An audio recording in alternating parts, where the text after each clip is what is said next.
You're traveling through another dimension. A dimension not only of sight and sound, but of mind. A journey into a wondrous land whose boundaries are those of imagination. Your next stop, the Twilight Zone.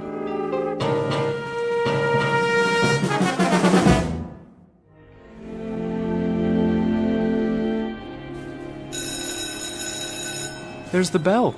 We're gonna be late. Aw, so what? Last day before vacation. Yeah, but Fowler doesn't care. He'll mark us absent. Weird old guy, huh? Yeah. How did you do on the test? Me? I aced it. You did? Nah. Did you study? Well, I read all the pages, but I don't know. I don't get this poetry stuff. Why can't they just say what they mean? All right, class, let's begin. I trust you've brought your books and that you have read the assignment. What's that? I can't hear you.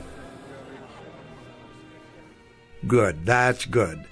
Now then, we've studied a number of poets this term, their themes and their methods, and we've analyzed their works, at least a sampling as time would allow. Is that correct? Got it. Today, I thought I'd talk about one of them, Alfred Edward Houseman. I'm sure you'll recall the name. Born what year? Mr. Graham? What year, sir? Precisely the question. Well, sometime in the last century, I think. Close, Mr. Graham, closer than usual. Mr. Graham's career is laid out for him. After the varsity football team, he will be a second assistant in the information booth at Grand Central Station. In the interest of time, let me refresh your memory. The date of A.E. Houseman's birth, Mr. Graham, and for the benefit of the rest of the class, was 1859, a long time ago. So long ago that it happened before our own Civil War, in fact. I could, of course, ask you to tell me about the war between the states, but I choose not to press my luck any further. In any event, the subject of this class is literature, not history. His death occurred in what year, Mr. Butler? Well, I would say around 1900, sir? Upon my word, young Mr. Butler, it seems that you and Mr. Graham are kindred spirits. You are both masters of inexactitude. So allow me to enlighten you. Alfred Edward Houseman died in the year 1936, but we are concerned here with his achievements rather than the circumstances of his death. And perhaps his best-known work was A Shropshire Lad, which, of course, you know well by now, since it was part of your latest assignment. Nevertheless, I thought I might take it upon myself to read just a bit of it aloud. When I was 21, I heard a wise man say, "Give crowns and pounds and guineas, but not your heart away. Give pearls away and rubies, but keep your fancy free." But I was 21, no use to talk to me. The heart out of the bosom was never given in vain. 'Tis paid with sighs of plenty and sold for endless rue. And I am 22, and oh, 'tis true, 'tis true. This being the last afternoon of the semester, and this also being just 3 days before the Christmas holidays, I thought it might behoove me to show at least a minute degree of compassion and let you out early. I might add here that while your final exam papers are not ready to be returned, you have all, amazingly enough, passed. My delight is surpassed only by my sense of shock. It is rare, young men, that in some 51 years of teaching I have ever encountered such a class of dunderheads. But nice dunderheads, and potentially fine young men who will no doubt make their marks. And leave their marks. God bless you all, and a Merry Christmas.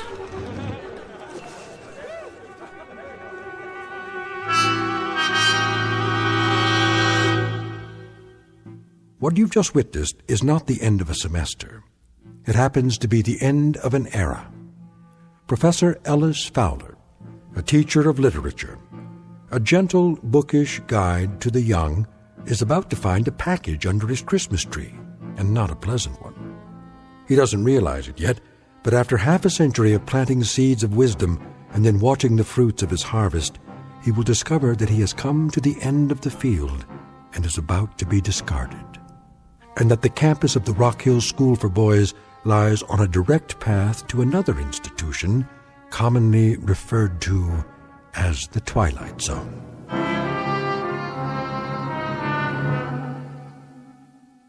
And now, The Twilight Zone and our story, The Changing of the Guard, starring Orson Bean, with Stacy Keach as your narrator.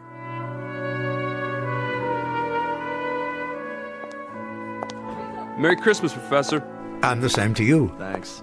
Yes, of course. See you next year. Yes, indeed, yes. Is that you, Fowler? Oh, good afternoon, Headmaster. Good afternoon to you. I say, Fowler, could you step into my office for a moment? Yes, of course, it would be my pleasure. You received the midterm grades for my class, I take it? I did. Something else I can do for you? Some question, perhaps? Please, sit down. Be comfortable. Thank you, I will. You don't mind if I smoke, do you? By all means. I smoked a pipe for many years. I still love the fragrance of a good aromatic blend. Like spice on the air. Sometimes I think that's what I miss most, the aroma. It makes a room feel lived in. Quite right. At least for those who can tolerate tobacco these days. Of course, yes. Am I keeping you? What? No. There is going to be a broadcast of The Messiah at 5 o'clock. Is there? But I have plenty of time. It's a lovely piece, don't you think? It certainly is. Always very Yule-like. I agree. Well then, I suppose we should get to the matter at hand. Very well. This won't take long. Of course not.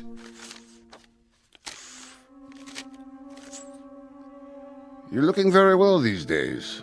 Thank you, sir. I had a bit of a head cold, but it seems to have passed. Happens every winter. And you? What? Oh, the flu bug seems to have passed me by. Knock wood.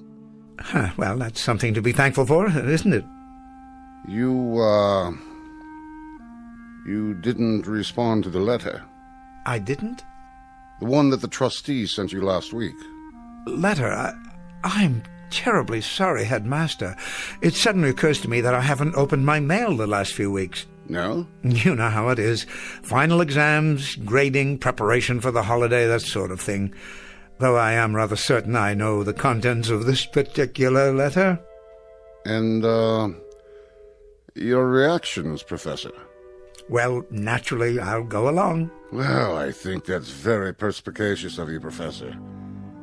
Then I'll tell the trustees that you received the communication and agreed to it. Now, as to your replacement... I told my housekeeper not a week ago that I should very likely teach in this place until I'm 100 years old.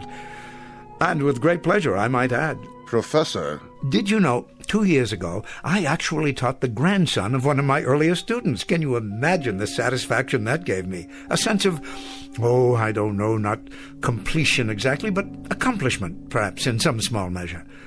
I venture to say that I'll live to teach a great-grandson one of these days. Please, if you'll... It was the Reynolds boy. You know him, I'm sure. His father was Damon Reynolds, and his grandfather, a regular rascal of a boy who persisted in calling me Weirdbeard. Didn't know I knew that's what he was calling me. A regular rascal of a boy went into the stock market, made himself a fortune, came back for his 20th reunion, shook my hand and actually said to me, "Professor Fowler, please forgive me for calling you Weirdbeard." Isn't that remarkable? Professor Fowler, you'll forgive me, sir, but I think you'd best read the communication that the trustees sent. Oh, indeed I will, though it's really an odd formality, this contract signing year after year. You can tell them for me, Headmaster, old Fowler won't depart the ship. Oh, no, indeed. He'll stand at the wheel through fair weather and foul, and watch the crews come aboard and then depart, come aboard and depart, as they always have. Professor Fowler, please, hear me out. Yes, was there something else?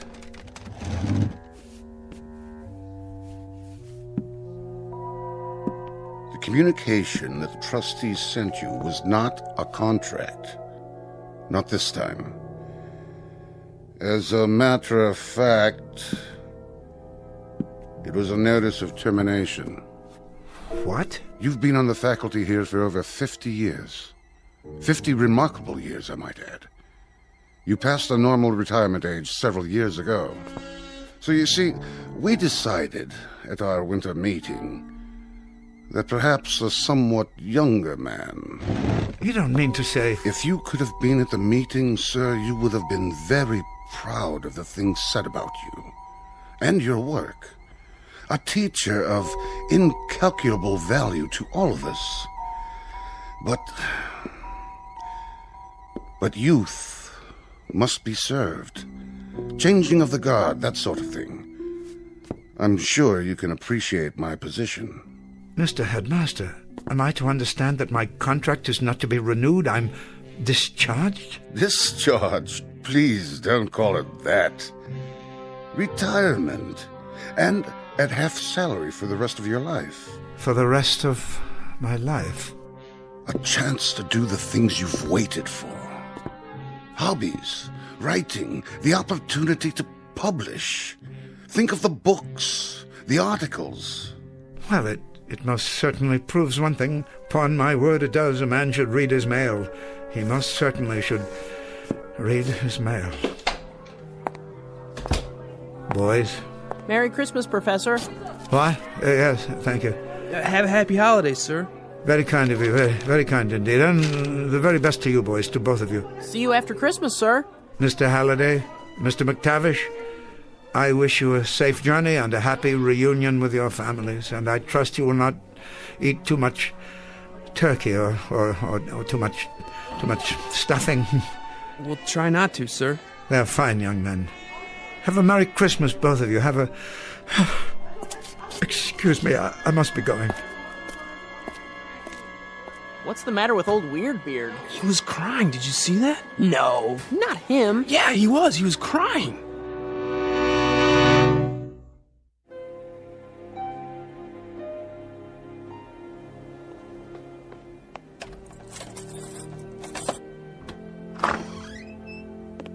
Letter. A letter, he says. Of all the... Oh, Mr. Fowler, I was worried about you. Huh? It's later than usual. I didn't hear you come in. Oh, that's all right. I had my key. Why have you left the door open? Sorry. Everything all right, Mr. Fowler? Here it is. What, Mrs. Landers, am I all right? I guess that would depend upon the point of view, wouldn't it? If you're a trustee in this institution, anxious to inject new young blood into the faculty, I'm sure you'd think there was nothing wrong at all. What are you talking about? But if you're an old man who has spent the better part of his life inside those walls, those classrooms, then you might be forgiven a degree of consternation. As a matter of fact, everything is not all right. Everything happens to be very wrong. What is it, Professor? What's wrong? See for yourself. Here, I'll read it to you, and so forth, so on. And since it is the policy of the school to ensure our students the most up-to-date educational methods, we think it advisable that you consider this retirement to be a mutually beneficial decision. Please understand the spirit in which this request is made, and understand further that your contributions to Rock Hill School for Boys are a matter of record, as is our appreciation. Oh, my word, Professor, that means... That means, Mrs. Landers, stripped of its sophistry, its subtlety, its effort to break the news gently in so many words, I've been given the sack. But there must be some mistake. None of my boys were here, were they? Your boys? The students. They had a wonderful tradition that went on for many years. On the last afternoon of the winter term, they would gather outside, just there, beyond the window, and sing Christmas carols. I came to expect it after a while. They haven't done that in years, Professor. Not since before the war, as I recall. Of course, I should have remembered. I've become a worshipper of tradition, Mrs. Landers, a worshipper of tradition and a fervent follower of ritual. I know it now. I know it, and I can admit it. I guess that's why this whole thing has taken me by surprise. Can I get you anything? Anything at all? I'm an antique guarding antiques. I am the curator of a museum that houses nothing but some very fragile memories. Professor, you're the finest man. You're absolutely the finest man. And you, Mrs. Landers, have been the most wonderful housekeeper a man could wish for. Now, could you do me one small favor? Anything at all. Could you possibly brew me up a pot of tea? Oh, yes, that's a good idea. Would you mind terribly? Handel's Messiah is on the radio in a few minutes. I'd like to listen to it. I'll bring it right in, sir. Professor? What is it? You'll be all right for a few minutes.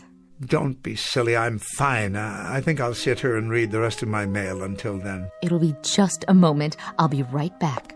Of course you will. And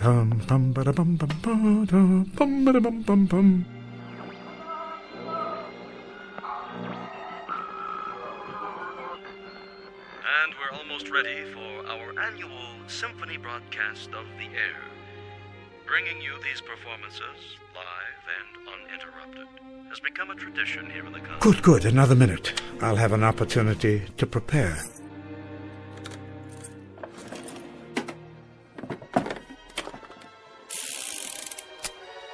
There. Now I believe I'm quite ready.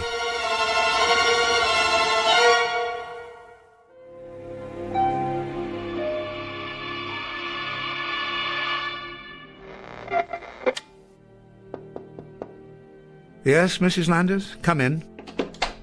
Oh, I thought you were asleep, Professor. Not at all. I was listening to the performance. Magnificent as always. Would you care for some more tea? Thank you, no. Well, I'll have dinner ready in a half hour. Why don't you take a little nap? I know I'm being very difficult, but could we put off dinner this evening? I haven't much of an appetite. You've got to eat something, Professor. Perhaps later. I could keep it warm for you. Why don't you rest for a while? Oh, I don't know that I feel like resting. Not just yet. As you wish. Do you happen to know... Yes, Professor? Where I've kept the yearbooks? The yearbooks? From the school? They haven't been packed away in the attic, have they? Why, no, I don't believe so. Check the corner bookcase. Yes, here they are. Oh, good. Did you want to see one in particular? No, it doesn't matter. So many years summarized here, encapsulated, as it were, as if these books were in some sense time machines. This volume, for instance. Look at their faces. Timothy Arnold. Never thought that one would pass. Had an incorrigible habit of chewing bubble gum and popping it. Sounded like a small howitzer in the back of the room. Upon my word, it did. Why don't you sit down? No. And William Hood, little Bill Hood, smallest boy ever to play varsity football here. Believe it or not, he had a penchant for the poems of Shelley. Did he? And Auntie Beechcroft. Now there was a lad. There was a staunch lad, full of heart, that one. What a face. Was he the one... Yes, I recall now. His father sent me a letter. I wonder if I still have it. He was killed in Iwo Jima. Freckle-faced little fellow, always grinning. Never stopped grinning, most infectious. He'd walk into a classroom and you simply had to smile. Let me put it back for you. They come and go like ghosts. Faces, names, smiles, the funny things they did, or sad things, or silly ones, or noble ones. And I gave them nothing. Oh, Mr. Fowler. But it's true, don't you see? I gave them nothing at all to protect them from the world. I realize that now. Poetry that left their minds as soon as they left the school. Aged slogans and homilies that were already out of date when I repeated them. Quotations so dear to me that were meaningless to them. Surely not. I was a failure, Mrs. Landers. I was an old relic that walked from class to class, speaking by rote to unhearing ears, unwilling heads. I was a dismal, abject failure. I motivated no one. I left no imprint. Now, where do you suppose I got the idea that I was accomplishing anything? How could I have thought that? Oh, Mr. Fowler. I will take that nap now, and I hope I haven't inconvenienced you putting off our dinner like this. You haven't. You haven't done anything of the kind. I'll straighten up for you. Don't bother. There's nothing on my desk of any importance. Dear Mr. Fowler. Oh, of course I'll straighten up for you. The least I can do. It would be my pleasure. What's this? Bullets and an empty holster. Empty? Professor? Professor, are you in your room? Professor, are you out there? Where have you gone?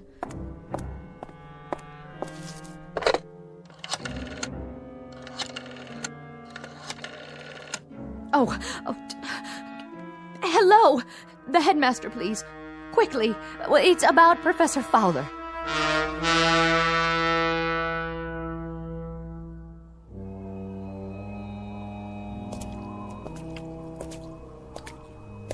Hello? Yes? Who's that? It's Alice Fowler. Hello, Tom. Oh, hello, Professor. Working late, are you?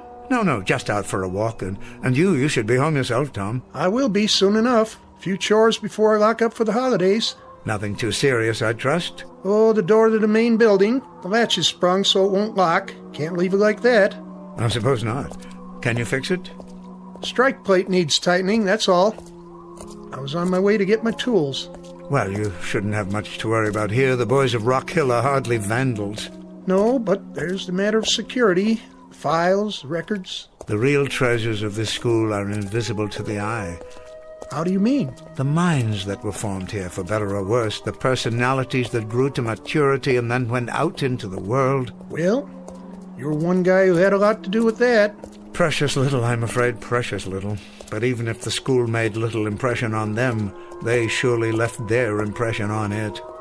These walls could talk, huh, Professor? Yes, indeed, if these walls could talk. Getting pretty cold. Better button up that coat. Oh, I don't have far to go.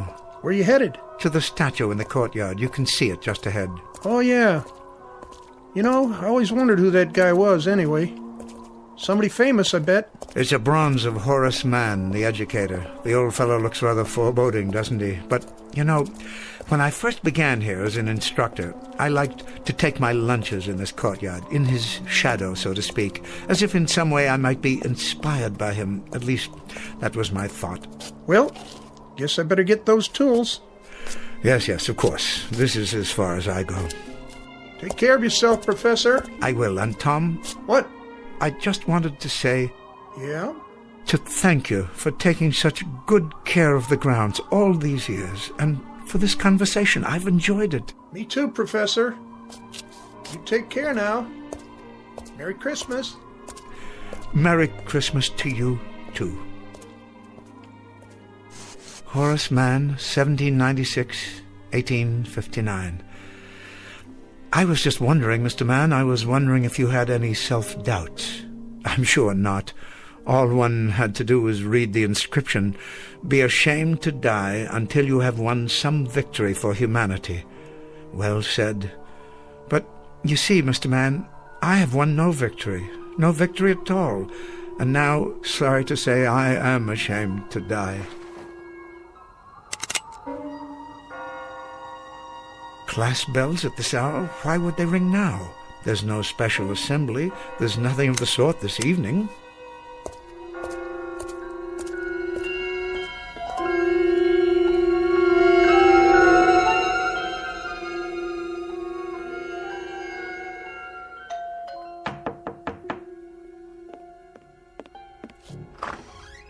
Oh, Headmaster. I came as quickly as I could. Thank you. Not at all, Mrs. Landis. I didn't know who else to call. Have you found Professor Fowler? Not a word. I'll contact the local authorities. If they see him... He couldn't have gone far. I'm afraid I must bear some responsibility for this. Oh, the professor doesn't blame you. Of course, he wouldn't. It's not in his nature. But perhaps if I had handled it differently... He should have been included in the board's deliberations. I want you to know that it was a most difficult decision. Most difficult. Well, the only thing that matters now is to find him. They say there'll be more snow tonight. Can you think of where he might have gone?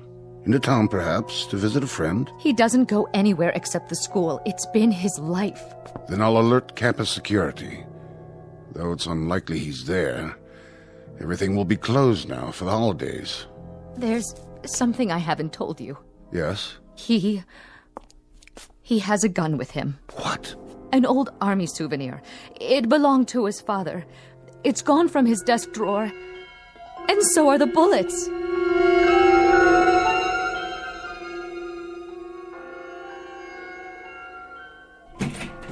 Old Tom hasn't repaired the door yet. But why is the class bell ringing? There are no classes at this hour.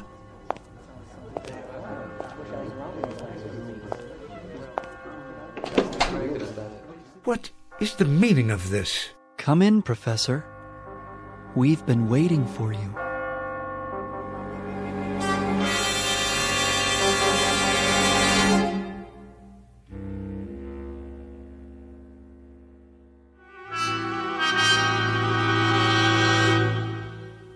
What are you boys doing in my classroom? We're here to see you, sir. I don't quite understand. Forgive me, boys, but I'm not at all sure.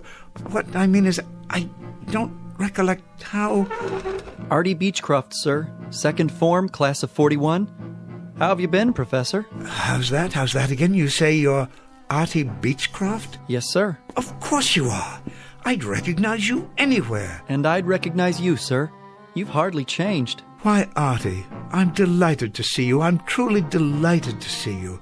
I've thought of you many times over the years, and I've missed your presence. And I've missed you, too. But what are you doing here? Forgive me, but you shouldn't be here at all. If memory serves, weren't you... That's right, Professor. I was killed in the Battle of Iwo Jima. One of this nation's proudest hours. I wanted to show this to you. What do you have there? It's the Congressional Medal of Honor. Splendid. It was given to me posthumously, sir. My father was very proud. Oh, my, and a very prideful thing it is, Mr. Beechcroft, a very prideful thing, and I am indeed proud of you, too. Thank you, sir. That means a great deal to me, more than you know. You were always a fine young man, but I don't understand. How can you be... Professor? What's that? It's Bartlett. Third form. I died in Roanoke, Virginia. I was doing research on X-ray treatment for cancer. You were? I was exposed to an overdose of radioactivity and contracted leukemia myself. Such a sacrifice, Bartlett, a terrible price to pay. But think of how many people have benefited from your efforts, your courage. Perhaps a few, sir. I hope so. I remember, Bartlett. I do remember. I read about it. That was a brave thing you did. An incredibly brave thing. I kept remembering, Professor. Something you'd said to me. A quote from a poet named Walter. Yes, Howard Arnold Walter, wasn't it? He said, I would be true, for there are those who trust me. I would be pure, for there are those who care. I would be strong, for there is much to suffer. I would be brave, for there is much to dare. I never forgot that, Professor. It was something you left me. I never forgot. How very decent of you, Bartlett, to say that.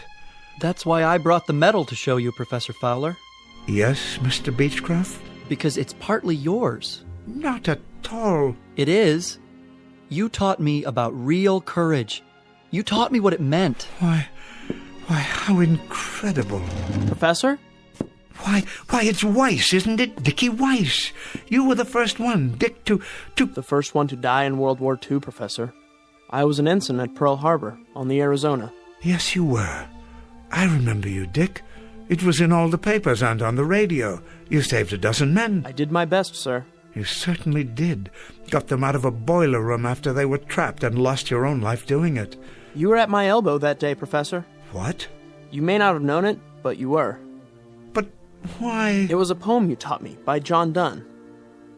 Any man's death diminishes me, because I am involved in mankind, and therefore never send to know for whom the bell tolls. It tolls for thee. Thompson, sir. Second form. Class of 39. I died on New Guinea, but you taught me about patriotism. Rice, sir. Third form. I died in the Battle of the Bulge. You taught me about duty, about never giving up against impossible odds. Hudson, sir. Second form. Class of 1951. I did my service in Korea. You taught me about loyalty. Whiting, sir. Fourth form, class of 53. I became a civil rights attorney. You taught me about ethics and honesty. I'm overwhelmed. We have to go back now. So soon, Auntie? I'm sorry, Professor. Go where? To the place where we belong.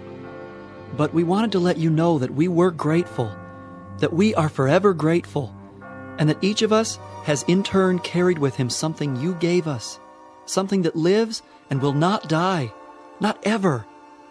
We wanted to thank you, Professor. Yes, thank you. We won't forget. Take care, Professor. Take good care. You don't know how much. Goodbye. Goodbye. Must you go so soon, please? Can't you stay a little bit longer? Artie, I'm reminded of another poem by Shelley, if I can recall. It goes like this. Peace, peace, he is not dead, he does not sleep. He has awakened from the dream of life.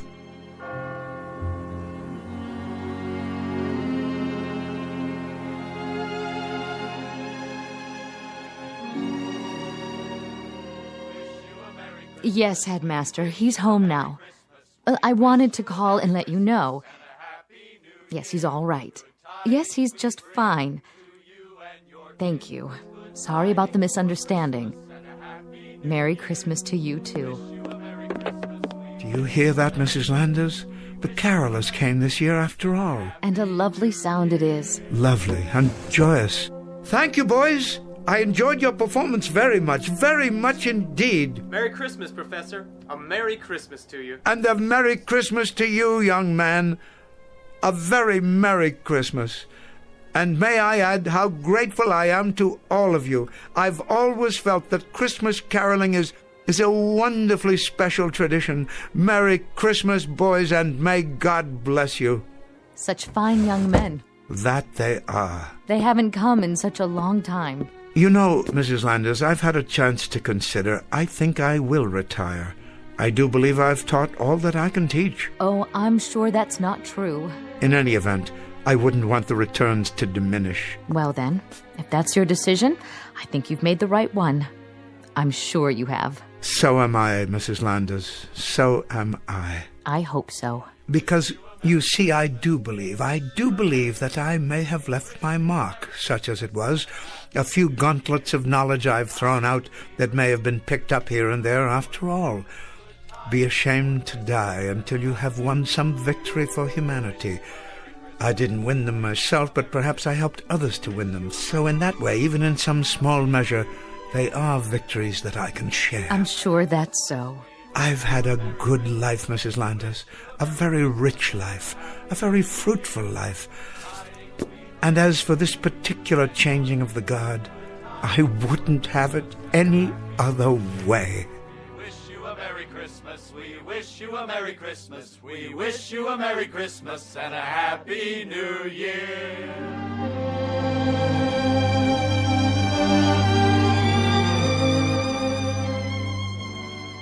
Professor Ellis Fowler, teacher, who discovered, rather belatedly, something of his own value, that the quality of a man's life is not measured by his personal achievements, but rather in the effect he has on the lives he touches and the contribution he makes to humanity, one that lives on long after he reaches the end of his tenure. A very small scholastic lesson, but an exceedingly important one, from the campus of the Twilight Zone.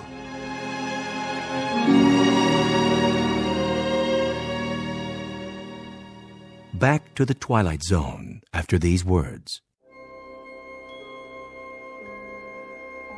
Hi, this is Carl Amari, producer of the Twilight Zone radio dramas. I'd like to take a moment to tell you about our official website at twilightzoneradio.com, where you'll get the latest news and information on these Twilight Zone radio dramas. Plus, at twilightzoneradio.com, you can digitally download 3 free episodes or any of our episodes for only $1.95 each. In this age of ever-changing technology, we've decided to make these episodes instantly available to you by making the Twilight Zone radio dramas a digital download-only series. This means that this series will no longer be offered on CD. The CD collections at our website are now being offered while supplies last at buy one, get one free. So be sure to get your favorites before they're sold out. Be sure to visit us often, and I'll see you in the zone.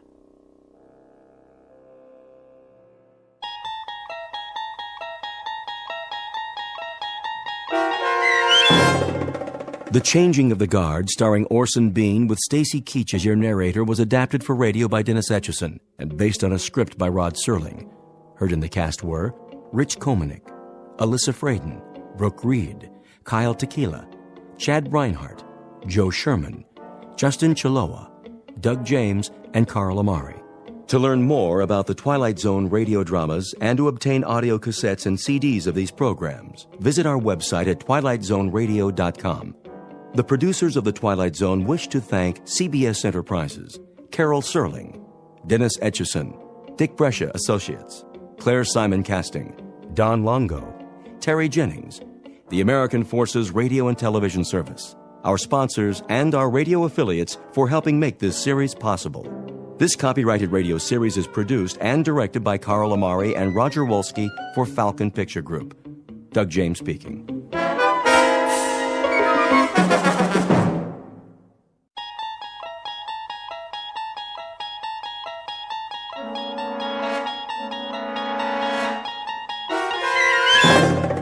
You're traveling through another dimension. A dimension not only of sight and sound, but of mind. A journey into a wondrous land whose boundaries are those of imagination. Your next stop, the Twilight Zone.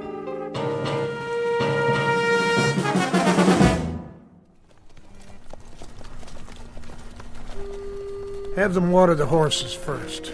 Some of them need shoeing. Well, there's a blacksmith shop. But no blacksmith, or anybody else for that matter. Looks like they all just cut and run. It's Johnny Reb for you. Leave nothing behind. I got a feeling, though. Don't you, Major? What feeling? Like eyes. Eyes where? That's just it, sir. I don't know. But I sure got the feeling. On the back of my neck. Like we're being watched. Maybe this town ain't so empty after all. No place to hide. A few stores, church. If there's a sniper up there, he'd be a fool to take on this many. Well, it's like you say, sir. Johnny Reb's got more guts than brains. Take 2 men and look around. Miller! Sir? Check out the general store. Davis, you take the livery stable. Ain't nothing there, Captain. I can see it from here. You make certain, son. That's an order. Yes, sir. The rest of you, see to your mounts.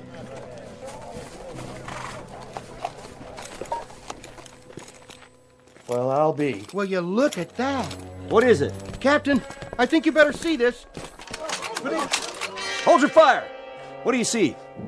Miller? Miller? Davis? What happened to them? I don't know, Major. They went around that storefront at the end. What the...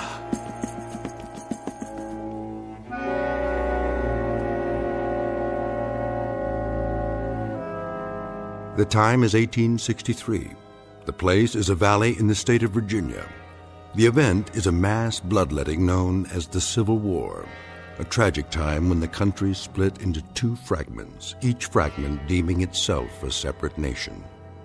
It's been a long and brutal slaughter with no end in sight, and those who survive have learned to expect the unexpected. But in just a moment, the captain and the major and their entire company will make contact with an enemy they cannot defeat in an outpost not found on any military map, an outpost found only in the Twilight Zone. And now, the Twilight Zone and our story, Still Valley, starring Adam West with Stacy Keach as your narrator.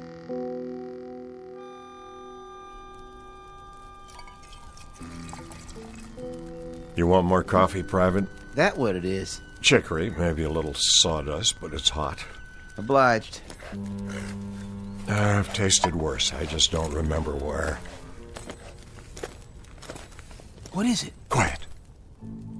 You hear something down there? Thought I did. Yanks? Maybe. Whatever it was, I don't hear it anymore. I didn't hear nothing. You never hear nothing, Dogger. Just sit in your duff and wait it out. Where's your carbine, soldier? Huh? Oh, it's over there. A lot of good it'll do you laying on the ground. What do you mean? What if the Yanks showed up? What'd you do? If the Yanks was here? You reckon you know how to work this thing? Yeah, I know how, all right. And if you pull the trigger, you reckon it'll fire? I reckon. Then show me. Hey, what's the idea? The idea is you aren't a right arm to me or a left arm.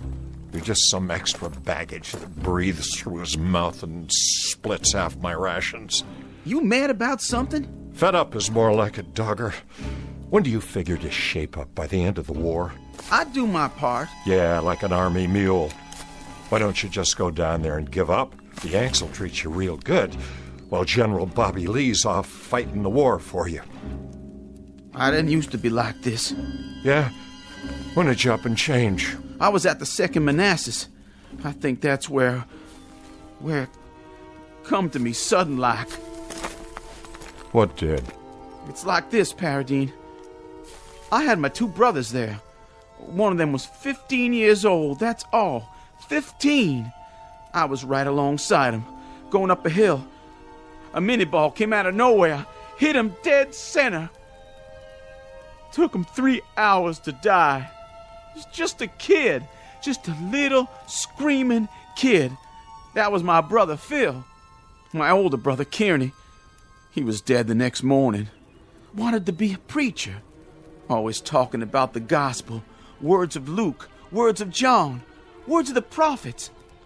He ran out of words, and God run out on him. But you don't have a nerve in your body, I guess. Oh, I got 'em. Just as many as you from head to boots. But I don't concern myself as much as you. You're worrying about dead men and lost battles. That's just too much area to fret in. Then what do you worry about?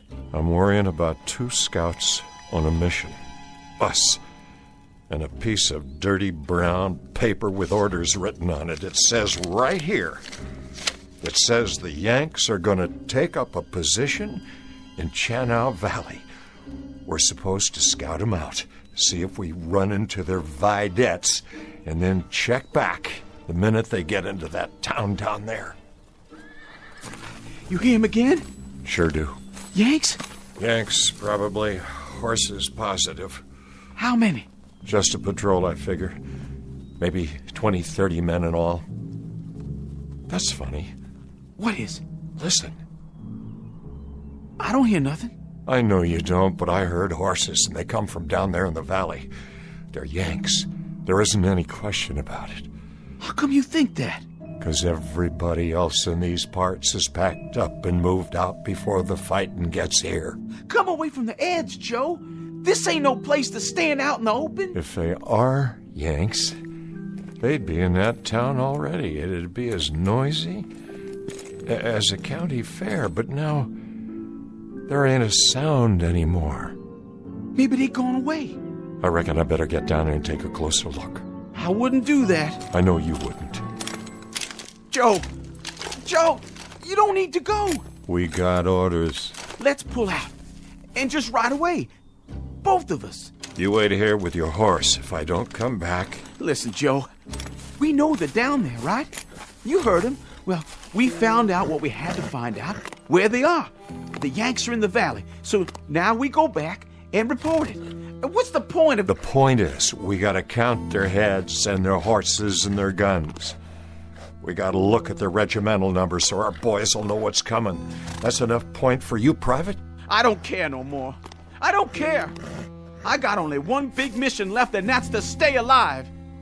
I say we go down there and wave an undershirt and throw down our rifles and... Why'd you hit me? Mr. Dogger, I extend my sympathy so long as you keep your yella inside. But the minute it crawls over to me and tries to climb up on my horse, too, then I withdraw my sympathy. You understand? Yeah, I understand. I pledge everything I got to this war, and all I get is the back of your hand. So far, you and me have pledged nothing to the Confederacy except maybe empty bellies and lack of sleep. But a couple of 100,000 others, including your own brothers, pledged a whole lot more. And now you're making it appear they did it for nothing. Now you pick up your rifle and stand at the ready. I got it. Good. If you hear a shot, that means they're down there in force. And you get back to camp at a fast gallop. Tell the lieutenant what happened. If you don't hear from me in 15 minutes, get back there anyway. You really going alone? Just me and this brave horse. For want of anything else.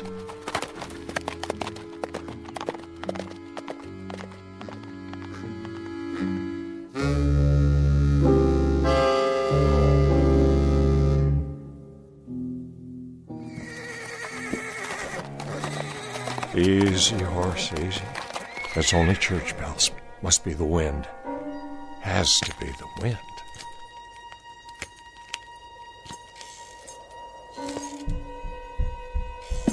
Who's there? Come on out with your hands up. If you're in there, why don't you show yourself? You a yellow yank, that it? I got you. Drop you. Where'd you go?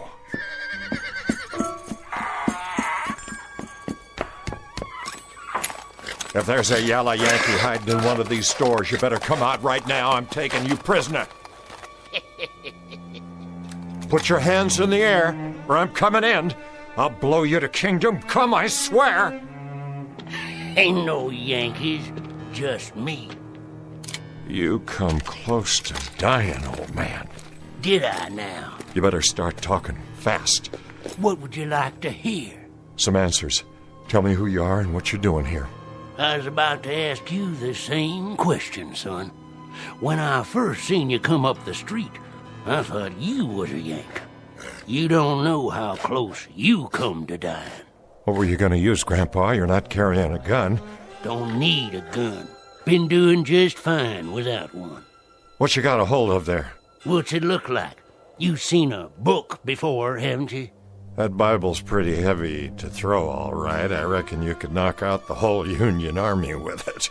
No, this ain't no Bible. And I wasn't aiming to throw it. Just use it, like I used it on them. On who? The Yanks.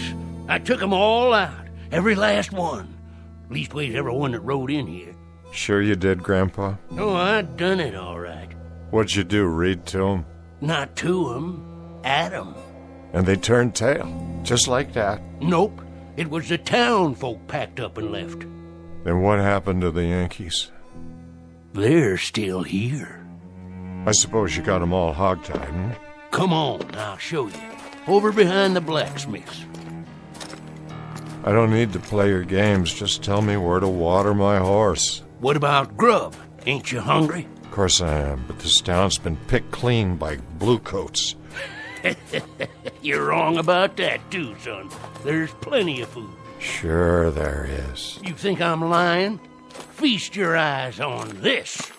Well, that's a Union Army supply wagon. What'd I tell you? Still full of crates, most of them not even opened yet. Guns, ammo, clothes, rations. Take your pick, Johnny Reb. I don't believe it. This here is real salt pork. First meat I've had in 2 weeks. Eat your fill. Wait a minute. You saying the Yanks rode out and left all this behind? That doesn't make sense. Like I told you, Johnny, they didn't ride out. They're still here. Where are they, old man? Talk or by God, I'll... Turn around. What? Meet the Major. What is that? A statue? Well, now, you ever see a statue sitting on a real horse? But they're not moving. No, sir, they're sure not. And neither's the rest of them. The rest? Of the company. Are they dead? Sure. Standing up, big as life. All 19 or 20 of them. Then they're sleeping. Sleeping on their feet. That one over there, he was cleaning his rifle. And that one, well, he took his boot off, and he's still standing on one foot. And this one, he was just drinking out his canteen, and he done fell asleep with his eyes wide open. plague, then. Something in the water. The water's fine, nice and sweet. Some kind of sickness, but that could take hours. And it wouldn't get them all at the same time. I told you. I put him to sleep. There must be some natural explanation. Natural? Now don't that take all. What happened to them Yanks ain't natural. This is what done it. This here book and what's in it.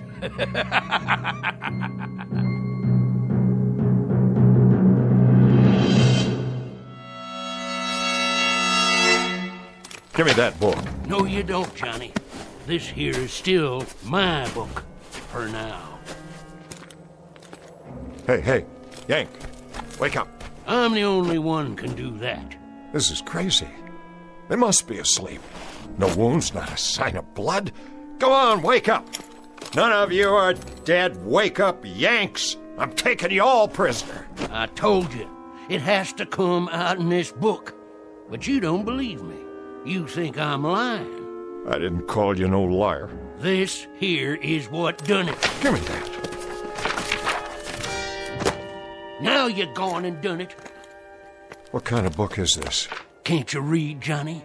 The front of it says witchcraft. You better be real careful.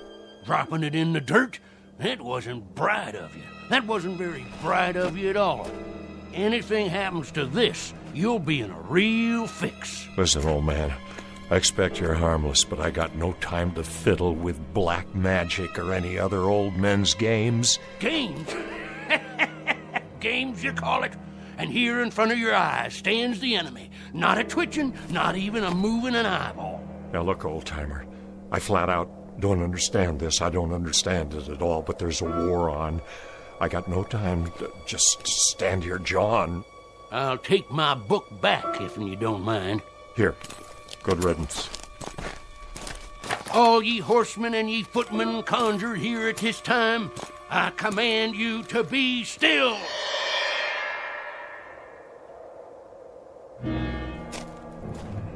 Oh, Johnny, you didn't believe me. What about it now? I reckon you'll have to believe me, being as you can't move a muscle, being as you can't speak a word. Didn't want to do that to you, 'cause you're one of us.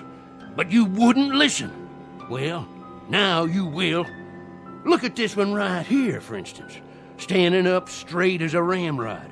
He's a major by his stripes.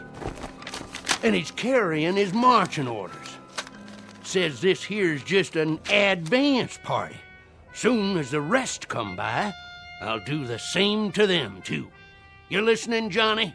I know you can still hear me, 'cause I only used half the power. Now, let me introduce myself and tell you my story. Name's Teague.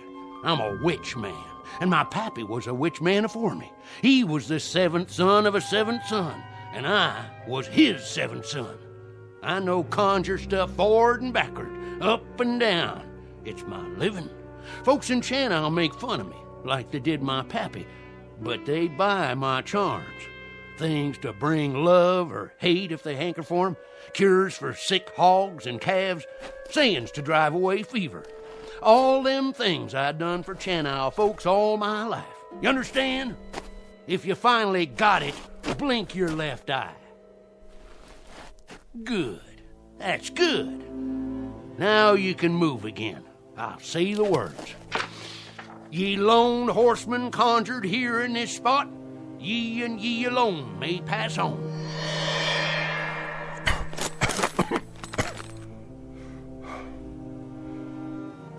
Mesmerism, that's what it is. Parlor tricks? Sure, that's what you'd call it. You'd call a rooster a hen and a gelding a bay just to deny what's right and true. Oh, Johnny, I thought you understood. What did you do? Just what I knows how to do. I've been laughed at and told to mind my business. Young'uns hooted and throwed stones. I could have cursed 'em, but I didn't. No, sir. They was my friends and neighbors in Channel, and I kept back evil from 'em. But I couldn't move. I couldn't blink an eye. Just like the Yanks. When they come, everybody run afore 'em, but me. Invaders, tyrants, thieving skunks in blue. But I fixed 'em. I didn't do no running. I carried this book out into the street, and I read the words, and you can see what happened. Now you listen, and you listen good, Johnny Reb.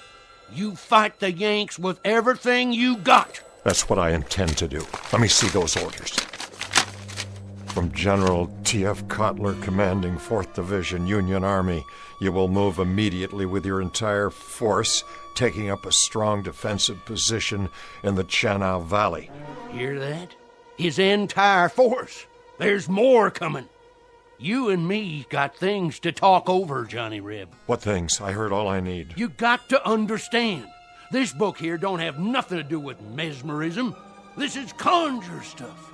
And what I done to these Yanks, I can do to the rest of them. I can freeze them in their tracks. I can open up a path to Washington, D.C., so that Bobby Lee could ride in there with no more than 3 Confederate troopers and take over the whole country. That's what I can do with this book here. That's what I can do. You hear me? Magic? You claim it's magic. I don't claim. I say. It's what I read in this book. And now you've seen it. You felt it. And you could do this to the whole Union Army? Could and would. Why don't you? Why don't you, old man? For one good reason. And one good reason only. It better be a good one. If you have the power to turn the war to our side. I'm going to die. I'm going to die before the sun goes down. How do you know that? How? I can feel it in my bones. I can smell death. I seen the raven on the wing. I heard it coming. It's on a white horse, galloping this way. It's a pounding in my heart, a galloping and a galloping straight at me. Old Mr. Death ready to pluck me out of the living. So I ain't going to be around long enough to do what's got to be done. Then if you won't do it, who will? I'm leaving it to you. Me? That's right. But why me? A book ain't the only thing I can read.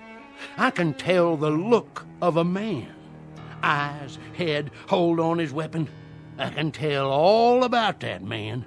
So I'm choosing you. Everything you need you can find in this book. Spells, magic, curses, charms, everything. Here, take it. It don't seem right. It don't seem right at all. There's something about all this. Something. Something like what? Something unclean. Look at these pictures. Animals, symbols, things I've never seen before. It's like being in league with... Say it, Johnny Reb. You got it right. Now say it like it needs to be said. With the devil. That's it. That's who you're in league with now, Johnny. That's who we'll have fighting on the side of the South. The devil himself. The devil! The devil!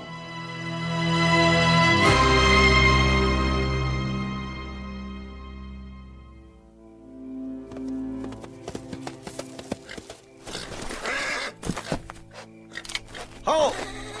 Easy. Who goes there? Dogger, troop scout. Advance and be recognized. I'm advancing. Now put that rifle down. I got a message for the lieutenant. That you, Dogger? Yes, sir.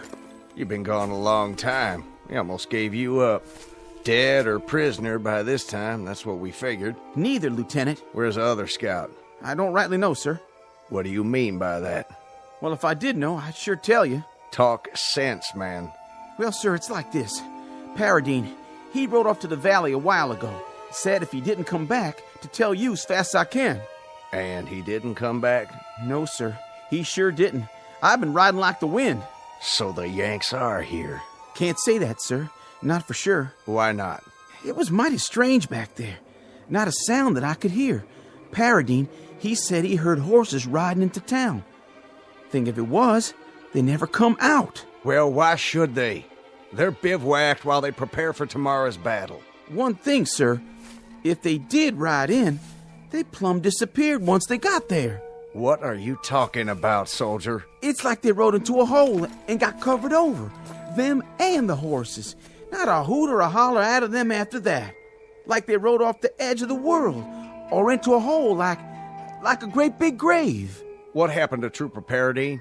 Well, sir, I reckon by now he's buried somewhere down there in that lonesome valley with the rest of them.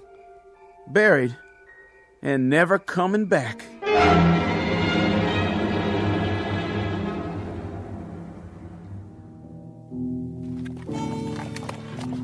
Good girl. Drink your fill while I do the same. Johnny, where'd you go? Filling up my canteen, old man. Sorry, Johnny. Must have dozed off. That's okay. Stay lying down. You don't look so good. Almost sundown. Not much time. Oh, now there's plenty daylight left. Drink the water? Thank you kindly. I told you, I only got till sundown. After that, it's all up to you. That ain't gonna happen. You're feeling stronger, I can tell. Oh, no. Just a few more minutes. That's all you gotta wait.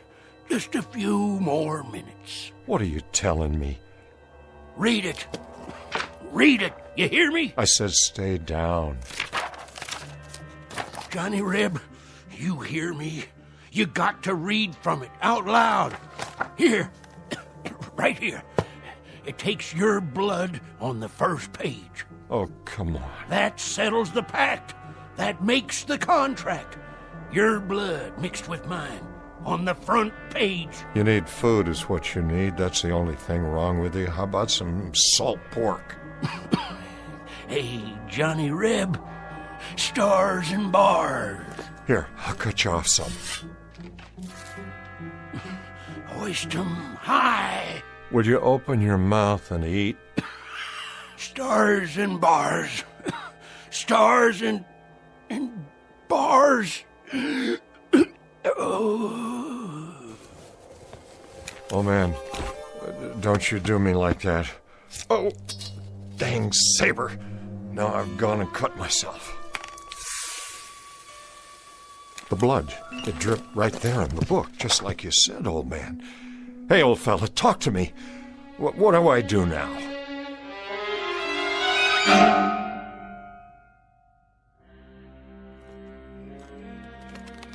Who goes there? Paradine. Let him through. That's the other scout. Lieutenant, he's here.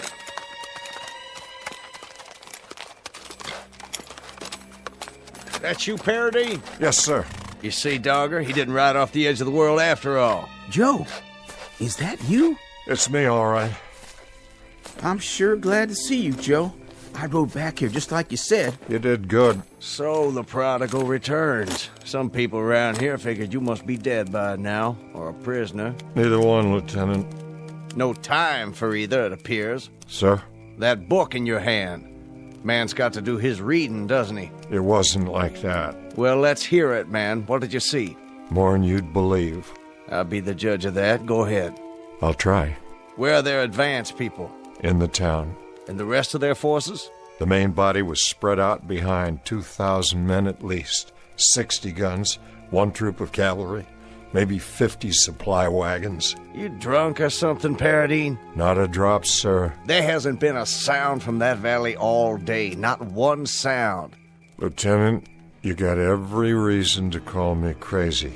But the reason you didn't hear them is because they're asleep. Why, of all that... Put to sleep by magic, black magic. It's all in this book here. There was an old man, Teague by name. He done it. Then he give me the book so I can carry on. Paradine, this is an order.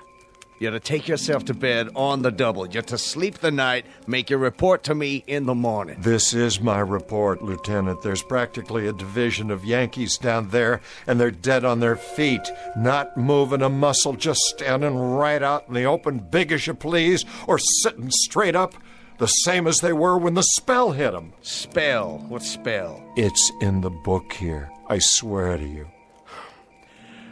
I won't call you mad, Paradine, or drunk. I'll wait till morning, but if you haven't changed your story by then, I'll be ready to charge you with one or the other. You want proof? Of what? A daydream? Here's what you do. In the morning, You send a patrol down there and take a look at the main street of that town. And what will they see? Just what I said. But in the meantime, I think I done something that'll prove it to you quicker. Where's Mallory's troop? Mallory's not back yet. They went up to the North Ridge late this morning. There was Yanks camped up there. Company's strength at least, wasn't there? That's about what we figured, but what's that got to do with it? It's got everything to do with what I said. This book. On the way back here, I read from one of the pages out loud like the old man told me. I wanted to kind of test it, so I conjured up a spell, and I pointed it up there toward the ridge. That's enough. I've heard all I care to hear. Who's that? Sounds like the troops are back. Who's there? Mallory, where's the lieutenant? Now you'll know I've been telling the truth. Sir, reporting in. Glad to see you, Mallory. Warm yourself by the fire, then maybe you can clear something up for us. Paradine here says... I just saw something I can't explain. No more than any of my men can explain it. And they saw it too. We walked up to that ridge in a skirmish line. Scared out of our boots because it was so unearthly quiet. We figured the Yanks were waiting for us just beyond the parapet. They were waiting all right. But not for us. Standing straight and tall, guns to port, and frozen like statues. You mean they were dead? Not dead. Not dead and not alive. Just frozen stock still like rocks. You could see them in the moonlight, not moving. They could have been markers in a graveyard made out of granite. I swear I don't know what could do a thing like that, and I hope to God I'll never find out. Lieutenant, this is what done it. What's that? A book, but not just any book. Paradine, are you trying to tell me... You heard what he said. If that's true, if it's all true, then this is the devil's work. What's this all about? Is somebody gonna tell me? An old man gave me this book. A witch man. You're right, Lieutenant. It is the devil's work. I know that, too. But maybe it's time we called muster on the devil. Maybe that's all that's left to us. We ain't got enough guns. We ain't got enough food. We ain't got enough anything. We're losing, Lieutenant. The Confederacy is cracking up into pieces in front of our eyes. It's bleeding to death every day. There isn't enough blood left in our veins to change things. And the ground won't hold anymore when that runs out. I don't know much about church things. And I don't know anything about Satan. All I know is that we had a cause. And it's dying right in front of us. Then, Paradine, please open the book and read what's got to be read.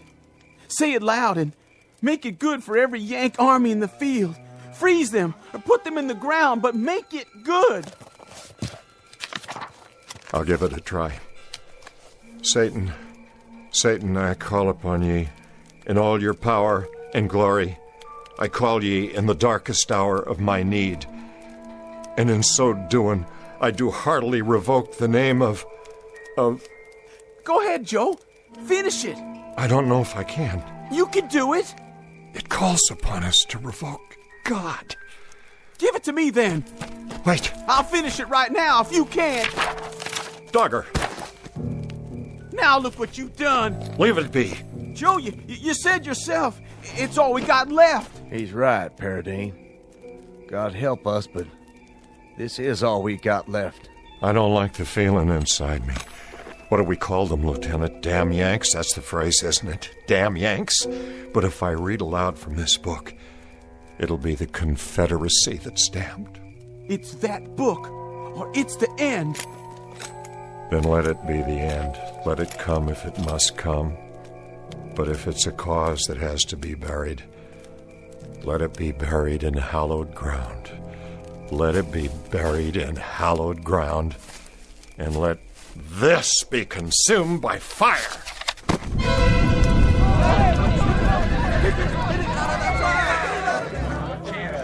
Let it burn, boys. Maybe he's right. Let it burn.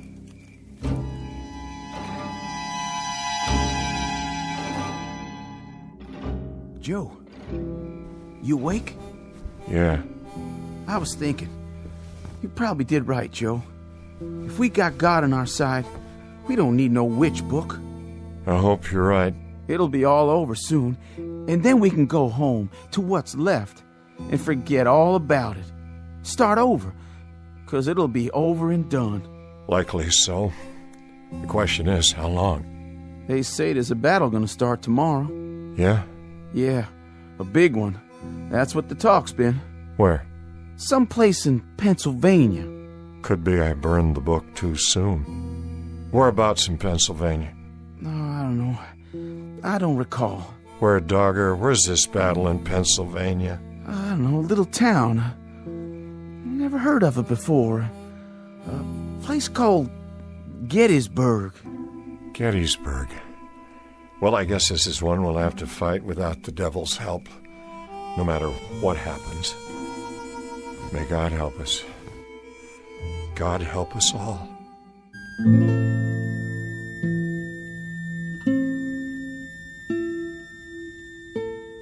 In a time to come, during what will be Joseph Paradine's old and garrulous years, he'll tell anyone willing to listen that the Civil War wasn't lost at Antietam or Gettysburg or Shiloh.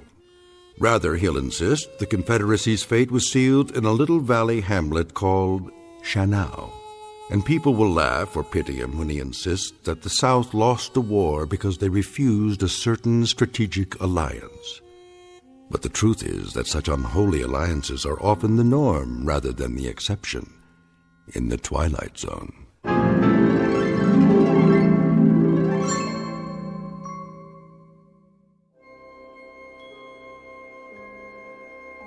Hi, this is Carl Amari, producer of the Twilight Zone radio dramas. I'd like to take a moment to tell you about our official website at twilightzoneradio.com, where you'll get the latest news and information on these Twilight Zone radio dramas. Plus, at twilightzoneradio.com, you can digitally download 3 free episodes or any of our episodes for only $1.95 each. In this age of ever-changing technology, we've decided to make these episodes instantly available to you by making the Twilight Zone radio dramas a digital download-only series. This means that this series will no longer be offered on CD. The CD collections at our website are now being offered, while supplies last, at buy one, get one free. So be sure to get your favorites before they're sold out. Be sure to visit us often, and I'll see you in the zone.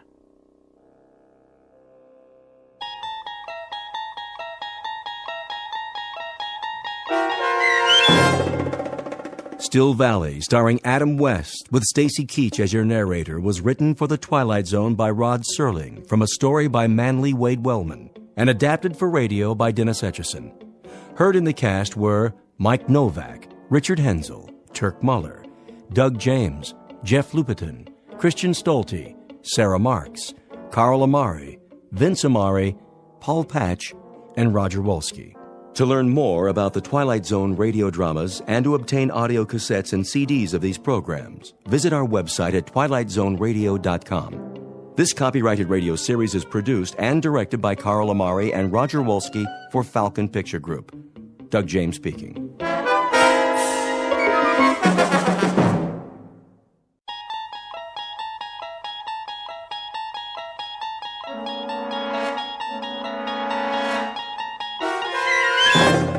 You're traveling through another dimension, a dimension not only of sight and sound, but of mind, a journey into a wondrous land whose boundaries are those of imagination.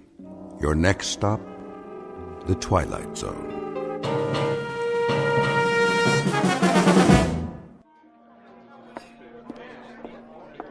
One martini and a Manhattan. Thanks, Noreen. Shall I run a tab for you? Nah, we're gonna take off in a minute. I want to stay for the show. What show? Georgie says it's a new act. Some guy with a dummy. Big deal. But he's supposed to be good. I'll run a tab.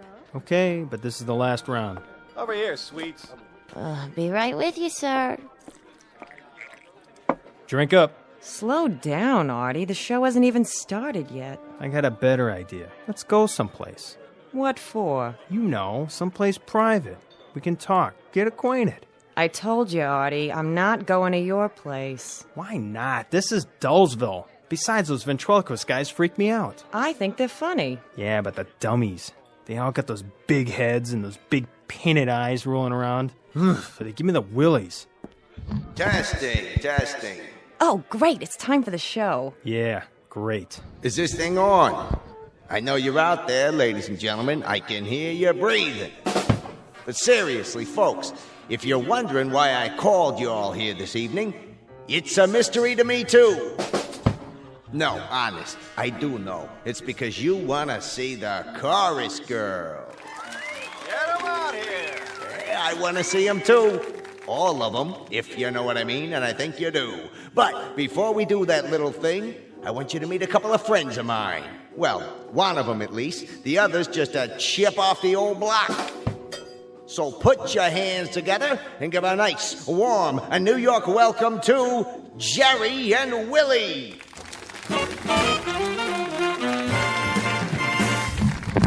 Hi there, everybody. Well, we're certainly happy to be here. Speak for yourself, Jerky. That's Jerry. Well, like I always say, a dummy by any other name. Now cut that out. All right, let go of the suit. Now, Willie. I said let go of the tux. I got it off a penguin at the Bronx Zoo. I'm getting out of here. Please, Willie, control yourself. Really, you can't go now. You couldn't. Those spindly legs won't even hold you. Say, what do you mean by that? Nothing. I didn't mean a thing. I only said it's not a good idea. Willie, isn't there something you wanted to ask? Okay. Tell me this, wise guy. It's getting close to Halloween. Are you superstitious? Me? Not at all. Why don't you fess up? Well, on occasion. What do? Throw salt over your shoulder? Cross your fingers? No, never. And how come your legs are crossed? Oh, sorry, Willie. Let me put you on the other knee. There. Comfortable now? That's better. Okay, wise guy, tell me what it is you do. Well, sometimes I knock wood. Ow! You did it again! You asked me. I'm through. I resign. Sit back down. From now on, I'm a solo. And as for you, you can turn in your lap. Give me one more chance, Willie.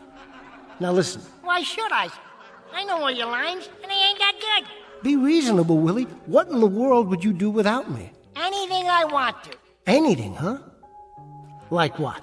Well, for one thing, I could be a better ventriloquist than you. Oh, I don't think so. I do. Watch this. Put your hand over my mouth. Not tonight, Willie. Go on. What are you scared of? Well, you might bite the hand that feeds you. What are you talking about? You don't feed me. All you do is give me your leftovers from the pencil sharpener. You know that isn't true. Go on. Put your hand over my mouth. Either that or you drink a glass of water while I sing Melancholy Baby. Well, if you insist. Do it so we can get to the joke. Now you're talking.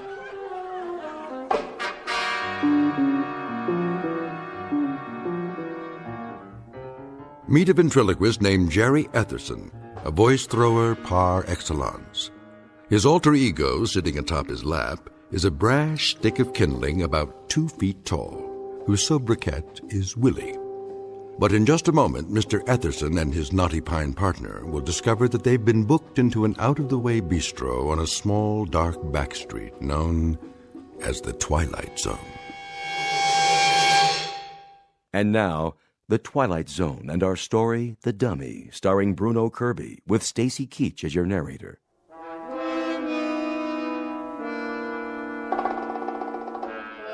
I'll tell you, I'm a better ventriloquist than you are any day of the week and twice on Sundays. All right, Willie. If that's what you want, prove it to the folks. So what are you waiting for? Put your hand over my mouth. Remember, you promised. Okay, here goes. Well, it's about time. I've been waiting all night for a chance to... A funny thing happened to me on the way over to the club tonight. That a fact? What happened, blockhead? I was out in front of the Ritz Savoy. That's where you live? Yeah, that's where I live, in front of the Ritz Savoy. You put formaldehyde in those jokes? Why do you ask? Something must preserve them. Don't be be insulting, Mr. Woodshop. It just so happens I'm not only a comedian, I'm also a lover. A lover? With that profile? You like it? I've seen better-looking mugs in a coffee house. Oh, yeah? Well, listen, I've got 100 women tearing their hair out for me. That a fact? That's a fact. I'm just tired of bald-headed women. Willie, I think you've proved your point. You can throw your voice just as far as you can throw the ball. All right, Willie, I'll take my hand away. Now, why don't you be nice and say goodnight to these wonderful people? In a minute. First, I want to show them something. What's that? You can do anything I can do better? All right, wise guy. How about this? What are you going to do? I'm going to turn my head all the way around like Linda Blair. Are you serious, Willie? How's that for a 360? Not bad, but doesn't it hurt? Of course it does. What are you, the exorcist? I hope you didn't eat any split pea soup tonight. Come back tomorrow, folks. I'll be all alone up here. Promise. Just you and me. Come on, little pal. We're cutting out. Let me tell you something, folks. When I shake this busher and get me a real act, you're going to see some class. Let's go, Willie. We don't want to overstay our welcome. What welcome, jerk?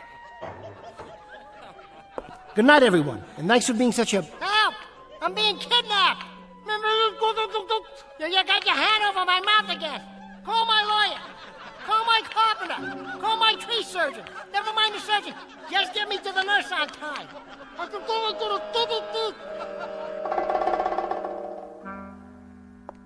Hey, I told you not to do that. And I told you never to put your hand over my trap, didn't I? You okay, Mr. Etherson? Yeah, thanks, Rich. Must have caught a splinter or something.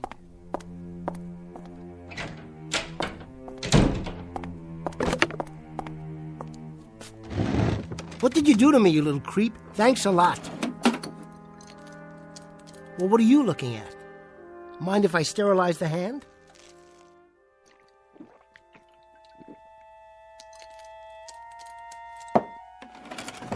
And stop staring at me. I'll turn you around so you can look at the wall. Huh? What do you have to say about that? I don't have anything to say about that, Jerry. Frank, how you doing? I'm doing fine. Who are you talking to? Me? Oh, no, I was just talking to myself. Trying out a new routine. A new one? Yeah. Pull up a chair. So how did it look out there? Not too bad once you got going. Small audience, but a reasonably happy one. Nobody asked for their money back. Good. Of course, it doesn't matter what I think. Sure it does. You're my agent. The only thing that matters is what the paying customers think. You got through it okay, Jerry, somehow. You and the little tyke over there. Why do you haven't turned around like that? Careful. I mean, I've told you not to touch Willie, haven't I? Still doing the bit, huh? Knock it off, Frank. What's that smell? Alcohol. What? I cut myself, all right? Smells like scotch. No, it doesn't. Take a look around. What do you see? This is makeup. And this is a jar of cold cream. I told you I'm on the wagon. Yeah, sure. I thought you gave me a solemn promise you were going to stick to soda pop and cappuccinos from now on. What's it take, Jerry, to get you wise? I'm tired, Frank. And I don't feel well. Give me a break and clear the area, will you? First, I'm going to clear the air. Now, I don't know where you manufacture your illusions, but you're not Edgar Bergen or Sherry Lewis or Jim Henson. At the moment, you're a second-rate nightclub entertainer. And if you stay on that bottle, you're going to lose even that title. I'll lose the bottle. Don't worry. Just pull out for a while and give me some space. I don't even know why I waste my time. 10% of you is grief, and it's always been that way. Maybe it's because I got a soft spot in my heart for people who commit suicide 8 hours a day. Frank. Jerry, it doesn't have to be this way. You give in to some bad hooch, you have bad nightmares. It's as simple as that. You take away the hooch, you take away the nightmares. Now, you need a college degree to figure that out? You've got the chronology wrong. First it's the nightmares, then it's the bottle. I wouldn't drink if I didn't need to. And I wouldn't be a second-rate nightclub hustler if that filthy, miserable little... Frank, I keep telling you, I want to get rid of him. I have to get rid of him. That stick of wood? That fugitive from the fireplace over there? How many psychiatrists you have to see, Jerry? How many hours on the couch? How many $80 an hour visits? I can't help it. You can help it. You know what it is. You've been told. Often, endlessly, up to my craw and overflowing. Schizophrenia. I know it by heart. Patient feels helpless and manipulated by forces beyond his control. I could give it to you backwards, forwards, and sideways, and in 3 different languages. It's like a well-rehearsed off-color joke. So the patient makes the transference between himself and his lifeless dummy, but is then unable to separate himself from the object of his transference. Now that's all very psychiatric, and it's worth about $2.50 a word. But that's not it, Frank. I told them, and I've told you. It isn't schizophrenia or paranoia any more than it's athlete's foot or a head cold. Willie is alive, Frank. I tell you he's alive. Willie is a dummy, a piece of wood. Put him down. Look at him. Does this thing look alive to you? Please, Frank. 24 inches of lumber in a funny little suit of clothes, and you're shoveling yourself into a grave over it. Careful. Now listen to me, Jerry. I've gone along with you. I've held your hand, and I've sung you lullabies, and I have patted you on the back. I've also covered for you the 110 times you run out on a performance. I thought up excuses that hadn't even been invented yet. I have gone without sleep and without commission because I thought I had a talented article here who eventually was going to crawl out from under the bottle and hit it big. Well, I don't think you're such a talented article anymore, Jerry. Now, let's put it this way. Maybe I think you could be, but you're never going to. I think you're a self-indulgent sot with an overactive imagination, and the only thing you like better than scotch is sympathy. Well, I'm going to give you just 24 hours to straighten out. Get rid of the bottle, and get rid of that crazy obsession that you're in a death match with a dummy. Frank, it isn't just a dummy. I tell you, it isn't just a dummy.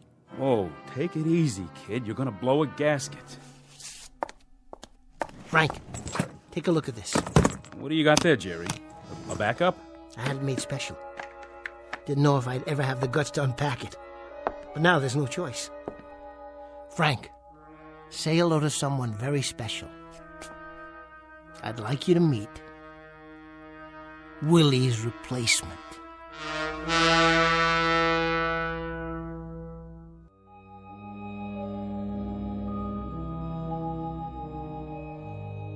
Willie's replacement? That's right. I call him Goofy Goggles. See the big, thick glasses? Great, huh? From now on, he's going to take Willie's place. You mean in the act? You got it. I'll get rid of Willie. I'll scrap him. I'm going to do a whole new routine. A whole new routine takes time. You got another show in half an hour. I won't be able to go on for the late show. Tell him I'm sick or something. I've already told them you're sick or something. The trouble is they know it's something that's bottled in bond. Frank, you got to back me up on this. You'll be out on that stage when you hear your music. I don't care which dummy you bring, but you be out there. This is one I'm not covering for. New routine, right. Come on, Goofy, we can do it. There you go. You sit right here on the table, and we'll cook up some gags. Sure, it'll be easy. What are you looking at him for? Don't worry about Willie. I turned him around so he can't see. Better put on a little more pancake. It's hot under those lights. How you doing? Clean your glasses for you? There. Okay. Now, say, Goofy Goggles, why don't you have your glasses fixed? You look kind of nearsighted. Are you kidding? I don't need them. My eyes are A-OK. I'm a grown boy. Goofy, you're looking at the band leader. I'm over here. Keep talking. I'll find you. Why don't you sit on my lap? There you go. Isn't that better? Say, Mr. Etherson, I've been meaning to tell you. You put too much starch in my collar. Too much starch in your collar? Well, that's so you'll stay awake for the whole show. Heads up. Did you see that chorus girl over there? Where? See? What did I tell you? But listen, you gotta be subtle about it. Don't stare at them when they walk by. Your whole head wobbles like it's gonna fall off. Yeah, that'll work. We're gonna make it out there. You and me, Goofy, and nobody else, just you and me. Willie, I saw that. You turned your head around. Don't look at him in the mirror, Goofy. He's nothing anymore. As soon as I lock him in his suitcase, he's through. Washed up, finished.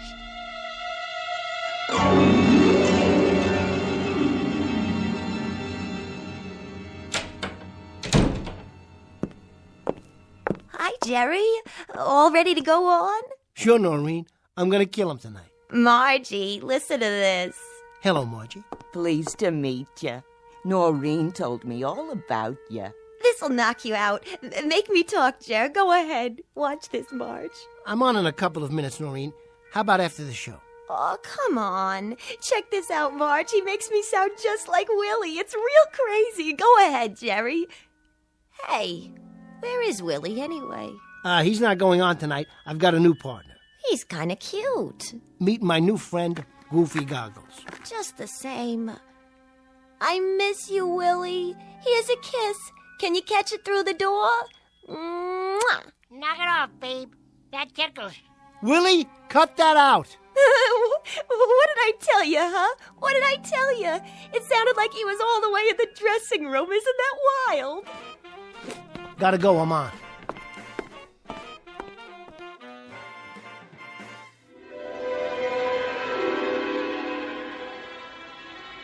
Goofy, you're talking to the band leader. I'm over here. Now listen, I think it's about time you got new glasses. I really do. My eyes are 20/20. What are you looking for? Keep talking. I'll find you. You know something? I think you ought to have an eye test. My eyes have a great IQ. Trust me. That's what you said to your toothpick. All right, now, let's try it. Look at this card. Oh, wait. Are you trying to trick me already? What does this say? Give me a hint. Come on, Goofy. It's as plain as the nose on your face. It ain't that big. Goofy, it's a letter that's between D and F. I got it. It's an E. My, how did you do that? I cannot tell a lie. That'll be a first. Well, I saw that card before and I memorized it. I thought so. Well, I got a mind like a steel trap. A mousetrap is more like it. Now, what do you say we get out of here? Wait a minute. Wait a minute. For my big finish, ladies and germs, I'd like to sing my favorite song. I only have eyes for you. You are here, so am I. Maybe millions of people go by, but they all disappear from view. With a voice like that, Goofy, it's no wonder they're all disappearing. For the exit. I'll make the jokes. You just move your lips. 'Cause I only have eyes for you.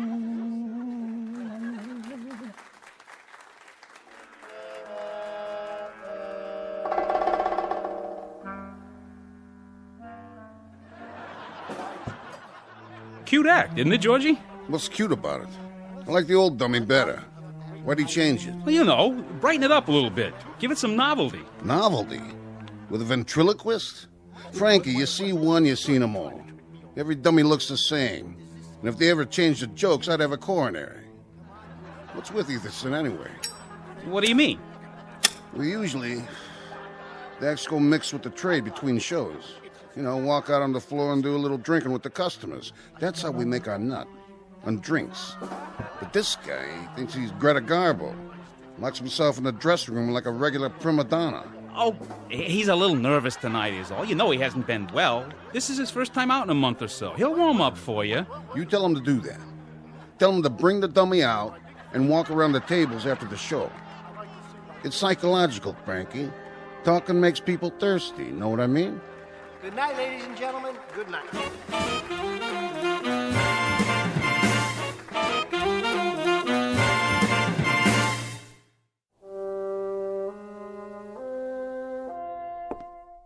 That was great. Really. Thanks, Marge. And him, he's a living doll. Oh, Goofy, you are the only man for me. Mwah. Hey, careful with the merchandise. That's enough, Marge. Goofy doesn't like to be touched. Say, What's the matter with him?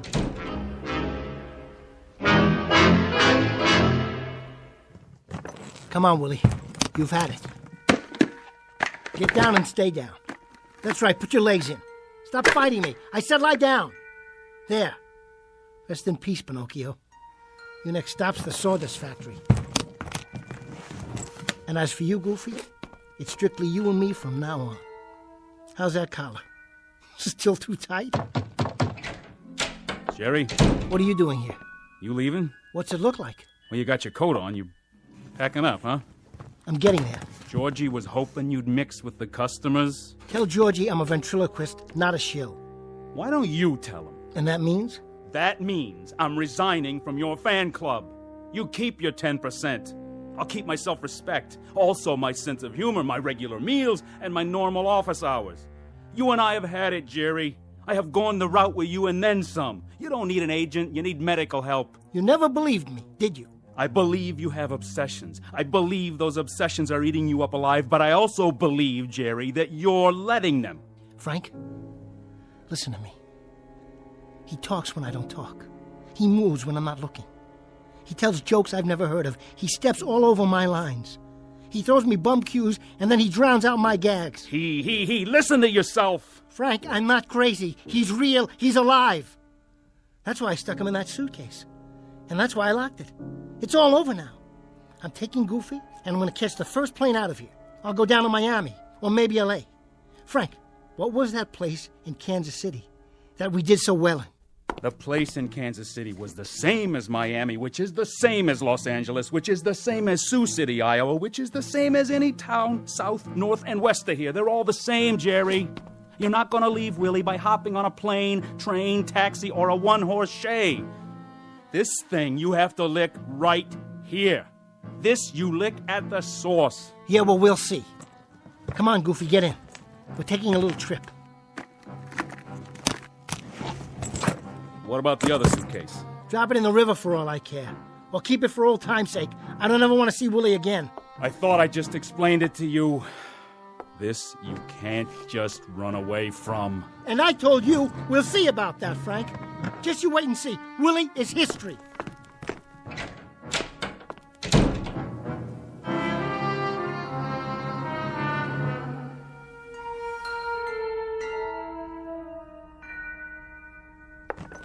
Come on, Goofy. Let's get out of this dump. What? Is anybody there? Georgie? Georgie, is this thing on? Somebody forgot to turn off the microphone. Well, it's not my problem. Goofy and me, we're hitting the road. Who's there? Come out and show yourself. I can't see who's... That you, Mr. Etherson? Oh, hi, Rich. Yeah, it's me. I was just closing down. Rich, don't forget to turn off the mic. Okay, but I thought I did. Then somebody must have turned it back on. Wonder who did that. Well, take her easy, Mr. Etherson. Nice show. Thanks, Rich. Night. Good night.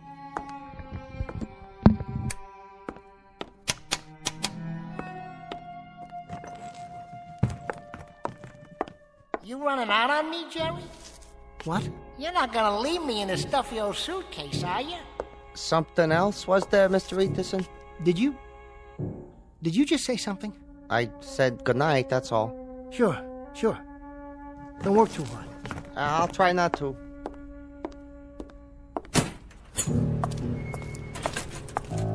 Now, come on, sport. I wouldn't lock you in a suitcase. Where are you? Where? Hey, Geppetto, did you forget something? Or someone? You leave me alone.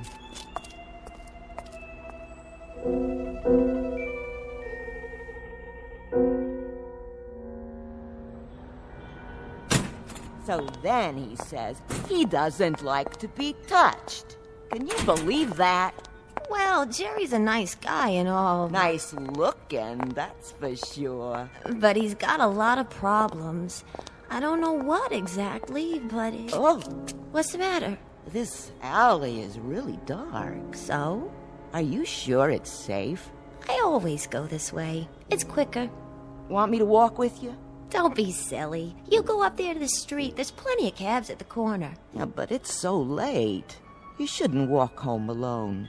Don't worry about me, Margie. I can take care of myself. Well, if you say so. I say so. See you tomorrow night. Okay, Noreen. Night.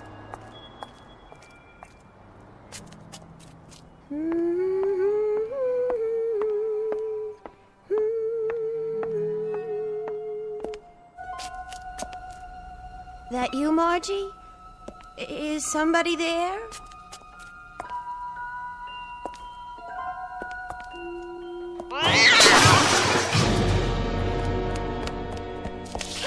Let go of me! Hey, take it easy, Noreen. It's only me, see? Oh, Jerry, thank God. Who did you think? I don't know. Were you following me?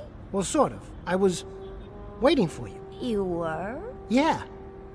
I was watching the stage door for you to come out. Sure you were. Would I lie? Well, in that case, I suppose the line is, this is so sudden.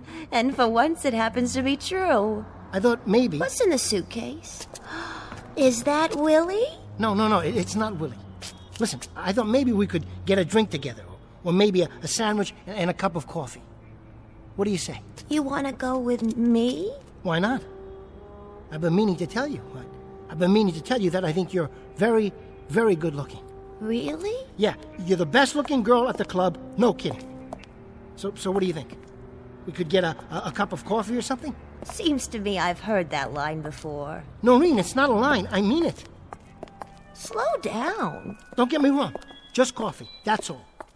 Sit someplace where it's nice and bright and talk, you know. That's original. Come on, Noreen. How does that sound? Sure, I guess.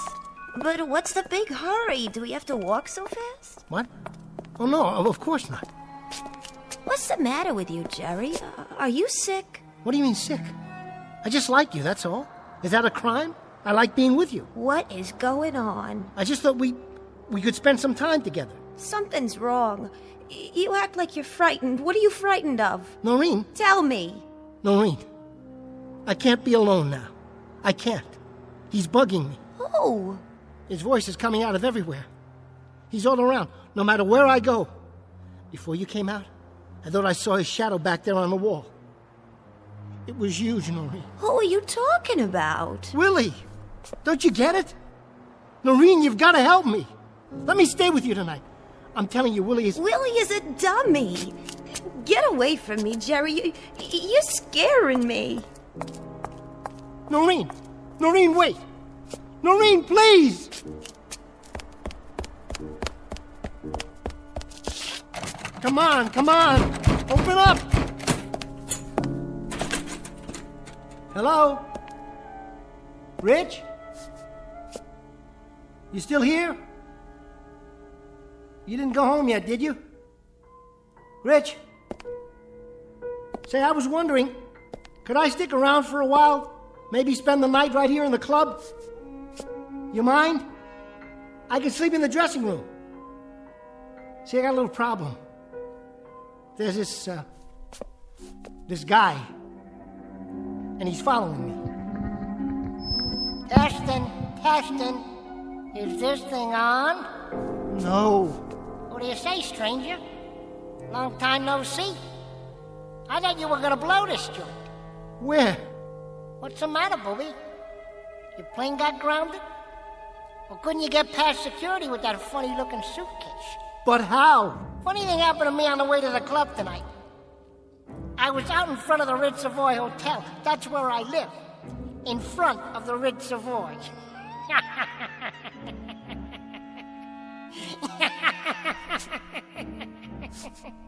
Where did you go?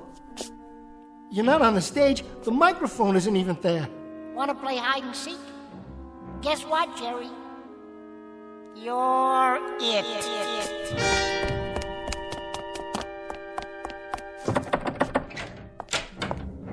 Hide and seek, huh? Where you hiding, you little... Come out, wherever you are.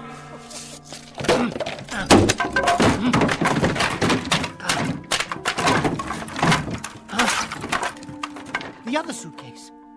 You're still in there, where I left you. You gotta be. There you are. I'll kill you, Willie. There. What do you think of that? Now let me see you try to follow me. Wait a minute. What are these glasses doing here? These are Goofy's. I know, I packed them myself when I put them in the... Goofy. I didn't mean to hurt you. I took the wrong one. How could I leave the wrong suitcase? Open the other one. Go on, Jerry. Open it. The one you've been carrying around. I was in there a long time. Now I gotta get my pants pressed. Let me give you a tip, Jerky. Don't ever run with a suitcase under your arm. I almost lost my lunch. Then you'd have a real mess to clean up. You get away from me. Just leave me alone. I won't tell a soul. Believe me, I won't tell a soul. Who do you think you're talking to? Maybe you need glasses. Willie, just let me walk out of here. And you'll never see me again, I promise. Well, why don't you take the eye test? What am I holding up? I'll give you a hint. It comes between D and F. No fair peeking. For the love of God, let me go. No can do, partner. Now, what do you say we get down to business? But you're a dummy. You're made of wood. Somebody built you. How could you... You jerk. You made me real. You spanked me to life. You gave me thoughts. You poured words into my head. You moved my mouth. You rolled my eyes and stuck out my tongue. You big lug, don't you get it? You made me what I am today. And I hope you're satisfied, you rascal, you, from the song of the same name. No, no, no, no, no.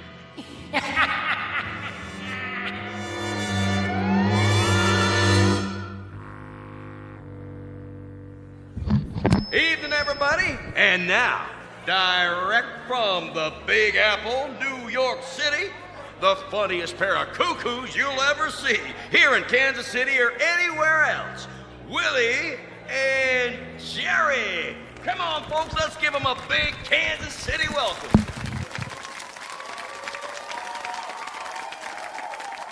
How do you do, folks? How do you do? Funny thing happened to me on the way over to the club tonight. I met this broad. Come on now, Jerry. You don't mean broad, you mean lady. You just make the jokes, I'll deliver them. But seriously, I've heard stories about you. I'm innocent, I tell you. I was framed. I've heard that you're superstitious. Me? You are, aren't you? I mean, you throw salt over your shoulder, cross your fingers. I wish you'd cross your legs so I could get more comfortable.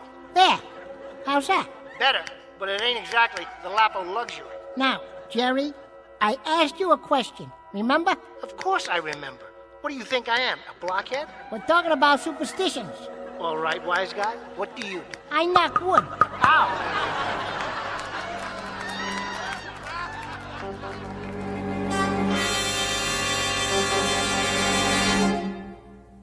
What's known in the parlance of the times as the old switcheroo. From boss to blockhead in a few easy lessons. And if you're given to nightclubbing on occasion, you might want to check out this particular act. It's called Willie and Jerry, and you'll find them booked into some of the better clubs along the Great Gray Way known as the Twilight Zone.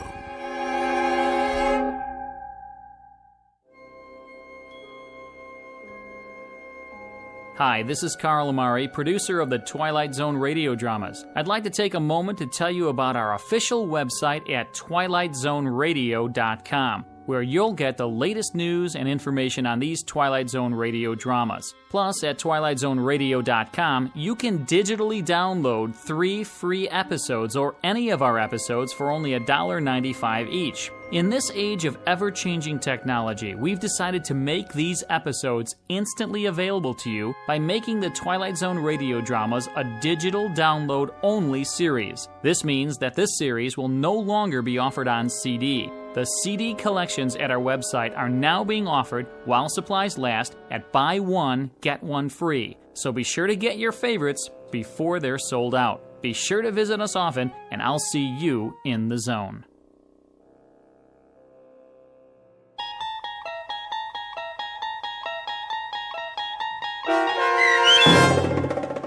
The Dummy, starring Bruno Kirby with Stacy Keach as your narrator, was adapted for radio by Dennis Etchison and based on a script by Rod Serling from a story by Lee Polk. Heard in the cast were Craig Wickman, Michelle Graff, Linda Ryder, Rich Komanek, Christian Stolte, Paul Patch, Roger Wolski, and Doug James. To learn more about the Twilight Zone radio dramas and to obtain audio cassettes and CDs of these programs, visit our website at twilightzoneradio.com. This copyrighted radio series is produced and directed by Carl Amari and Roger Wolski for Falcon Picture Group. Doug James speaking.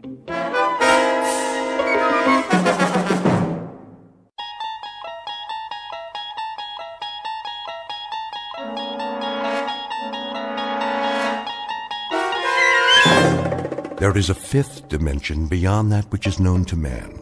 It is a dimension as vast as space and as timeless as infinity. It is the middle ground between light and shadow, and it lies between the pit of man's fears and the summit of his knowledge. This is the dimension of imagination. It is an area which we call the Twilight Zone.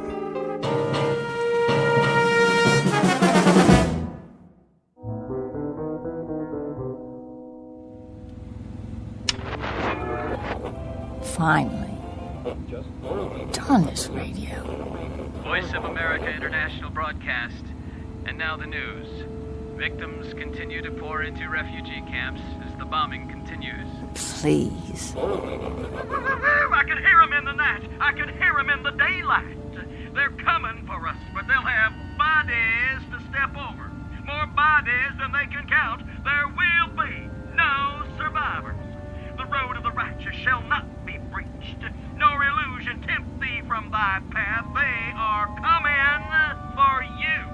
Remember my words and make your peace, brothers and sisters, because no one gets out of here alive. Have you ever driven cross-country? I don't know what I was thinking, but it seemed like a good idea at the time. Get away from it all, see the USA. Except that it's more than you bargained for. You try to keep a schedule, so you push yourself. You eat when you can and keep the gas tank full. But you'd swear it's never going to end. After a while, the only thing you want is to rest.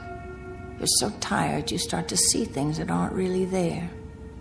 The highway winds ahead like a flat ribbon, and there's only the sound of the engine. And then suddenly, without warning, something moves out there. A jackrabbit, maybe, a small animal darting across your path. Or it might be your eyes playing tricks. But at the last minute, you swerve just the same, and something goes wrong. Very dreadfully wrong. This can't be happening. Please, stop.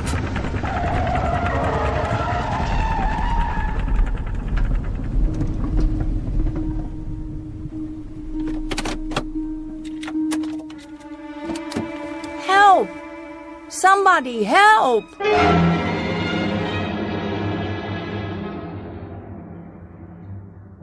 Her name is Nan Adams. She's 27 years old. Her occupation? Buyer at a New York department store. At present on vacation, driving cross-country from Manhattan to Los Angeles, California. She's gone just far enough to wear through the bald spot on her right front tire. But with any luck, she'll survive this little setback. Minor incident on Highway 11 in Pennsylvania. Perhaps to be filed under accidents you walk away from. A conversational item for the winter months back home when Miss Adams talks of her trip to her friends over a glass of wine.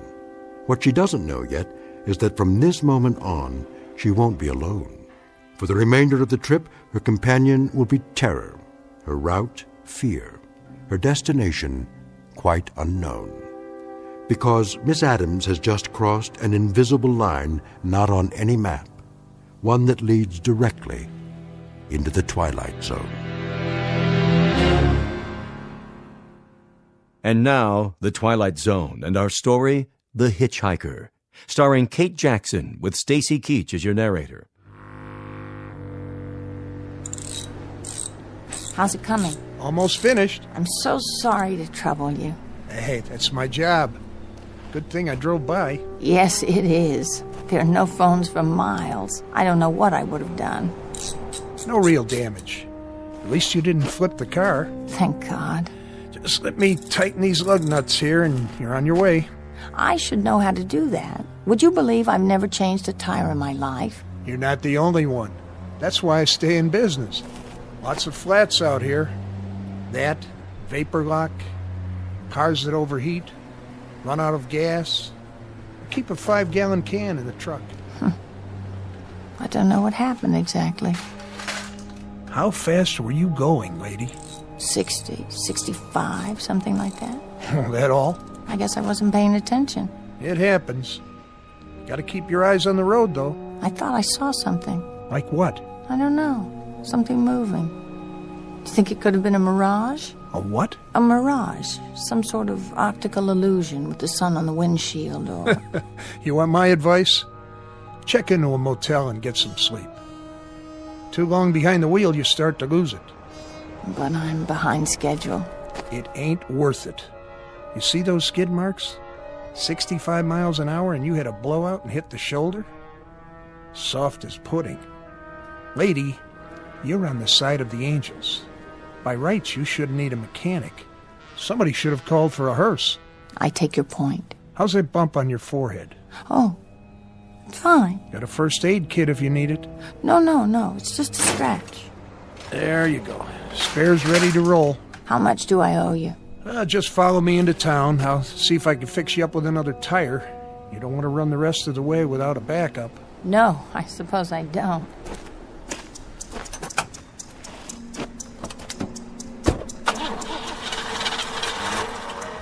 Huh. Oh, great. Something wrong? What? Not out of gas, are you? I don't think so. Pump the pedal a few times. Careful not to flood it.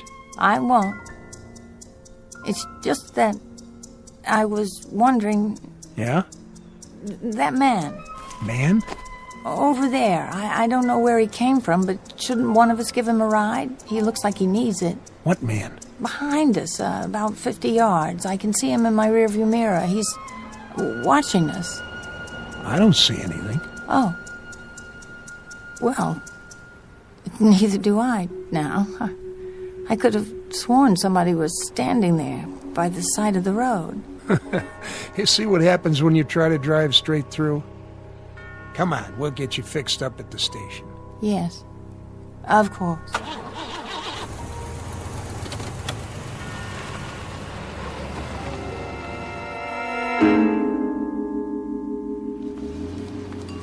Let's see. 45 for a new tire, plus 5 for the mounting and balancing, and the tax. That doesn't seem nearly enough. What about the service call?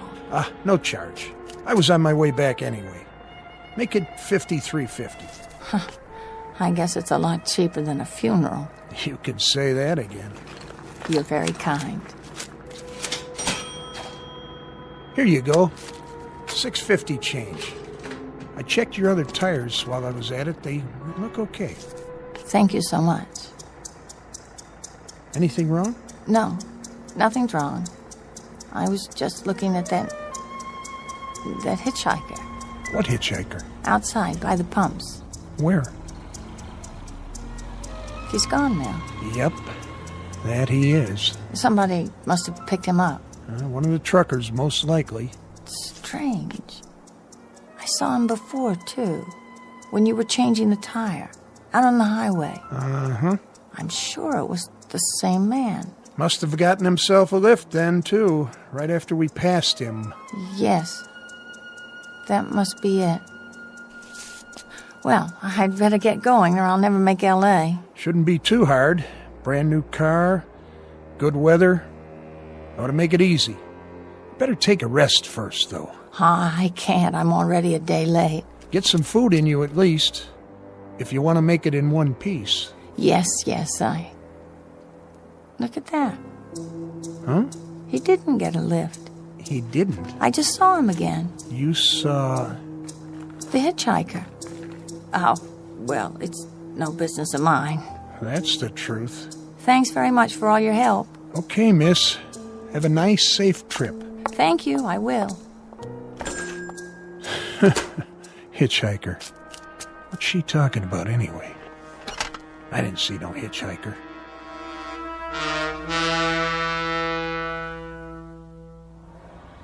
Oh, it can't be the same man.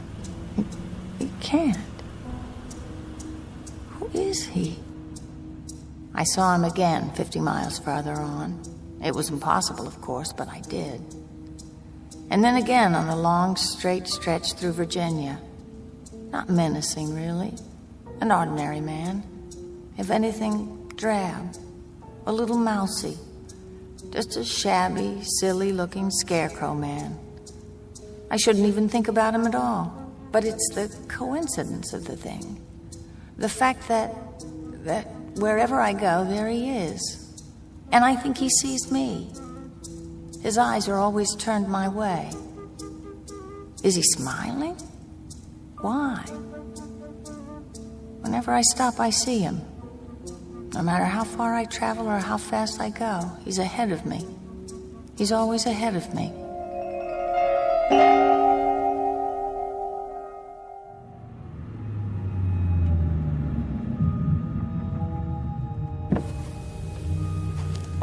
Yes, officer? Hold up, miss. Is something the matter? I can't let you pass just yet. Why not? Roadblock ahead. A roadblock? What for? Construction. Some big trucks blocking the way. Just a few more minutes. All right. I'll wave you on. Sit tight for now.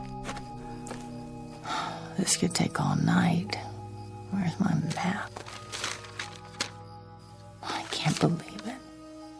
There is no other way. This is the only road west. Oh, no. It can't be, but it is. It's him. Going west, you say? I didn't say anything.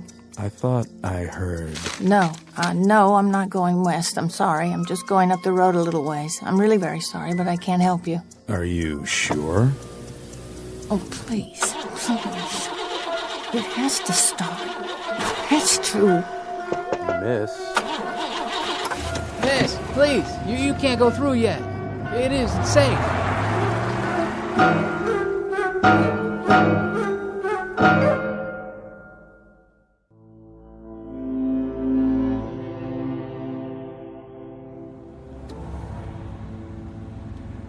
I'm on the turnpike now, a more secure feeling. And yet, I don't know why it is, but I'm frightened. A funny thing, fear. I've never known it before, not really, not like this. But now here it is. There's no denying it. Can't quite put it into words, a fear that's just about as vague as its object. And that's the trouble. It isn't really a fear, not exactly. That may be the wrong term, but I feel something. What should I call it? A sense of disquiet. The feeling that things are a little tilted, a little off somehow. The feeling you get when something's wrong, but you don't quite know what it is yet. It's vague because that's what that hitchhiker is. He's vague. Like a charcoal sketch that somebody's made and then half rubbed off the paper, leaving only a kind of indistinct outline. I wonder why it is he's always there. I wonder why I can't shake him. But most of all, I wonder why I can't stop thinking about him.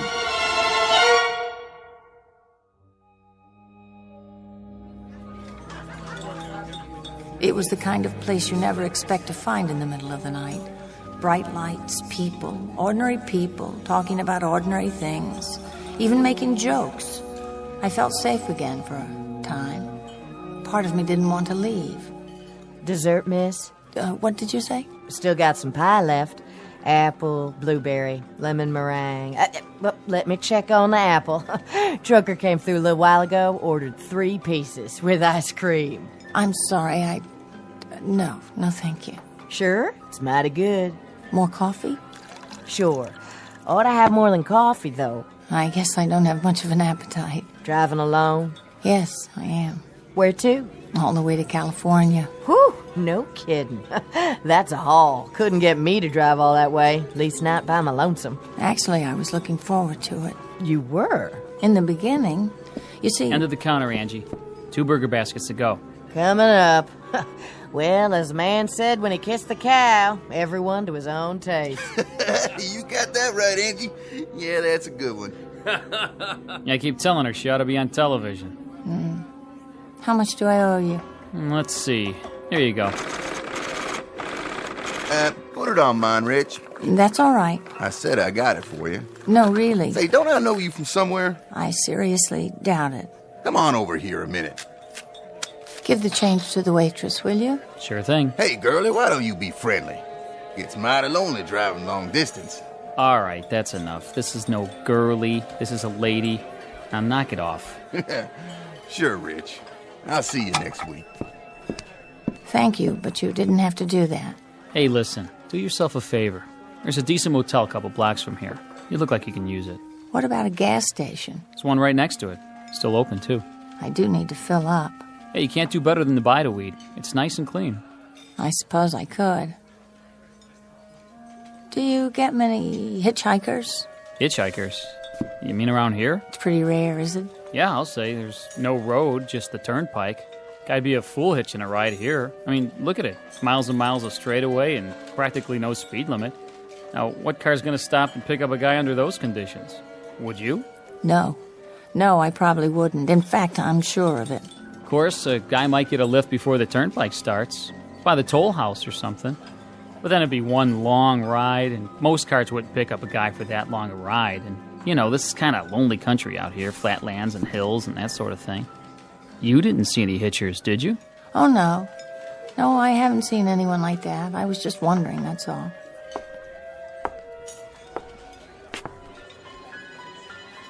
Anything wrong, miss? Oh, I don't know. I was just thinking. Something on your mind? I was just thinking how good it'll be to stop driving. It's getting so that I actually hate that car.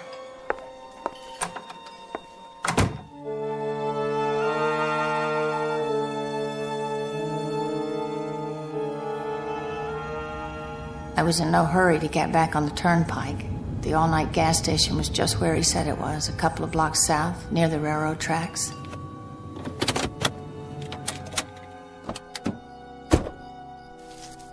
There was no one around, no one at all.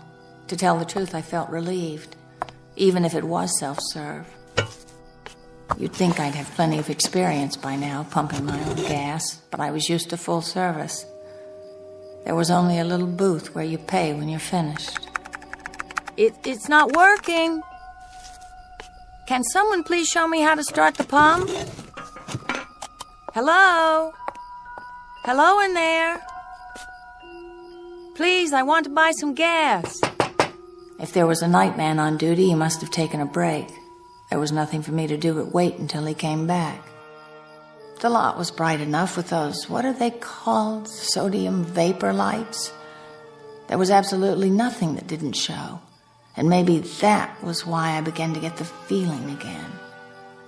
Part of it was the way everything beyond the station was pitch black. I was in an island of light, and the light wasn't normal. That was the other part. Sodium vapor bulbs put out a kind of orange glow instead of white, so some things take on a different color. My skin, for instance, it was, well, a sickly green. I stood there looking at my arms and hands and listening to the traffic on the turnpike, and I felt it before I saw it, felt it and heard it. It's him. I know it is. Where is he? Where? Get away from me! Do you hear me? Stay back!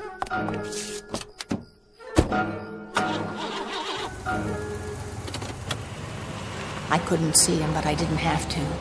I knew who it was.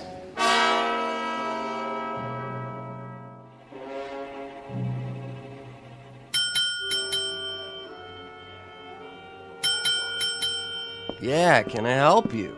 I need a room. For how long? Till morning. Just you? That's right. Fill out this card. I wonder, could I see the room? Huh? What for? They're all the same. If you don't mind. Come on, then.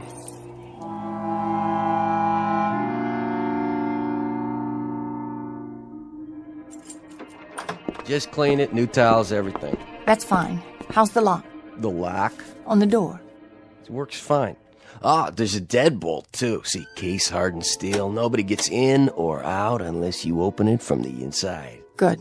Need privacy, do you? I just sleep better when I know everything's secure. Traveling alone, huh?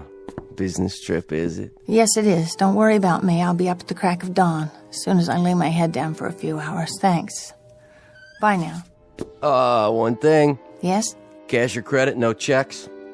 In advance. Oh, of course. I'll get you change. Keep it. Thank you. Good night. I told myself I'd be safe enough, at least for a while. I had to rest sometime. Clean sheets. What was that? Nobody out there. Must be my imagination. Yeah, that's it. Besides, no one can get in. What was that? It's in the room. A leaky shower head. But I knew. Already I knew, even if I hadn't thought it through. Something the desk clerk said about nothing getting in or out. I imagined myself lying in bed in the dark, waiting for another sound, and me trapped with it here in this room. No, that wasn't acceptable. Not acceptable at all. I had to go back to the turnpike where I belong.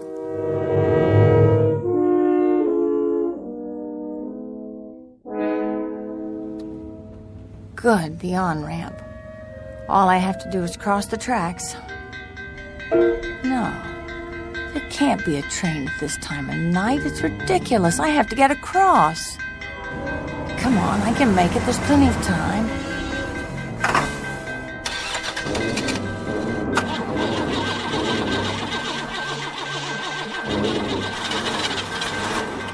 This going my way? Get away from my car! It has to start. It has to. This can't be happening.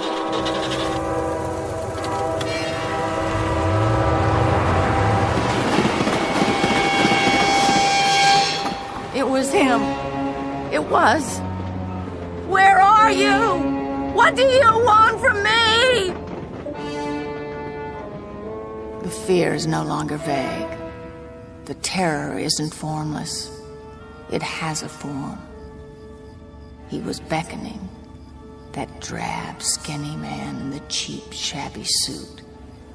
He was beckoning me. He wanted me to start across the tracks, for the car to stall. He wanted me to die. Now I don't know what to do. Whether I should turn around and go back to New York or go on. Thoughts stab at my brain. Ugly, frightened thoughts. Projections of tomorrow and the next day, driving through plains, driving through the desert, unspeakably, nightmarishly alone. And I know I'll see him again. I'll see him at detours, at other railroad crossings. He'll be looking at me at stoplights.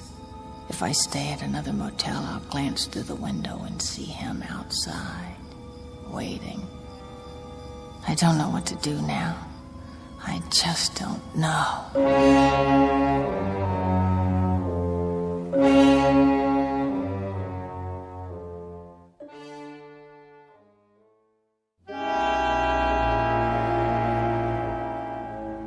Three days and 3 nights now. Past Tennessee into Arkansas, through the Ozark country and into Oklahoma and Texas. Stop for coffee and then drive on. Stop for food and drive. Stop for coffee, and the routine goes on. Towns without names pass by. Landscapes without form. The numbers on the dashboard clock change, and I don't even see them. Now it isn't a trip, it's flight. Route 80 isn't a highway anymore, it's a means of escape, so I keep going. Conscious of only one thing, I've got to get where I'm going before that hitchhiker closes in.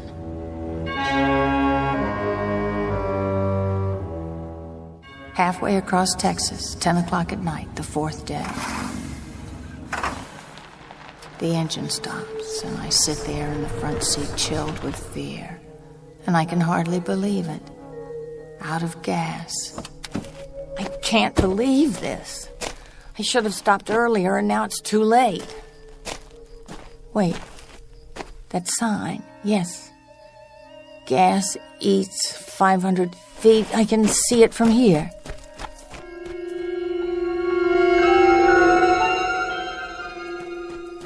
Please, someone. You can't be closed. Yeah, what is it? What do you want? I ran out of gas. I'm just a quarter of a mile down the road. Come back in the morning. Please, I can't stay here till then. It must be past midnight. No, it isn't. It's not even 11 o'clock. Well, we close up here at 9. I'm sorry. Try the Honeysuckle Lodge. They got a gas pump there. It's about a mile or so away. Please, I can't walk any farther.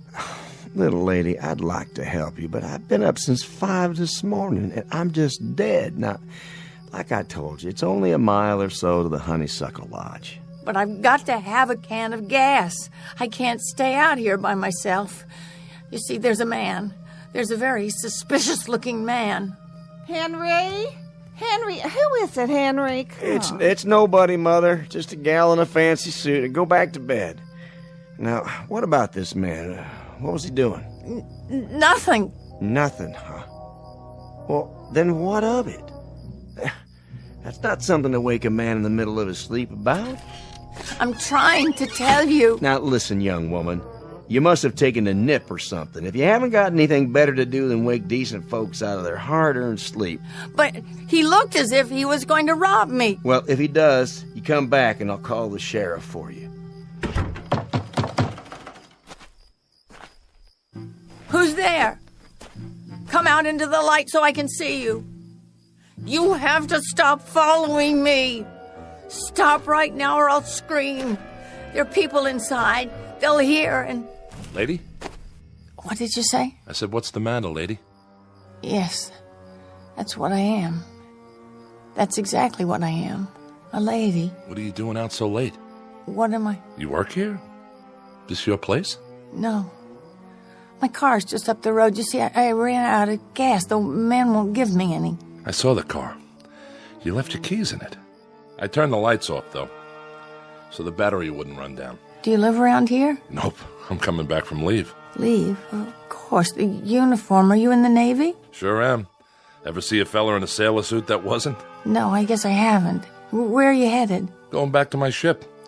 She's in San Diego. That's where I'm heading. San Diego, California. Would you like a ride? You kidding? No, I mean it. I'll take you all the way to San Diego. Will you drive with me? You don't have to ask me twice, lady. You've got yourself a rider. I don't have any gas, though. We'll fix that. You tried already? The man's in bed. He can't be bothered. Well, let's get him out of bed. All he needs a couple of gallons. I seen some all-night gas station signs. There must be plenty up ahead. Let's go, Pop. You got some customers out here.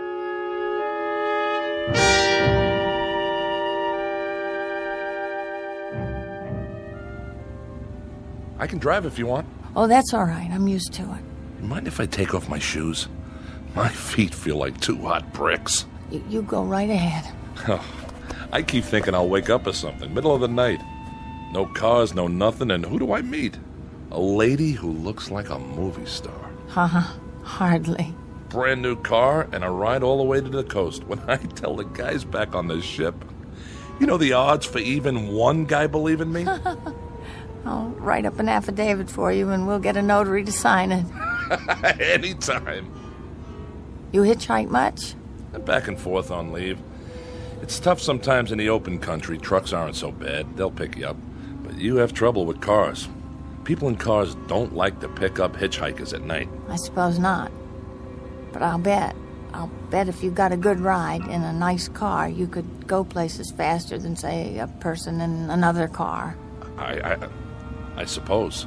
Take me, for instance. Suppose I'm driving across the country at a nice steady clip of about, say, 55 miles an hour. Well, couldn't a guy like you, just standing beside the road waiting for lifts, beat me to town after town? provided you got picked up every time in a car going 65 to 70 miles an hour. I guess. Maybe he could and maybe he couldn't. What difference does it make? Oh, it's no difference. It's just kind of a crazy idea I've had after so long in this car. That's one way to pass the time. Oh, no! What's going on? What's the matter? Did you see him? See who? That man. What man? The one who was standing beside the barbed wire fence. I didn't see anybody. That wasn't nothing but a bunch of steers in the moonlight. What do you think you're doing? Trying to run into a fence post? There was a man, a gray, thin kind of man with an overnight bag in his hand. You must be overtired or something, lady. There was nothing there but some cattle and a fence. I saw him. In fact, there he is now. Hey, give me that wheel.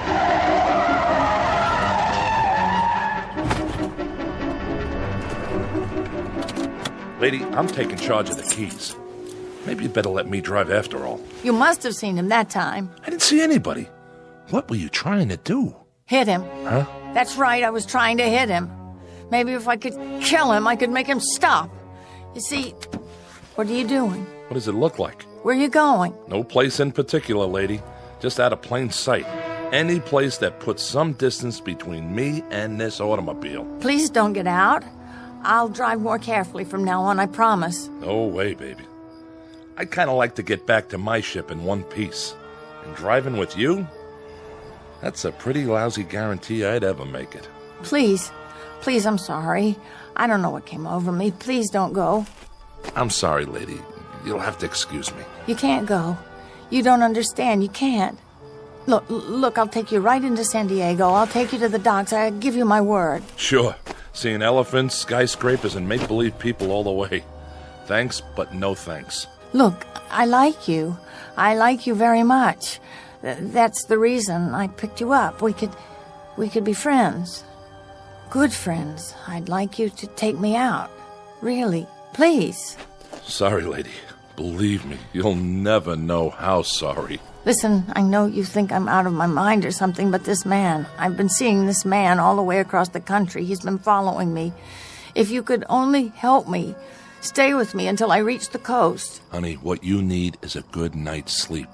You don't need a boyfriend, just a good night's sleep. Here's your keys. See you around. Please, come back!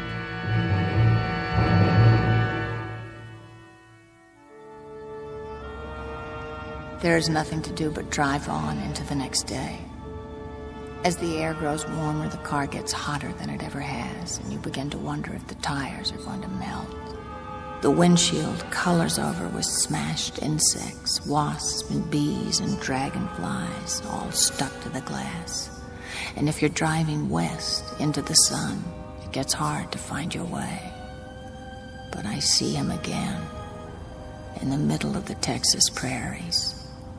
And then everywhere, wherever I pull off, even for a moment, for gas, for oil, for a drink of pop, a cup of coffee, a sandwich, he's there. He's outside the entrance to a rest stop near El Paso. He's sitting by a drinking fountain and a little camping spot on the border of New Mexico. He's waiting for me outside the Navajo reservation where I check my tires. I see him again when I buy 12 gallons of gas in Arizona. He's everywhere I go, always ahead of me, always looking at me, always waiting for me. Now I'm outside a diner near Tucson. There's a phone booth, and I'm going to call home. Back to New York. Put in a call to my mother so I can speak to someone familiar. Someone I love. Someone who will bring back reality for me. Just a voice, that's all. But I know it will be enough. Just a warm, familiar voice so I won't lose my mind.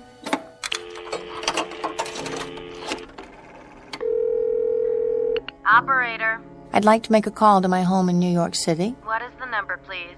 Trafalgar 41098. Thank you. That'll be $3.60 for the first 3 minutes. Oh, I seem to be short. I thought I had enough. and... I could go inside and get change. Look, can't you put it through? I have to talk to my mother. Would you like to call collect? Yes, that's it. Thank you, operator. What number are you calling from? Wait. There's no number. It's been scratched off. If you can't give me the number... Don't hang up. Here, I found some coins. I'll put them in now. 50 cents more, please. Yes, I know. I've got it. Thank you. Go ahead, please.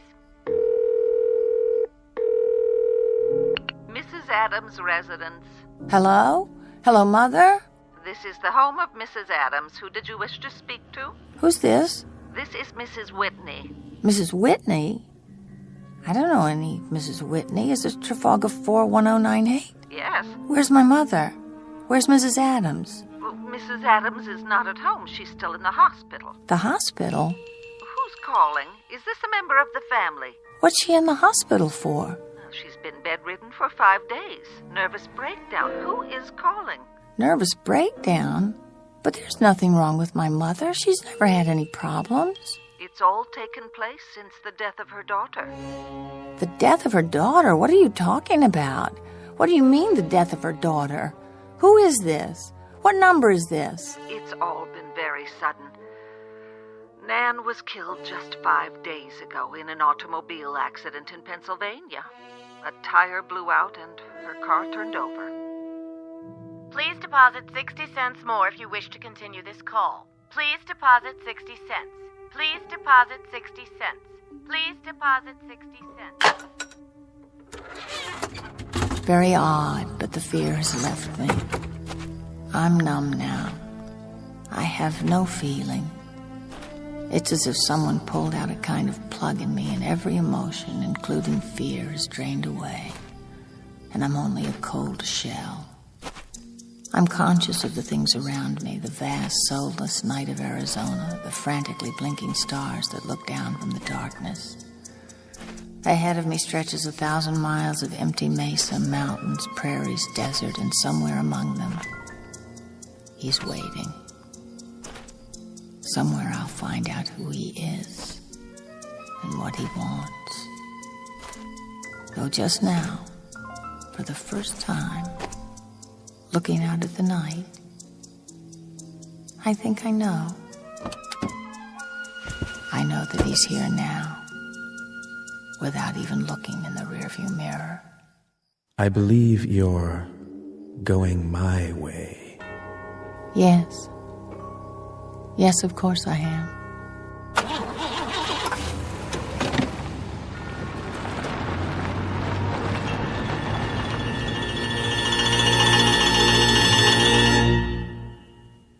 Nan Adams, age 27. She thought she'd take a drive to California, to Los Angeles. She didn't make it because of a detour through the Twilight Zone. More from the Twilight Zone after this. Hi, this is Carl Amari, producer of the Twilight Zone radio dramas. I'd like to take a moment to tell you about our official website at twilightzoneradio.com, where you'll get the latest news and information on these Twilight Zone radio dramas. Plus, at twilightzoneradio.com, you can digitally download 3 free episodes or any of our episodes for only $1.95 each. In this age of ever-changing technology, we've decided to make these episodes instantly available to you by making the Twilight Zone radio dramas a digital download-only series. This means that this series will no longer be offered on CD. The CD collections at our website are now being offered while supplies last at buy one, get one free. So be sure to get your favorites before they're sold out. Be sure to visit us often, and I'll see you in the zone.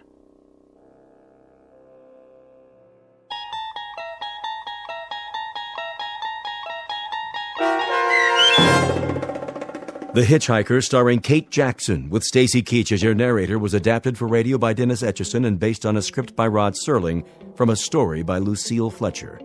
Heard in the cast were Mike Starr, Nick DiGilio, Todd Manley, Peter DeFaria, Turk Muller, Doug James, Kurt Nabig, Carl Amari, Deb Dotzer, and Meg Falcon. To learn more about the Twilight Zone radio dramas and to obtain audio cassettes and CDs of these programs, visit our website at twilightzoneradio.com.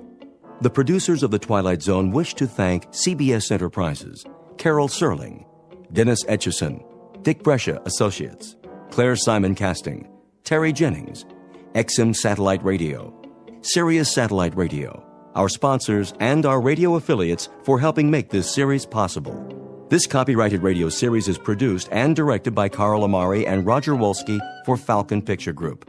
Doug James speaking.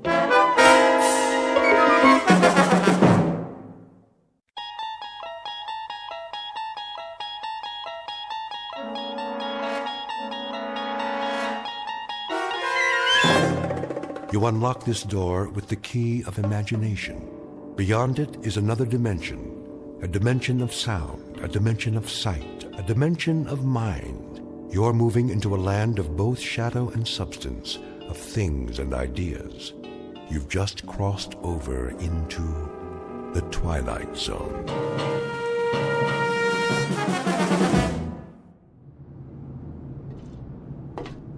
All right, men, we've got clear skies and a calm sea. Now let's get this ship back on course. Yes, sir.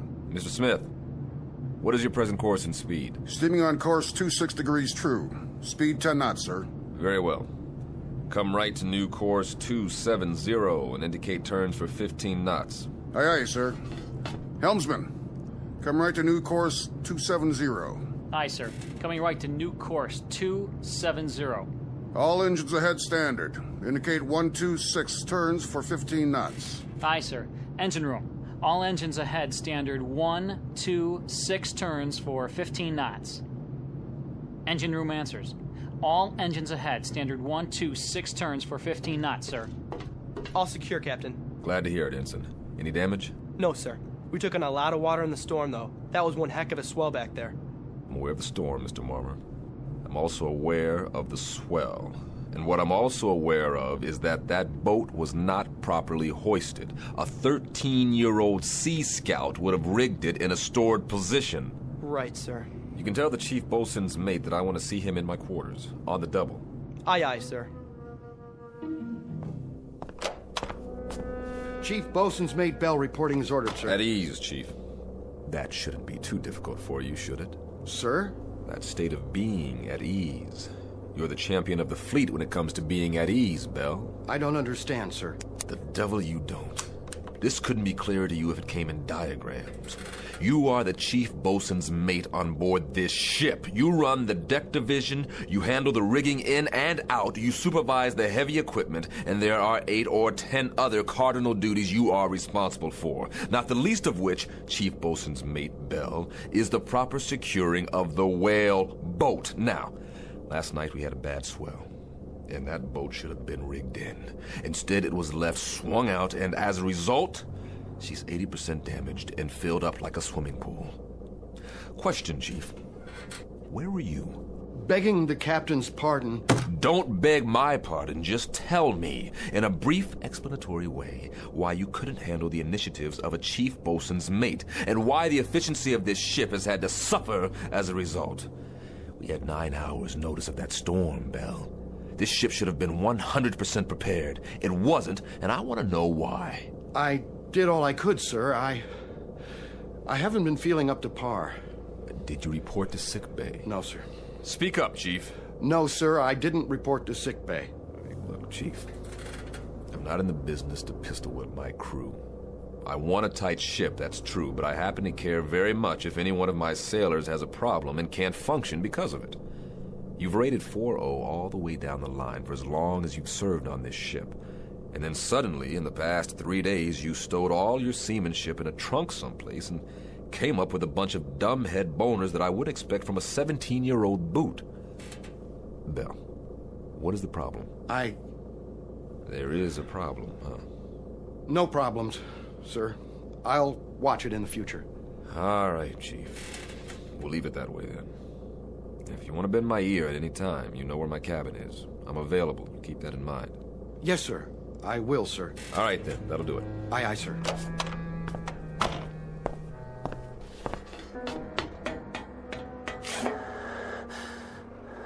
Chief?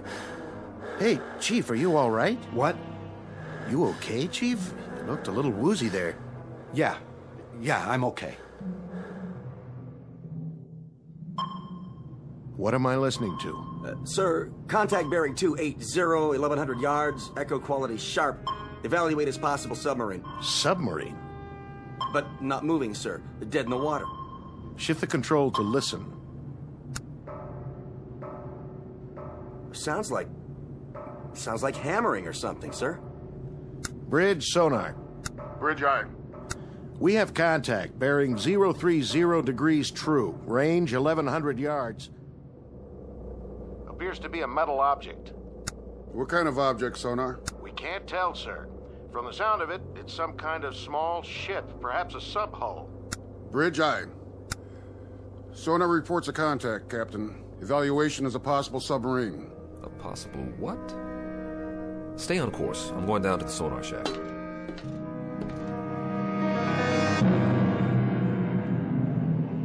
Incident 100 miles off the coast of Guadalcanal. Time 1963. A United States naval destroyer on what has been a most uneventful cruise, except for a few tense moments with a storm front. Nothing unusual. But in a moment, they're going to send a man down 30 fathoms and check on a noisemaker. Someone or something tapping on cold steel. You may or may not have read the results in a naval report, because Captain Beecham and his crew have just set a course that will lead this ship and everyone on it deep into the Twilight Zone.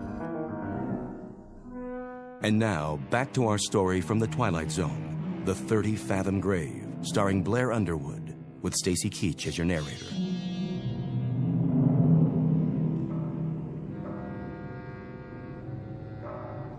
That's it, huh? That's the sound, sir. How long have you been in contact? About 3 minutes, sir. That's a funny one. Sounds like tapping on metal, doesn't it? That's what I think, sir. Bridge. Change course to 030 and reduce speed to 5 knots. Try to make contact by underwater telephone. I've already tried, sir. I get no response. Listen. It stopped now. Just like that? Sonar still has the contact, sir. I'll leave it on. Stay on it. I'll be on the bridge.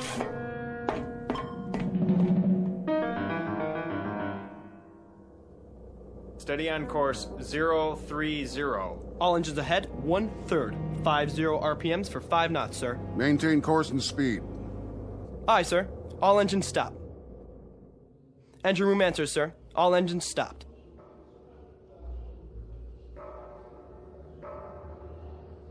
Do you hear it, sir? Wait, hold it. Hold it. I want dead quiet all over the ship. Tell those sailors on deck to can it.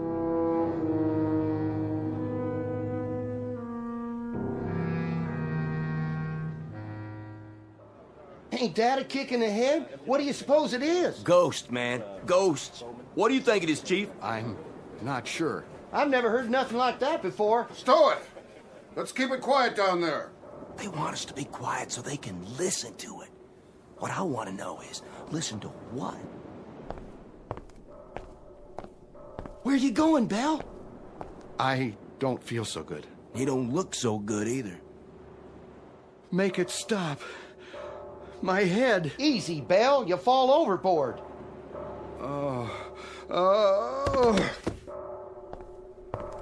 I said quiet out here. What's the problem? We got a man down, sir. What happened? Nothing. Looks like you fainted. We'll get him down to sickbay. Yes, sir.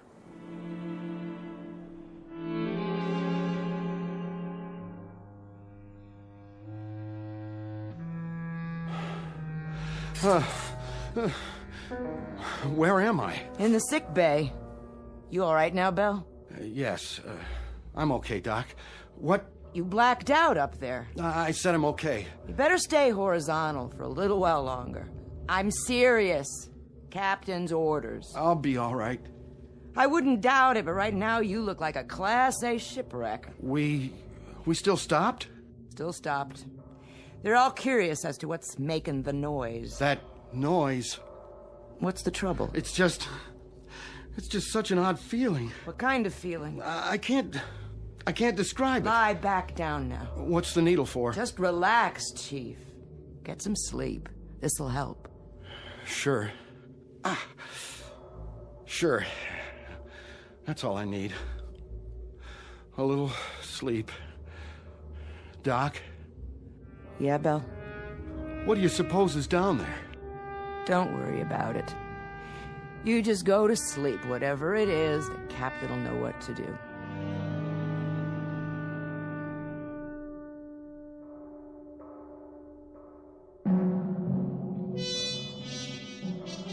I want you to stay grafted to me, Lieutenant. Sir? Take notes on everything that happens from now on. I may turn in a report that'll stick me on a garbage tanker or even a naval hospital. I want 15 witnesses at my hearing who are on my side. Could be a sub, and we could be hearing it. It's only about 30 fathoms. Yeah, sure. It could be a sub, mister. That's probably what it is, but what about this sub? Has it got 2 arms and a fist? Because somebody's making noise down there. We have a diver on board? Yes, sir. What's his name? McClure in the 1st Division. He's a qualified diver. Tell him to report on the double. We'll send him down. Have him knock on the door. I see. And then what, sir? We'll see who invites him in.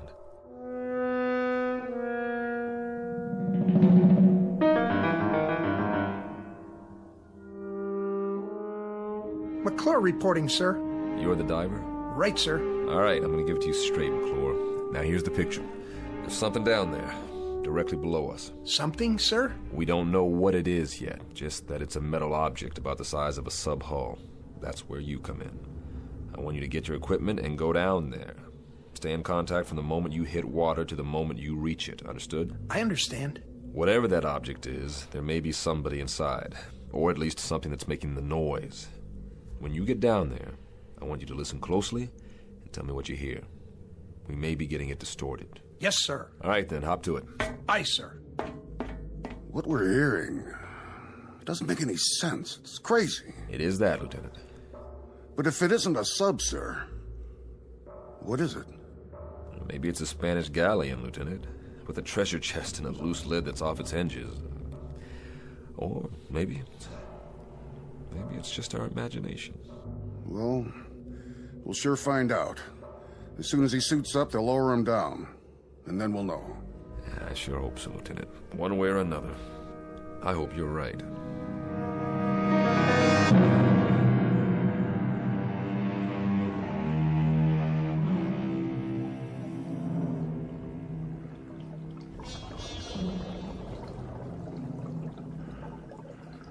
Bridge, can you hear me? Loud and clear. This is the captain. Keep talking. Yes, sir. What do you see, McClure? It's a sub, sir. No question about that. Have you reached her? I'm standing right alongside, sir. I don't hear anything, though. McClure? Her bow is buried about 15 feet into the bottom. I can't read any identification. It's covered. Or rusted over. On the side of the conning tower, McClure. Can you read a number there? No, sir. There's damage. Number's been obliterated. McClure, you hear that? Yes, sir, I do. It's coming from midship. I'm moving toward there now. Tap on the hull, McClure. See if you can get a response. Was that you, McClure? Yes, sir. No response, sir. I don't hear anything anymore. McClure, there should be 3 hatches. On the bow, on the conning tower, and on the stern. Is the ship upright? She's upright, sir. At about a 30-degree angle. I understand, McClure. Climb up on her deck and check the hatches. See if you can open them. The bow hatch is buried, sir. I can't get through to that. But wait a minute. I'll check on the one over the conning tower. McClure, what's the condition? The conning tower hatch is all bent, sir. I can't move the wheel. The whole deck appears to have been strafed. Wait a minute. Hatch on the stern the same way, sir. I can't turn her. Whoever she is, sir, she must have caught it. Say again, McClure. She must have what? Caught it, sir. The whole deck is pockmarked with shell damage. Machine gun damage, too. Is that you, McClure? No, sir. It's coming from inside the hull. Answer it, McClure. Answer it right away. This is crazy. McClure, can you pinpoint the sound? Can you tell precisely where it's coming from?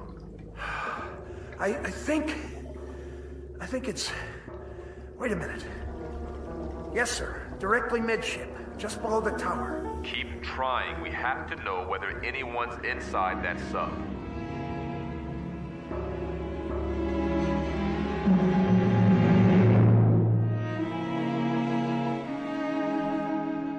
Now, back to the 30-Fathom Grave on the Twilight Zone. No more contact, sir. Stay on it for as long as you can, McClure. Come up when you're ready. Aye, aye, sir. Get the comm, officer. I want to send a message. Action is 7th Fleet, info to SyncPack. Appraise them of the situation. Get on it. Yes, sir. Radio bridge. Radio I. Captain wants a message. Action to comm 7th Fleet. Info SyncPack Fleet. Have located sunken sub. Position latitude 09-30-00 south. Longitude 160-48-00 east. Request, confirm location of all known sinkings this area. Will remain this area until further advised. Precedence, operational, immediate. Aye, sir. Any ideas, Captain? An even dozen, but every one of them nullifies the one ahead of it. If it's one of our subs, we should have gotten a report on it. And even if it's somebody else's, why haven't they gone out the torpedo tubes? That's what I was thinking, sir. Which brings us down to another common denominator. That sub has been hit by shell fire. So, whatever action took place must have happened within a period of hours, or else there wouldn't be anyone still alive. But there's been no action. We'd have seen it, or heard it. They put them all together and they spell nothing. When McClure comes up, tell him to dry off and report to the sonar shack. That's where I'll be.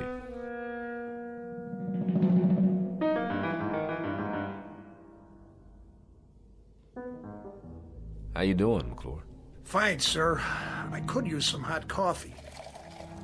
Well, you can drink a gallon of it if you want. Just tell me. What did we find out? I don't know, sir. I don't know either, Bosun. Just tell me what you do know. There's somebody inside her. I'd lay odds on that. 3 or 4 times when I pounded on the hull, that's when somebody answered me.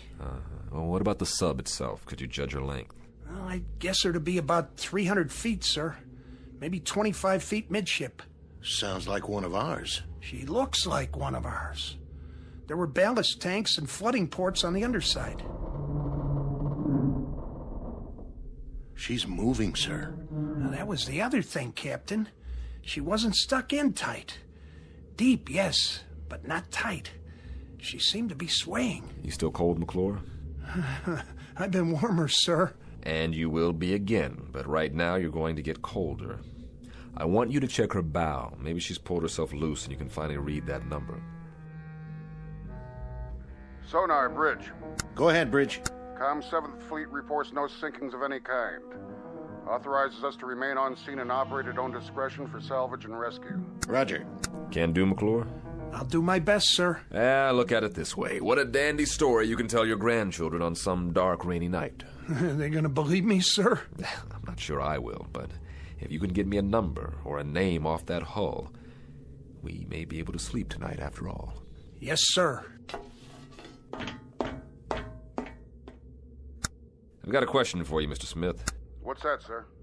If they're in there and alive and can't use the torpedo tubes, how do we get them out?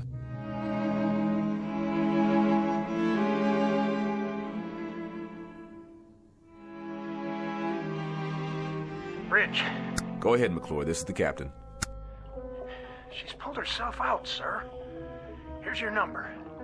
714. 714. Make a note of that, Lieutenant Smith. Yes, sir. Well, that means she's one of ours. Come on up and get a broiled steak on me, McClure. Smith, hand me the book with the hull numbers. Here you are, sir. Give me that number again. 714. Here it is. 714. Commission December 1941. Sunk in action, First Battle of the Solomons, August 7th, 1942. But, Captain, that was 20 years ago.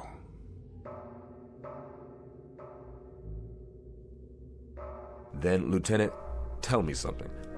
Who is inside that sub?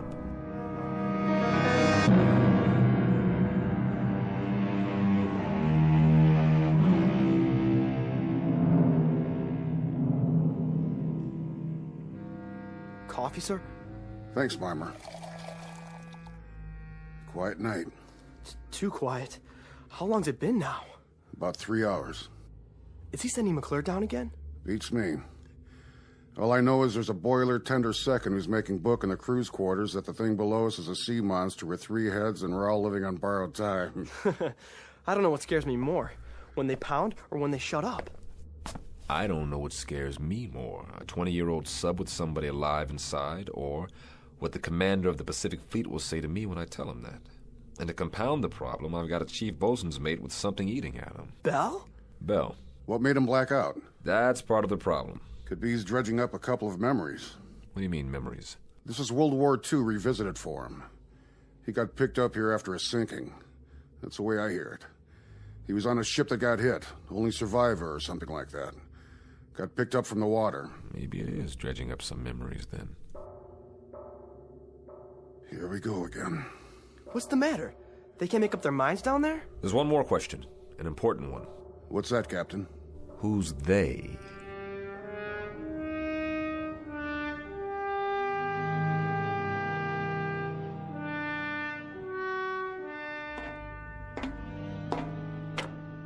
Hello, sir. Doc? How's it coming down there? Yeah, it's coming. How's your patient? Asleep, sir. I was just going to get some chow. Keep me posted. I'll be in my quarters. Aye, sir. No. No. What's the matter? Belle! What happened? I was looking in a mirror and I saw faces. They were staring right at me. They were pointing at me. I know it sounds crazy, but they were there. It was as if I'd been pushed out of the mirror. Ordered out. That's why I had to break it, to make them stop.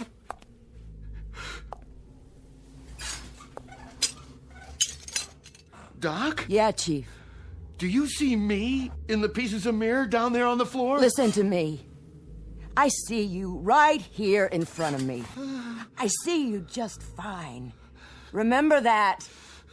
Nobody is ordering you anywhere. You're not going anyplace. We're gonna lick this, Belle. I mean it. We're gonna lick this. Oh.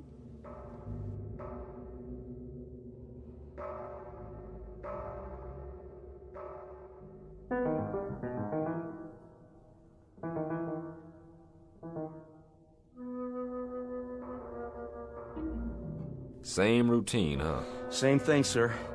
But it's getting a little fainter, I think. And they don't acknowledge our signals at all. But it's definitely fainter. It's some piece of equipment. That's what it is. Something loose that's probably swinging back and forth and hitting a bulkhead. Possible. That's the only explanation. I mean, well, think about it, Captain. A 20-year-old sub in the deep six since the war? Who could be down there? Somebody who dies awfully hard.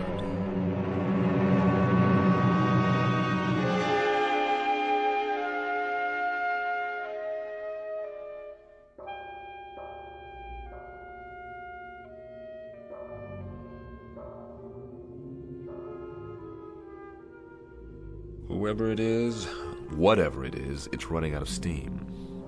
I wouldn't make book on this, but I've got a hunch that if we don't get inside there, and I mean quick, we're gonna miss the boat. So we go down, and like you said, we knock on the door, but we've done that before. No, we don't knock on the door this time. Now we kick the door open. Begging the captain's pardon. You break in that way, and it's a sure bet the pressure will kill whatever's alive down there. Right, so we do it the one other way we've got. I want you to send a message to ComSub Pack. Tell them we're going to need a submarine rescue ship out here. Give them position and depth, and tell them to report to the scene for rescue attempt. Emergency precedence. The airlock chamber? Well, that's all we've got left, and it's precious little. Get on it right away. I'll be on the bridge. Radio, sonar. Radio I. The ComSub Pack. Emergency precedence.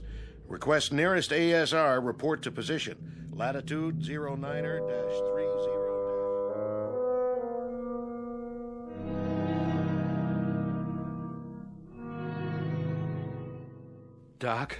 Yeah. You got a cigarette? Sure, Belle. I'll do it. Your hands are shaking. Thanks.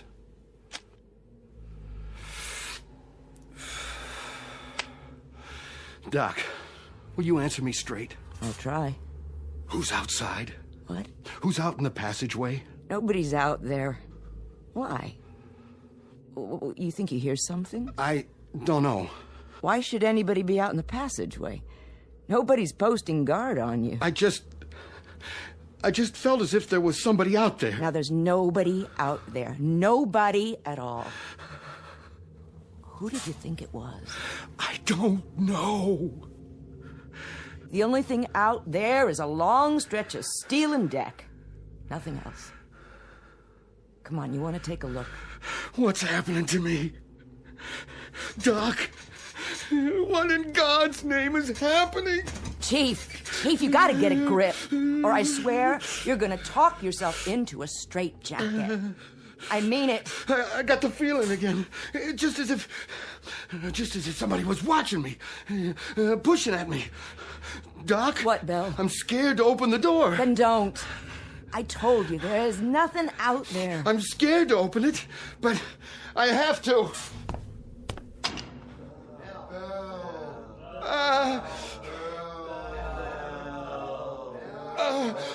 No! What did you see? Men! What men? All wet! Dripping wet and not alive! They were looking at me! Listen. I didn't see a thing, Chief, and neither did you. Oh. Did you hear me? All you saw was what your scared brain told you to see. Oh. That's what it was, what you've talked yourself into. Now pull yourself together, sailor. But I tell you, I saw it! Then I'll prove it to you. No! See? Nothing, I told you. What the... Water on the floor.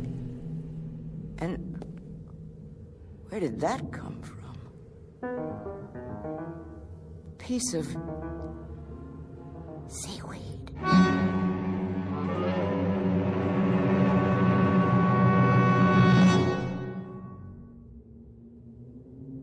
That about does it, McClure. Go down and try to get a response. It'll help that sub-rescue outfit if they can get a specific location. How will they get in, sir? Through the forward torpedo compartment or the stern. Then they'll have to blow each of the 6 other compartments before they can enter. What if I don't get any answers, sir? We haven't heard from them in almost a half an hour. If you don't get any answer, come back up. The rescue team will take it from there. No survivors then, sir. Is that what it'll mean? That's what it'll mean. They'll bring up bodies, not survivors. Okay, McClure, up to it. Aye, sir.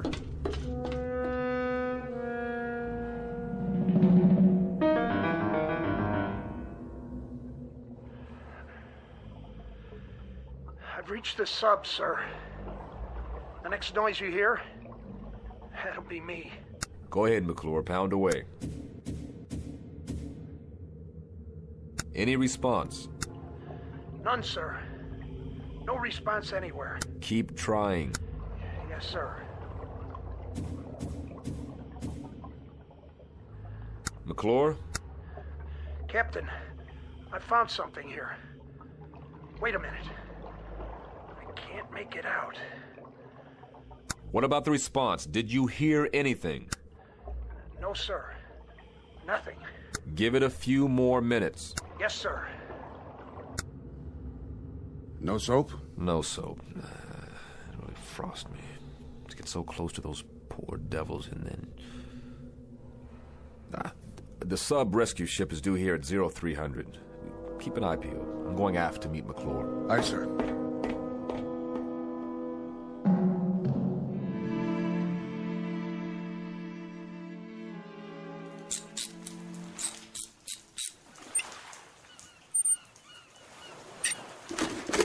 Bet it feels good to get that helmet off. Oh. Yeah, it sure does. It's so dark down there now. Without the light, I couldn't see a blasted thing.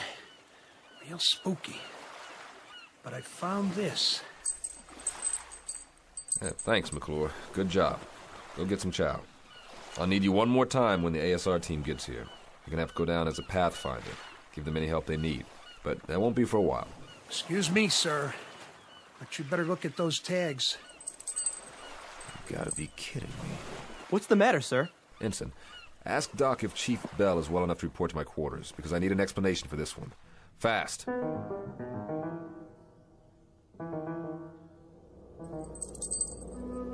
Go ahead, Bell.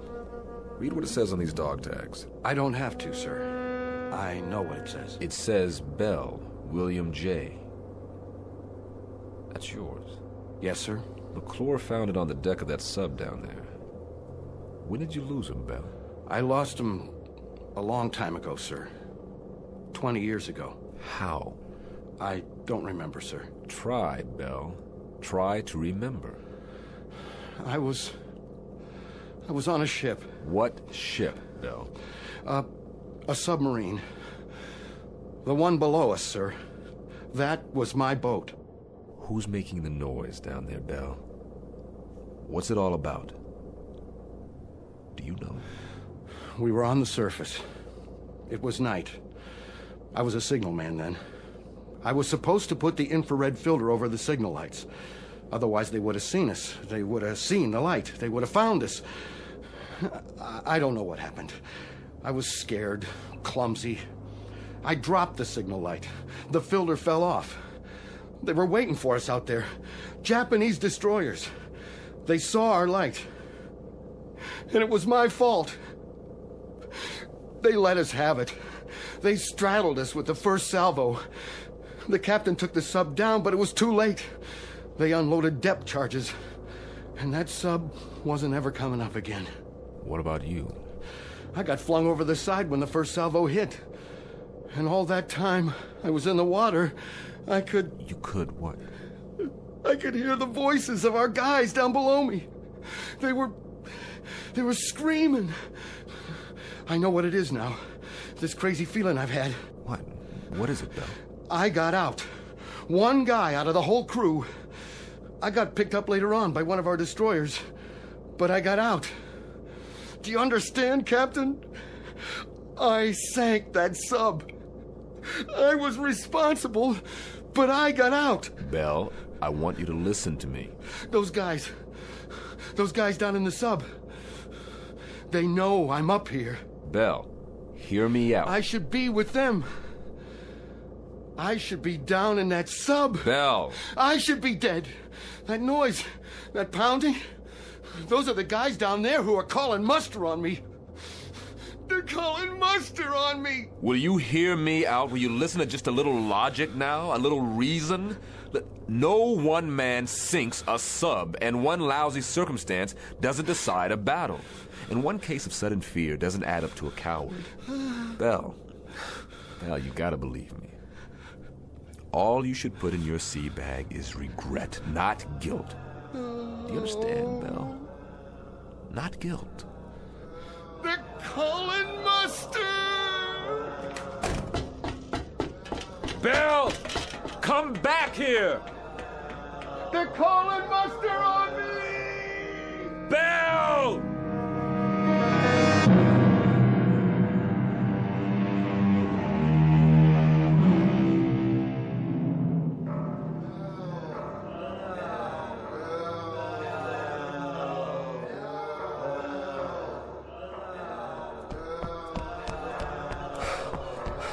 Bell, get away from the rail. Now, that's an order. They're calling me! Man overboard! Starboard side!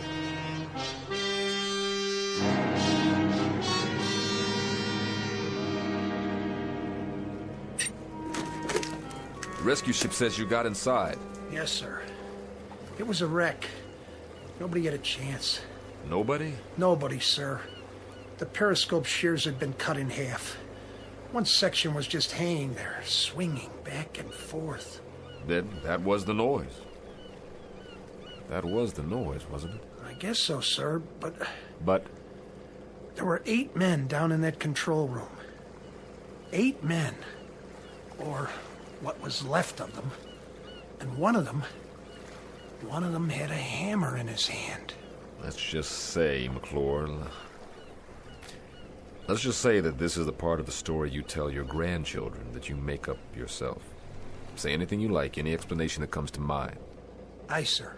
It's funny how long it takes some men to die, or to find any peace at all. Sometimes I think that's the worst thing about a war.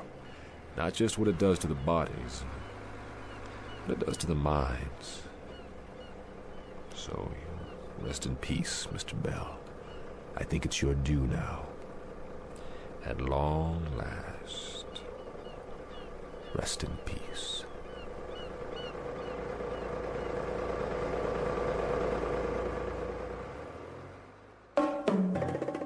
Small naval engagement. The month of July 1963. Not to be found in any historical annals. Look for this one filed under H for haunting in the Twilight Zone.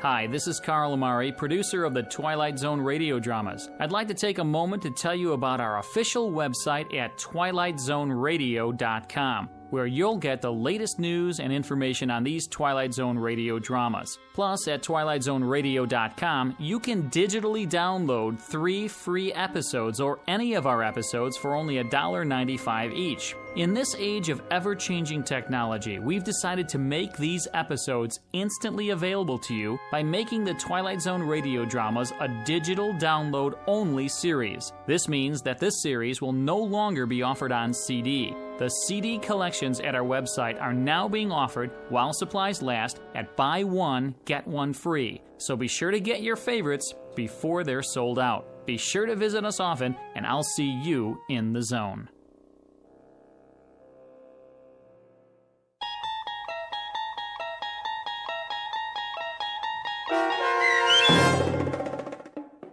Thirty-Fathom Grave, starring Blair Underwood, with Stacy Keach as your narrator, was adapted for radio by Dennis Etchison and based on a script by Rod Serling. Heard in the cast were Richard Hensel, Rich Kominick, Linda Ryder, Turk Muller, Peter DeVito, Doug James, Rick Peoples, Roger Wolski, and Carl Amari. To learn more about the Twilight Zone radio dramas and to obtain audio cassettes and CDs of these programs, visit our website at twilightzoneradio.com. This copyrighted radio series is produced and directed by Carl Amari and Roger Wolski for Falcon Picture Group. Doug James speaking.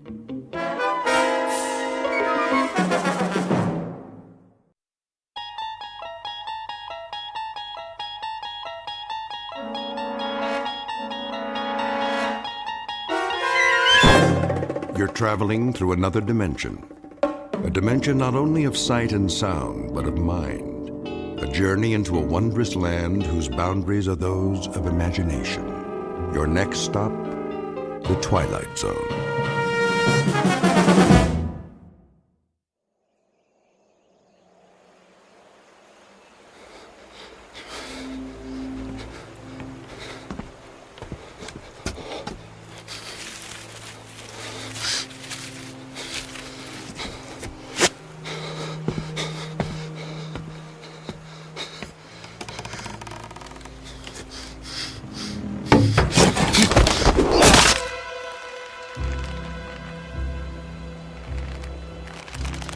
He's dead. Get him down. Yes, Captain. Clemens, what the devil do you think you're doing? Cutting him down, Captain. This is the last of the rope, Clemens. There's still one more to go. Just untie it. For Pity's sake, catch him before he falls into the river. Traitor or not, he deserves a decent burial. Captain, the rope's looking pretty frayed. I'm not sure it'll take the weight of another prisoner. It'll have to. But, Captain... I said it'll have to. Yes, sir.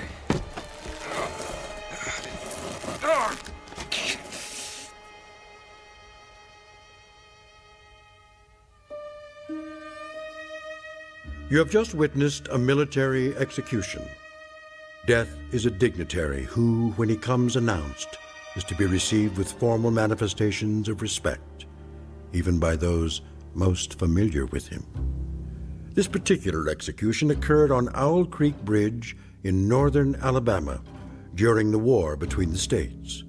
You might find it in the works of that past master of the incredible Ambrose Bierce, but its proper home is in the Twilight Zone.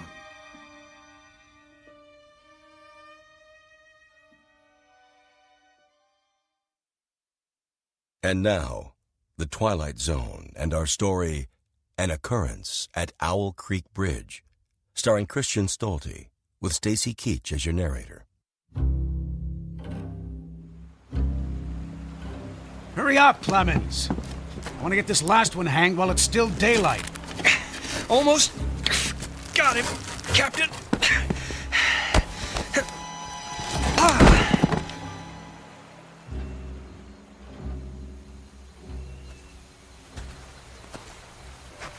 Your friends are dead, Peyton.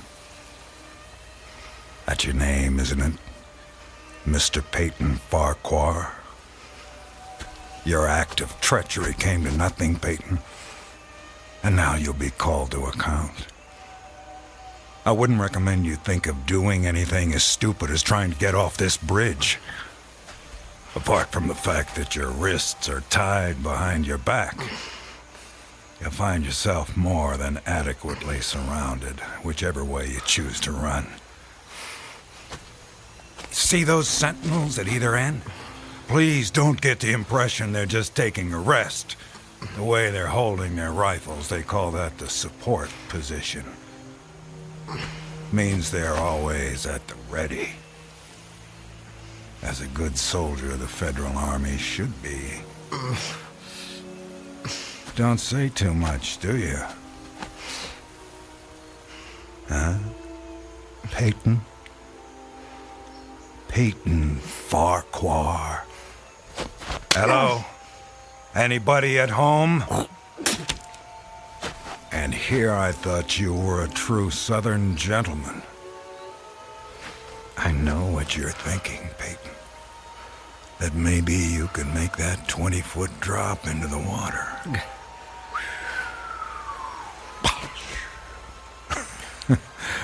And who knows, maybe you could at that. But after that, your chances for continued survival become pretty slim. Look over there on the bank of the stream. You know what that is? It's the muzzle of a cannon. You see, there's an outpost near here. If you really squint, you can see a company of infantry at parade rest. Think of them as spectators if you want. But if you sincerely want to swim for it, you might just as well be giving them target practice, which, believe me, they don't really need. You want to leave your wife a pretty-looking corpse, don't you? Still not in the mood for talking, huh? Well, I can understand that, time like this. A man needs to get his thoughts in order, ready himself for, you know.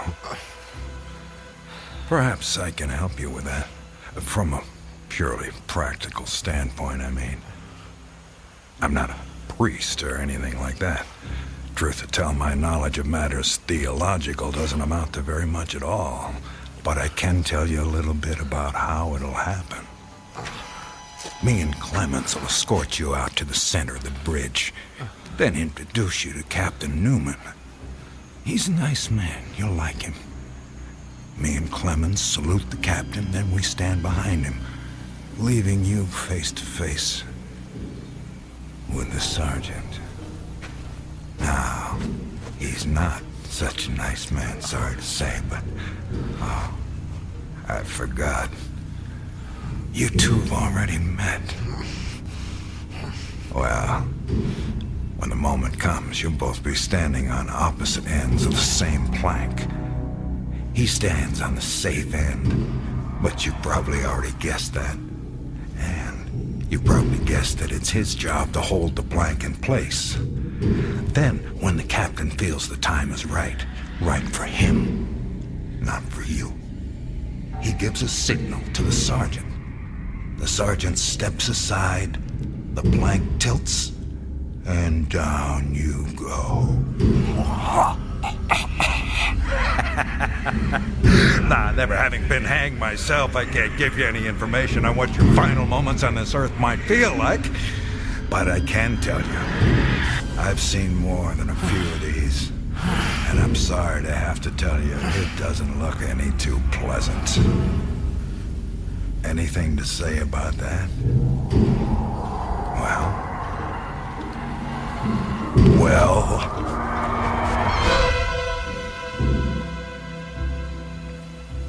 I am a living man. How's that? Speak up, Peyton. If you got any famous last words, we should hear them. Otherwise, they won't be famous. I am a living man! Not for much longer. No, sir, not for much longer.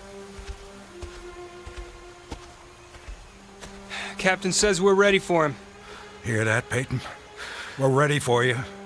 They say the Lord hates a coward, so take my advice and try and face it with a smile. Why do you have to do that, Levine? Do what? Taunt him like that. He shouldn't expect anything better. This is war. He was on the wrong side. The wrong side? Do you think he thinks that? I don't give a damn what goes on inside his head. Neither should you, Clemens. And unless you want to end up with a noose around your neck, don't let anyone else hear you talking like that. Now, help me up with him.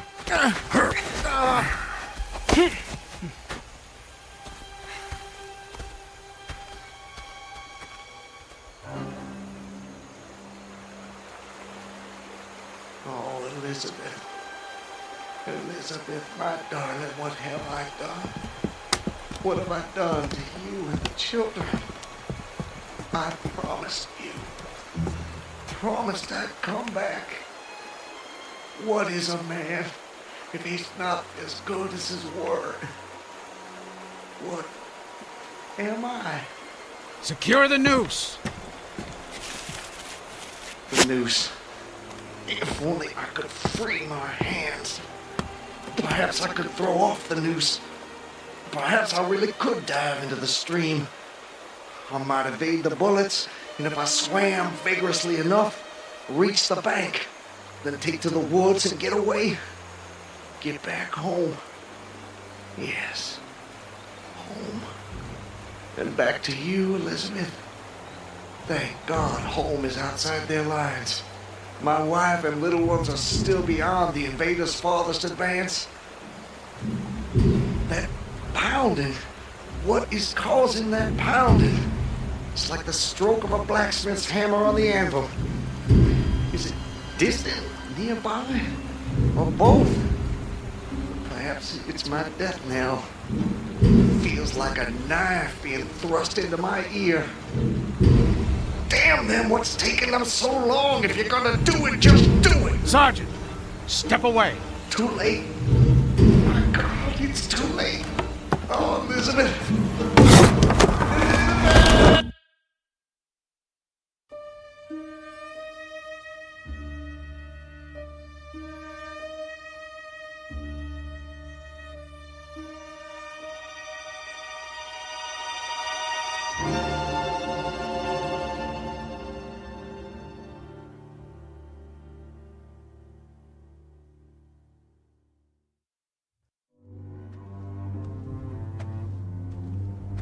So, how much further is it?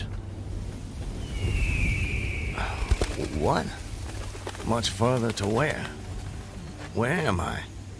You're home, Mr. Farquhar. How much further? A little further. Yes, a little further. Just keep along this road. I'm sorry, I'm somewhat confused. Hardly surprising. You've just woken up. It usually takes me a good half hour and a stiff drink before I know my own name. Say, you wouldn't happen to have a stiff drink on you, would you? I'm afraid not. Too bad. No, wait. I can't have been sleeping. Why not? Look at me, I'm walking. How could I fall asleep walking? Horses fall asleep standing up. But not walking. Well, I don't know about you, but I've got to the end of plenty of days without the faintest idea what I've done. Of course, as I explained to you, Mr. Farquhar, I drink a bit. You know my name? Mm-hmm. You're Mr. Peyton Farquhar. How do you know my name? You told me. I did. Sure you did. Right after I found you on the bank of the river. The bank? The southern bank. When I discovered you, you were digging your fingers into the sand, throwing it over yourself in handfuls, and almost blessing it. That doesn't sound like the sort of thing I'd do. You don't remember? No. Well, it's what you did. You said it reminded you of diamonds, rubies, emeralds. I said that? I got the impression there was nothing beautiful you didn't think it resembled. Naturally, I was quite convinced at that moment that you were insane. No offense, sir. Sounds like a very natural reaction. I would have come to the same conclusion. And then you said something that captured my attention. And what was that? Still don't remember? Please, refresh my memory. You said, now let me think. This was all good stuff. I don't want to get it wrong. Oh, yes. You noted a definite order in the arrangement of the trees. That a strange roseate light shone through the spaces among their trunks, and the wind made in their branches the music of aeolian harps. Well, sir, I've been from one end of this great land to the other, and I've met many madmen. Some of them confined for their own good, some of them elected to high office, but never a madman with such a poetic grasp of the language. That was when I knew you were just too interesting to leave where I found you. I do remember. Now it all comes back to you. Not all of it, not yet. But I remember lying on the bank. I was so content there. More than I've ever been in my... Right then and there, I had no wish to perfect my escape. I was happy to remain in that enchanting spot until they recaptured me. Recaptured, eh? You haven't mentioned that before. Of course, you haven't said much of anything since I found you. You're a man on the run, then. Forgive me, Mr. I'm sorry, I don't seem to be able to recall your name. It'll come to you. Well, no offense, sir, but I'm not sure it would be wise to tell you the details. You're not a trusting man. Of late, I've become somewhat disappointed in human nature. I'm not sure why. This is a new world, Mr. Farquhar. It's understandable that you'd be cautious. But rest assured, I'm not what you might call political. But I do love a good story, if you have one to tell. My story? I have no story. I have a life. A life that's become considerably more interesting of late, I'd venture to say. But beyond your name, I know nothing about you. What manner of man is Peyton Farquhar? Why do you want to know? The road I travel is long and lonely. I'm starved of intelligent conversation, and the only voice I ever hear is my own. Talking to oneself leads inevitably to madness. With you here as my temporary companion, I can stave off that unfortunate condition for at least another day. I see. And tell me, sir, where are you headed? Anywhere I'm welcome and nowhere I'm not.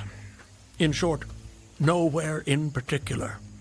So, you were telling me about yourself. Very well. My name is... Peyton Farquhar. Peyton Farquhar. I'm a planner in these parts. A planter, eh? Good to have land. It is. So I guess you have slaves. Naturally. No need to adopt that tone, Mr. Farquhar. I told you I'm not a political, just asking. Well, as it happens, I am what you would call a political. The Farquhars are an old and highly respected Alabama family. I'm naturally an original secessionist and ardently devoted to the Southern cause. Oh, your memory is reliable when it comes to the matter of who you are, if not where. I suppose so. And yet, if you'll forgive my temerity, for all your patriotic fervor, you clearly didn't take service with the gallant Army of the South. May I ask why that was? Circumstances of an imperious nature prevented me from doing so, but I assure you I chafed under the inglorious restraint, longing for the release of my energies, the larger life of the soldier, the opportunity for distinction. And in good faith and without too much qualification, you assent to at least part of the dictum that all's fair in love and war.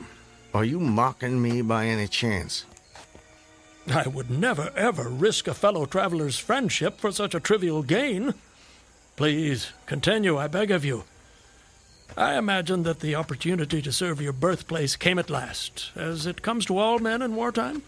It did. It was one evening, as I was sitting under the magnolia trees near the entrance to my grounds. I was with my wife, Elizabeth. The children were playing nearby.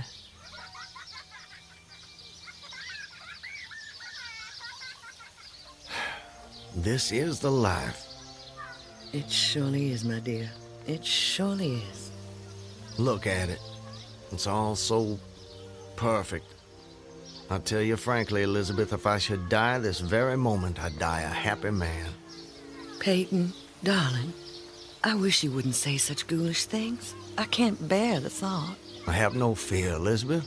I have no intention of passing away from sheer bliss. I just wanted to make the point that, well, that on such a beautiful evening as this, it's almost impossible to believe there is a war. I wish there weren't. But there must be. Why, Peyton? For them. For the sake of the children. They deserve the best future we can give them. Isn't that worth dying for?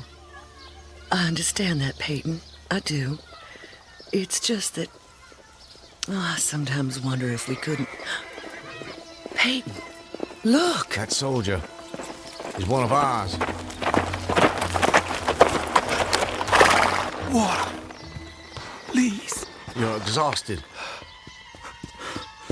Peyton, should I fetch one of the slaves? By no means. We'll take care of him ourselves. Get him some water, Elizabeth.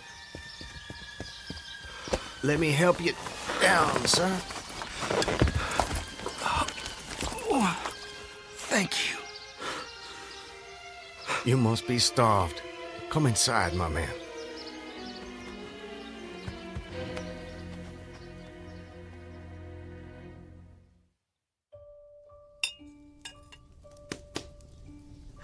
Oh, this is a splendid meal. Thank you. Some more? Alice, more cornbread. No, please. This hospitality is far more than I deserve. Nonsense. Nothing is too good for our brave boys. Tell me, Corporal, whose command are you with? Colonel Tolliver, 13th North Carolina. How are things at the front? We hear so little down here. I'm sorry to say things are not going so well. Not so well at all. The Yankees are repairing the railroads in preparation for another advance. They've reached the Owl Creek Bridge. Owl Creek Bridge? Yes, sir. They've put it in order and built a stockade on the north bank. I'm sure you know what that'll mean. Yes. If they can run trains over the bridge, there'll be nothing to stop them. Damn those sons of... Forgive me, Elizabeth. You shouldn't be subjected to this manner of talk. Peyton, I understand... Go and see what's keeping Alice with the cornbread. As you wish, my dear. Something on your mind, sir? Corporal, refresh my memory. It's about 30 miles to Owl Creek Bridge. About that. Maybe even a little less. And there's no force on this side of the creek? Only a picket post a half-mile out, on the railroad, and a single sentinel at our end of the bridge. Suppose a man, or perhaps several men, civilians and persons of intelligence, should elude the picket post and perhaps get the better of the sentinel. What could they accomplish? Accomplish? Well, sir, I was there a month ago. I saw that the flood of last winter lodged a great quantity of driftwood against the wooden pier at this end of the bridge. Driftwood, eh? It's dry now, exceedingly dry. If someone were to put a light to that driftwood, it'd burn like tow. That it would, sir. And that would mean the end of the Owl Creek Bridge. I don't think the Yankees would care for that. Not one damn bit would they care for it. And it goes without saying that such a conflagration would seriously hinder the northern effort. Oh, it would.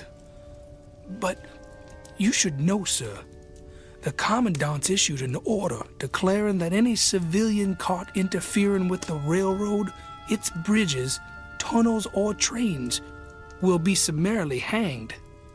I've seen the order. It's posted everywhere. Risk is a part of life, soldier. You face it every day. I do. That I do. And in my own small way, I've done what I can. No service is too humble to perform in the aid of the South. And should the opportunity present itself, no adventure would be too perilous to undertake if consistent with the character of a civilian who is at heart a soldier, of course. Mr. Farquhar, you are a true son of the South, and a very brave gentleman.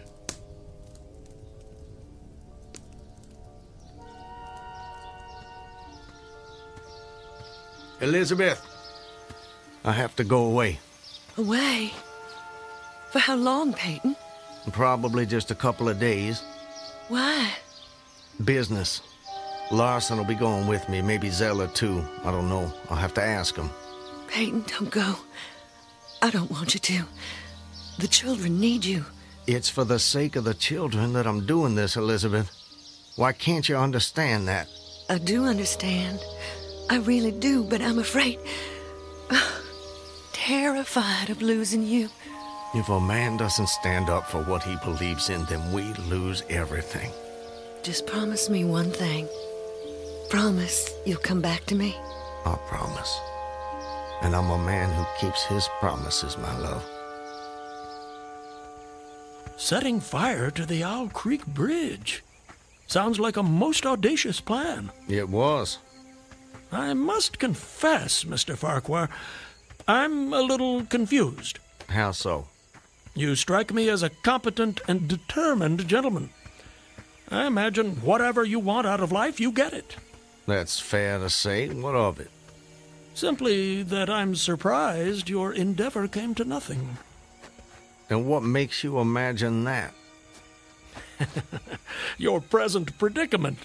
The absence of your co-conspirators, those marks upon your neck.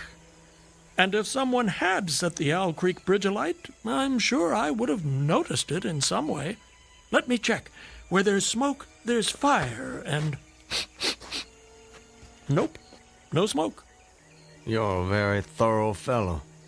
For a moment I thought you might know more of my situation than you let on. From the way you talk, do I take it someone in your party betrayed you? Not in my party. But you recall the corporal who appeared at my plantation? Of course. He was a federal scout. Then you were deliberately entrapped. It seems they wanted to weed out the civilians who might cause them some trouble. If I'd only stayed out a little longer that night, I'd probably have seen that same rider repass my plantation, going northward in the direction from which he'd come. From the Owl Creek Bridge. Precisely. And when you and your co-conspirators... Patriots. ...made your assault on the bridge, the military were waiting for you. They made me watch as they hanged my friends for an act of treachery. The sergeant who put them to death was the same man who lured us there. Is there no honor in conflict? I've never been accused of having much imagination, but I might have guessed it would be something like that. I would say, sir, that you have too kindly an expression for one whose neck is in the hemp. It isn't. Isn't what? In the hemp. Of course, of course. What I mean, Mr. Farquhar, is that you are clearly no vulgar assassin. Fortunately, the liberal military code makes provision for hanging many kinds of persons, and gentlemen are not excluded.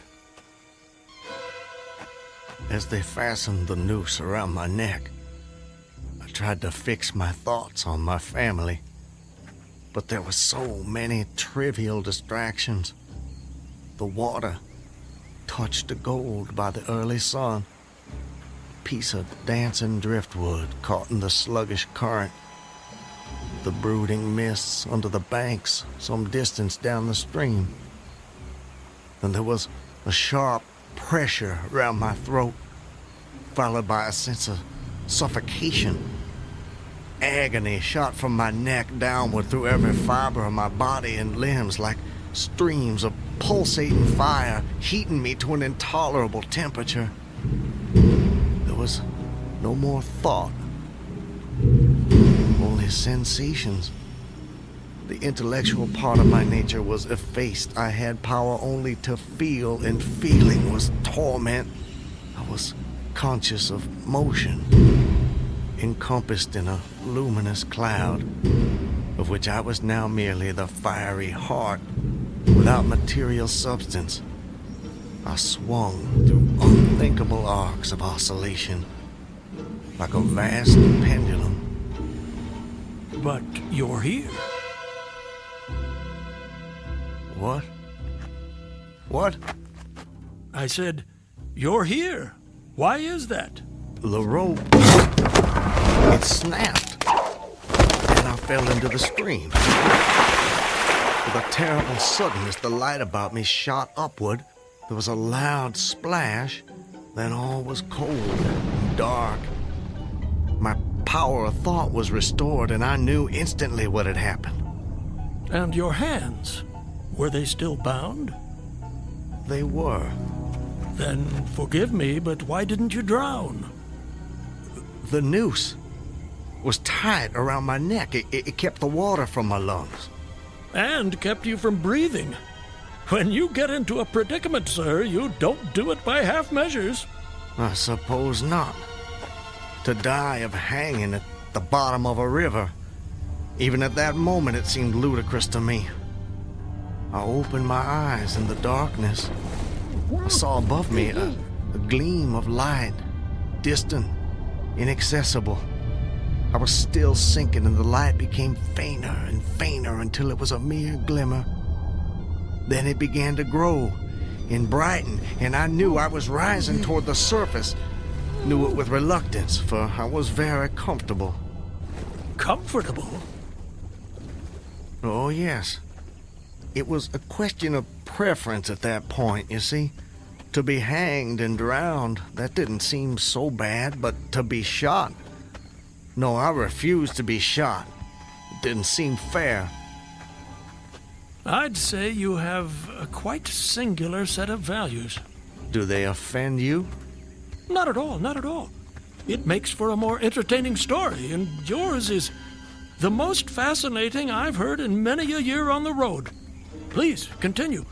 You're under the water, slowly rising to the surface. Your hands are tied.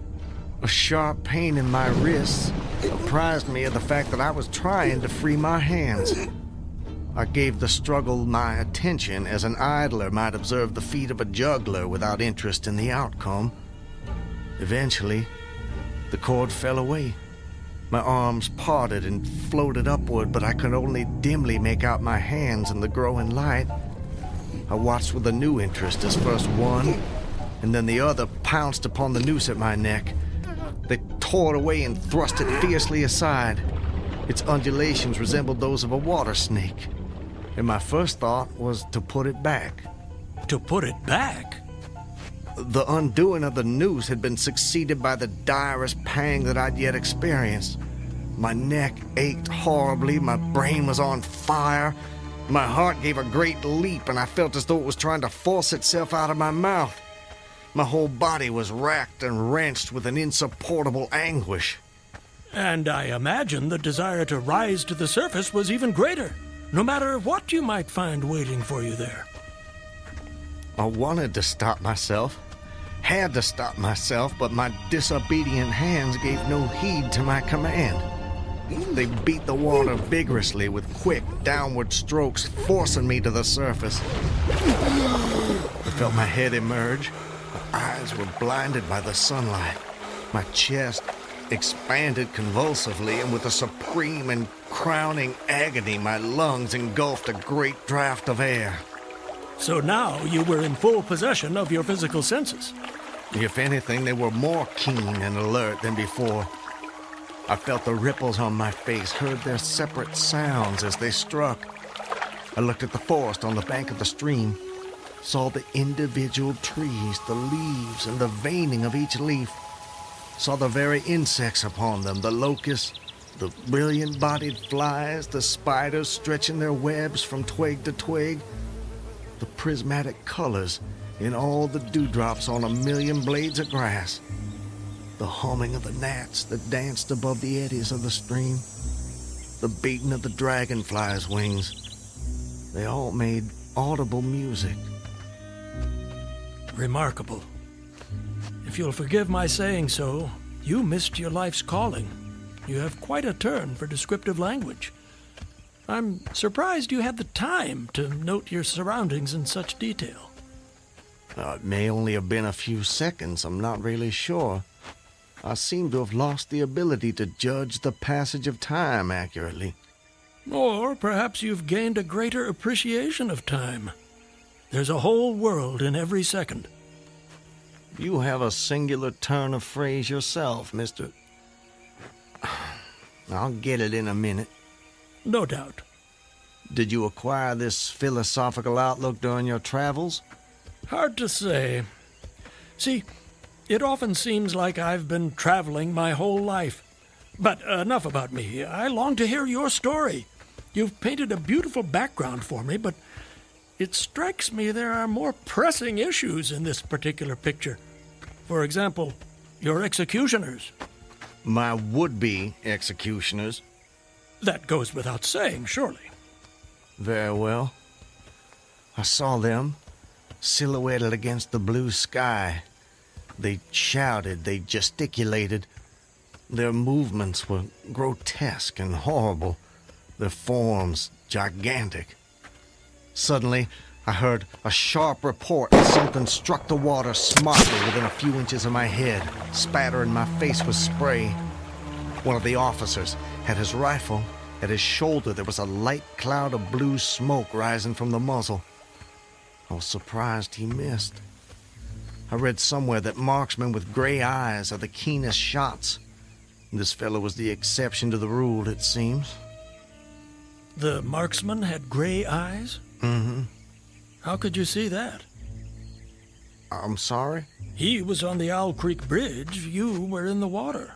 And you must have drifted some distance. So, how did you know the marksman had gray eyes? I don't know how I know. I must have noticed it on the bridge. Just before your execution?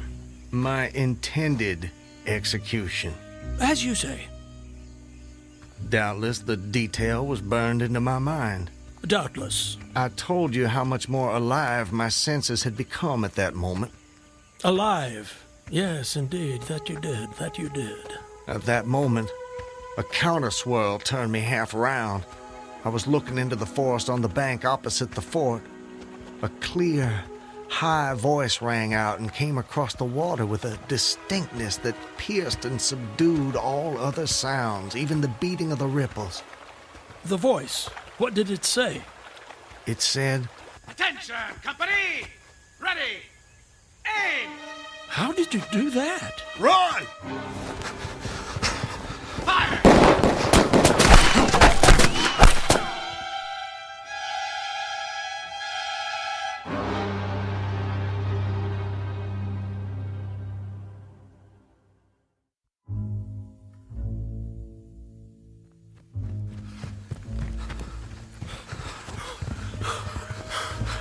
Are they still behind us? No, I don't think so. All right. That's enough for now.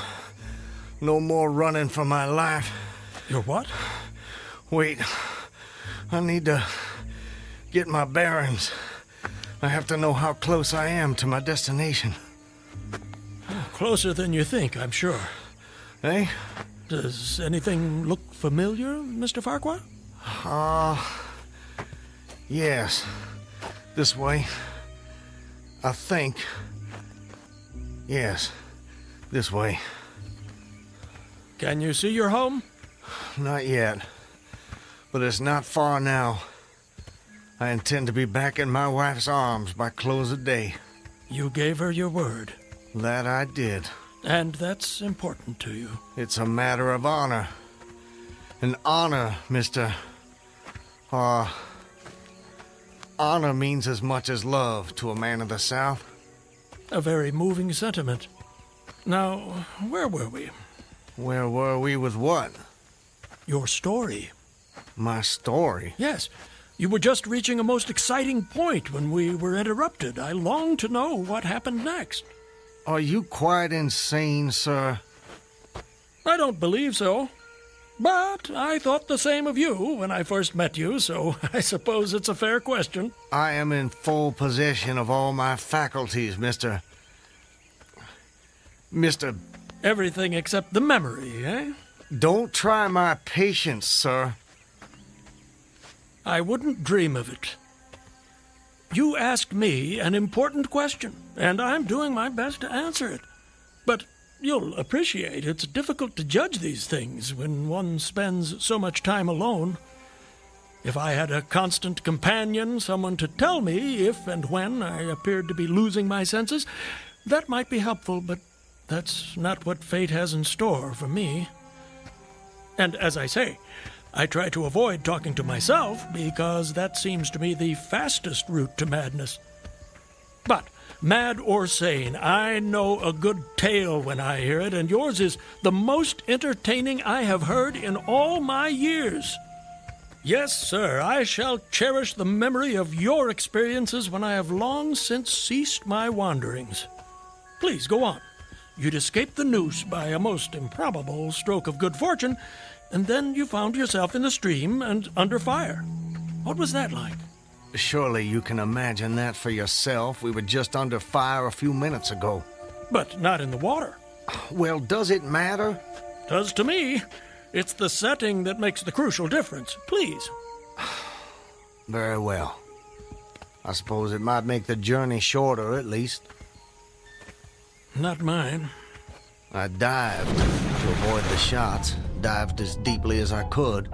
Water roared in my ears like the voice of Niagara, yet still I heard the dulled thunder of the volley. Those heightened senses of yours. I rose again towards the surface and was met again by more shining Yankee lead. One shot nicked my cheek, do you see it? I see it. Well, the next time I dove, I was a long time underwater, and I made damn certain I swam farther downstream and nearer to safety. Just as well, since the soldiers had almost finished reloading. The two sentinels positioned at either end of the bridge fired again, independently and ineffectually. I saw all this over my shoulder. I was now swimming vigorously with the current. My brain was as energetic as my arms and legs.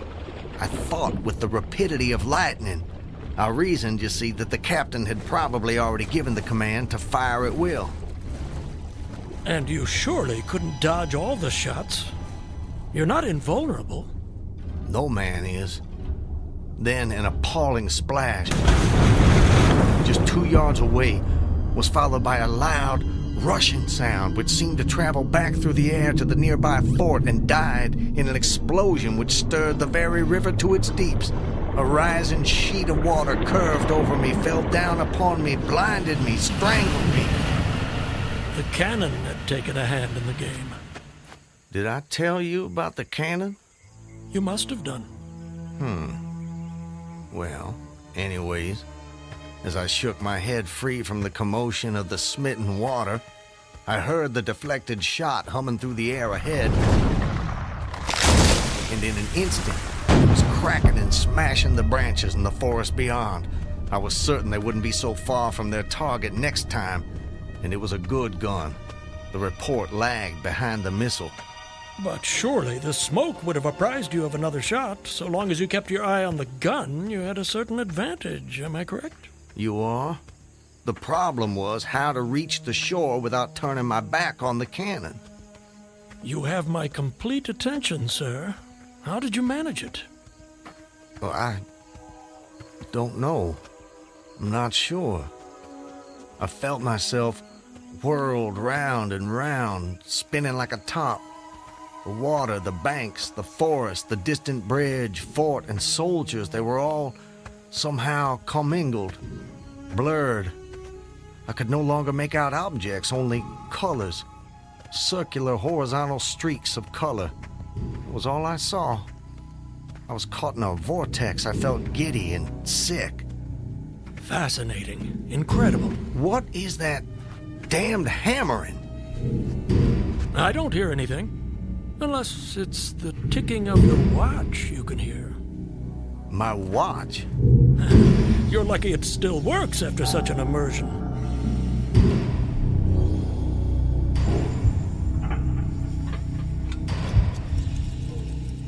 It is my watch.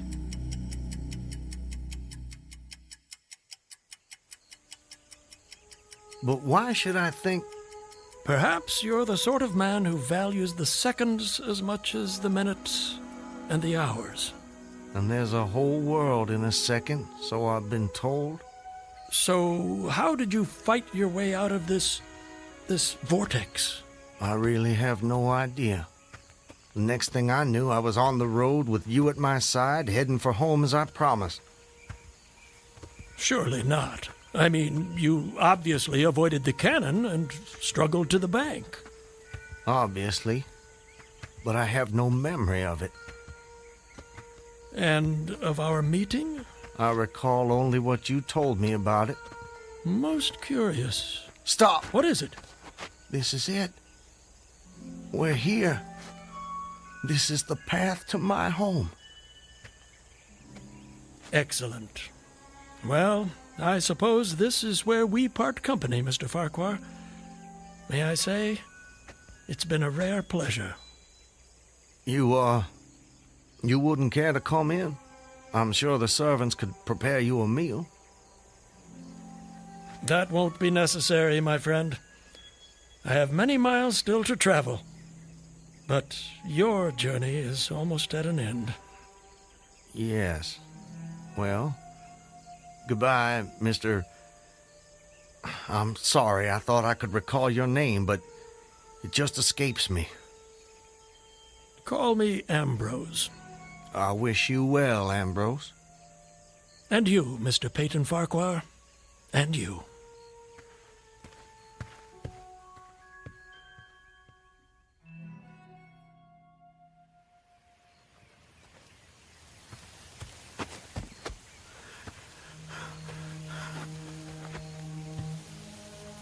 Home. Almost home. How long? How long since that damn imposter rode down this road? How long since I was drawn to the Owl Creek Bridge? I would say, sir, that you have too kindly an expression for one whose neck is in the hem. Seriously. It is. Isn't what? In the hem. Of course, of course. I promised I'd return, Elizabeth. All so perfect. They couldn't keep me from Just you. before your execution. My intended execution. As you say. Not even a noose around my neck could stop me from coming back to you, to the family. Yes, indeed. I told you how much more alive my senses had become at that moment. Alive. Yes. Yes. I saw them. John, don't tease your sister. I want you Elizabeth! both on your best behavior when your father returns. Elizabeth! Elizabeth! You're not invulnerable. No man is. Elizabeth! Elizabeth! I swore I'd come back to you. I promised. Peyton! Elizabeth! Peyton! Elizabeth! Peyton! Oh, Peyton! Peyton, my love. Elizabeth, let me hold you. Let me take you in my... There's a whole world in every second.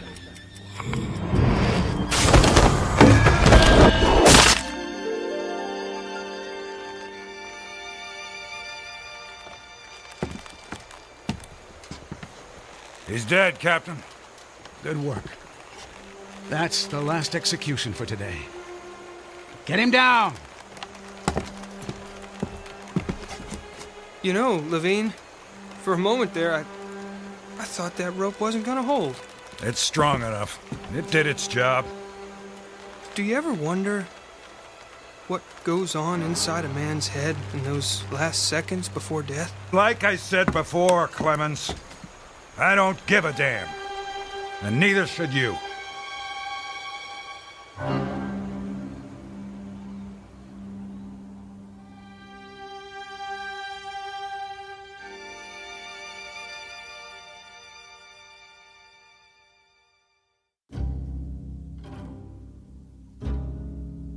An occurrence at Owl Creek Bridge in two forms, as it was dreamed and as it was lived and died. This is the stuff of fantasy, the thread of imagination, the ingredients of the Twilight Zone.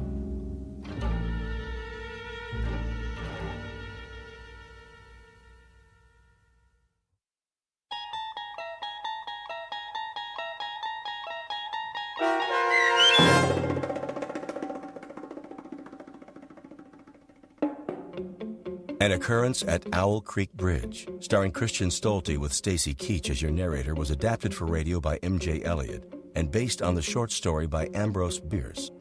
Heard in the cast were Rob Riley, Danny Goldring, William Dick, Susan Hart, Gonzo Schexnader, and John Hogenacker. The producers of The Twilight Zone wish to thank CBS Enterprises and the Rod Serling Estate for making this series possible. This copyrighted radio series is produced by Carl Amari and directed by Joe B. Cerny for Falcon Picture Group. Sound design, custom Foley effects, recording, and editing are done in the Cerny American Sound to Picture Theater by sound designers Craig Lee, Todd Beyer, and Tim Cerny.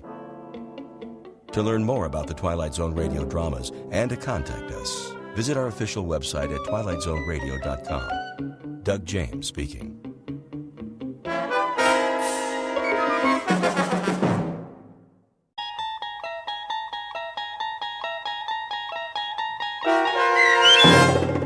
Perchance to Dream, starring Fred Willard with Stacy Keach as your narrator, was adapted for radio by Dennis Etchison and written for The Twilight Zone by Charles Beaumont. Heard in the cast were Mike Starr, Fernette Lebo, Doug James, Derek Purcell, Alex Sopener, Amber Lake, Rick Arthur, Elizabeth Lido, Carl Amari, Roger Wolski, and Vince Amari. To learn more about the Twilight Zone radio dramas and to obtain audio cassettes and CDs of these programs, visit our website at twilightzoneradio.com. The producers of The Twilight Zone wish to thank CBS Enterprises, Carol Serling, Dennis Etchison, Dick Brescia Associates, Claire Simon Casting, Terry Jennings, XM Satellite Radio, Sirius Satellite Radio, our sponsors, and our radio affiliates for helping make this series possible. This copyrighted radio series is produced and directed by Carl Amari and Jason Mallow for Falcon Picture Group. Doug James speaking.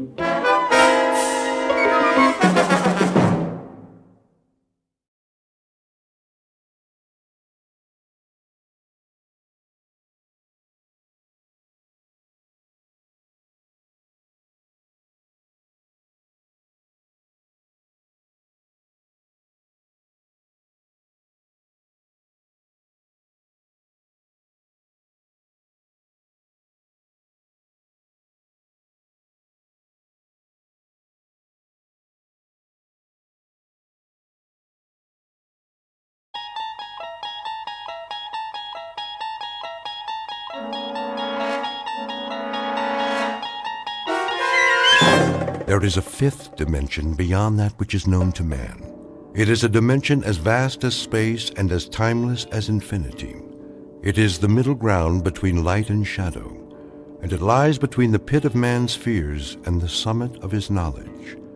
This is the dimension of imagination. It is an area which we call The Twilight Zone.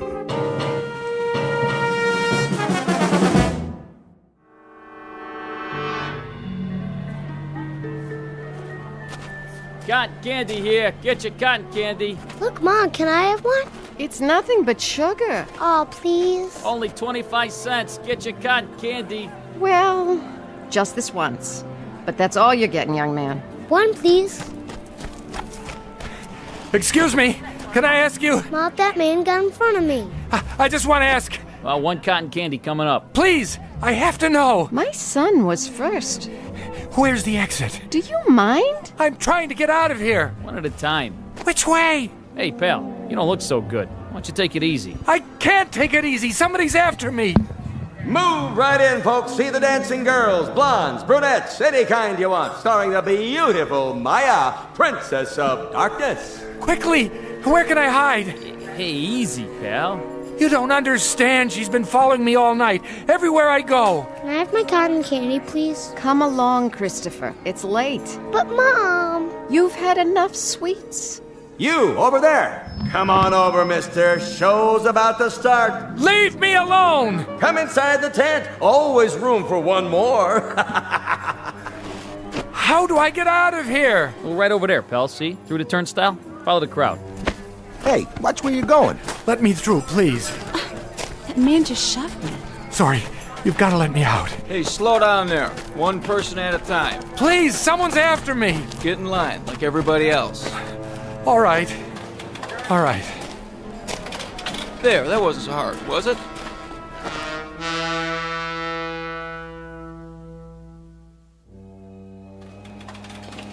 Officer, where's the uptown train? Well, that's the next platform. Keep it moving, folks. Where am I? What's that? I don't know where Where are you going? What? Oh, I have to see Dr. Jackson. Who? I have an appointment on the Upper East Side. You don't need the subway. You're there. But how? It's the other end of that platform, right up those stairs. Say, are you all right? I really don't know. What time is it? 11:45. Midnight? That's a good one. In the AM, pal. Where have you been all night? Why don't you go home and sleep it off? I can't. That's the one thing I can't do.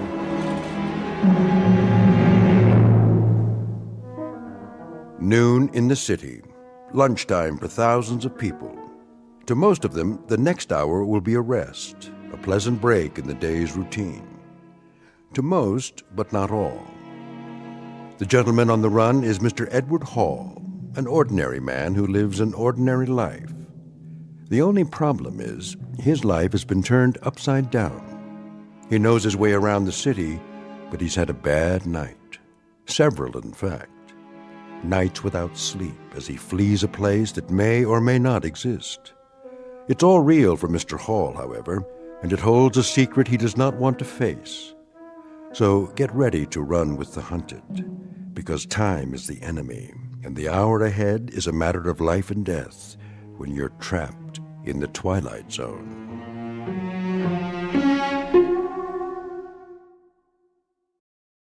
And now, The Twilight Zone and our story, Perchance to Dream, starring Fred Willard, with Stacy Keach as your narrator.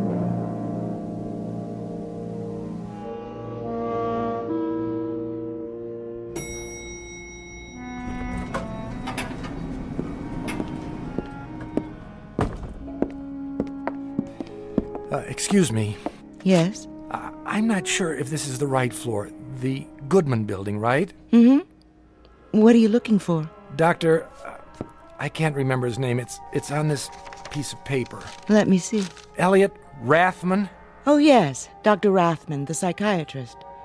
He's in 1410. That way, at the end of the hall. Thank you. Are you all right? I don't know anymore. I guess that's why I'm going to the doctor. Would you like me to walk with you? No, I can make it. Are you sure? What? You don't look so good, honey. Why don't you come with me? You? It isn't far. I can show you the way. Don't touch me. What's the matter? I'm free for the rest of the day. Get away! Relax, honey. It won't be long now. May I help you? Tell her to keep away from me. Pardon? That woman. Who? In the hall. She's been following me. I don't see anyone. She was there as soon as I got off the elevator. I didn't recognize her at first, but when she began to speak... Well, there's no one there now. See for yourself. She was. I tell you. Why don't you take a seat? Do you have an appointment? I think so. Dr. Jackson said he would call. Oh, yes. Mr. Hall. That's right. We've been expecting you. I'll tell Dr. Rathman you're here.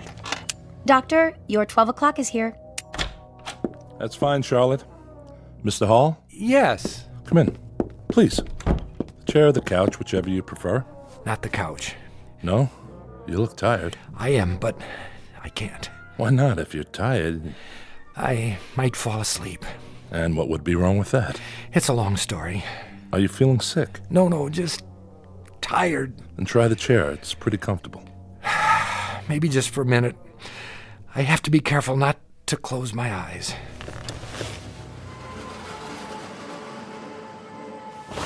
No. I thought you said you were tired. I am the tiredest man in the world. You know how long I've been awake? 87 hours. Almost 4 days and nights. And you can't sleep? Can't. No, doctor, that isn't it. Mustn't.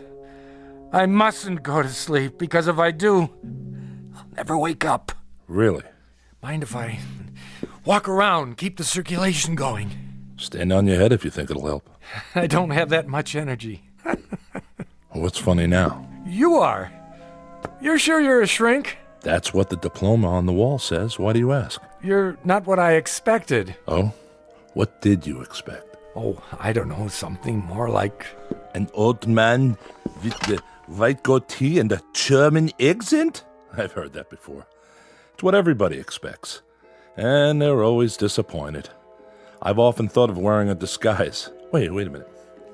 I have a pair of horn-rimmed glasses in my pocket there. How's that? Perfect. I hope it makes you feel more comfortable. Oh, you looked okay before. But I'm afraid I'm wasting your time. Why do you say that? You can't help me. Nobody can. You're sure? Yes. Then why did you come to see me at all? It was Fred Jackson's idea. He's my regular doctor. I know. What did he tell you? Not much. Your name, Edward Hall. Your age, 35. Your occupation, draftsman. Unmarried. That's right. Long-standing heart condition? Since I was a child. Dr. Jackson's treating you for that? Yes, with pills. And did you remember to take them? When? This morning. What day is this? Good thing you reminded me. You have a glass of water? Surely. Thanks. No history of mental illness? Definitely not. That's all I have. You want to tell me the rest? No, forget it. I'm sorry to take up your time. Mr. Hall. Yes? You really think running away will do you any good? I wish I knew. Don't get me wrong. Sometimes running away is the best answer. Depends on the problem and whether it's something that can be overcome. The fight or flight response. Precisely. But I don't know if yours is that sort of problem. Listen, you can do what you like. But I'm going to charge you for the appointment no matter what. So why not get your money's worth? Promise you won't put me in a straitjacket. I can't promise anything. It wouldn't make any difference anyway. Mind if I open the window? What for, if I may ask? To see the view. Cars look like ladybugs from here. People like insects. Quite a drop. Straight down. 14 stories, 13 technically. There's no 13th floor. Architects are superstitious. And are you? Not that I know of. I'll have to ask you to close it. I only wanted some air. I'll turn up the air conditioner. It works best with the windows closed. Did you think I'd jump? You might have. Not a chance. I want to live. That's my problem. Why is that a problem? There are people who don't want me to. Then get on with it. With your story, I mean. I don't know where to start. Start anywhere. Okay, but I'm warning you, you'll think I've lost my marbles. Marbles can be found, Mr. Hall. Please, go on. Nice office you've got here. Nice furniture. Glad you like it. The pictures on the wall, this one in particular, the seascape. You ever look at it? Really look at it? Why? Does it remind you of anything? Has it ever moved? Quite a few times. It used to be over the desk. My wife likes to redecorate the office. No, what's in the picture. How do you mean? The boat on the waves. You're serious? No, it hasn't. Not to my knowledge, anyway. Sorry to disappoint you. I can make it move. Can you? Yes. That would be quite an accomplishment. Not really. When I was a kid, we had a picture like that. Not the same exactly, but close. A boat, a sailing ship. One of those paint-by-numbers things. I remember those. I think my mother painted it when I was a baby. She used to tell me to look at it. If I looked at it long enough, she said, it would move. I didn't believe her. But the idea fascinated me. One night I spent a whole hour just staring at that silly boat. And did it move? Yes. You were lying in bed waiting to fall asleep, but you couldn't. That's right. You understand there's nothing strange about that. A fixed image on your retinas. Eventually your nervous system shifts the position slightly to remain alert, or seems to. In Gestalt psychology, we call it the figure ground effect. In plain words, it was an optical illusion. I know, except that after a while, I couldn't control it. Every time I looked at the boat, the sails filled and began to dip, moving over the bounding waves. I couldn't stop it. Imagination is strong in a growing boy. I realized that. I realized it even then. But the point is, I got just as scared as if it were really happening. Why would it scare you? Oh, I don't know. The movement, the change of scene, of being someplace else. Of being out of control? Could be.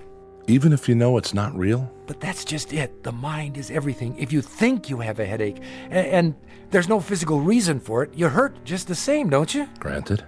Excuse me. I need some more of that water. Be my guest. Thank you. Dextroamphetamine? How did you know? I recognized the pill. Not one of Dr. Jackson's prescriptions. It's the only way I've been able to stay awake. How many grains a day? I don't know, 30, 35. I'll have to tell Dr. Jackson. Tell him! I don't have much longer anyway. Not if you keep taking those. You want to hear the rest or not? Yes, I do. All right, here goes. When I was 15, I developed a rheumatic heart. They said I'd never really get well, that I'd have to take it easy. No strenuous exercise, no long walks, no stairs, no shocks to the system. Shock produces excess adrenaline, they said. That was bad. Avoid any kind of shock. But they forgot about my imagination. Then 3 years ago, a woman was killed by a man who'd hidden in the back seat of her car. Maybe you read about it? I believe I did. Well, I started thinking about it. Maybe someone was hiding in the back seat of my car. Maybe I'd be driving over Laurel Canyon some night. I'd look in the rearview mirror, and I'd see somebody or something rising up out of the darkness behind me. I had to drive the canyon twice a day. The second time was always late at night. It's a tricky road. One slip and you're over the edge. One night, like every other night, I was headed for home. It was a dark stretch, only my headlights cutting into the blackness. Suddenly, I began to feel uncomfortable, as if I weren't alone in the car. It was ridiculous, but I couldn't shake the sensation. I kept thinking, there's somebody back there, directly behind my seat. If I look in the rearview mirror, I'll see his face, and then I'll see his hands reaching up. Here's the important thing, Doctor. I knew intellectually that I was alone, but I also knew that my imagination could make me see something if I thought about it long enough. And so don't ask me why, but I looked in the mirror, and there he was. I hit the brakes, lost control, and that was when I went off the road into the ravine and crashed.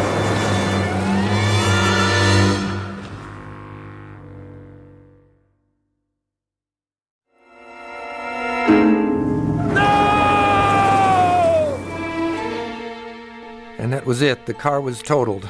And you were okay? Not a scratch. course, there wasn't anyone else in the car. It was all in my mind, but what difference did that make? I crashed anyway. You were lucky to walk away from it. Yeah, I was lucky. The shock could have killed me, the old heart condition. The doctor said I couldn't survive another one. And has there been another one? No, but there will be. Just as soon as I fall asleep. The girl will be in this dream, and it will be the last. The girl? I'm getting to that. Do you have dreams, Doctor? Frequently. Does everyone? I'm sure they do. It's a way of processing what happens during the day. An attempt to come to terms with our experience, at least symbolically. Some people say they don't dream at all. I know. Probably a defense mechanism. They do, but the content is something they're not ready to face consciously. I've always had dreams, ever since I can remember. Sometimes they've been wonderful, sometimes terrible, but vivid. I'd wake up and for a few seconds I wouldn't be sure which was real, this world or the dream. It's not uncommon, Mr. Hall. They say a dream takes only a few seconds, but I can't believe that. I've dreamed whole lifetimes. Generations have passed. Civilizations rose and fell. A single second, and it lasted forever. I'm sure that's the way it seemed. The experience of time can be very subjective. It expands, contracts. It's more than a feeling. Why do you say that? When I was a kid, I used to dream in sequence. I mean it. Remember the adventure serials they showed at movie theaters? It was like that. Every dream was the next chapter. And I'd always remember because when I woke up, I wrote down what happened. Do you think that's crazy? Not necessarily. It could simply be that the dreams conform to your notes and not the other way around. Then you don't think it's possible to dream in episodes? I don't say it's impossible. I just haven't seen it in the literature. It's possible. Believe me. For a while, the dream stopped. Then something happened. About a week ago, that was when it started again. What was it that happened? Nothing. That's just it. Why don't you tell me what you remember? Well, I went to bed around 11:30. I wasn't tired, but I needed to rest because of my heart. I don't even know when I fell asleep, but all of a sudden I wasn't home in my bed anymore. I was at an amusement park in the middle of the night. Can you describe it? Oh, the usual. A merry-go-round, a roller coaster, a funhouse, a shooting gallery. We could win a prize, that sort of thing. Colored lights. And it was crowded. People all around, pushing, yelling. I couldn't get my breath.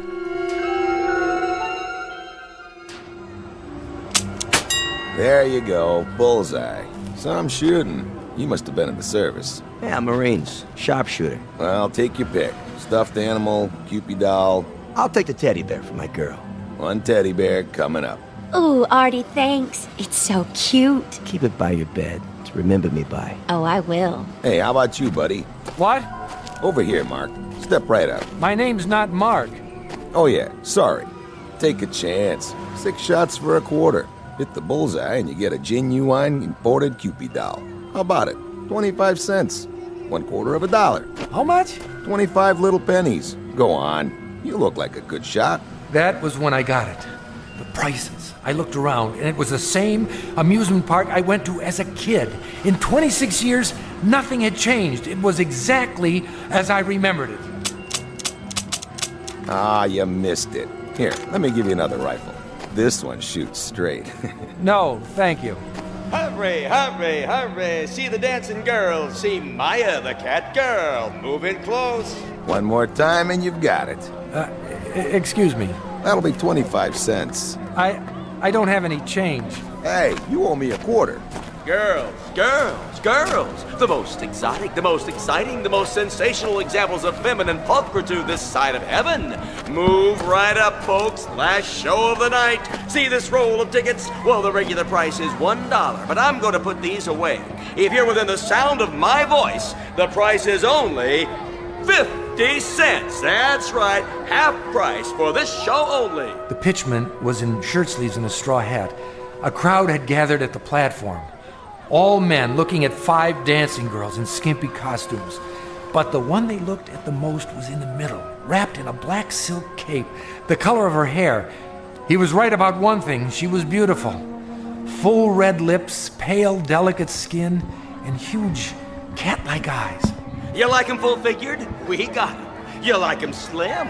We got 'em. Blondes, brunettes, redheads, if they ain't here, believe me, they ain't worth looking at. Now, here's a little preview of what's inside. Music maestro, Maya, give the folks a peek under the cape. Come on, baby, I know you're modest, but we can't expect him to take my word for it. Hey, honey, show us what you got. I couldn't take my eyes off her. Slowly, she opened her arms. The black cape parted, and I saw her magnificent body gleaming with sequins. I give you Maya, the cat girl. What a figure. Ooh, man, I like. Hey, can I have the next dance? She started moving, whirling to the beat, her hair like a black flame, faster and faster. Was she smiling? I couldn't be sure, but the whole time she was looking at me. I felt the crowd, the music closing in like a net. I couldn't breathe. Excuse me, pardon me. I have to go. If you'll let me through, please. I didn't know who the girl was. I'd never seen her before, but as much as I was drawn to her, I knew I had to get away. Something about her eyes, something deep inside those dark cat's eyes. May I have a light? What? A light. For my cigarette. Oh, of course. Thank you. But you're Maya. I just saw you on the stage. Why did you do that? Why did I do what? Walk away. I felt like it. You didn't find me nice to look at? Maybe too nice. Aren't you supposed to be back there entertaining the customers? I'm free now for the night. Are you alone? Yes. Then come with me. Where? Does it matter? You want to, don't you, Edward? How do you know my name?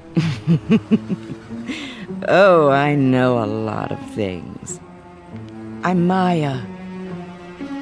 Don't be afraid. I'm not. Then come. Come. Look, I don't know if I... You are afraid. Only because this isn't happening. It's a dream. I'm not here. I'm at home, asleep, and you're part of the dream, aren't you, Maya? I know that, too. You do? Naturally. We passed a funhouse with a huge mechanical woman out front. The laughter was grotesque. Take me in there, Edward. Screwy Louie's room? It's for kids. But it's dark. Soft and cool and dark. Please. How can I argue with a dream? Tickets here. Wait, I don't seem to have any money. That's all right. We've been expecting you. What? Evening, Maya. Mr. Hall. Let's go. It's just inside this door, behind the glass. You can kiss me now. What if I don't want to? You want to. Look, whose dream is this, anyway? Edward. What in the... It's only a prop. A mechanical dragon. I can't take this, but my heart. But it isn't real, Edward. It isn't real. And that's when I knew, beyond any doubt, what she really wanted. She wanted to kill me!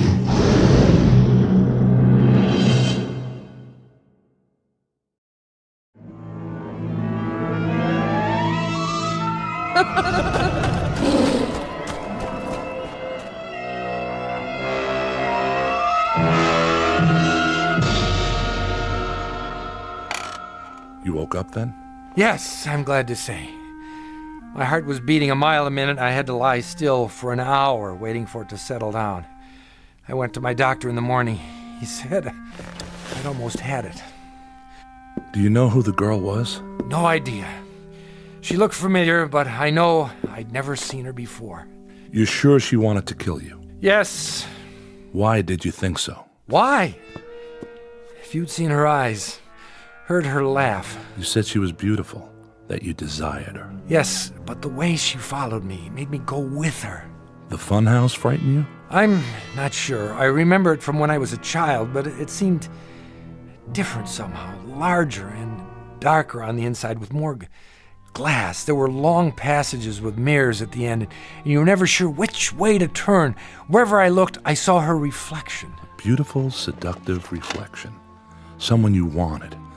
No one forced you to talk to her, light her cigarette, follow her inside. You went along with her willingly, didn't you? I couldn't think clearly. It was as if I had no will of my own. Something was happening, and I was swept up in it. I don't suppose she reminds you of anyone now. Like, who? Someone you've seen since, in your waking life. There was a woman in the hall when I got off the elevator. She spoke to me, and her voice began to change. For just a second, I thought she sounded like... Like Maya? Yes. That probably comes from sleep deprivation. Your mind is so tired it has to rest, but you fight it. So you slip in and out a few seconds at a time. It's called micro-sleep. It happens when we drive long distances, when we're pushed beyond the limits. A definite warning sign. Otherwise we lose control and, well, the consequences can be dangerous, as you must know. But what if the real danger is in closing your eyes? What if that's when the accident happens? What if... Easy. We're only having a conversation in my office. No harm can come to you here, I assure you. Sorry, I know you're right. Of course you are. We were talking about the first dream you had. What happened after that? Well, the next night, I put off going to sleep until 1 o'clock. That would make it hard to get up in the morning. But I didn't care. Turned out it didn't matter anyway. The dream came back, and this time it was more intense. I was back at the amusement park, outside the funhouse, and I was running. I couldn't catch my breath. When I thought I was far enough away, I stopped. Well, the next night I put off going to sleep until 1 o'clock. That would make it hard to get up in the morning, but I didn't care. Turned out it didn't matter anyway. The dream came back, and this time it was more intense. I was back at the amusement park, outside the funhouse, and I was running. I couldn't catch my breath. When I thought I was far enough away, I stopped. I was in front of a tent with a picture of tarot cards and a crystal ball painted on it. It was dark and no one was around, so I went inside looking for a place to rest. You are looking for me? Oh, sorry, I didn't know anyone was here. I am Madame Olga. No more fortunes, it's late. Come back tomorrow. Yes, yes, I'll do that. Wait. Something is wrong? No, I mean, I don't know. Come closer to the candle. Oh, so pale. And your eyes. You are running away. Well, actually... Sit. Give me your hand. If I could just stay here for a minute. Loosen your tie. There. Thank you, that's better. And the button at your throat. Open it. Now. Someone is after you. It doesn't make any sense. I don't even know her. Ah. But she knows you. I'm not sure. She seems to. You desire her? She's beautiful. What man wouldn't? She is the flame and you the moth. I'd better go. Wait. I must consult the cards. I don't need my fortune told. No? I don't believe in that sort of thing. It doesn't matter whether you believe or not. What is cannot be changed. You mean fate? Call it what you like. The past and the future come together in this moment. What about free will? An illusion for children. All is written. Well, I hope you can tell me the way out of the park. I seem to be turned around and I have to be at work in the morning and... Silence. Well, what's my fortune? I am afraid you don't have a fortune, Mr. Hall. Thanks. That makes me feel better. Why do you hurry? I have more important things to do, like getting home. You rush for no reason. You have always been here. You always will be here. Thanks for the advice. Bye. Edward. Where? Behind you. But how? I've been waiting. Get away from me. What's there to be afraid of, Edward? It's only a dream. I have a heart condition. I can't stand all this excitement. That's silly. There isn't any excitement, not really. You said so yourself. You're home in bed, asleep. Now you can do all the things you can't do when you're awake. Anything, Edward. Anything. No, that isn't true. The doctor. Oh, look. I don't like those things. But Edward, it's the Cyclone Racer. Please look. No. Come on, Edward. Just one ride. It's fun. Please, look, It's the last run of the night. You must come with me. I didn't want to go anywhere near that roller coaster, but I couldn't help myself. I had no choice, even though I knew what it would mean. I had to follow her. Oh, that was so scary. Yeah, especially in the dark. Can we go again? Nah, let's do something else. Oh, they're closing up anyway. Last ride of the night. Get your tickets. 2, please. I can't. Why not? I don't have any money. My wallet. That's all right, Mr. Hall. We've been expecting you. How does he know my... Come, Edward. We'll ride in the front car. Lowering the safety bar. Watch your hands. Really, I can't do this. Hold tight, Edward. It's starting. Tell them to stop. They can't. It's too late. But I can't stand heights. My heart. I mustn't look. We're going straight up. You must look, Edward. The first drop is the most exciting. It's 90 feet. A sheer drop straight down. No! Yes. Isn't it wonderful? It makes you feel alive. I have to get out. Kiss me now, Edward. With the wind in our hair. I can't. It won't be long now. We're almost there. I told you I can't. I have to get out. How do I lift the safety bar? Don't climb down, Edward. It takes too long. Jump. That's it. Stand up and jump. What are you doing? Don't push me. Don't.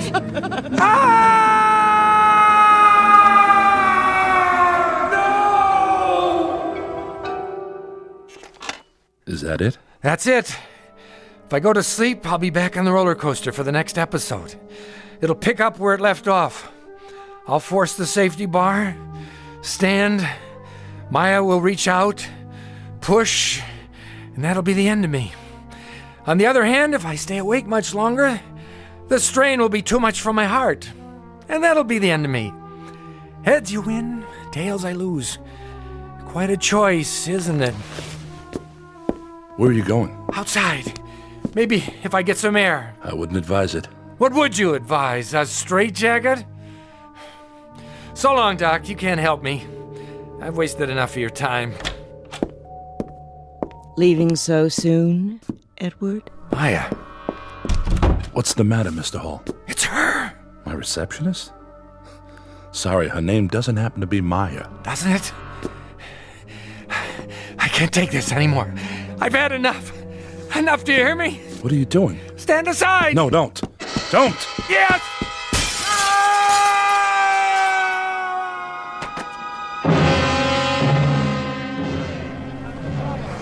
What happened? He fell, or jumped, from that window up there. Oh no! The blood! The blood!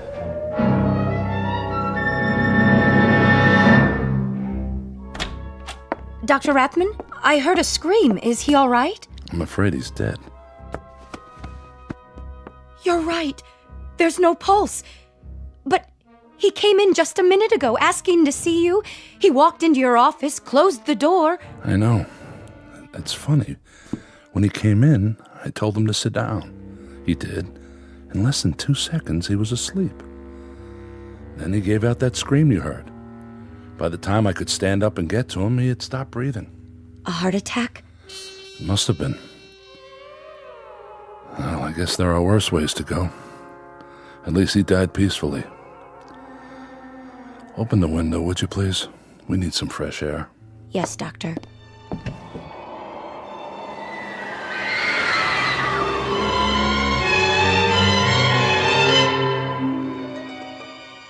They say a dream takes no more than a second or so, and yet in that second a man can live a lifetime, suffer and die. And who is to say which is the greater reality, the one we know or the one in dreams, somewhere between heaven and earth, in the Twilight Zone? More from the Twilight Zone after this. Hello, I'm Stacy Keach. I hope you're enjoying this edition of the Twilight Zone radio dramas. To learn more about this series, be sure to log on to our official website at twilightzoneradio.com. You'll find special discounts on our Twilight Zone audio collections, listings of our radio stations, links to other websites, and a photo gallery of our recording studio and some of our stars in action, plus ways to contact us with questions or comments about the show. And for a limited time, when you log on to twilightzoneradio.com, you can send in for a free CD of the show. So be sure to visit us at twilightzoneradio.com.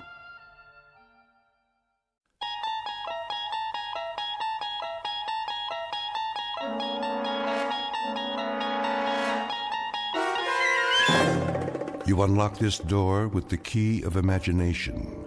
Beyond it is another dimension, a dimension of sound, a dimension of sight, a dimension of mind. You're moving into a land of both shadow and substance, of things and ideas. You've just crossed over into the Twilight Zone.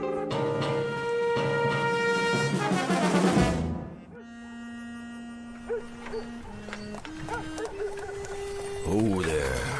Whoa.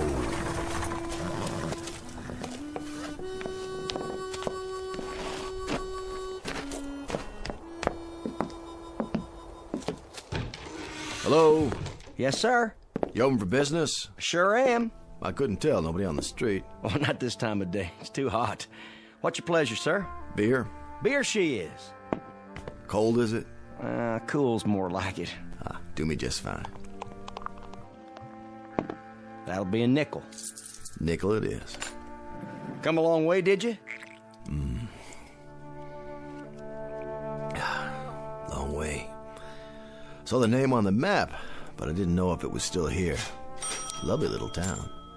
What's that? I was remarking about the town. Lovely, peaceful place you got here. Yep, that it is. And the name really gets me. Happiness. That's what she's called. Happiness, Arizona. Been called Happiness, let's see now. Oh, almost 10 months now. What was it called before that? Before that? Well, it had different names. Like what? Well, it was Satan's Stage Stop for a while, then Dead Man's Junction, and then Boot Hill Village. Boot Hill? For the town cemetery. You passed it coming in. Well, that I did. I saw the sign on the side of the road. Said it was to commemorate the... Let's see, how did it go? The many people killed in the course of our turbulent beginnings. Right. 128 people buried up there. That many? Every one of them shot dead. Is that a fact? Well, save one who died of natural causes. Well, things sure have changed. Now you got the Happiness General Store, the Happiness Hotel. It didn't used to be that way. I'll tell you something, mister. This town wasn't fit to live in. No? No, sirree, Bob. Well, there wasn't one night you could come in this bar and not have to step over a dead body. Hard to believe. Nothing but shooting and killing going on night after night. Even my brother John, rest his soul. We had more folks biting the dust than we had coming to Sunday meeting. Do tell. And you know what happened? I couldn't begin to guess. Well, I'll tell you. Town just kind of took stock of itself. Got a real strong sheriff from Dodge City. Put the old kibosh on firearms. Built a jail and gallows. Enforced the law. Next thing you know, Happiness, Arizona. That's quite a story. Happiness. Where a man can walk down the street and have himself a drink without checking the mirror to see who's gunning for him. That's progress, mister. That's real progress. This kind of thing, it sort of brings tears to my eyes. Well, that's all right now. Don't you be scared to go showing your true feelings. I know how it is. You live with violence and killing all your life, and then suddenly it's just like... Well, kind of like the sun coming up over a dark cloud and shining down on you with the warm rays of beneficence. That's mighty well put. I do a little preaching on the side, too. I'm not surprised to hear that. What's your line? My line? Your work. What do you do? Oh, I'm on the road a lot. Selling? In a manner of speaking. Services is what I supply. Can I get you another beer? That would be right kind of you. Services, you say? Now, what kind of services? Oh, you wouldn't be interested. Well, you never know. I might be able to throw a little business your way. Well, you might at that. This is the kind of town that generally can use me. What services do you supply? I bring back the dead.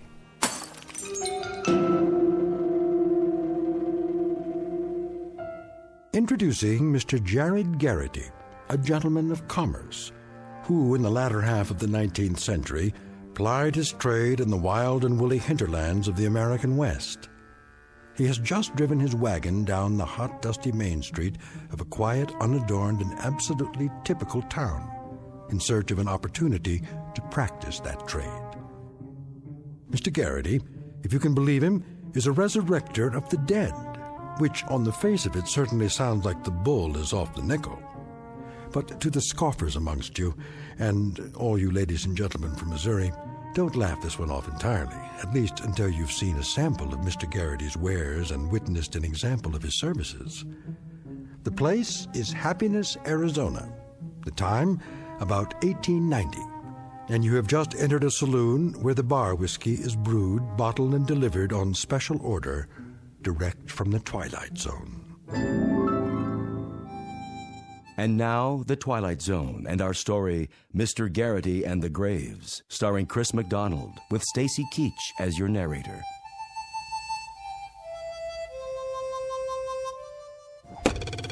Hmm. 5 points. Sheriff! That's better. 7 points. Sheriff Gilchrist, open up! What is it? Sheriff, come quick! What's the matter now, Jensen? The stranger, Sheriff. The stranger! What stranger? Sheriff, I'm glad you're here. Well, where else would I be? I don't know. But I'm always the first man they look for. And the last they want to meet. Yep, that's true, all right. What are you doing? Practicing my knife throwing. What does it look like? Whose picture are you throwing at today? Same as always. My deputy. Ex-deputy. Chesley? But he done run off. Tell me about it. Oh, Sheriff, you gotta come quick. It's that stranger feller. All right. Just let me strap on my gun.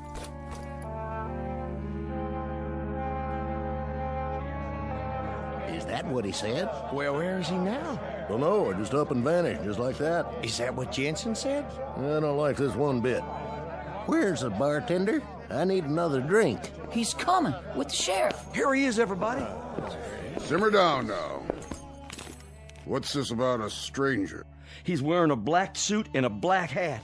There's his wagon right outside. Had a mustache and a bony face. And you should have seen his eyes. Now, hold on, everybody. Let the sheriff talk. He'll answer all your questions.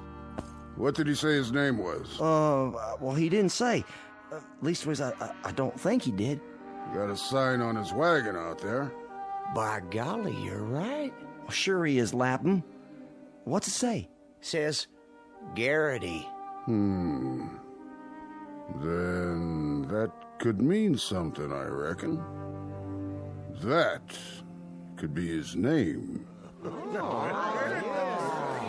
Say, that's deduction for you. Now you know why we got law and order around here. Well, it's a chancy job. Makes a man watchful, I bet. And a little lonely. We finally got ourselves a lawman who uses scientific deduction. Why didn't I ever think of that? Don't know a fella's name, you just look at his wagon. Really wasn't no great shakes of deduction, Lapham. Well, now I beg to differ with you on that. But it points up the fact that you can't stop thinking on this job. Not ever. It's a kind of think proposition. Take this six-gun, for instance. A lot of men depend on this all the time, when they should be using what's under their hat.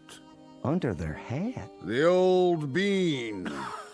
By golly, nobody was ever righter than that. And besides, using the head instead of the gun, you save money on bullets. Not to mention burials and labor. You can say that again. No thanks. Now, he said what to you, Jensen? He said that he could bring back the dead. That's what his line was, bringing back the dead. That possible, Sheriff? Better ask Doc. But we don't have a Doc in Happiness. Oh, that's right. Well, sir, when he said that, I'd like to keel over in my tracks. Bring back the dead. I think to myself, the man's either a lunatic or he's trying to gull me. That's when I went over to your office and got you, Sheriff. And when we come back, he'd up and gone. That's right. Interesting. Very interesting. He probably figured you'd gone to get the sheriff or some such.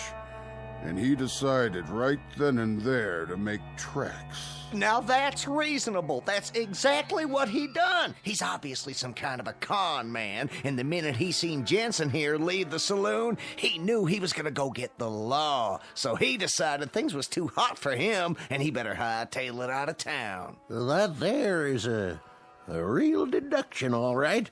Except, how come he left his wagon? Gooberman, you're embarrassing to have around. What kind of question is that? How come he left his wagon? I can't believe you asked that. How come he left his wagon?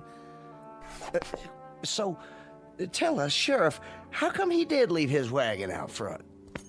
The way I figure it, he probably didn't get out of town after all. The way I figure it, he probably checked into the hotel or someplace like that.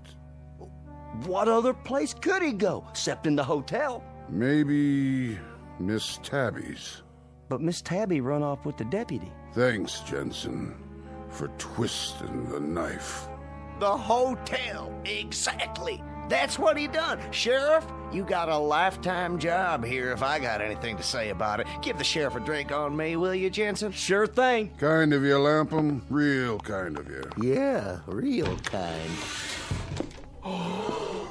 That's him, Sheriff. That's him. Barkeep. Yes, sir? You got another one of those nickel beers? Coming right up, sir. You're Garrity? That's my family name, yes. Can I ask you a question, Mr. Garrity? Of course, Sheriff. That your wagon out there? Yep. That's my wagon. Says Garrity on it. Uh-huh. How come? Like I said, that's my family name. He's right. Mr. Jensen here tells me that you bring back the dead. That what he said? No, that's what you might call a figure of speech, isn't it? What are you getting at, Sheriff? What I mean is, you don't actually bring back the dead, do you? On the contrary, that's exactly what I do. Bring them back. What did he say?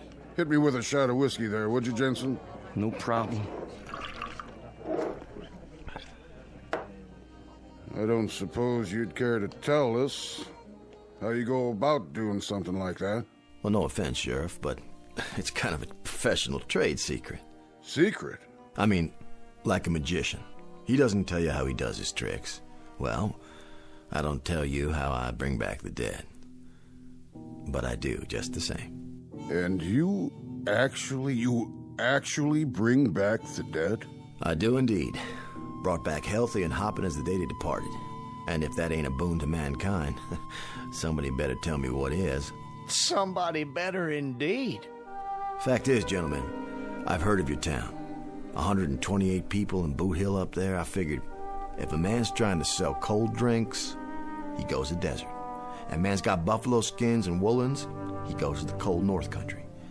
And if he brings back the dead, well, then go to a town where most of them are buried. And the name of that town is Happiness, Arizona, with the biggest cemetery west Chicago. All them departing this earth with unspeakable violence. All but one. Which one? That was my wife, Zelda. God rest her soul. A bustling, healthy, strapping woman of 247 pounds. Not unattractive, mind you. And then one morning, she's taken with the dyspepsia. And I'd lost her. And that there is why I drink. From a broken heart. How much loss can a man stand? Here, Gooberman, have one on the house.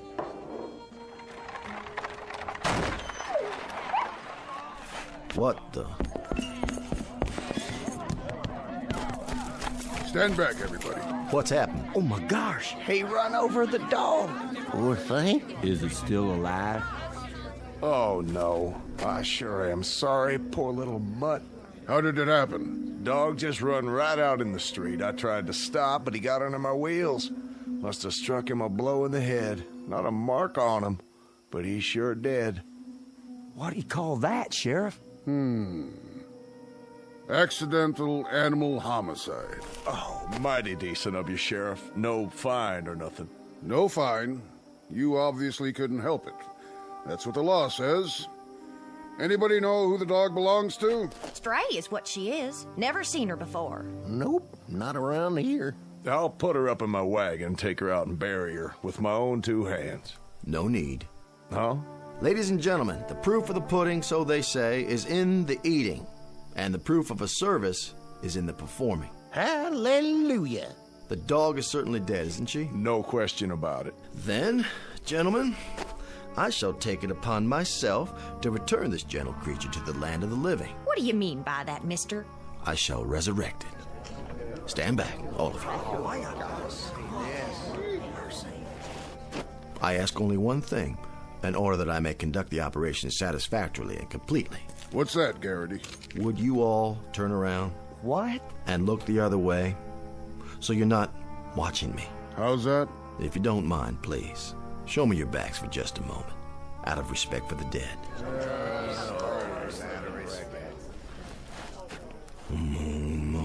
Madon, ergest rage grand, wazoo, intercoiter, metaluna, magic land of Alakazam. Eureka! Sit up, girl. Shake hands. Shake. That's a good dog. Chasing a bird, I'd say. Ladies and gentlemen, I rest my case. He done a miracle! That's what I'd call it, a miracle!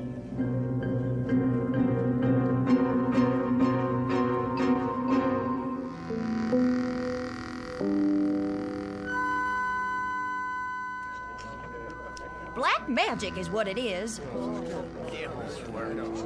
My dear friends, citizenry of Happiness, Arizona, it's with no small degree of pleasure that I stand here in this quaint, picturesque main street, performing what I modestly claim as an accomplishment of some dimension. As you've all seen, I've just brought a dog back to life. It's not natural. Please, hear me out. It was not black magic, and it was not the devil's work. It is the application of scientific principles which I have picked up over the years. While traveling extensively in the Himalayan mountains for 7 years, I served as personal apprentice to the High Lama. But how? How'd you do it? Simply by utilizing certain cosmic forces. What are they? With a concurrent application of mystical electrolysis. Let's all have a drink on it. Fortunately, I've brought with me in my wagon here a supply of all the necessary herbs and spices to repeat the process. And what I have done for that dog, why, I can do the same for your loved ones. May their souls rest in peace. For the moment. You mean you can bring back my Zelda? And my former partner? And my late husband? How about my mother? And my old horse? I had a fiance, came down with the chilblains. What if we don't know where they're buried? Peace, friends. This is a time for meditation, for communion with your most sacred beliefs. For tonight, at midnight, joy abundant will reign in Happiness, Arizona. The dead will be returned to you, all in one piece. Well, now have a cigar, mister, on me. Well, thank you. Now go to your homes and prepare for the ultimate happiness.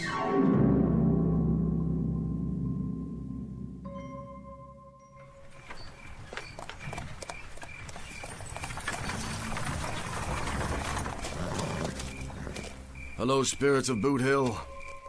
Are you there? I say, spirits. I'm talking to you. Garrity here. Make yourselves known to me. Would you do that little thing, please? Spirits, come forth. Now, I tell you. Run out of time here.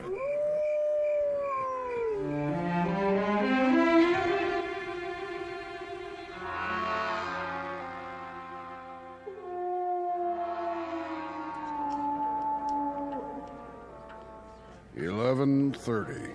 No sign of him. He's up at the cemetery. Still? 4 hours he's been up there now.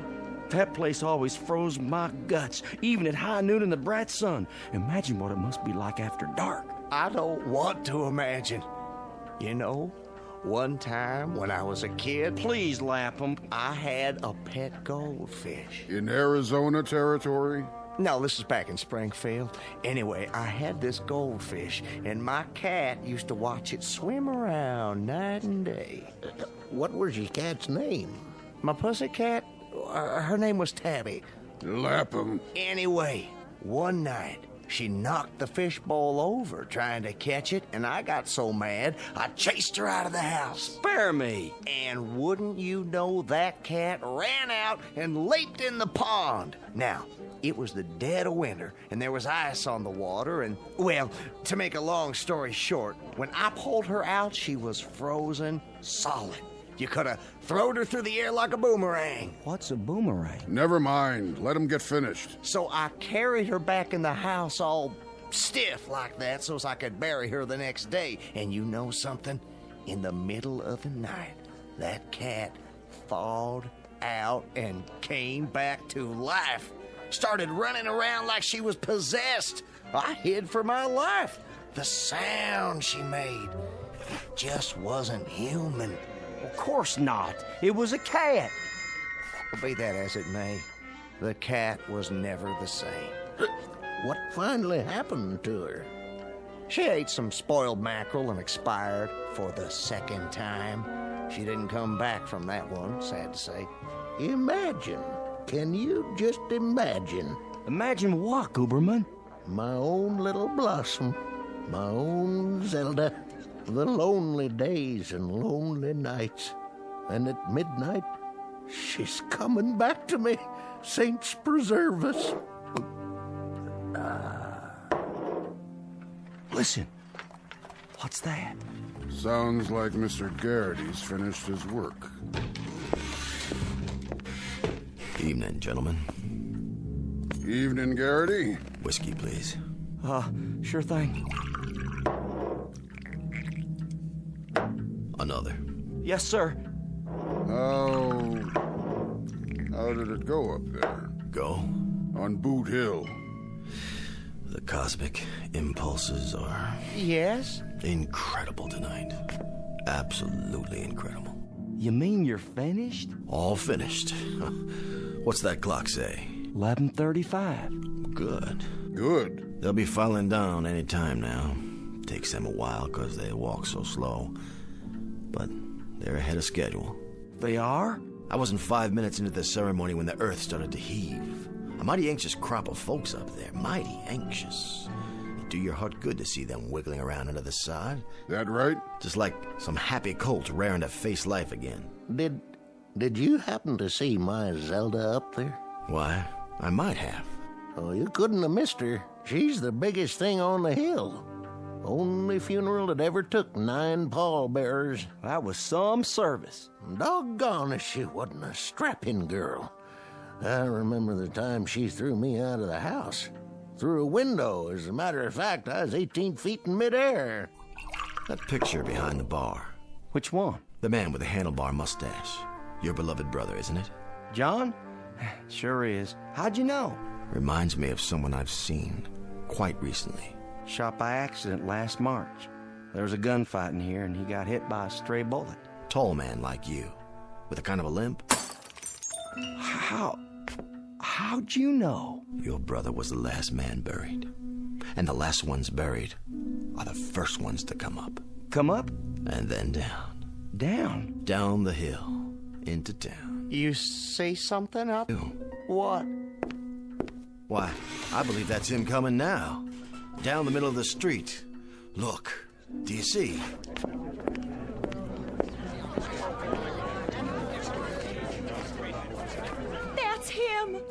How can you tell? Look at how he's dragging his foot.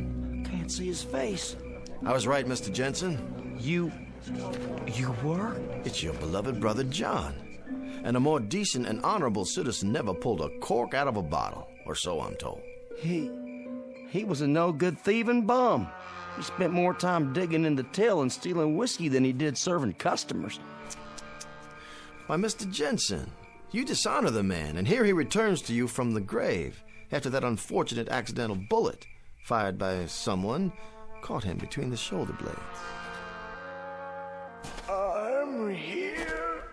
I'm coming back to you. Hold on. Mr. Garrity. Yes? How much do you charge for bringing back the dead? Well, just room and board, Mr. Jensen. My major source of income is the pleasure I derive from bringing happiness to my fellow man. Well then, how would you like to increase that source of income real quick? You'll have to speak a bit plainer, Mr. Jensen. How much would you take to put him back up on the hill?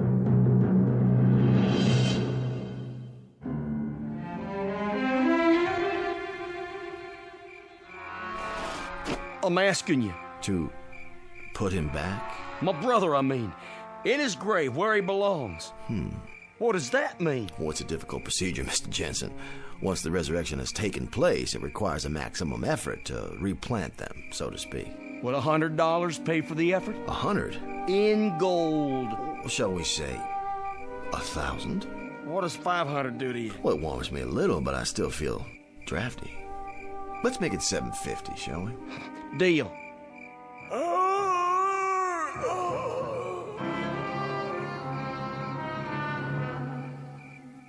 He disappeared.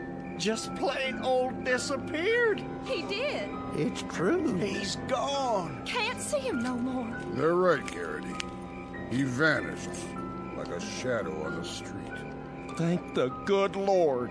It was your brother, all right. I saw him with my own eyes. Tall man with a limp, just walking toward us as big as you please, and then he just plumb disappears. Yeah, that's right. Garrity did it. He's a miracle worker. Well, that's life. Let's go inside and have a drink.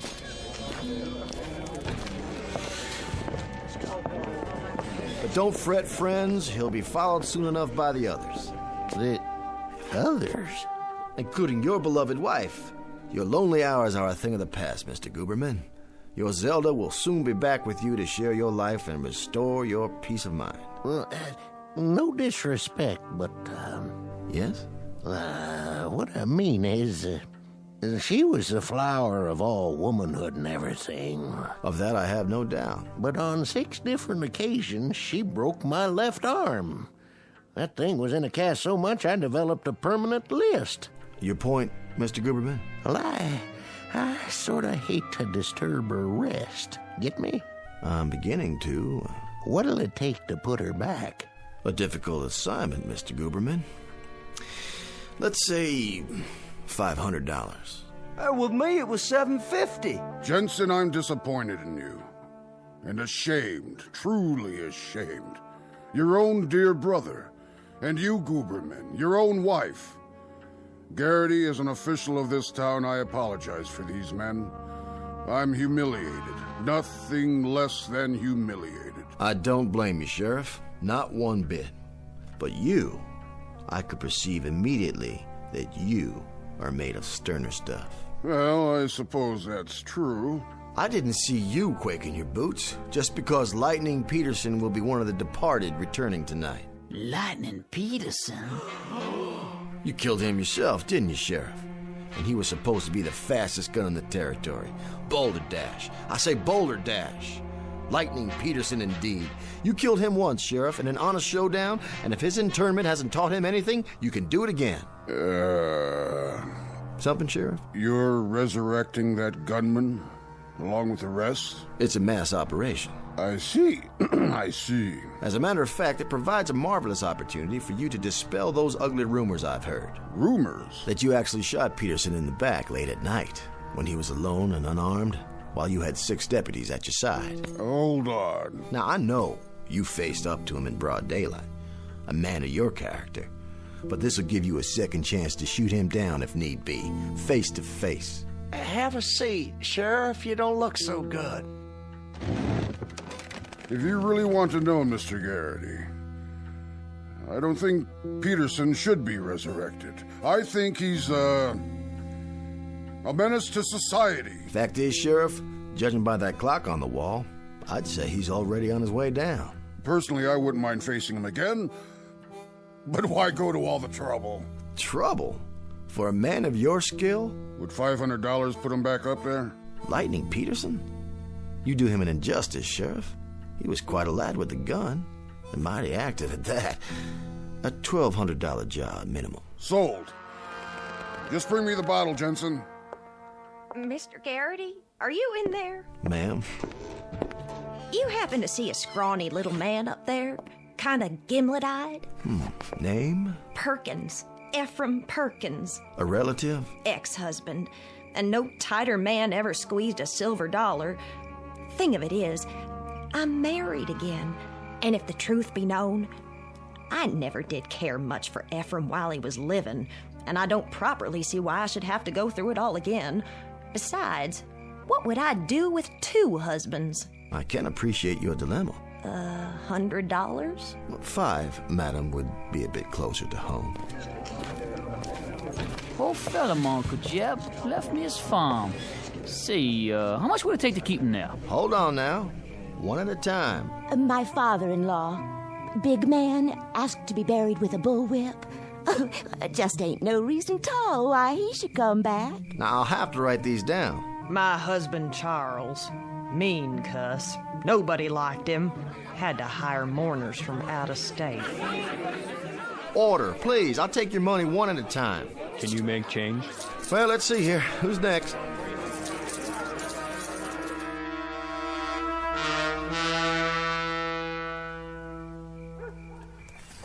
Who there?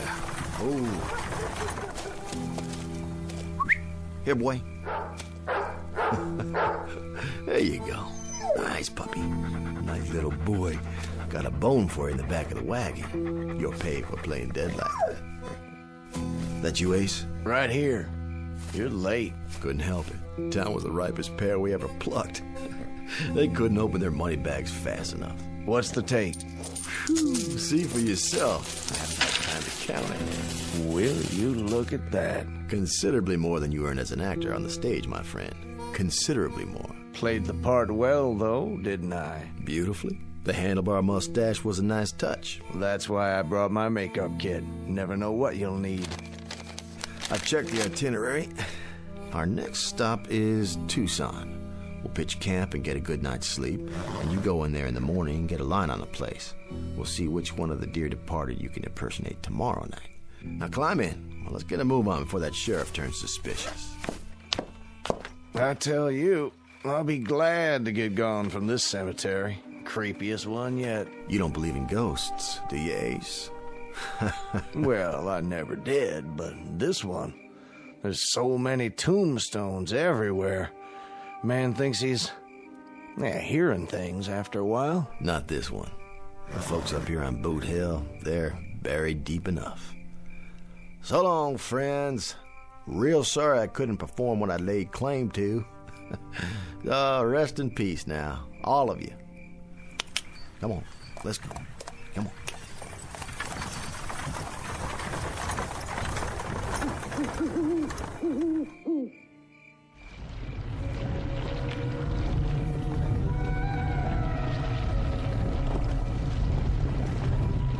Get the dirt out of my eyes, will you, John? Sure enough, Evan. Wait, hold on. You got a worm in your nose. You know, the man don't do himself justice. The actor who played you wasn't worth a darn. Terrible mustache. But that there Garrity, he sure can do a job of resurrecting. Sure can. Don't know where he learned them words, but they worked. Didn't they, Lightning? Let's get on to town. We ought to wait for the others to dig out. Don't worry, they'll be along. Besides, I got a lot of drinking to catch up on. There's a yellow skunk of a sheriff I aim to settle a score with. And a little pipsqueak of a sot just waiting to get his arm broke. And I am just the lady to do it. My name ain't Zelda Gooberman. Let's go, boys. Just the four of us. It's clobbering time.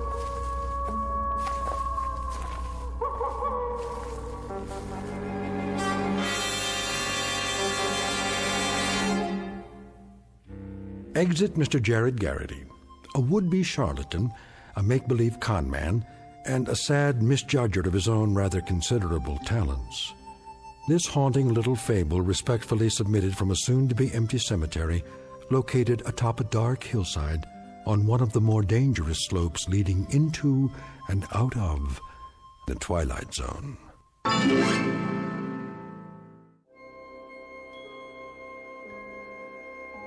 Hi, this is Carl Amari, producer of the Twilight Zone radio dramas. I'd like to take a moment to tell you about our official website at twilightzoneradio.com, where you'll get the latest news and information on these Twilight Zone radio dramas. Plus, at twilightzoneradio.com, you can digitally download 3 free episodes or any of our episodes for only $1.95 each. In this age of ever-changing technology, we've decided to make these episodes instantly available to you by making the Twilight Zone radio dramas a digital download-only series. This means that this series will no longer be offered on CD. The CD collections at our website are now being offered while supplies last at buy one, get one free. So be sure to get your favorites before they're sold out. Be sure to visit us often, and I'll see you in the zone.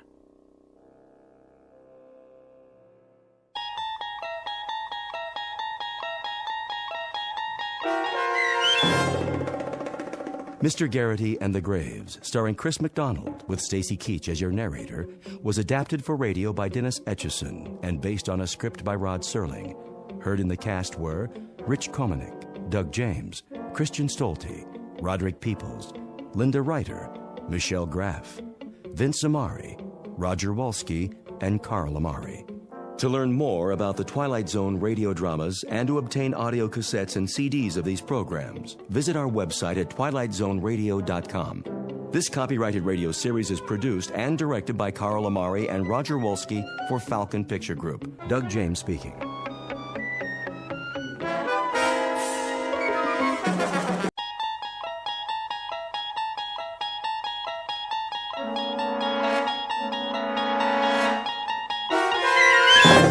There is a fifth dimension beyond that which is known to man. It is a dimension as vast as space and as timeless as infinity. It is the middle ground between light and shadow, and it lies between the pit of man's fears and the summit of his knowledge. This is the dimension of imagination. It is an area which we call the Twilight Zone.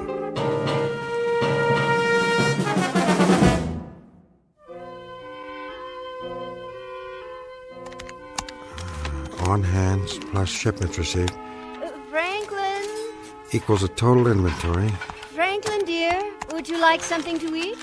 Not just now. Minus the number of products scanned. And we have the total sales from the period from... It's no trouble. Flora, please. I have to bring the books up to date before I go back to the store. The auditor's coming this afternoon. The period from the previous quarter through... But it's almost lunchtime. Take a break, Franklin. You know what they say, all work and no play. All right, make a sandwich if you want. Just let me finish this. I'll get it, dear. For the quarterly sales period ending... for the quarterly sales period ending... Yes? Yes, this is Mrs. Gibbs. Do you want to talk to my... Oh, my. If it's for me, tell them I'm busy. Are you sure? Why, I can hardly believe it. When? You'll send all the information? Yes, that would be wonderful. But how... It was? You did? Well, I didn't think I had much of a chance. Oh, for the love of... I suppose that will be all right. I'll have to ask my husband. Oh, how exciting. thank you so very, very much. Goodbye now. Ask me what? Franklin, you are not going to believe this. That was the salesman, wasn't it? No, Franklin. Well, not exactly. It was a sales representative. I'm going to report this to the phone company. They call at all hours, and the misguided believe that we can be talked into anything. What was it? Swampland in Florida? Gold and silver futures? A chance to get in on the ground floor. Franklin, sit down. What? I have something to tell you. Oh, no, you didn't. You filled out a coupon, and now some charming young pickpocket wants to stop by and show us a set of encyclopedias. Flora, I don't know how many times I've told you, those con artists have got one goal in mind, to relieve me of my wallet. Now, I've worked hard to save for our retirement. I'm not going to risk one penny of it to... Franklin, will you kindly be still? This isn't anything like that. I entered a contest. Why I use New Season liquid soap for all our personal and impersonal cleansing needs. A contest? Don't you know that the odds are at least several million to... I do know, Franklin, but I couldn't resist. And this time... Considering how much postage stamps cost these days, you might promise me that from now on... But, Franklin, we've won. What are you saying? Won what? A vacation. Flora, listen to my words and try to understand. I have no room in my life for such nonsense. This vacation, as you call it, is simply a clever way to sell us a timeshare in some godforsaken, alligator-infested... 3 days and 2 nights, including hotel, meals, and plane fare. And the catch? Franklin, I'm trying to tell you, there is no catch. I did it for us. Do you know how long it's been since we've had a vacation? Let Sherwin watch the store for a few days. You'll see. This will do wonders for you. And what, pray tell, is the location of our dream come true? Are you ready? Franklin, we've won a vacation for 2 in the fun capital of the world, Las Vegas, Nevada. Flora, why do I bother? You haven't heard a word I've said.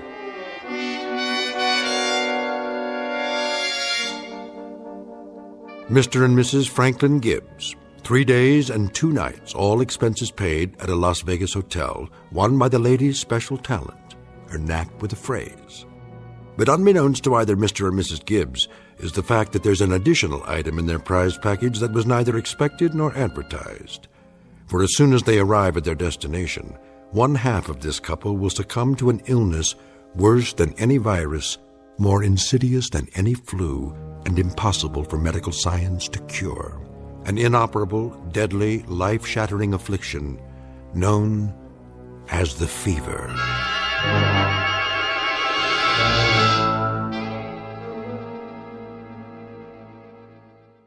And now, The Twilight Zone and our story, The Fever, starring Stacy Keach and Kathy Garver.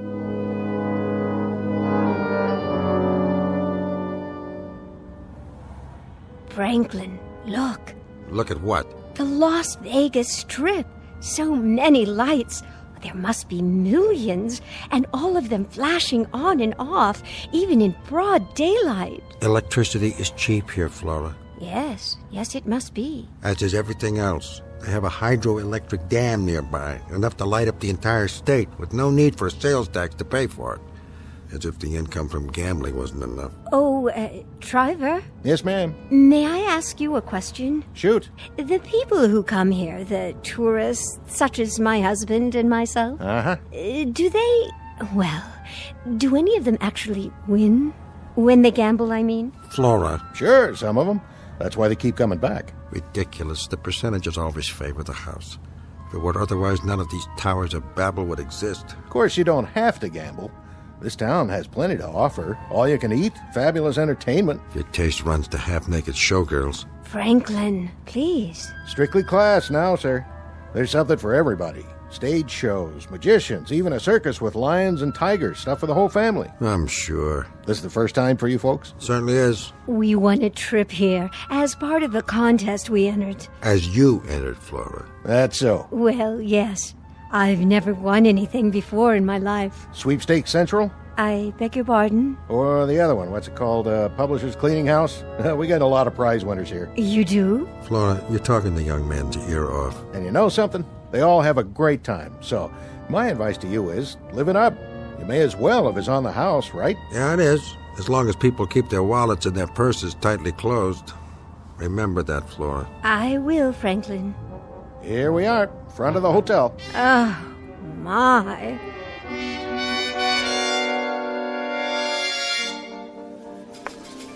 Drinks? Drinks, anyone? One more Scotch Rocks. Yes, sir. This here silver dollar is all yours. Why, thank you, sir. If you make it fast. I only got a few more left and I'm out of here. Be right back. Drinks? Here goes nothing.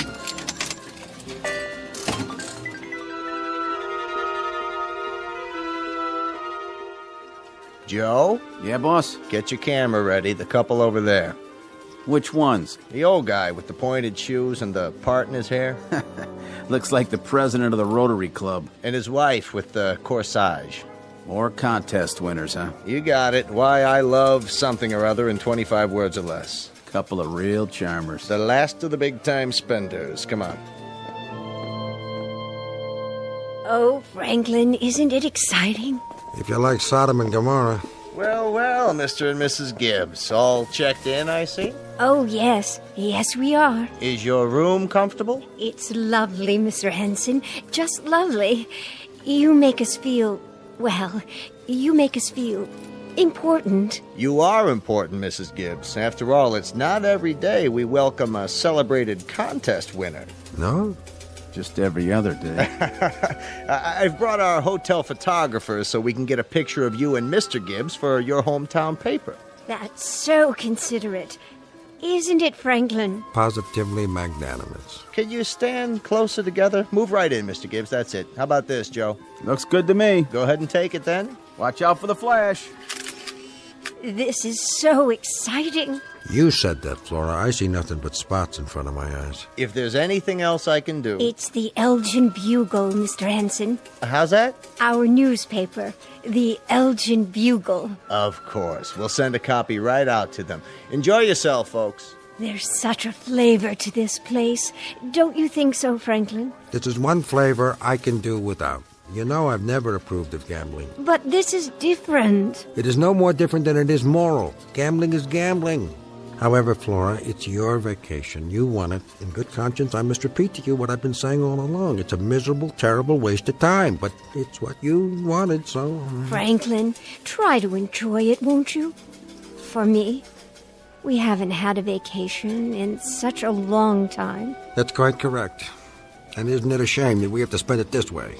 In a roadhouse whose chief stock in trade is semi-clad chorus girls and the sound of one-armed bandits. I must tell you, Flora, I must tell you, at this given moment, I feel somehow unclean. Oh, Franklin. Now what? Why, I don't know. I won! She did it! You sure did, Marge! Some sort of commotion. Wait here, Flora. The jackpot! I just knew! She had her lucky rabbit's foot. Well, it sure was! I gotta get one of those. Over here, Mr. Henson. Which machine? Number 13. Excuse me? Yeah? Oh, hello, Mr. Gibbs. Exactly how much did the young lady win? 3 specials in a row. That's 5 G's. 5? 5,000. 5,000 what? Dollars. What'd you think? For doing nothing but standing here and pulling the handle of this mechanical contraption? You got it, pal. Could be you next time, huh? Have a good one. I don't believe it. Surely it's some kind of publicity stunt. Flora? All bets down. Play the combinations. Red and black. I need. Flora, where... Place your bets. Who wants insurance? Flora, where have you gone? What do you think you're doing? It's just a nickel machine, dear. We go to Las Vegas. We waste 3 days and 2 nights.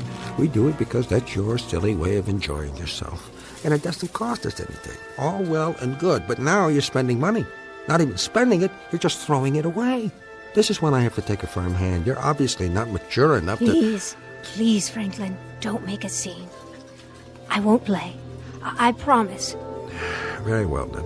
The nickel's already in. All right. Go ahead. Throw it away. There, you see? Nothing. Not very lucky, am I? I'm going back to the room. Franklin, it was only a nickel. 20 of them to make $1, and I work hard for those dollars. Kindly watch where you're going. Sure, buddy, sure. Hey, come over here. I want to show you something. I'm on my way to my room. You want a hot tip? Look at this machine. I've been working it for an hour and 30 minutes. This miserable, crummy money grabbing. Here. You want it, you can have it. Really, I'm not a... It's all set to pay off.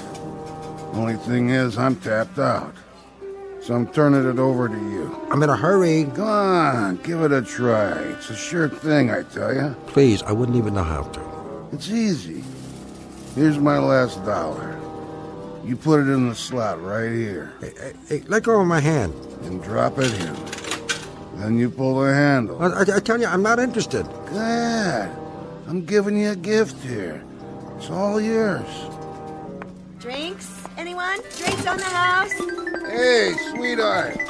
You got one more for the road? Now, what's this supposed to mean?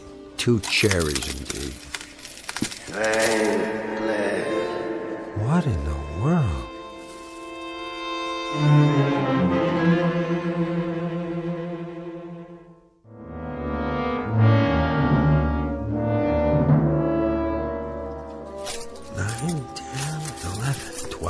There you are, Franklin. Oh, my. You are lucky. Now, Flora, I want you to watch this. You're about to see the difference between a normal, mature, intelligent man and these wild idiots around here. Of course, dear. These baboons would throw it away. They'd compulsively put it right back into the machine, all of it. But not the Gibbses. No, we know the value of money. We're going to take these and put them safely in our room and go home with them. Come along, my dear. It's late afternoon already. I'd like to shave for dinner. Yes, dear. Yes, there's my machine. Your machine? Oh, hi there, buddy. I thought you were finished with it. I was, but I went and cashed the check. Gotta get my money back, right? Thanks for watching it for me. Let's go, Flo. Come on, baby. Yeah. Franklin. Did you say something? What, dear? Just now. Did you call my name? Why, no, dear. That's odd. I thought I heard... Heard what? Oh, no, nothing, Flo. No, nothing at all. Come along.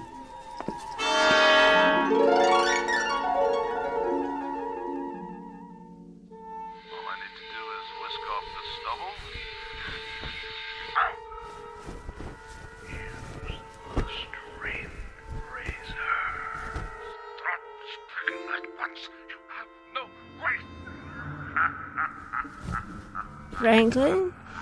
Are you still awake? Just watching a little mindless television, Flora, to calm my nerves. Did I wake you? Oh, that's fine. Put on your pajamas and get under the covers. You need your sleep. Of course, dear. In a moment. See you in the morning, Franklin. Franklin. What?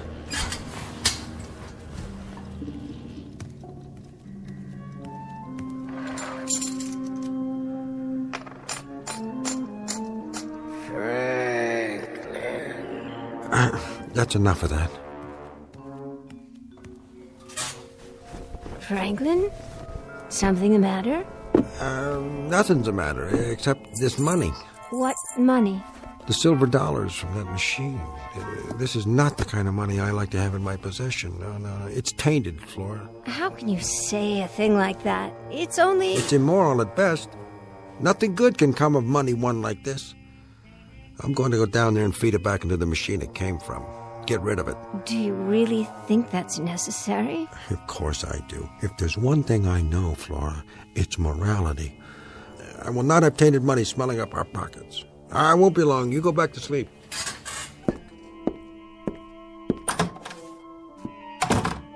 Oh, Franklin. Franklin.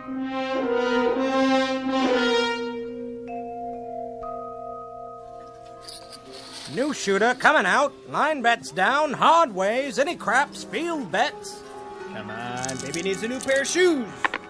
Yo, Lev. Winner, winner. Pay the line. Front line winner. New bets down. 7 follows 11. Same shooter coming out. 7. Give me a 7. 7-7. Winner 7. Pay the dues. Collect the don't. Drink, sir? Oh, no, thank you. I'm just passing through. Do you know where the machines are? The machines? The ones that accept silver dollars?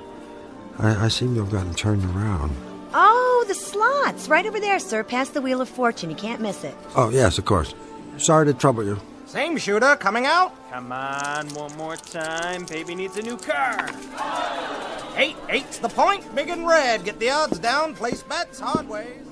Place your bets, please. All numbers 0 and 00. Dealer busts. Dealer S23. Here we are. Silver dollar machine. It shouldn't take long.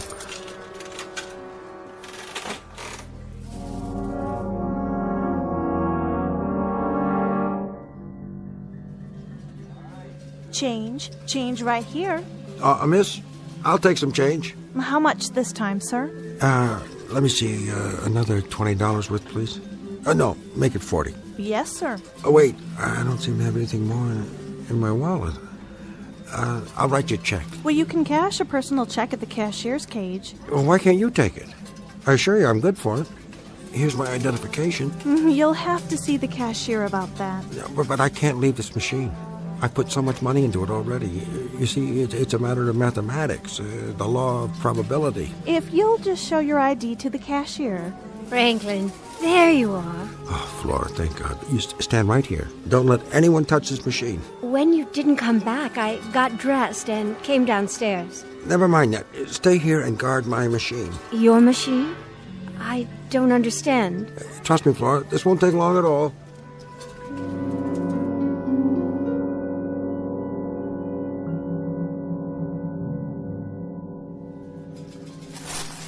There. This time I bought a larger amount. Should be more than enough. Franklin, that's the 3rd time you've cashed a check. I know.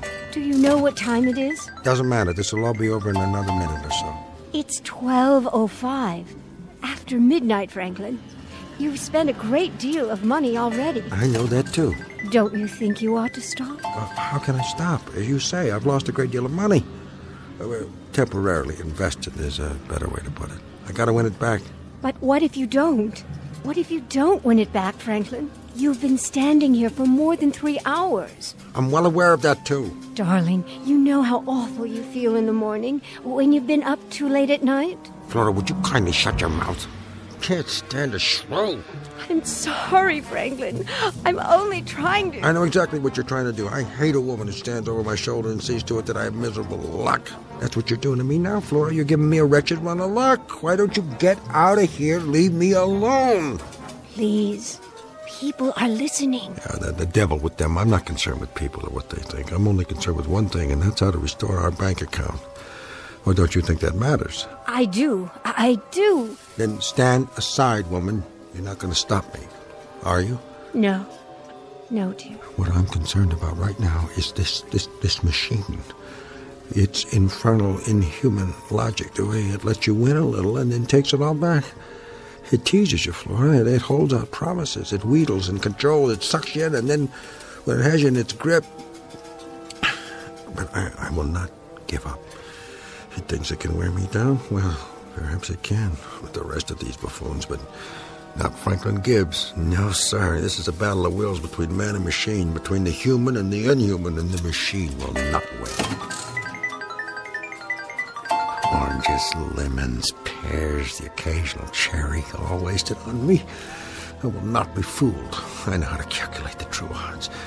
As for this one-armed bandit, your time is near. After that, you'll be relegated to the junk heap where you belong.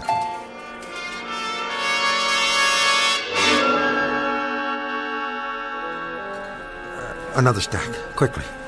Silver dollars again, sir? That's right, silver dollars. Certainly, sir. Only, Only what? Well, you've reached your limit. If you want to cash any more checks after this, you'll have to talk to the floor manager. That won't be necessary. It's a mathematical certainty. What do you make of that one, Julie? The old guy? Give him till dawn, maybe. It's already been 5 hours. He was here before you started. I believe it. Did you see his eyes? He's running on empty. Man, oh man. When those straight arrow types get hooked, they really get hooked. He tells me he's got it figured out mathematically. He's bound to hit the jackpot if he just keeps at it long enough. Poor old fella. Him and his wife. He should pack it in and go back home while he still has a home to go to.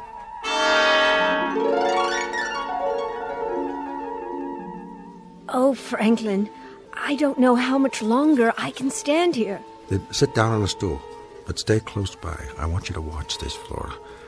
You're about to witness the last round in a battle between my will and this machine's. It's almost over. And when it is, only one of us will be left standing. This I swear.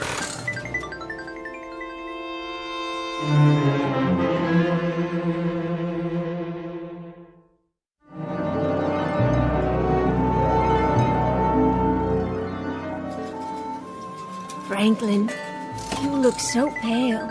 Somebody get me a drink of water. Why don't you sit down? You see what the sign says?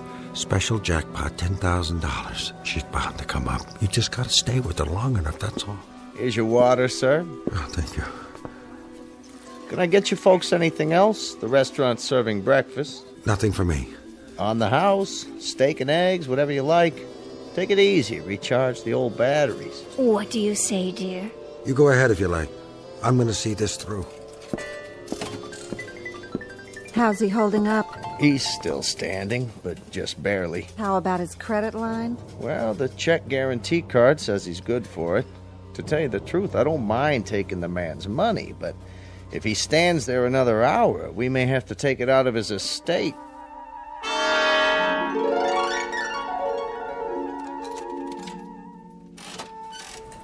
What time is it? It's 8 o'clock, Franklin.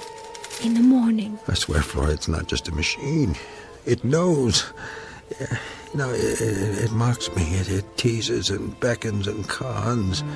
You put in 5, you get back 4. You put in 6, you get back 5. But I'm onto it. It's gotta pay off. Understand, Flora? It's just gotta. Franklin.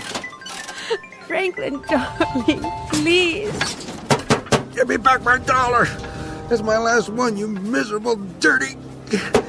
Look at it, Flora. Look. Flora, it's watching, enjoying this. You see? That's his face. And the reals, those are the eyes. And down below, that's the mouth. I tell you, it's not just a mechanical thing. It knows. Give it back. Give it back. Give it to me. Don't, Franklin. You'll hurt yourself. Yeah, well, we'll see about that. Franklin, watch out. It's going to tip over. Franklin! Get him off that thing. Sure, boss. Be careful with him. He put a pretty good dent in it, Mr. Henson. It's all right, folks. Just a little accident. This machine's out of order till further notice. He took my $1. Get him out of here. He needs a doctor. You want I should help him to his room? Bring him to my office. Find a doctor and tell him to meet us there. He don't want to go, boss. Monster, it owes me $1. My last $1.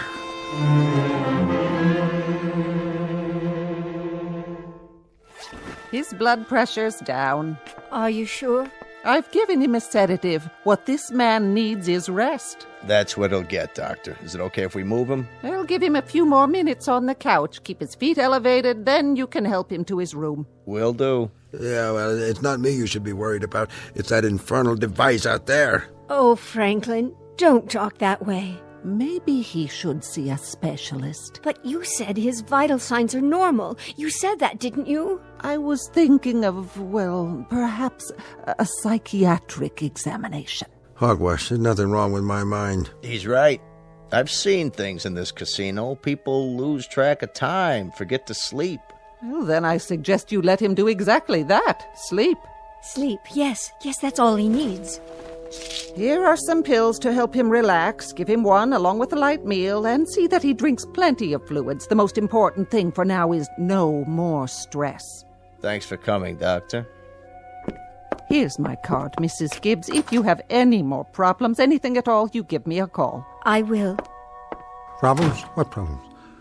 All I need is for you to get that machine working again. Then you'll see. You'll all see. It's ready to pay off. Franklin, that's enough of that kind of talk. Listen, Mr. Gibbs, it's a game of chance, all right? Think of that slot machine as a random number generator. Sometimes your number comes up, sometimes it doesn't. That's why they call it gambling. If anyone could predict it, we couldn't stay in business. But look at it this way. You're here to have a good time. Please try to think of it that way. A great time on us. Your room's comped, so's your food. How about if I throw in a couple of show tickets? What kind of show? The French can, I presume? Franklin. I could even... Well, I guess I could extend your stay by another day. That way you'd have time to rest up and enjoy yourselves, the both of you. Yes. Oh, yes. You're very, very kind, Mr. Henson. Now, Franklin, as soon as you're ready, we'll go up on the elevator to our lovely room and have a real night's sleep. For as long as we like. Won't that be wonderful?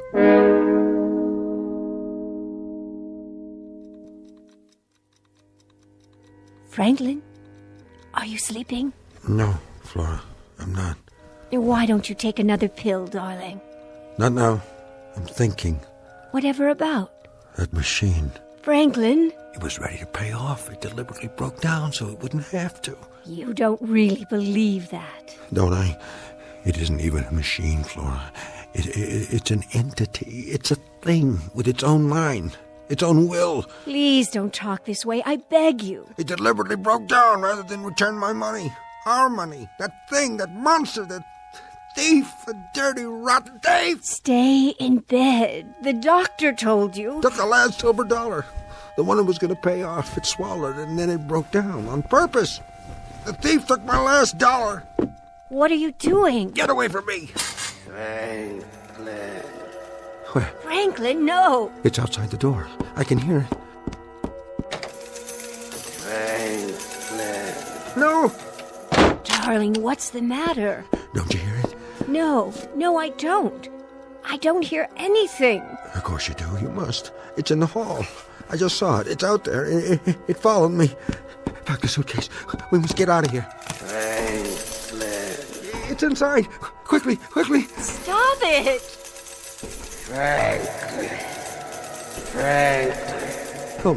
Help me. We gotta get away. The window. Yeah, the window. Franklin. No. Franklin. No.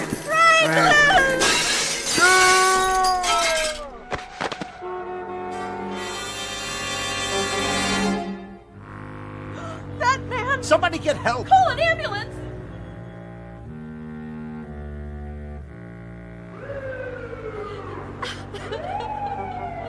That him? Gibbs, Franklin J., tourist. What happened? Jumped or fell. Hard to say. That's the wife over there, in the room when it happened. Some sort of seizure or something. Can we get a stretcher, Sheriff, and move him out of here? Right away, Mr. Henson. Let's go, medics. Yes, sir. He doesn't need a stretcher. He needs a body bag. His wife said he hadn't slept in 24 hours. That's right. I've seen them get hooked before, but never like this. Okay, everybody, let's clear the area. Back to bed. Go on inside. Show's over. What's that? Looks like a silver dollar. Where did he come from? It fell. From up there. Right about the 13th floor. Yeah? But how? Don't worry about it. Like the man said, just get him out of here. Mr. Franklin Gibbs, visitor to Las Vegas, who lost his money, his reason, and finally his life to an inanimate object variously described as a one-armed bandit, a slot machine, or, in Mr. Franklin Gibbs's words, a monster with a will all its own. For our purposes, we'll stick with the latter explanation, because after all, this is the Twilight Zone.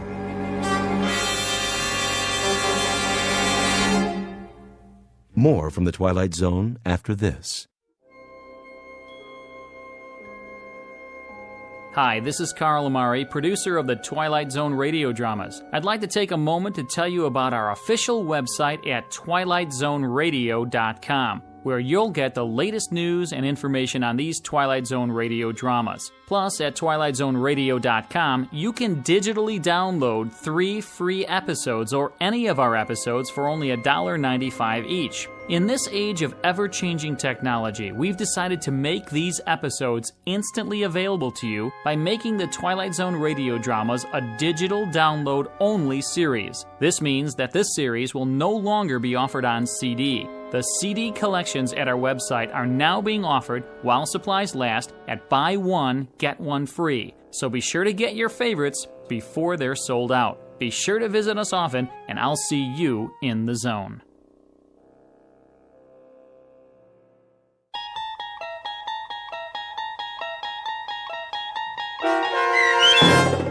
The Fever, starring Stacy Keach and Kathy Garver, with Stacy Keach as your narrator, was adapted for radio by Dennis Etchison and based on a script by Rod Serling.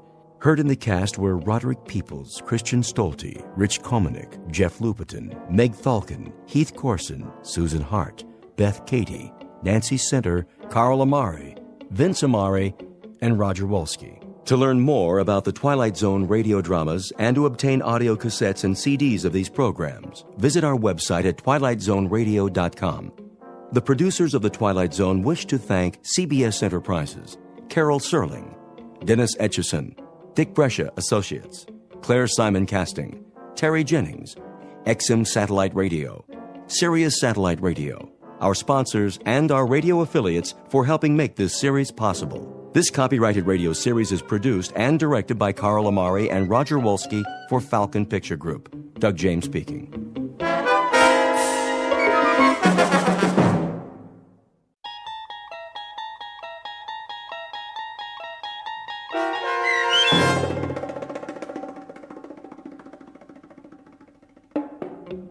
You Drive, starring John Hurd, with Stacy Keach as your narrator, was adapted for radio by Dennis Etchison and written for The Twilight Zone by Earl Hammer Jr. Heard in the cast were Meg Thalken, Jeff Lupetin, Ann Whitney, Doug James, Darren Stevens, Carl Amari, Alyssa Fraden, Elizabeth Lido, Kip Karstedt, C.J. Amari, and Christopher Bolf. To learn more about the Twilight Zone radio dramas and to obtain audio cassettes and CDs of these programs, visit our website at twilightzoneradio.com. The producers of The Twilight Zone wish to thank CBS Enterprises, Carol Serling, Dennis Etchison, Dick Brescia Associates, Claire Simon Casting, Terry Jennings, XM Satellite Radio, Sirius Satellite Radio, our sponsors, and our radio affiliates for helping make this series possible. This copyrighted radio series is produced and directed by Carl Amari for Falcon Picture Group. Audio editing, sound design, Foley effects, and mix for the Twilight Zone radio dramas are by Cerny American creatives Craig Lee, Michael Slaybach, Bob Benson, and Jason Rizzo. To learn more about the Twilight Zone radio dramas and to contact us, visit our official website at twilightzoneradio.com. Doug James speaking.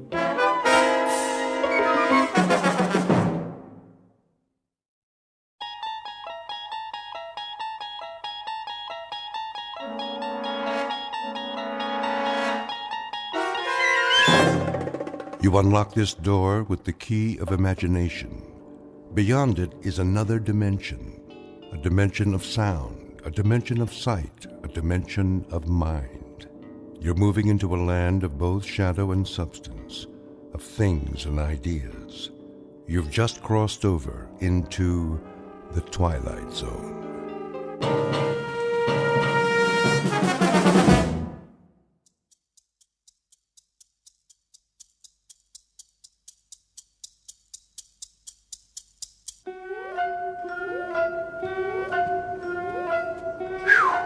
$5 finally. The day's getting longer or what?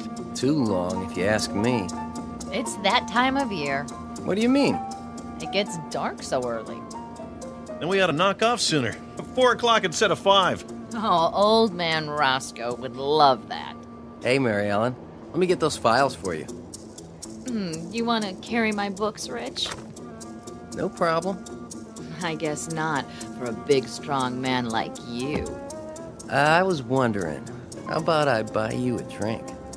No thanks. I have to drive home. Just one? Some other time. Besides, it looks like it's gonna rain. We could stop off at the corner. Leave her alone, Rich. Can't you see she's not interested?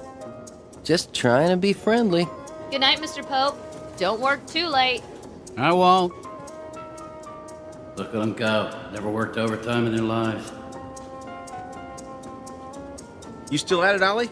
Few more minutes, almost done. I was about to leave. Go ahead, I'll lock up. Let me give you a hand. What do you got left? Why does he always want to give me a hand? Thinks I can't do it, is that it? Oh, no, not that much. Just some letters. Well, give them to me. I'll do them for you. What's he trying to prove? Don't worry, I can handle it. I know you can, but I'm your assistant, you know? Let me assist. Yeah, assist me right out of a job. That's what you're after, isn't it, Pete? That's all right. Come on, I'm your friend, too. Sure, Pete, a real friend. You want my desk, don't you? Go on home. You know, Ollie, you don't look so good. You're working too hard. You gotta take it easy, you know? I'm fine. I'm fine, really. Just get out of here. Well, if you're sure. I'm sure.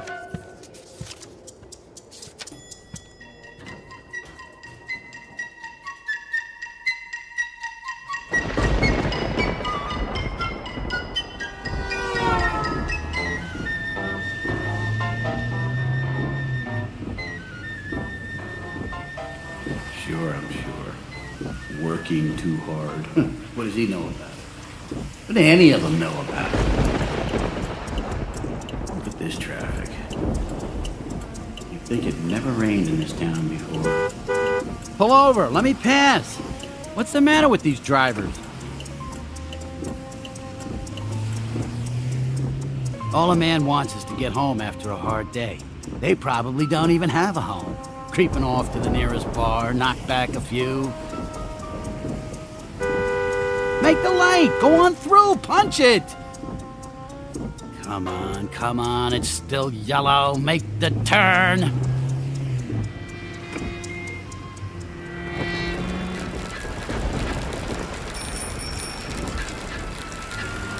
Hey, mister! Don't you see me? Help! He tried to hit the newspaper boy. I saw the whole thing. Stop! Somebody stop that car! Help! Police!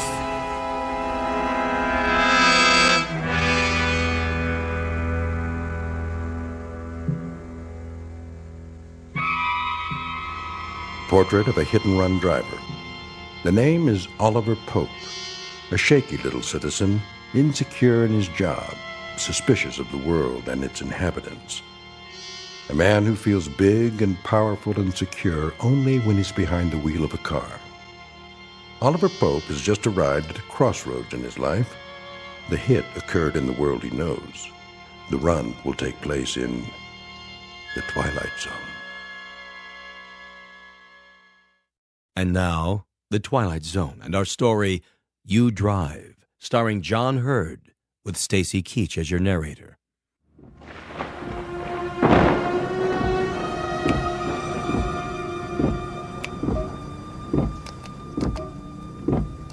Come on, garage door. Open! What's the matter with this thing?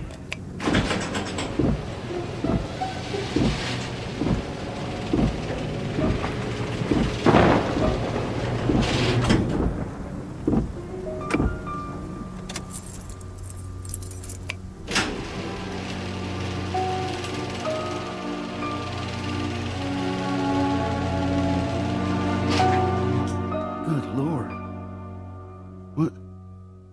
What have I done?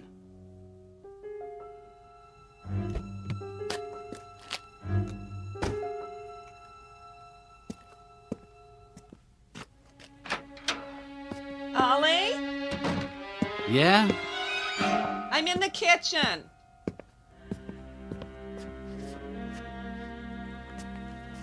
Did you put the car away? What? The car. Why did you put it in the garage? I thought we were going to the movie. It's raining, Lillian.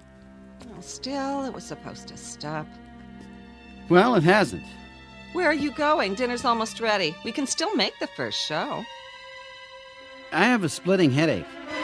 Bad day at the office? They're all bad. Well, then, the movie will take your mind off it. You've been under a strain. I'm not under a strain. It's just... Just what? I think Pete Radcliffe wants my job. Oh, come now. He doesn't impress me as that kind of person at all. Why does she disagree with everything I say? Lillian, please. Here, take this. I don't need it. Yes, you do. You're tired and cross and you have a headache. An aspirin will make you feel better. Good for your heart, too. She thinks I got one foot in the grave. Ooh, you're shaking. Let me feel your head. What are you doing? I want to see if you have a fever. You might have the flu bug that's going around. Leave me alone. Stop fussing over me, please. You should be glad that someone cares about your health. I'll be fine. But I don't want to go to a movie. Well, maybe tomorrow night then, if you feel better. I'll feel better if you just leave me alone. Did you lower the garage door? Of course I did. Well, it sounds like someone just opened it. That's impossible. Listen. Probably the cat. I'm serious. Does the cat know how to work the garage door remote? All right. I'll check it out.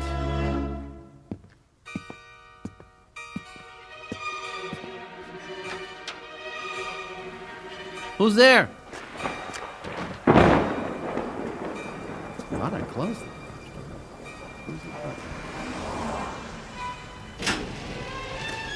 Who did that? I didn't even touch it. The headlights? Somebody in the car? Get out, or I'll call the police. No, you won't. You definitely don't want the police around. I'm not kidding. Nobody. You're cracking up, Ollie, old boy. And who just turned the headlights on? There. Now they're off. Tell her it was a short circuit. The moisture. But the headlight switch was on. Somebody pulled it out. Did they? And who would that be?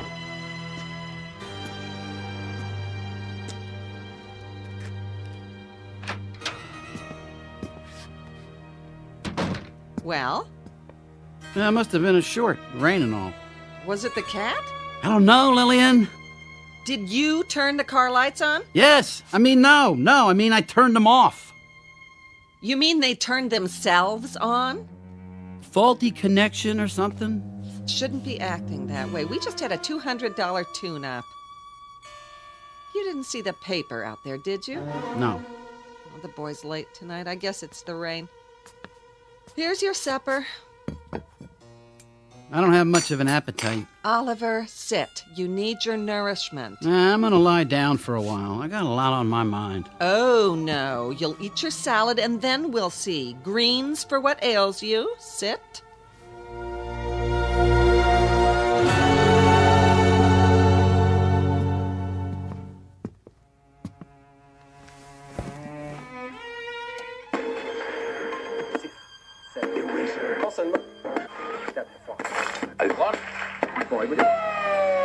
On his rounds in the rain when a hit-and-run driver collided with the bicycle. So far, an eyewitness has been unable to provide a description of the vehicle or a license plate number. We'll bring you any late-breaking developments. Back to you in the studio, John. What are you watching? Nothing. I just thought I'd catch the news. I thought you were going to lie down. I am. Well, try to get some rest. I'll check on you in a little while.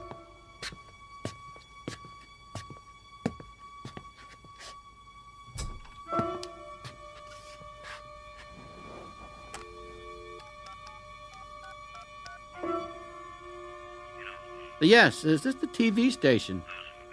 I'm calling about one of your news stories. There was an accident tonight on the corner of 3rd and Elm. Could you tell me... Oh, I'm a friend of the family. That's right. Could you tell me how the boy is? I see. Yes. That's terrible. Terrible. Critical condition. What do I do now? What if... You don't do anything. You'll be fine. Nobody saw you clearly. Put it out of your mind. That kind of thinking makes a man crazy. But it was me. I did it. Did you? If a tree falls and nobody hears it, did it happen? Answer me that. But I have to do something. That's right. Be a man for a change. In the morning, it'll be nothing but a memory. You'll see.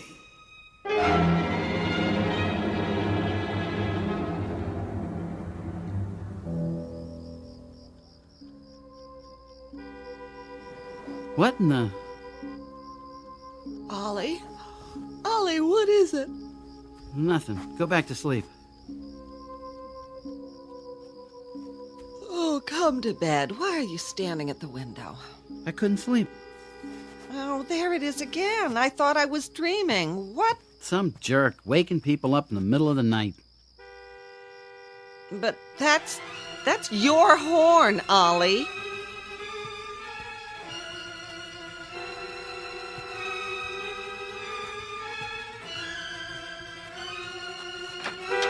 Who's out there? Who's doing this? Huh.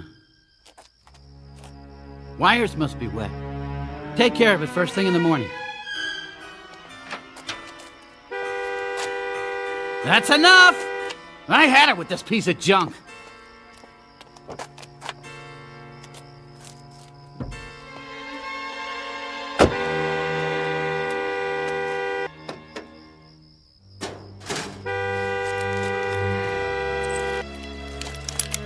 Where's that wire? There. Stupid car. You trying to kill me, slamming the hood like that? I never even touched it. You tell him, Ollie. Don't let a piece of machinery push you around.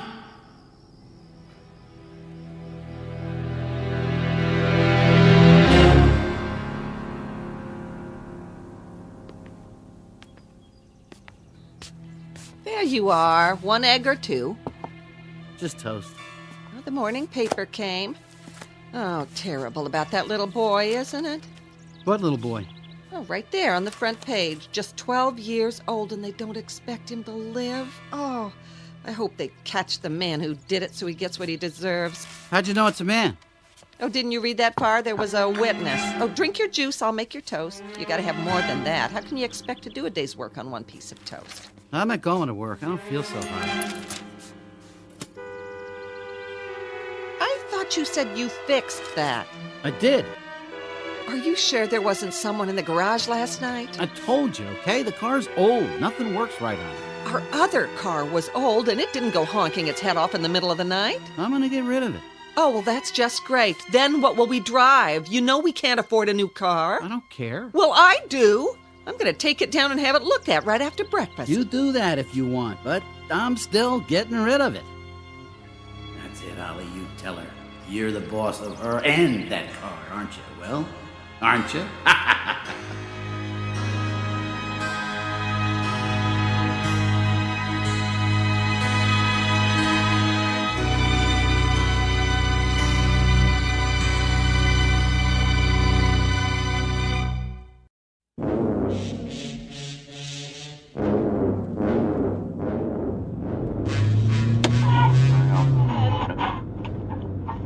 And that low-pressure area seems to have passed over. In local news, still no word on yesterday's hit and run. The boy, 12-year-old Timmy Danvers, remains in critical condition. We'll be back with the sports news after this. So sad. Oh, I don't believe it. Now something's wrong with the steering. Turn!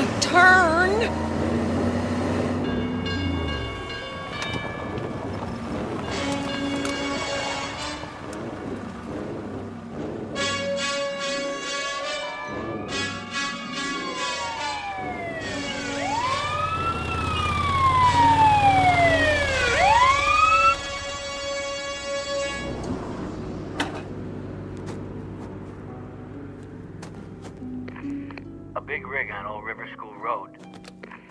10-4. Help you, ma'am? Oh, officer, I am so glad to see you. My car seems to have broken down. Do you know where there's a payphone? Back a block at Lincoln. You'll see it. Thank you. Not out of gas, are you? No, the tank's full. Here, let me try to get it started. No, I'm afraid it wouldn't do any good. This car is nothing but trouble.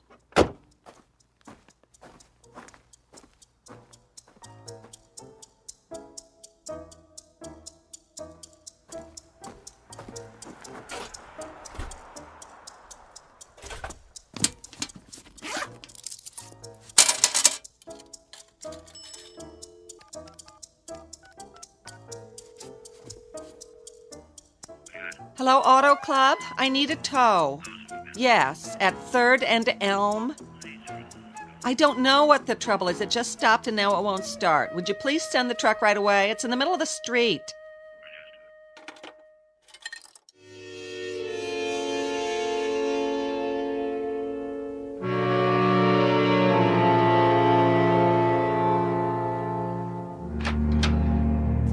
Ollie? In here. What took you so long? Oh, I have never had such a morning. That car! Where is it? I didn't hear you drive up. It's at the garage. I had to take a cab home. What happened?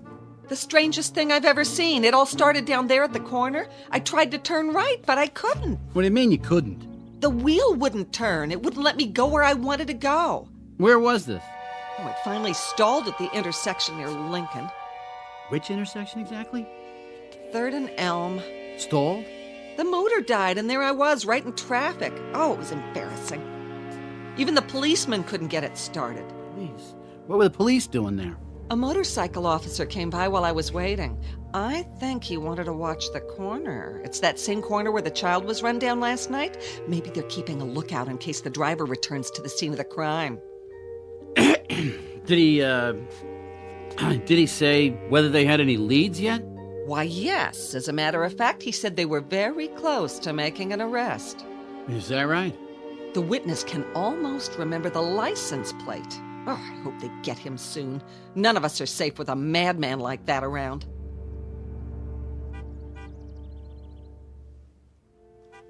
What in the... It sounds like... I thought you said it was at the mechanics.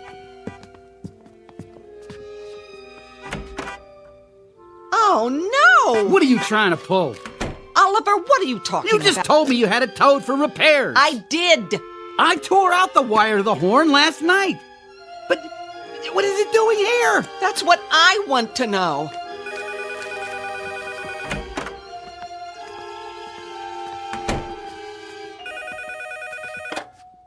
Hello? Speaking. No, I didn't pick it up. Neither did my wife. Yeah, I do know where it is. It's right here at my house. Didn't one of your guys bring it out?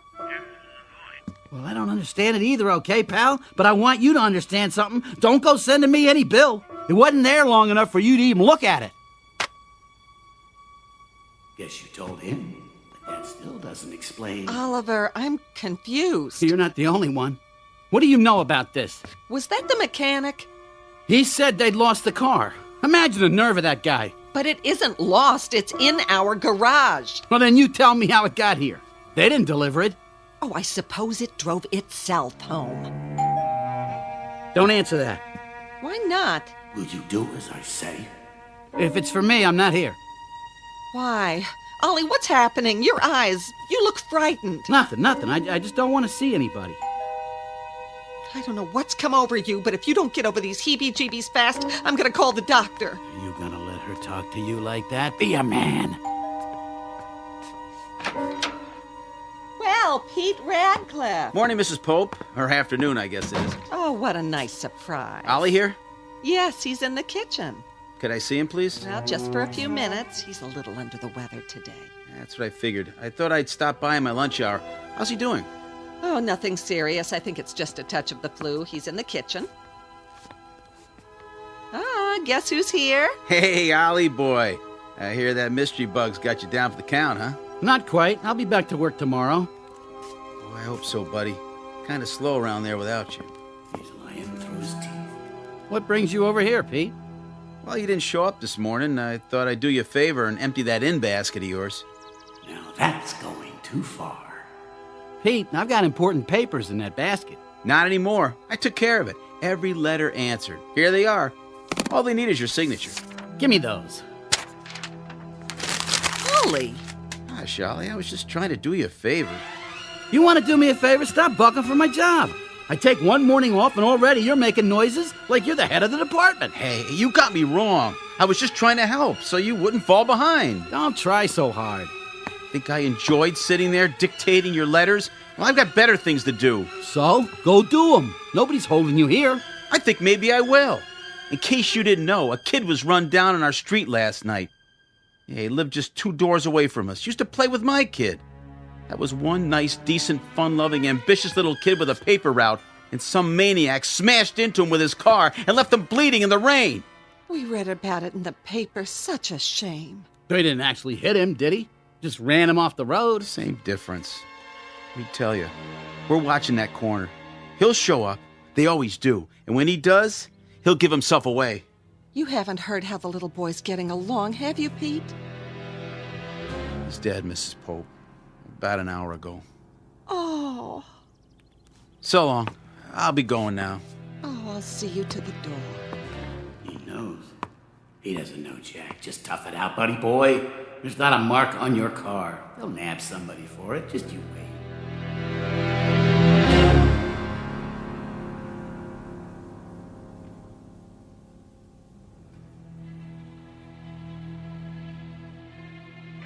Where are you, 51? Check in. Stakeout, corner of Elm and 3rd. No luck yet.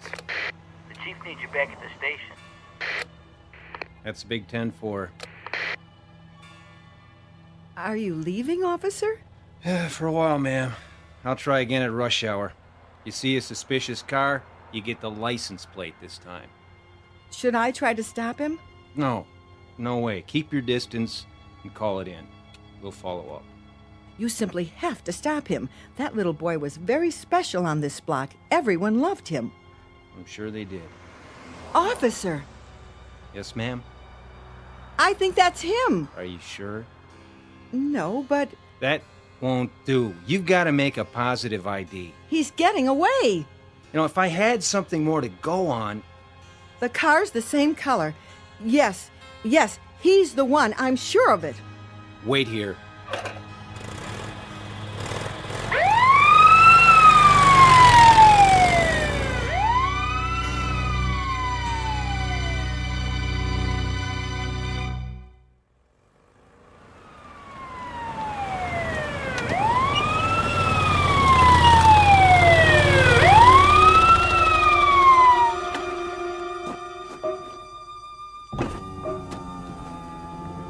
Yes, officer? Driver's license and registration, please. Oh, sure. I just live down the street. How's it coming with that hit and run? Can I ask you a question, sir? Sure. What? Where were you about 6:15 last night? Home with my wife and kids. Why? I've got a witness who says you're wrong. About what? Look, I tell you I was with... License and registration, and don't try anything funny. You gotta be kidding. This is 51. I need backup at 3rd and Elm. Possible suspect. I'm not the one you're looking for. Listen to me. My name's Pete Radcliffe. I live right down the... Turn around, please. Hands on the car. And don't make any fast moves. What are you doing? I'm taking you into custody. Anything you say can and will be used against you in a court of law. But I'm not the one. Will you listen to me? I'm not him.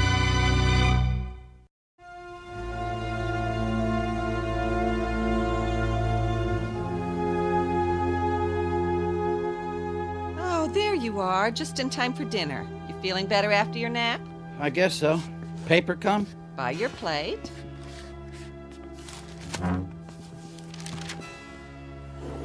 I'm just giving you a little chicken broth and some crackers tonight. Nothing too heavy. I know you want to get back to the office tomorrow and...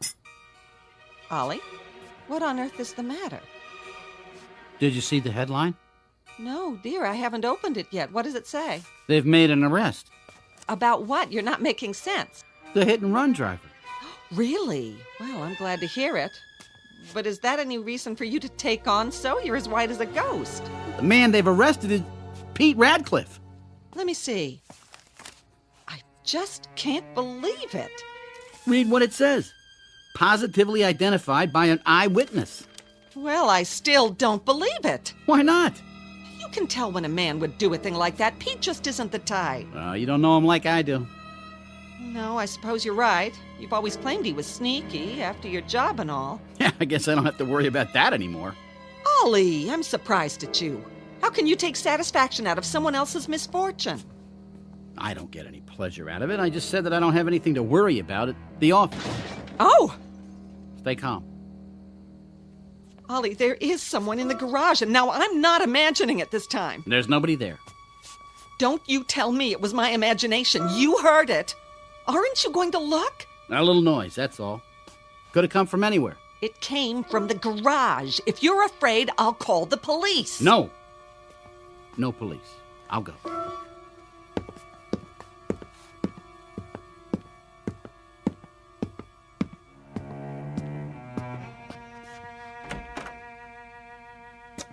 Now what?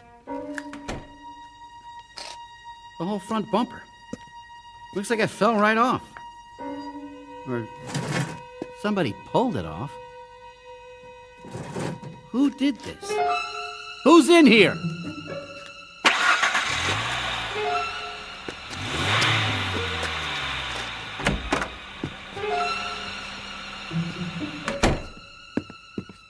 Did you see anybody? No, there's nobody out there. Then what made the noise? That cat. It was pawing around the garbage. It knocked the lid off. Well, it certainly made a racket. Don't you want your chicken broth, dear? No, I don't feel so good.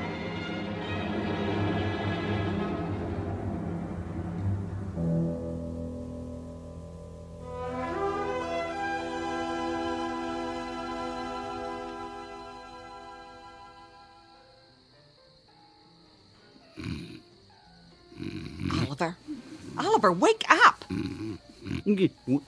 What? Did you hear that? Hear what? Sounds like some nut's got his radio turned up as far as it'll go. Oh, see where it's coming from. Where's my robe?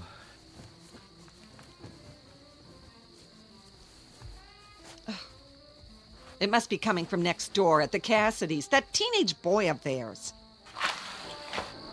Cut out that noise! People are trying to get some sleep around here! That's telling them. Hey! Over there! Did you hear what I just said? Is it at the Cassidys? I think so, but it's so loud they can't hear me. I'll go over. Oh, what can those people be thinking running a radio like that at this time of night? I'll take care of it. Attaboy.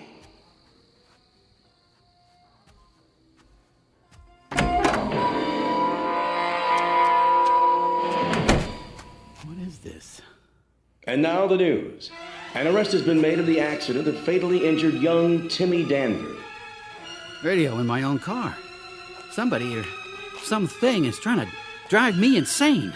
The suspect, Peter Radcliffe, has been identified by Mrs. Daniel Hastings, who was walking her dog at the corner of... Funeral services for the victim will take place tomorrow afternoon at the Church of the Good Shepherd. No! Take charge of it. Kill it. The right tool for the right job. How about a hammer? Yesterday's hit and run. Leave me be, you piece of junk! For the victim will take place tomorrow. Can't see! Turn those headlights off me! Off, I said! That fatally injured young Timmy Danvers. Young Timmy Danvers. An arrest has been made of the accident. Fatally injured Timmy Danvers.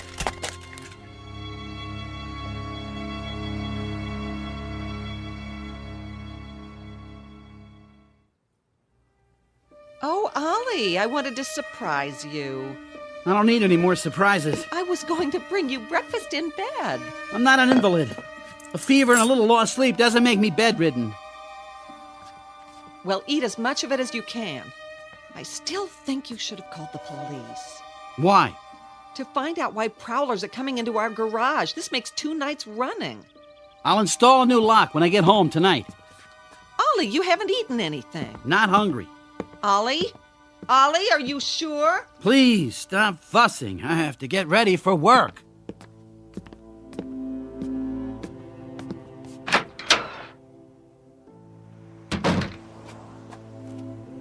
Now, don't you stay in that office and try to work if you feel bad. You come on home. All right, Lil. Aren't you going to drive? I thought I'd take the bus. Now? I don't trust the car. It's falling apart. So what should we do? Are you just going to let it sit in the garage? No, I'll put an ad in the paper. Maybe we can unload it on somebody. For now, leave it as it is. If you say so. Bye. Bye.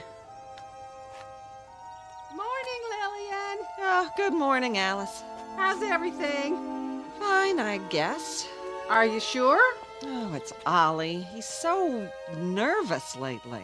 What's wrong? Well, he's not getting enough sleep, for one thing. Neither am I. All that noise in the middle of the night. I heard it. Was it the Cassidys? That's what I thought, but... Oh, you won't believe this. Someone broke into our garage. No. I told Ollie to call the police, but you know how men are. If it happens again, though, I'm calling them myself. You should. Did they steal anything? I don't think so, but they fooled around with the car, turned the radio on and off. It was terrible. Oh, I bet. I hope they didn't do any damage. Well, Ollie says it isn't serious, but he wants to sell it. Now, I suppose we'll have to buy a new car. Well, at least it runs. There he goes now. Oh, looks like it's going to rain. But Ollie's not driving to work. He's walking to the bus stop. Then who's driving your car? Watch out! Alice! Lillian, maybe I'm going blind, but I'd swear there's no one at the wheel.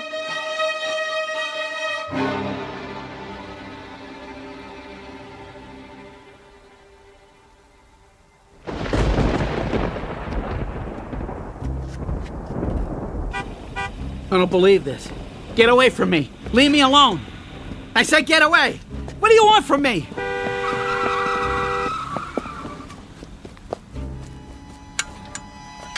Hey, mister. What are you doing in my yard?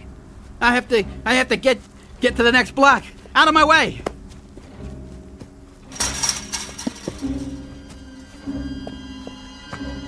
Taxi! Taxi, over here!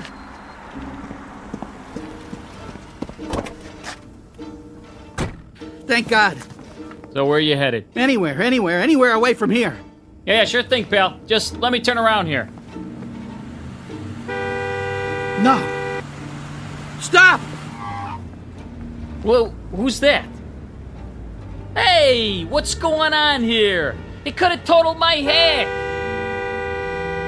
Hey, listen, fella, watch where you're driving. Don't. Just go. Get out of here. Yeah, not till I give that guy a piece of my mind. Hey, who's driving?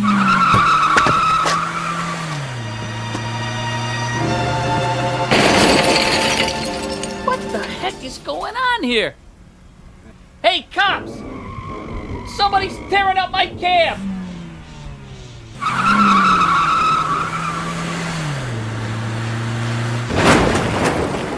Stop! I'll do whatever you want! What am I supposed to do? Get in? All right, I'm getting in, see? See, I'm getting in. Now, where are you taking me?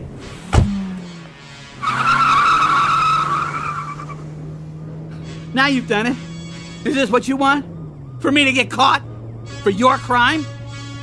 Face it, Ollie, old boy. It's not the car. It's you. It was always you. Stop trying to lay it off on a piece of Detroit iron. Stand up and face it for once in your life. Slow down. You're gonna get me killed. Come off it. Take your punishment. Thought you were pretty clever, didn't you? Well, you weren't clever enough. I am not what I drive. I'm a man. I tell you, a man.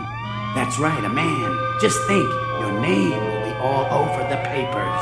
You were a man who was not afraid, who would not break, who drove to the police station under his own power and turned himself in. That's it. I am a man. A man who would not be broken. A man who stood up. A man who took his medicine.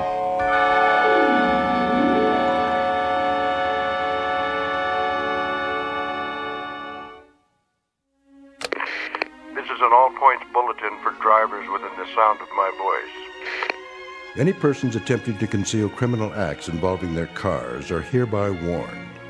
Check first to see that underneath the hood there does not lie a conscience, and that the hum of the engine is not really the beating of something very much like a heart, especially if you're riding along a rain-soaked highway on your way to the Twilight Zone.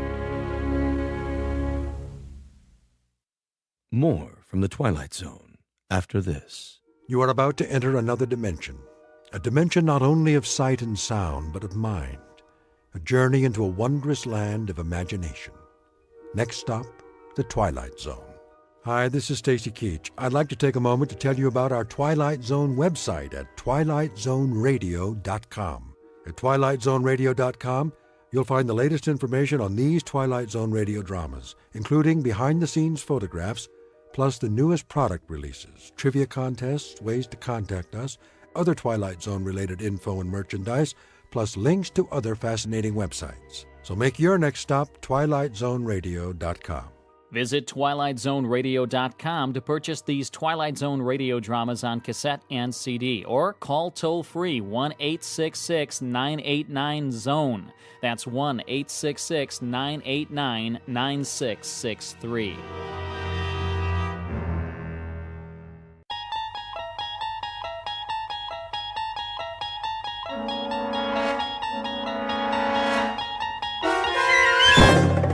There is a fifth dimension beyond that which is known to man. It is a dimension as vast as space and as timeless as infinity. It is the middle ground between light and shadow, and it lies between the pit of man's fears and the summit of his knowledge.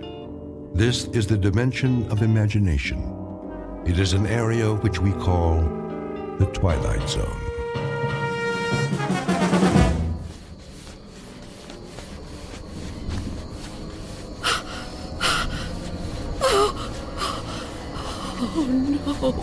No, where am I? What am I doing outdoors? I don't remember leaving my... Oh, it's so dark. I don't live here. Or here. Which is my house. Oh, I must get home.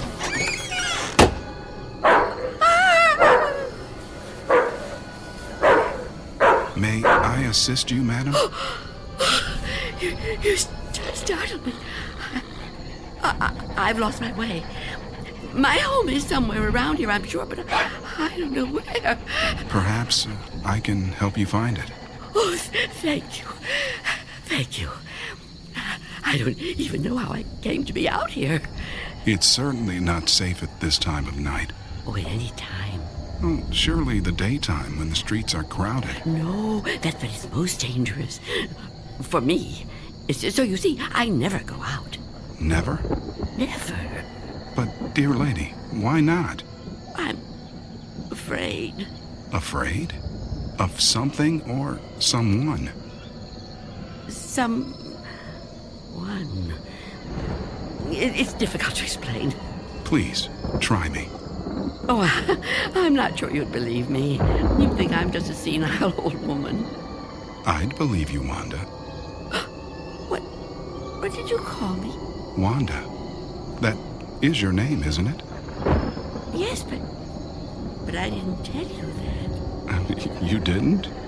Are you certain? Yes, I'm certain. How do you know my name?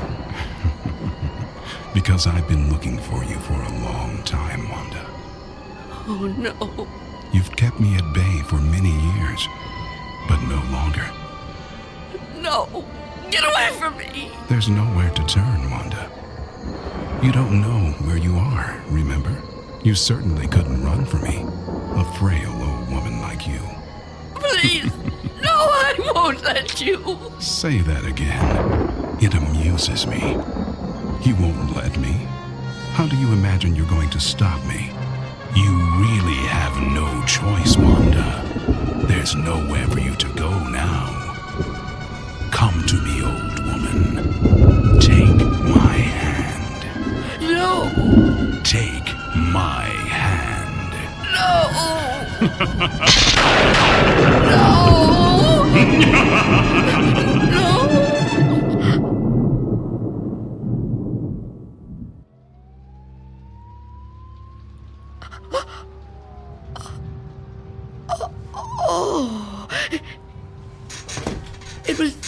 dream. The dream again. I'm home.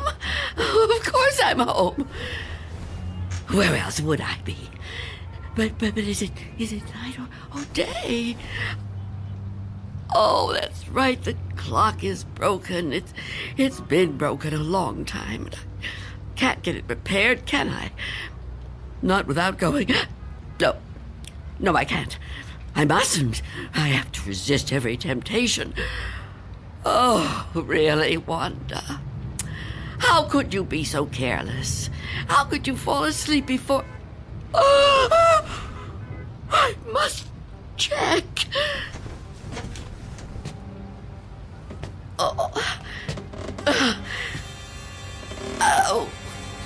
Yes. The boards and the windows are still secure. Is that... Can I feel a breeze?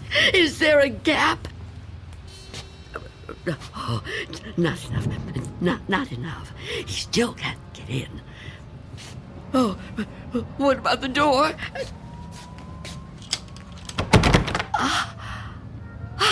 Chain is on. And the door is locked. Good. He can't come in that way either. Yes, I'm safe. Safe for another day. But I've been careless. Really, falling asleep before checking. I mustn't take chances. I can't take chances. Not while he's out there. And he's always out.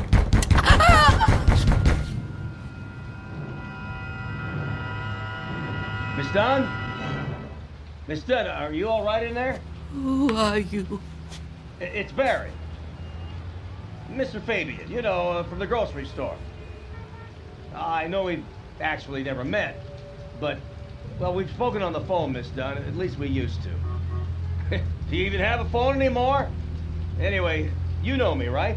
What do you want? I'm delivering your groceries, Miss Dunn. You remember? Charlie, the kid who works for me, was supposed to bring them, I know, but he called in sick. Yeah, kids these days, huh? No sense of responsibility. Anyway, I thought I'd better get them to you now instead of waiting till tomorrow. I figured, you'd be waiting for them. Is that all right? Put the food through the letterbox. The letterbox, right. Okay. Oh. Thank you, Mr. Fabian. Your money is coming under the door now. Under the door? Here it is. Miss Dunn, wouldn't it be easier to just... $6 and... Okay. 32 cents.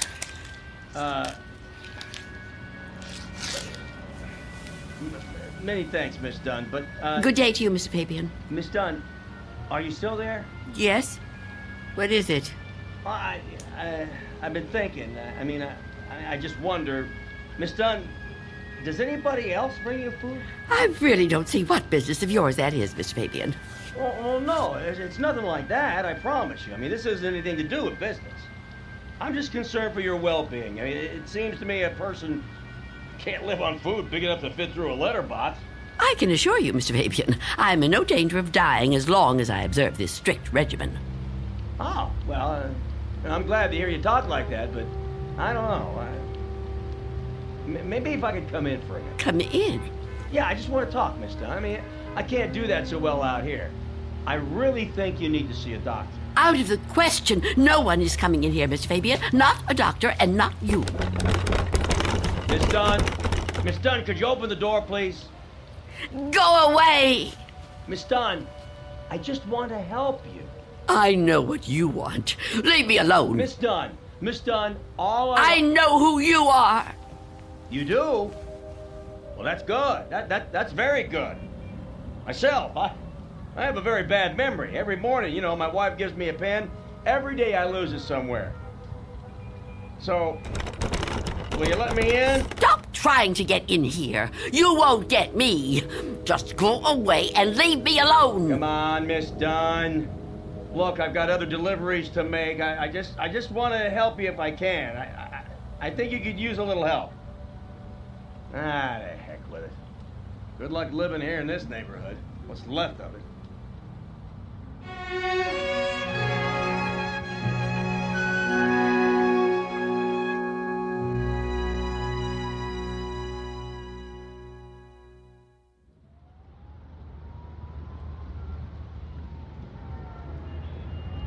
Go away.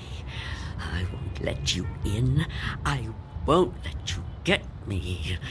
Leave me alone. I don't want to die. I don't want to die. Please! Freeze!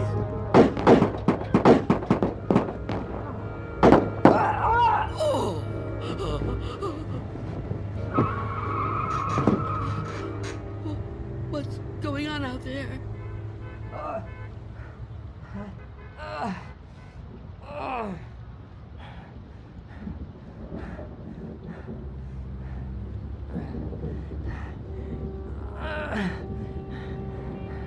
Help! Is anyone in there? You gotta help me. What is it? Go away! I've been shot. I need help. Please. Please do something to help. Who are you? Officer. I'm a police officer. Please, you have to open the door. I need help. I've been shot. You're lying to me. I know you. You can't fool me. No. I'm not trying to fool you. Please. I think I'm dying. You can't trick me so easily. You're no policeman. Why can't you just leave me alone? I know who you are. I know what you are.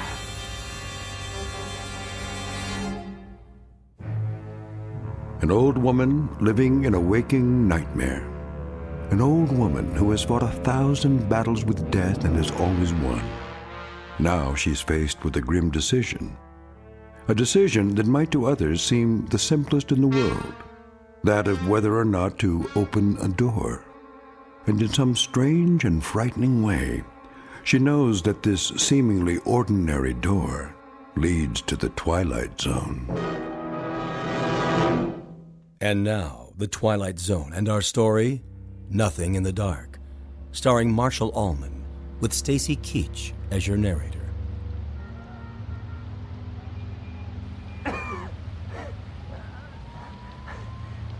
Please. Why won't you help me? Stop this! Why must you do this to me? I'm losing a lot of blood. It's so cold out here. Listen to me. I'm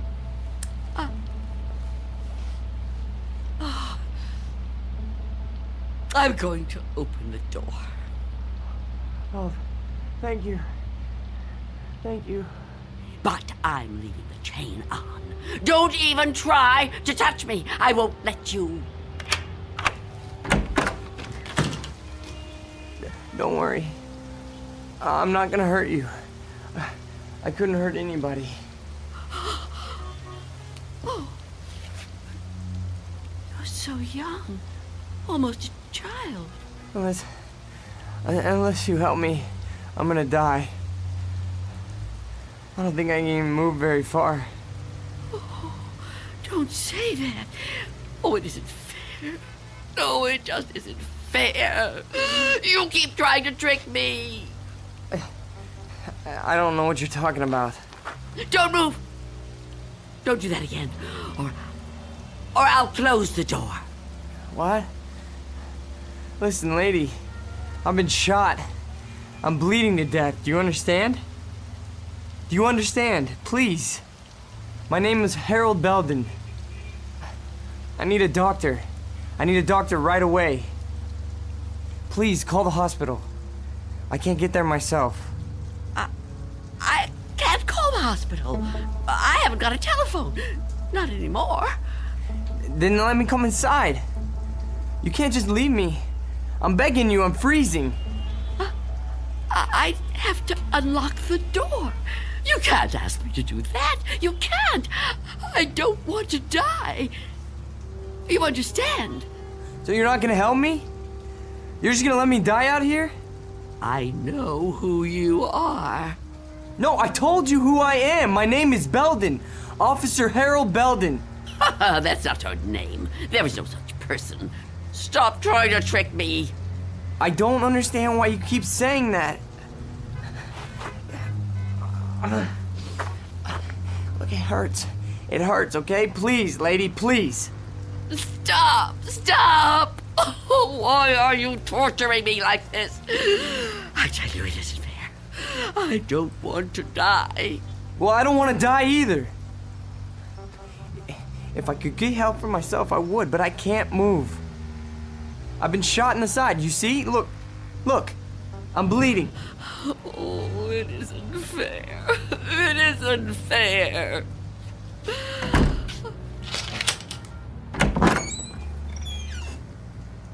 Will you help me? Yes. Yes, I'll help you. Thank you. Take my hand. What? Take my hand, pull me inside. No, I won't. I mean, I can't.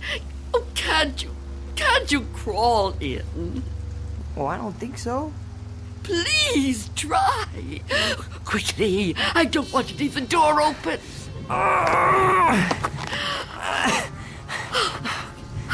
That's it. Come over here. Into the bed.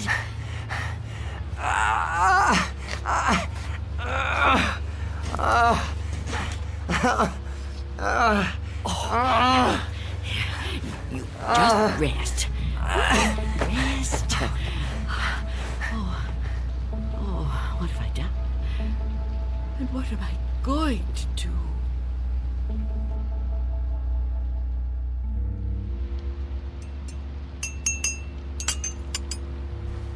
Officer? Officer? Officer? Oh, I'm so sorry. What a...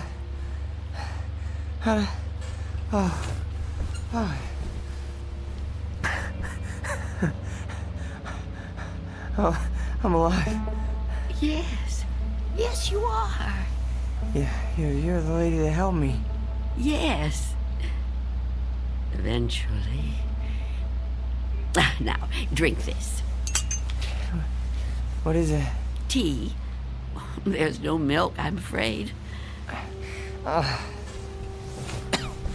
No, don't get up, officer.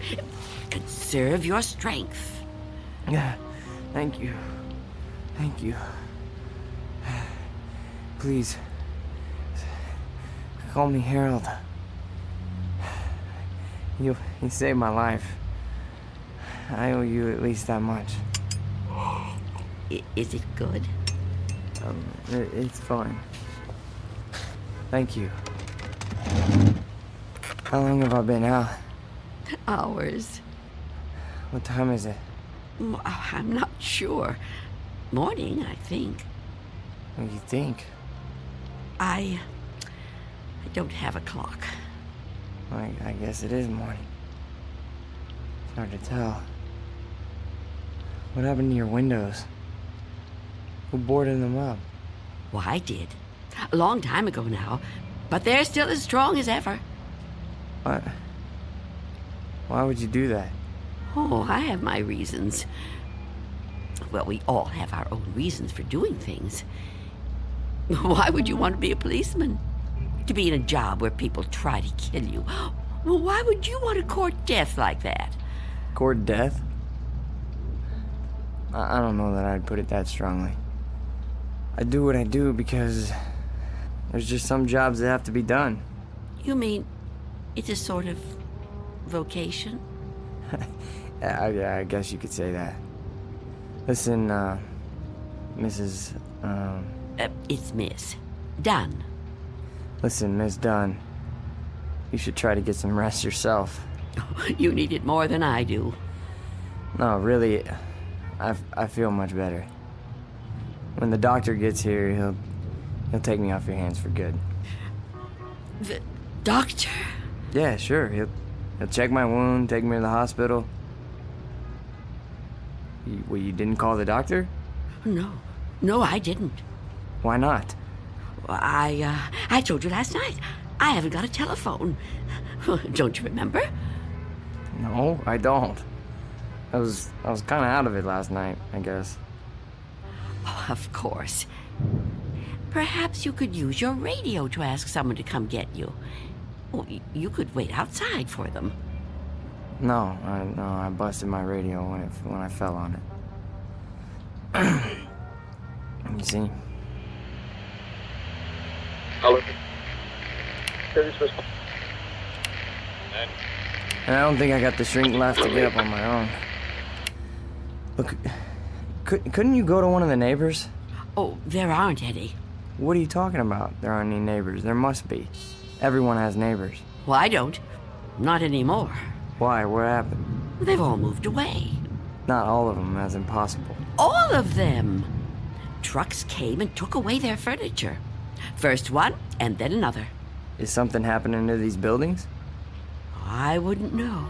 I'm sorry to ask, but how can you not know something like that? I mean, if it was my home... I don't have a great deal of contact with the outside world. I haven't for quite some time. I couldn't even tell you who the president is. Wow. But there has to be somebody around who can help, you know? Or maybe a phone booth somewhere where you could call a doctor. Perhaps. I don't know. But even if I could call the doctor somehow, I couldn't take a chance and let him in. Why not? It's too dangerous. Dangerous for you? Yes. You let me in. Oh, I didn't have a choice. You were going to... I didn't know if I could trust you, but I'm still alive. Of course you're still alive. What do you think I was gonna do? I mean, but the doctor, he's not gonna be any harm to you. I keep telling you I can't let the doctor in. I can't let anyone else come in. Don't you see? It might be him. It might be him. Who? Him who? Mr. Death. Mr. Death? What? I know he's out there. He's trying to get in. He comes to the door and knocks. He begs me to let him in. Last week, he said he was from the gas company. The gas company? Oh, he's clever.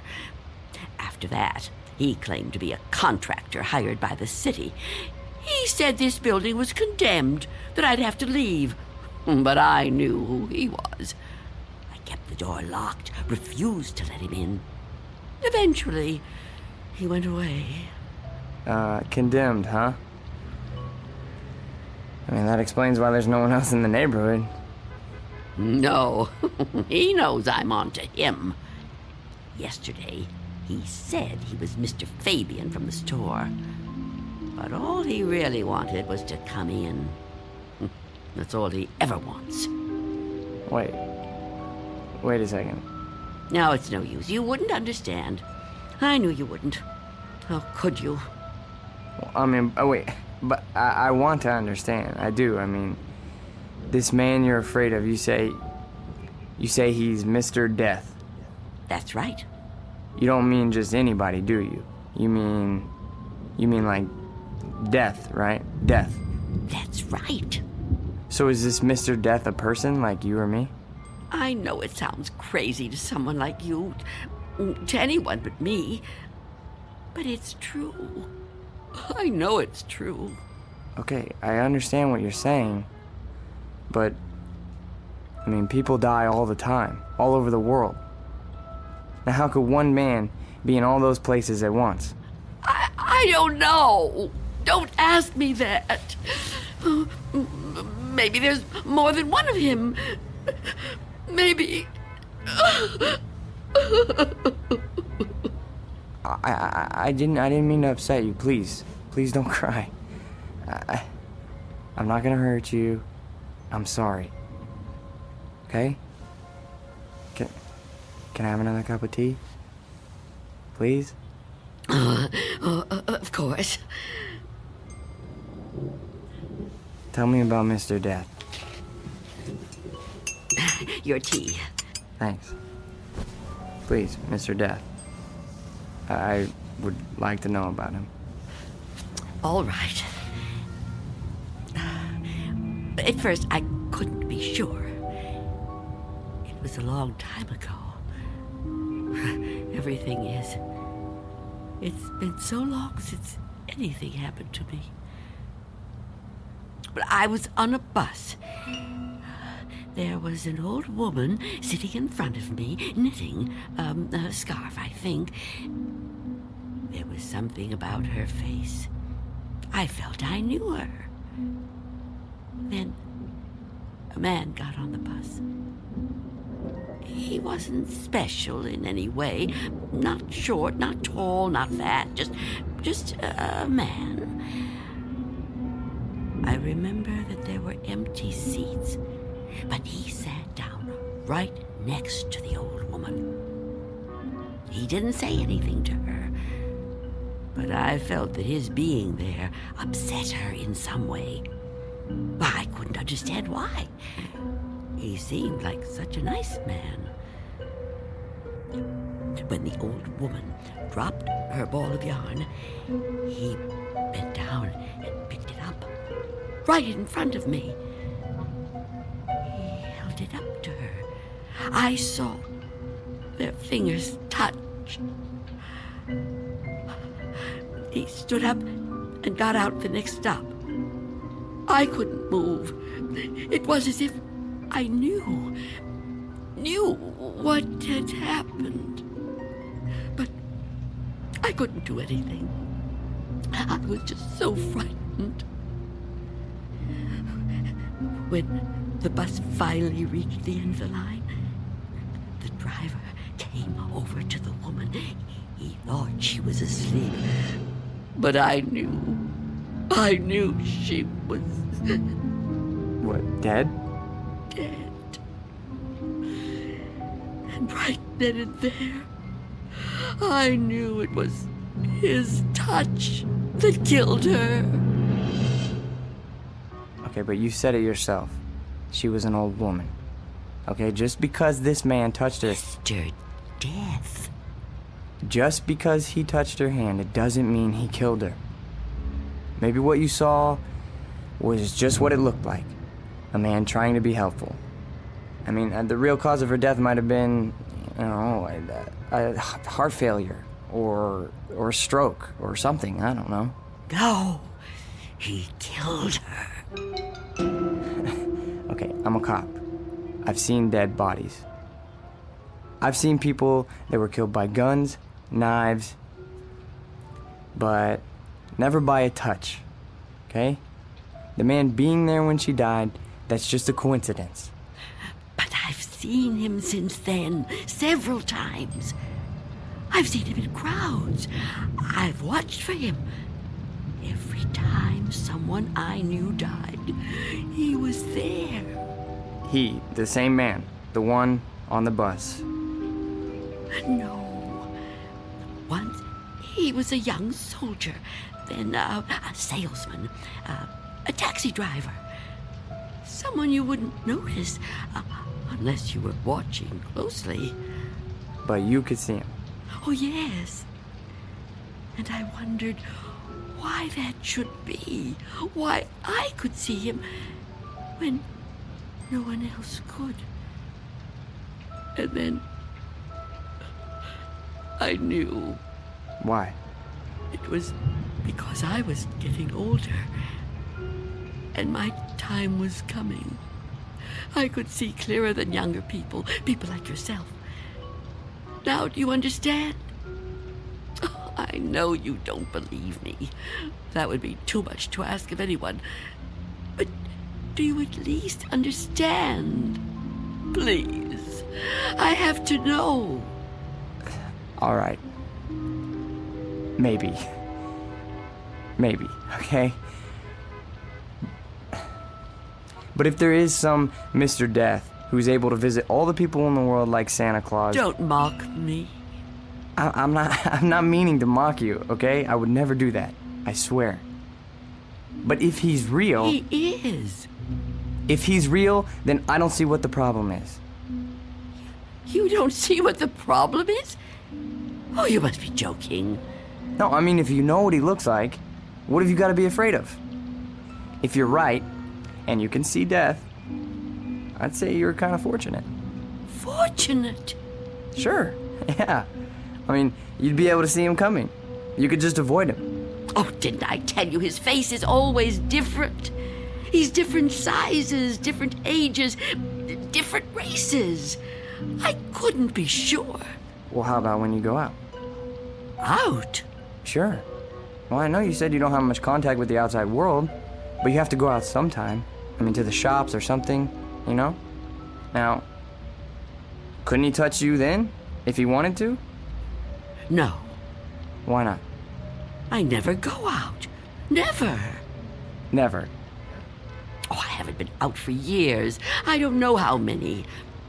I don't keep count. That would be too depressing. But I suppose you can guess from the smell. You're too polite to mention it. But it must bother you as much as it bothers me. So what do you do about food? The boy at Mr. Fabian's store delivers it. But I never open the door to him. How can you live like this? Oh, don't think I enjoy it. So why do you do it? Because if I don't live like this, I won't live at all. If I don't watch out, if I let down my guard even for a moment, he'll get in. I know he will. I haven't always lived like this, you know. I was young once. People said I was pretty. I lived out in the sunlight. I hated to be inside, even for a minute. My mother always said I'd spoil my fine complexion, but I didn't care. I loved outdoor things. I lived out in the sunlight, so warm, so beautiful. Beautiful, like I once was. You're still beautiful. Oh, no, I'm not. I'm old and cold. I miss the warmth of the sun so much.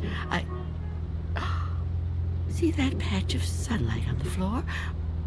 Where's it coming from? I think it's coming in from between the cracks in the boards of the window over there. Oh, yes. It's so warm to the touch. You know, I've always hated the dark and the cold. And now I'm old. I've lived a long time, but I don't want to die. I've heard people say it was his time when an old person dies. But it's not your time if you're not ready to die. I'd rather live in the dark than not live at all. Miss Dunn, I promise you, there's nothing to be afraid of. We're all alone here. Okay? There's nobody outside the door. I know you're upset, okay? And you're clearly under a lot of pressure. But I think all you need is some rest. Officer. Yeah, and I need help. Oh, I don't know what to do. Just give me some medical attention. Look, I don't know how badly I've been hurt, okay? But I've lost a lot of blood. And I need help soon. Or I don't know how much longer I can... I've told you I can't go out there. You can't ask me to do that. Look, this whole Mr. Death thing, I promise you, you don't have anything to worry about. Shh. Someone's coming. Well, get them to help me. No! There's nothing to be afraid of. Please, answer it. Go on. That's right. Go ahead. You're doing fine. Answer it. Go on. I'm keeping the chain on. That's fine. Do whatever you want. Just see who it is and get them to call for help. I'm sorry, lady, but I got my orders. No! Get away! Officer Belden, help me! I can't fool around any longer. Step aside, I'm coming in.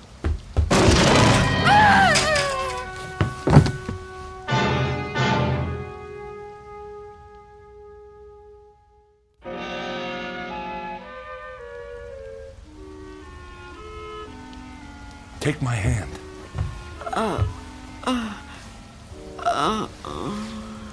Easy, lady. Just lie quiet there till you get your strength back. What? You gave me quite a scare there when you fainted like that.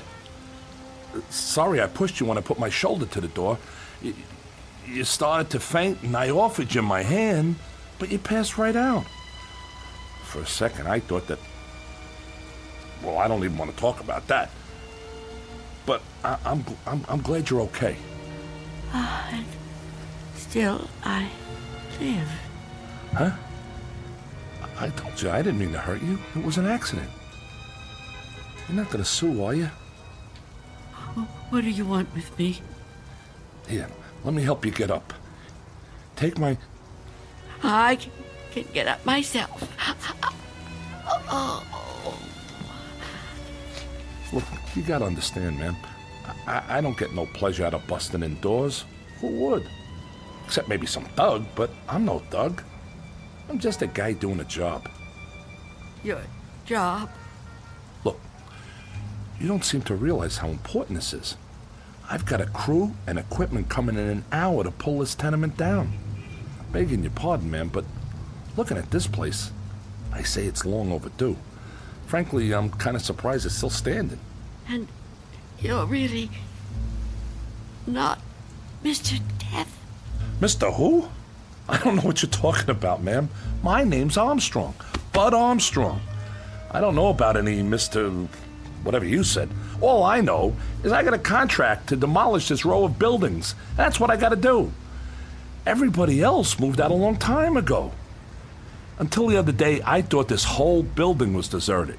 I seen them windows boarded up, and I figured you moved out when the rest of them did. Thank goodness I met that guy from the grocery store, that Mr. Fabian. Oh, Mr. Fabian. Then he was real, after all. Real? Well, what are you talking about? I told him about my job down here, then he told me all about you, that he was worried about you. Told me he had a kid bring you your stuff. That was the first I knew about you, and it's darn lucky I found out. Well, you'd still be in here when the wrecking ball hits. Now, come on. We gotta get out of here. You want me to go outside? Sure. Didn't you just hear me? This place is coming down. You can't stay in here. You want me to leave here? You have to. I can't. It's Miss Dunn, right? Well, Miss Dunn, you were notified about the demolition job months ago. Look, I'm not out to bully you. I'm just trying to do my job here. These buildings were condemned by the city. Can't say I blame them. And I'm the one who's got to tear them down. Tear them down? Wow, can you? Look around you, ma'am. This building has had it. You can see that. I can see that. Anyone could see that. It's all worn out, dilapidated. All these buildings have got to come down.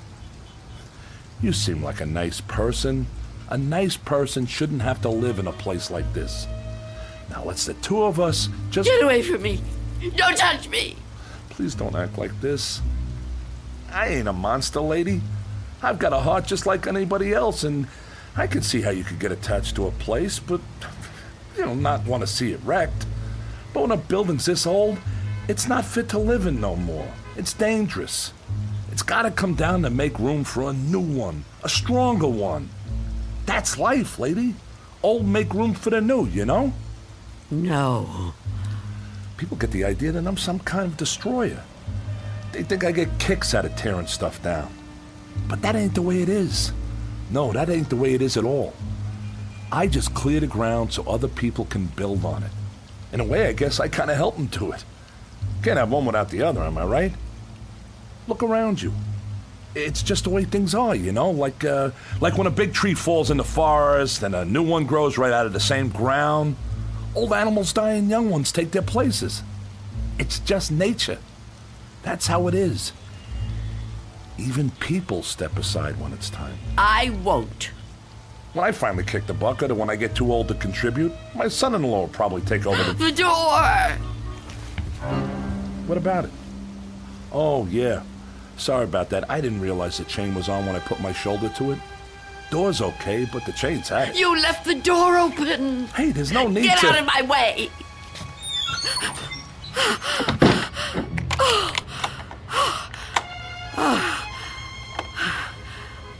You don't have to do that.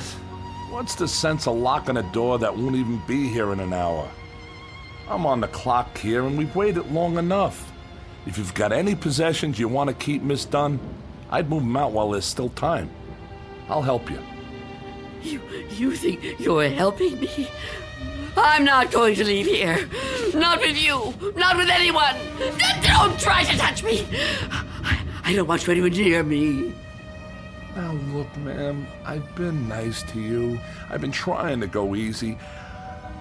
I know this must be tough for you. Any kind of move is a big upset, especially to an older person like you. But if you insist on staying here, I'll have to call a cop. A cop? A police officer? It's just for your own good. Please, cooperate, lady. Hey, where you going? Of course. Mr. Belden! Explain it to him. Tell him the reason I can't go out there. I know you understand. I've told you everything. You'll help me, won't you? You'll help me stay? Well, say something. What are you doing? Who are you talking to? Oh, Mr. Belden is a policeman. Mr. Belden? Who the heck is Mr. Belden? Is he your pet? You got a cat in here? Please tell him. Lady, I think maybe you're sick. You should come with me. I'll get you to a doctor. I don't need a doctor. Mr. Belden, won't you tell him? Okay, I get it. I see how it is. Hey, I'm sorry, but if you're still here when the crew arrives, I'll have to call a cop. I'm sorry. I wanted to make you understand, but... Okay.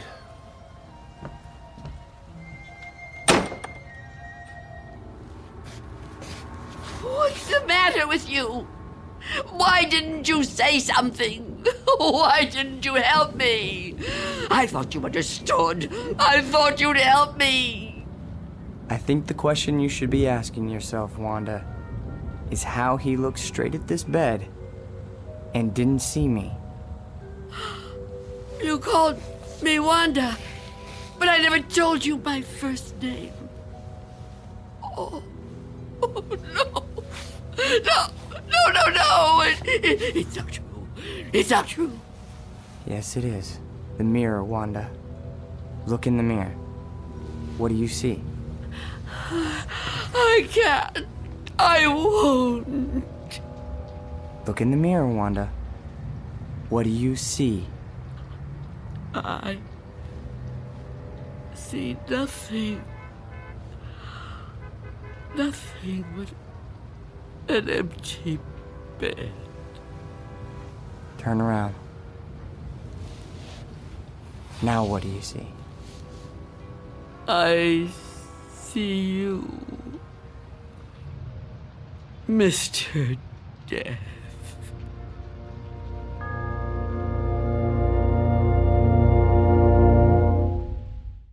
We'll be back to the Twilight Zone in just a moment. And now, Act 3 of Nothing in the Dark, starring Marshall Allman. It was you. It was you all the time. Yes. It was me. Oh, don't get up. You're still... Oh. You're not hurt. No. No, I'm not. But you were shot. Those men... Did you see me get shot?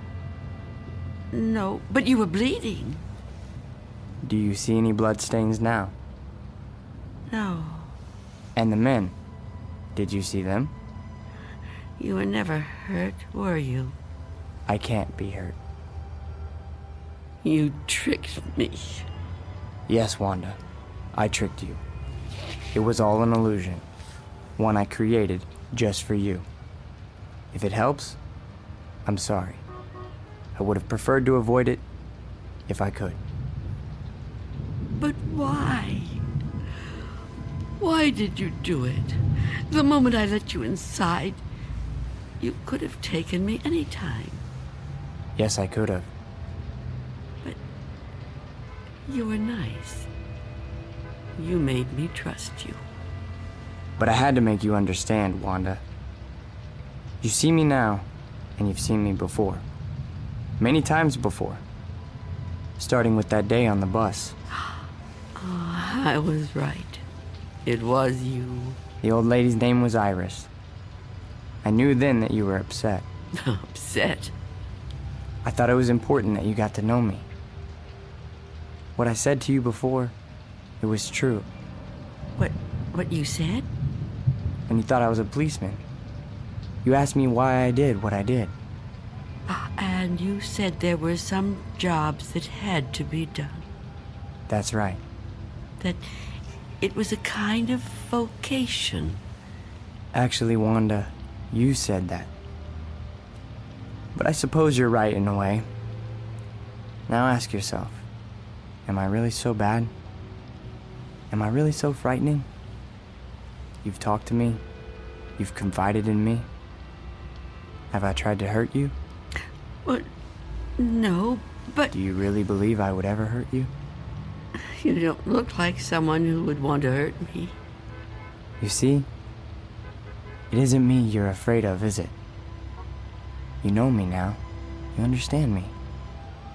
What you're afraid of, what you've really been afraid of all these years, is the unknown. That's right, isn't it? Yes. Don't be afraid. But I am afraid. You must be very tired, Wanda. I am. But the running's over now. It's time to rest. I'd like that, but... Give me your hand. I don't want to die. Trust me. No. Mother, give me your hand. I will.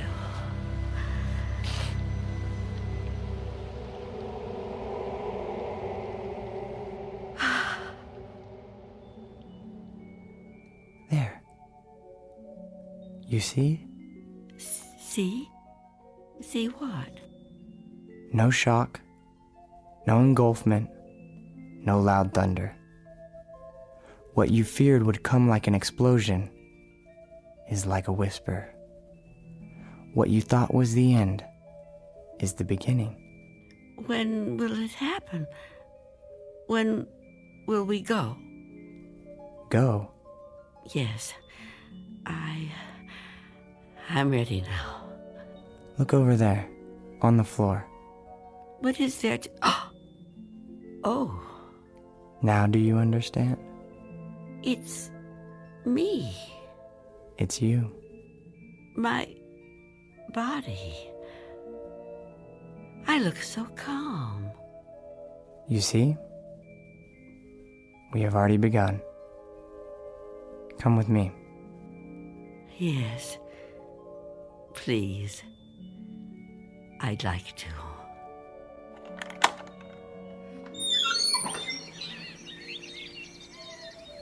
It's such a beautiful day. It is. It surely is. You know, Mr. Armstrong was right about a lot of things. What things? Well, for one, his son does take over the business when he dies. Will that be soon? Another 16 years. Oh, dear. It'll be quick. I'm glad to hear that. I'm afraid I was a little harsh on him. Now the son-in-law, he lives to be 102. 102? Oh, goodness. I know. It's remarkable, really. Of course, the oldest person I ever met was a lady in Tibet. Well, how old was she? Take a guess. Oh, I'm no good at guessing. Come on, take a guess. You'll never believe it.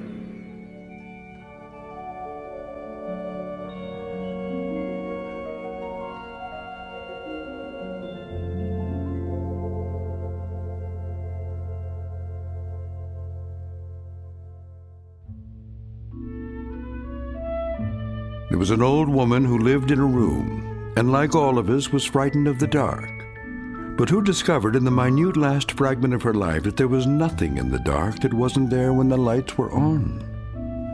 Object lesson for the more frightened amongst us. In or out of the Twilight Zone.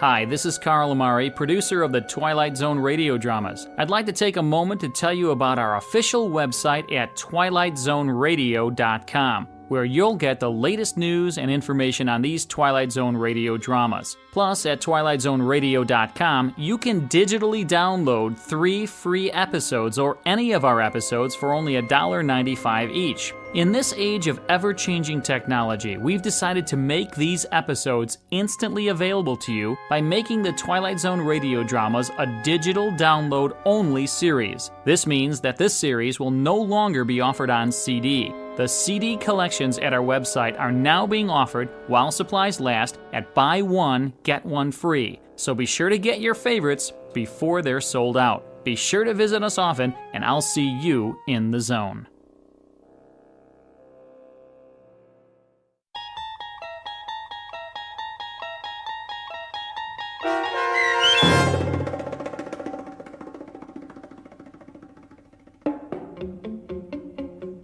Nothing in the Dark, starring Marshall Ullman, with Stacy Keach as your narrator, was adapted for radio by M.J. Elliott and written by George Clayton Johnson. Heard in the cast were Roz Alexander, Jeff Morrow, Doug James, and Mike Starr. This copyrighted radio series is produced and directed by Carl Amari for Falcon Picture Group and Westwood One. Custom Foley effects, sound design, and mixing are done in the Cerny American Sound to Picture Theater by Cerny American creatives Matt Sorrow, Bob Benson, Todd Beyer, and Tim Cerny. To learn more about the Twilight Zone radio dramas and to contact us, visit our official website at twilightzoneradio.com. Miss Dunn, it's Doug James speaking.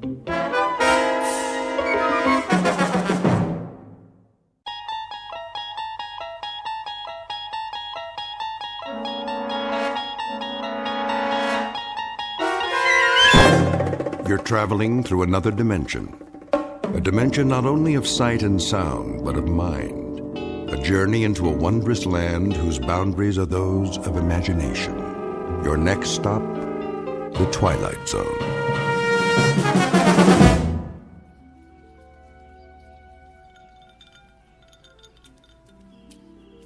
Diane. What?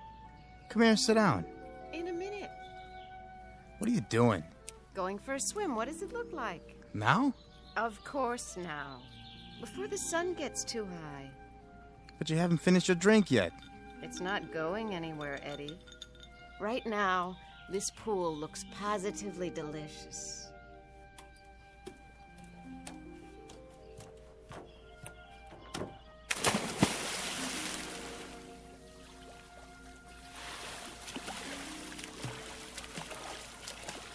Nice form. I give you a 10. You'd better say that. Nice bathing suit, too. Come on in, the water's fine. I don't want to get wet. Why? I gave you some trunks. They're a little on the large side, don't you think? They might come off. Promises, promises.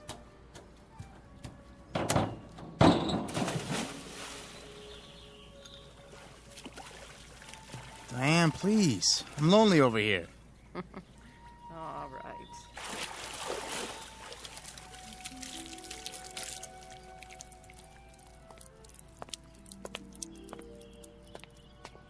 I brought you a towel, Mrs. Templeton. Thank you, Marty. Can I get you anything else? Not just now. I came down to join Mr. Page for a swim. Yes, ma'am. So I see. Has Mr. Templeton left yet?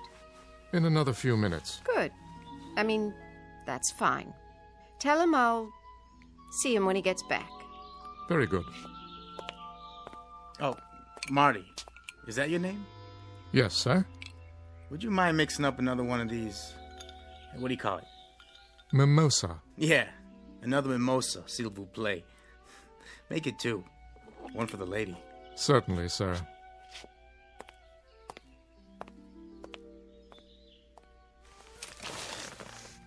Rub some lotion on my shoulders, would you, Eddie? I wouldn't want to peel. Sure thing.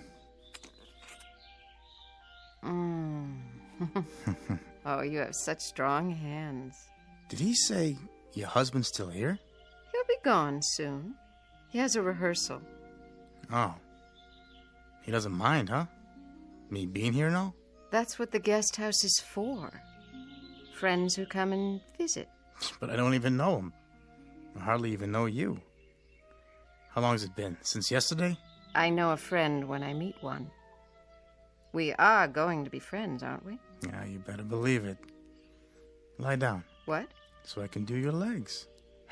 Not yet, Eddie. There'll be plenty of time. They're really red. You don't want to burn, do you? Oh, you silly boy. Swim a few laps for now. Work it off. Not on your life. These trunks are a size large. Maybe that's why I loaned them to you. Stand up. Oh, no. Come on, stand up. I'm not going to push you in. Promise? Promise. There. Now, turn this way. That's it. Hazel. Hazel who? Your eyes. I wanted to see what color they are in the sun. And yours are green. So I've been told. You know, maybe we shouldn't be out here like this. Why not? I just saw somebody at the window. What do you care? We're not doing anything, are we? No, but if that's your husband, I feel kind of funny. Why? Because you're all wet? Hey, you promised. Didn't you know? Promises are made to be broken.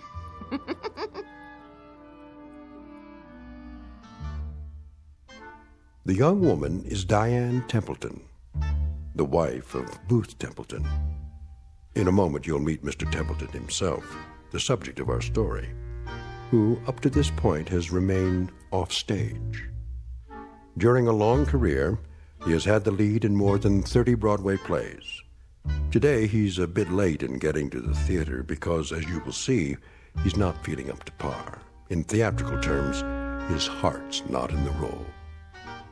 Yesterday and its memories are his script of choice, and that being the case, yesterday is exactly what he'll get. Within the hour, his years and troubles will threaten to descend on him like a final curtain. To avoid being crushed, Mr. Booth Templeton must escape from the theater and this world, only to make his debut on another stage in another world, one we call the Twilight Zone. And now, The Twilight Zone and our story, The Trouble with Templeton, starring Michael York, with Stacy Keach as your narrator. Ah, yes, fun in the sun. Good morning, Mr. Templeton. Oh, hello, Marty.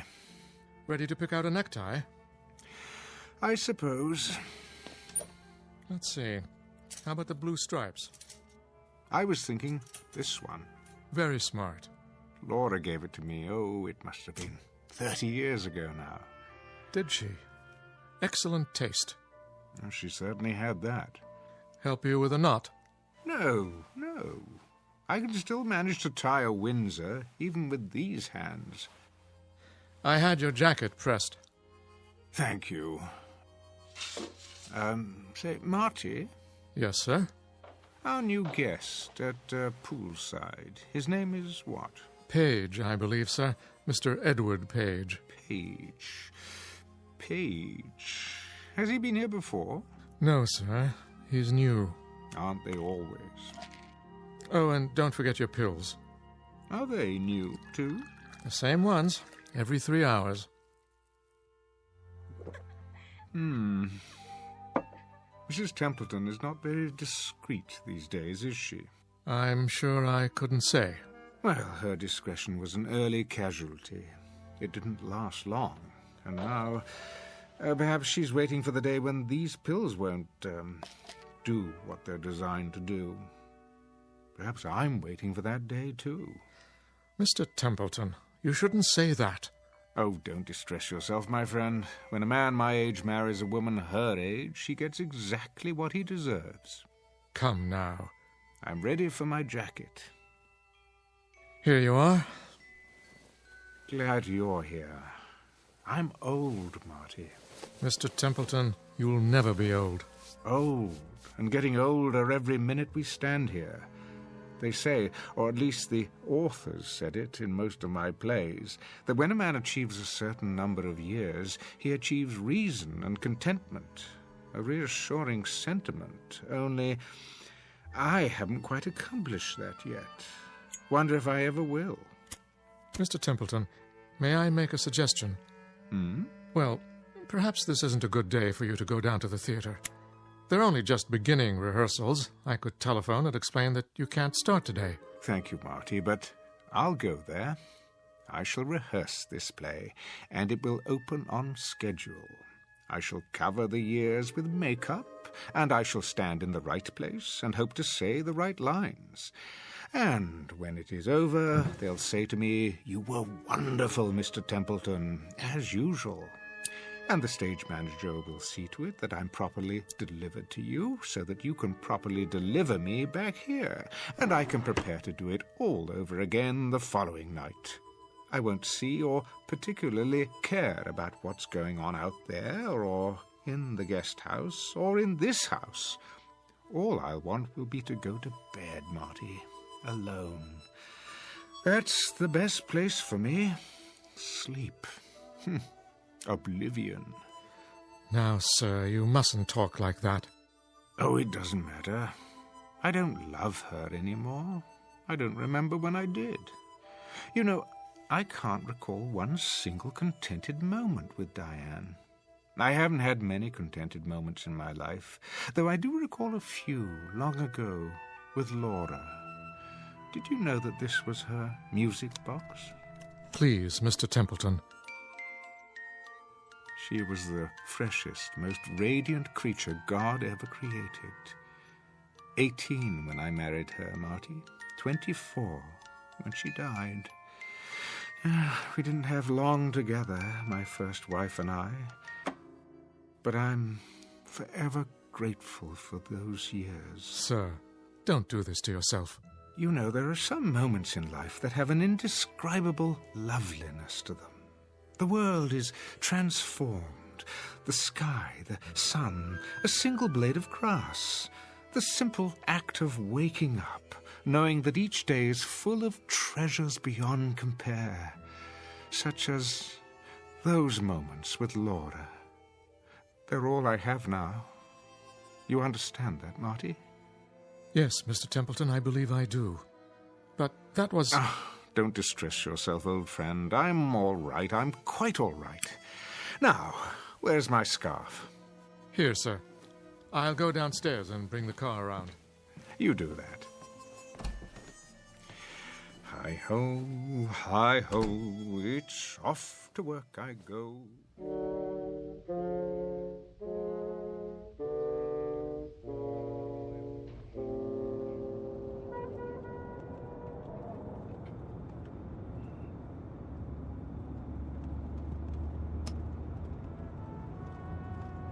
The Savoy, isn't it, sir? Indeed. The site of countless famous productions. The Locked Rooms of the Heart, the O'Neill One-Acts, and the comedies. Dixie Dugan at the races, her simian husband, so very many. I see the theatre just ahead. Well, what do you know? The old marquee is still there. It's so much more dramatic by night. The Great White Way, ablaze with stars. You should have seen it then, Marty. I did, sir. At least some of it. Not at its peak, of course. But the first Broadway play I ever attended, you had top billing. I waited outside to congratulate you. Remember? Yes, of course. People did that in those days. Fans, autograph hounds gathered at the stage door. Here we are, sir. I'll wait for you in the loading zone. I might be a while. Never a problem, Mr. Templeton. I brought my book to read. Unless a policeman comes along, in which case I can circle the block and find a place at the corner or in the alley. I'll keep an eye out for you. Actually, it shouldn't take long today. First rehearsals are a simple read-through. If you care to go to lunch... I'll be fine, sir. All part of my job.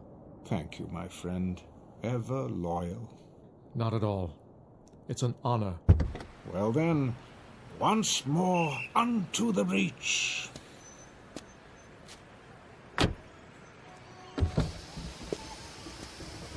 Oh, and sir...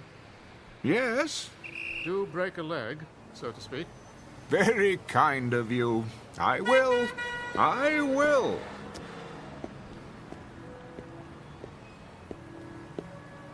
Oh, no billboard yet. I remember every time a new one went up... You're late, Booth. What's that? After 12, kiddo. Is it really? The boy wonder won't like it. And who is the boy wonder? Why, Arthur Willis. Willis. The director. No. You must be mistaken.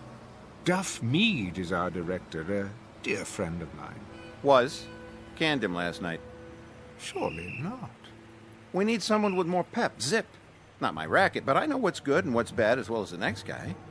I wanted to drop by this morning and let everybody know that I'm personally interested in this thing. Art Willis is okay with you, isn't he? Well, I've heard the name, of course, but I don't actually know him. Mr... I'm Sid Sperry.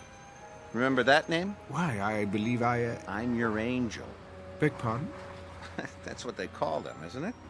My money's backing this play. Oh, yes, Mr. Sperry.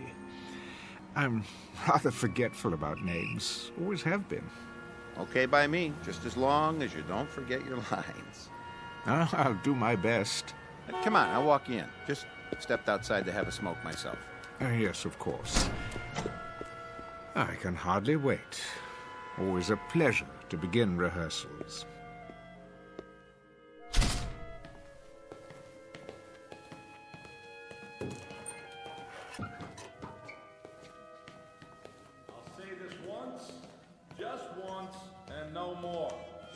I'll say it now and expect each and every one of you to understand it. Wonder Boy, I take it. Shh, the man's a genius. Michael Franz is producing The Angry Lovers. Mr. Combs has written it. You have all been hired to act in it. And I have been contracted to direct it. So, make no mistake about what we are here to do, and make no mistake about me. A ship has only one captain. I am in charge. I will direct every aspect of the production my way at all times. Is that clear? Yes, Mr. Willis. Quite clear, Mr. Willis. I like that. Like it very much. In control, that boy, right from the start. We're in good hands. We, Mr. Sperry, Templeton, Sperry. Oh, yes, Mr. Sperry. I apologize. How impolite of me. I won't forget again. Yeah, I'm sure you won't. So, now that we're all here... Almost all of us. The elder member of the cast. Call us home. Yes, Mr. Willis. Call him and tell him that if he's not here, I'll have no choice but... That won't be necessary. Well. Booth Templeton, Mr. Willis, is it? Never mind, Janine. Yes, sir. So, you finally decided to put in an appearance. No offense intended. How do you do? Hello. Welcome. It's a pleasure, sir. Thank you. Some members of this company are young. Some are old. But neither condition precludes any of us, young or old, from ignoring the basics. Cooperation is what is required in my plays. When I direct, there is no cult of personality. But there are 3 significant dates in the life of any play: the first day of rehearsal, opening night, and closing night. The last 2 are intimately related to and dependent upon the first. Therefore, the first day of rehearsal is an extremely important day, the bedrock of any production. Of course, my mistake. But now that When I call rehearsal for 12 o'clock, Templeton, I mean 12 o'clock for everyone, young and old. Everyone in his place and ready to work. Are you ready to work with us, Templeton? Why, I asked you a question. I expect an answer. Speak up, Templeton. Templeton, speak up, man. No, I'm... Where does he think he's going? The stage door. Come back here. Both, come back. Templeton, you come back here right now. There he is. Is it really him? Ruth Templeton. Yeah, Mr. Templeton. You were really wonderful. May I have your autograph? Please, Mr. Templeton, sign my program. Oh, mine too. You don't understand. Yeah, could you sign my program? What's all this?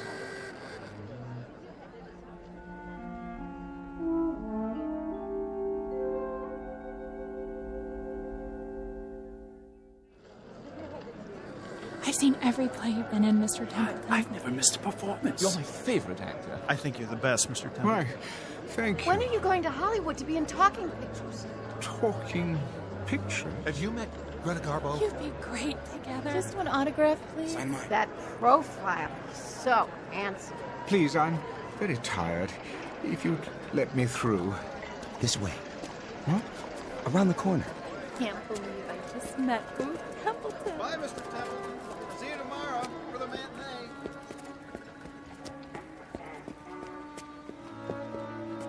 They won't follow you. Don't worry. You're a star. Am I? I was once. Where's Marty? Who? May I ask what is going on? Huh? Those taxi cabs. Why are they all so ancient? Look new to me. There. Now you're in the clear. Thank you. Think nothing of it. Always glad to help. You know that. You look familiar. Have we met? Now you're ribbing me, Mr. Templeton. You know my name. Anderson, the stage manager. Anderson. Oh, yes, yes. Wait a minute, what's this? What's what? This billboard. How long has it been here? Oh, a few days, I guess. Since they started previews. What's the matter? Don't you like it? I do. But it's a collector's item. Will be, I guess, if you sign it. Hold on. Why is it on the side of the building? Savoy Theatre, Booth Templeton in The Great Seed, 1927's biggest hit. Yep. I never read reviews so good. You're going to get an award for this one. 1927? That's 35 years ago. Written and directed by Barney Pfluger. Barney? He sure is good, huh, Mr. Templeton? Another winner for both of you. What year is this? There you go again, pulling my leg. Most assuredly not. I have to know. All right. It's 1927. What else could it be? But that's not possible. Oh, I almost forgot. I got a message to deliver. A message? Yeah, your wife called. My wife? Yeah, on the backstage phone. I guess she's seen the play lots of times, huh? What's her name? You mean to tell me you got more than one wife? Her name, man. Why, it's Laura. Same as always. Isn't it? That's not very funny. No? Sounded like her. But Laura's dead. Well, if she is, she's the best-looking ghost I ever saw. No offense. Where's Laura? Where is she? But she said for you to meet her at your regular place. Where is that? For the love of God, man. Relax. It ain't far. That club, the private one. What? You know, Freddie Iachina's down the street. When? She's there now.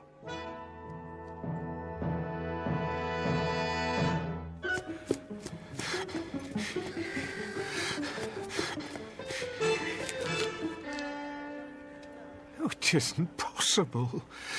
Freddie Urchina's the way it used to be. Unmarked because of the prohibition. I'd know this door anywhere. Yeah? Freddie. Oh, hi, Mr. Templeton. Come on in.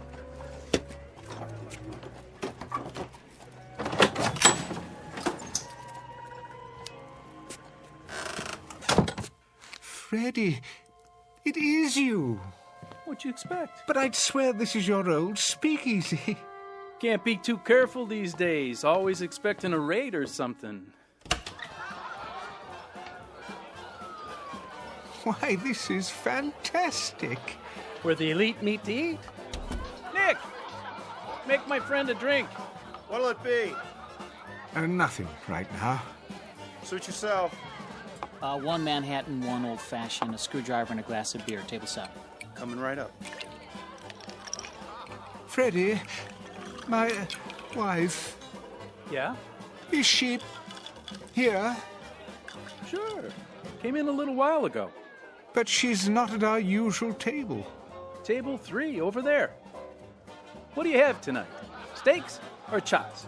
Nothing. Freddie, we're not staying very long. If you change your mind, let me know. I will.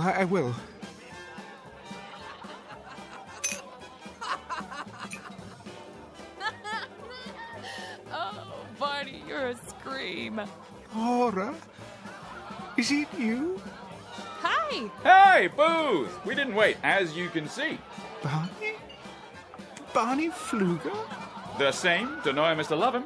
But I haven't seen you in years. It only seems that long. How soon they forget. Sit down, old man. I'll be right back. Laura, darling. Oh, my goodness. Relax. The Kansas City steak's great tonight. So juicy. Bite? Laura? What's the matter, honey? You look worried. I hurried over as soon as I heard. Heard of what? Ugh, Booth. How many times have I told you to take off your makeup before you come in here? Makeup? This isn't the green room. It makes you look old. Laura, darling, let's go somewhere else. We already are somewhere else. I mean, where it's quieter, where there aren't so many people. Well, I happen to like people. The more the merrier. I want to talk to you. Why? Well, about several things. Very important things. Well, I want to have a good time. Oh, yoo-hoo! Yes? Could you get me another one of these, please? And make it the good stuff, not that watered-down hooch. Coming right up, Mrs. Templeton. But I have to talk to you. So go ahead. I'm all ears. Oh, Laura, darling, where do I begin? I don't know why I'm here or for how long. All I know is I'm here. Do tell. And I want to make good use of the time. I want to have you alone to myself. Oh, Booth, don't be dull. I'm back. Miss me? Not particularly. You gonna eat, old chap?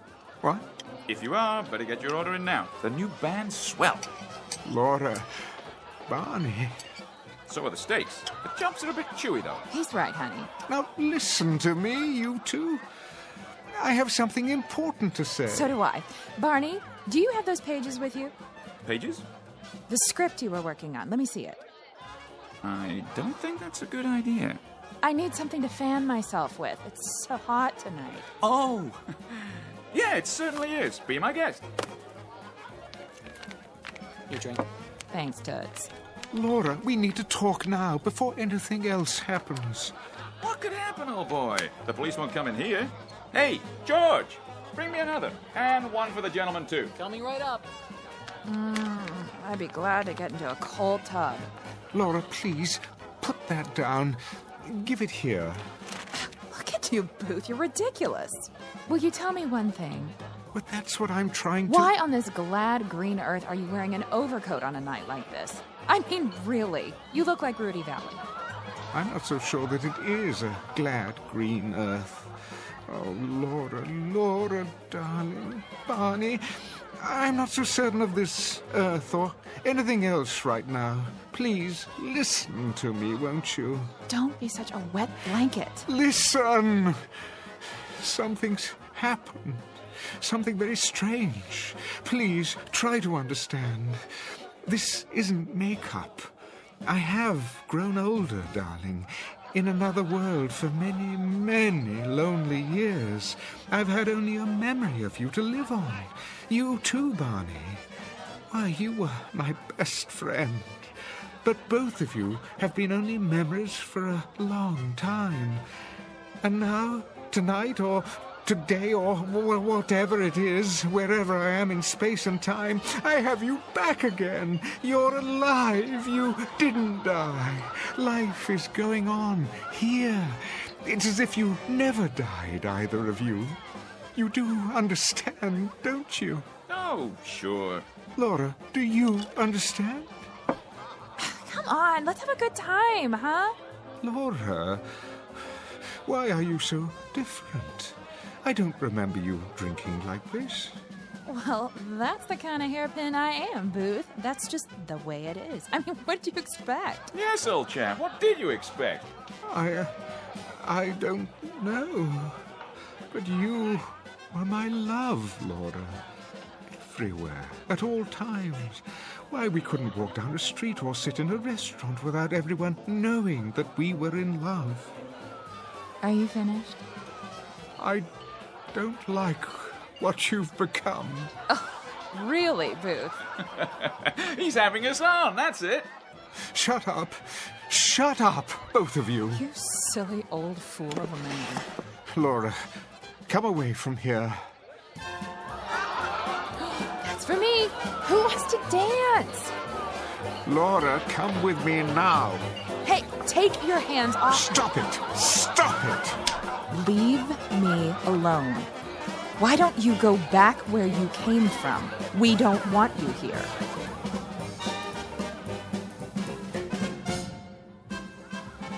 Laura, you slapped me. Oh, leave me alone. See here, Booth. Let's not have a scene. Isn't anyone going to dance with me? How about you, Barney? Oh, no. I can't do the Charleston. You know that. Come on, you old stick in the mud. Let's cut a rug. Look at that girl dance. I say, Laura, you're a real flapper. Stop. Stop, I tell you. Something wrong here? Yes. It's all wrong. She won't listen. Take it easy, Mr. Templeton. Have a good time. That's the problem. Time. Who knows how long this will last? It's a gift. Every moment of it, every second. I can't let her squander it. Have a round on the house. No, you don't understand. I'd say you're the one who doesn't understand, old boy. This place is for the young. If you can't get with it, perhaps you should go somewhere else.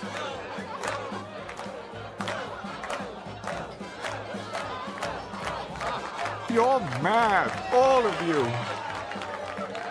Come on, Mr. Templeton. You don't fit in. Freddie's right. You don't. Why won't you listen? I didn't ask to come here. Are you sure? Perhaps you did. And now that you're here, you're miserable. Well, why ruin it for us? Don't you see? This simply isn't for you. Not anymore.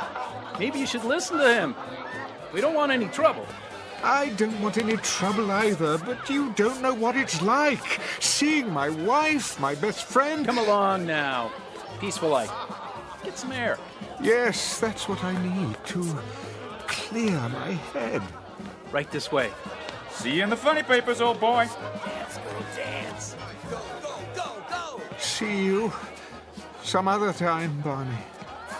I don't think so.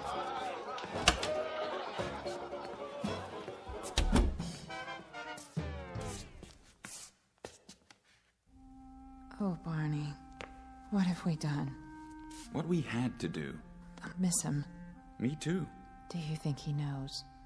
If not right away, then later. He'll figure it out. But when, Barney? It's for his own good. You love him, don't you? I do. Then try to remember that. Hold on to it. For his sake.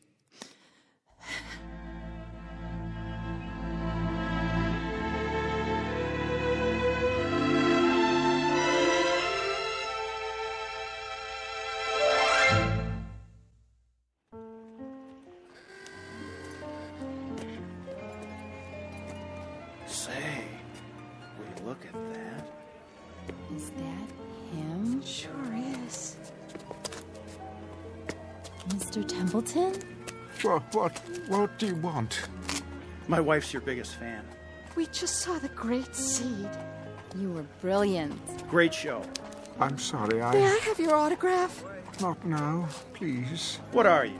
Stuck up? All we want's an autograph. Very well, then. There.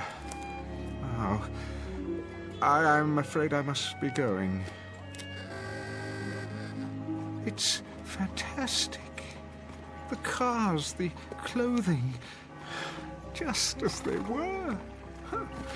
The lights, the marquees. Find her all right, Mr. Templeton? What? Your wife. Oh, yes. Yes, Harvey. I suppose I should thank you. Where you headed now? I honestly don't know. Need a cab? Yes. No. I mean, my driver. Where has he gone? Your driver? His name is Marty. He said he'd wait for me in front. But that was hours ago. It was still daylight. I don't follow. Never mind. It's not possible for him to be there and here as well. I always hail you a cab. Most nights, at least. When you're not going over to Freddy's. Harvey, may I ask a favor of you? You bet. Just listen to me for a moment. Don't say anything. I want to confirm something. Shoot. Well, you see, I seem to be having a problem with my memory. It happens to the best of us. I'm serious. I honestly don't know what I'm doing here. The last thing I remember, I was in the theater, the Savoy. This is the Savoy, isn't it? Better be, or I'm working the wrong place. I was here this afternoon to begin rehearsals. For what? This one just opened. Going to run for months, if you ask me. A director named Willis, the boy wonder of Broadway. Never heard of him. The play was called The Angry Lovers. Yeah? What were they angry about? It doesn't matter. Well, that's where I beg to differ. My wife and me, we never go to bed mad. Do that and you drive yourself crazy. Whatever happened, that's that. The past is the past. Future lies ahead. You know what I mean? I think I see your point. Take it from me. Let sleeping dogs lie. Keep moving. Don't let the grass grow. Am I right or am I right? Quite right, I should say. Well, if you don't need me, I better go back inside. You sure you're okay? No, but I suppose that's okay too. It'll have to be. And take off your overcoat. What? It's too hot tonight. You'll get heat prostration. Oh, thank you, Harvey. I'll do that. Don't mention it. See you tomorrow, Mr. Templeton.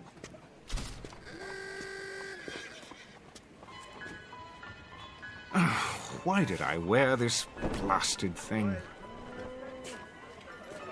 What was in the pocket? Oh, Barney's latest play. Not a very long one. Looks like a rough draft. What to do when Booth comes back? Setting, table in speakeasy. Enter Booth as Laura throws back her head and laughs too shrilly. Laura. Oh, Barney, you're a scream. Booth. Laura, is it you? Barney. Hi, Booth. We didn't wait, as you can see. Booth? Barney? Barney Pfluger? Barney? The same. To know him is to love him. Sit down, old chap. I don't believe this. It is a script, but for what? Laura, why don't you go back where you came from? We don't want you here. They were acting the whole time. But why? For me? Yes. Yes, that's it. They wanted to tell me something, to leave them here, in the past, to go back to my own life and live it. That's what they wanted me to understand.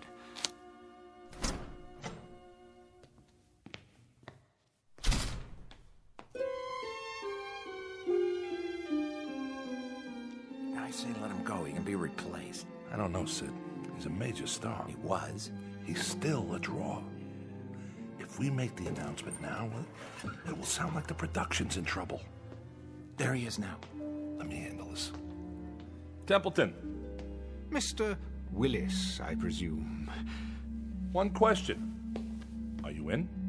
Or are you out? I am definitely in. And it is definitely Mr. Templeton, especially to one so young as you. Now, wait a minute. Excuse me, Mr. Sperry. If you have something to say to me... I do, Mr. Sperry, and it is simply this. I never allow anyone not directly connected with the production to attend my rehearsals. That is a matter best left to the artist you hire to do their job, which, as I understand it, is to give you a hit play. Say... And your job is to remain out of sight and not interfere. In fact, I insist upon it. Just who do you think you are? I don't think, I know. The name is Booth Templeton. Yeah, well, I don't care if... Sidney, run along. But... I said I'll handle it. Yeah, right, all right. But see that you do. Now then, shall we start rehearsal? I'd like that, Mr. Templeton. I guess I came on too strong before. I don't blame you for taking a break. Think nothing of it, young man. What's past is past. I like your attitude. I've just had a remarkable experience. For a moment, I almost forgot who I am, and when. I couldn't possibly expect you to comprehend. Perhaps I'll tell you about it someday. I look forward to it. Booth Templeton. Is that you? I don't believe I... Harvey? Yes, sir. Good to see you, sir. Harvey Anderson, you're still stage manager at the Savoy after all these years? Wouldn't miss it for the world. Like I always say, the future lies ahead. Everyone, break time's over. Do you know, Mr. Willis, you were right. The first day of rehearsal is the most important date in the life of a play. And this will be our first day to begin anew. How do you do, Mr. Templeton? My pleasure. An honor to be working with you, sir. The honor is mine. I admire you so much. Me too, sir. No, not at all, not at all. Now, let's roll up our sleeves and get to work, shall we? We have a play to put on.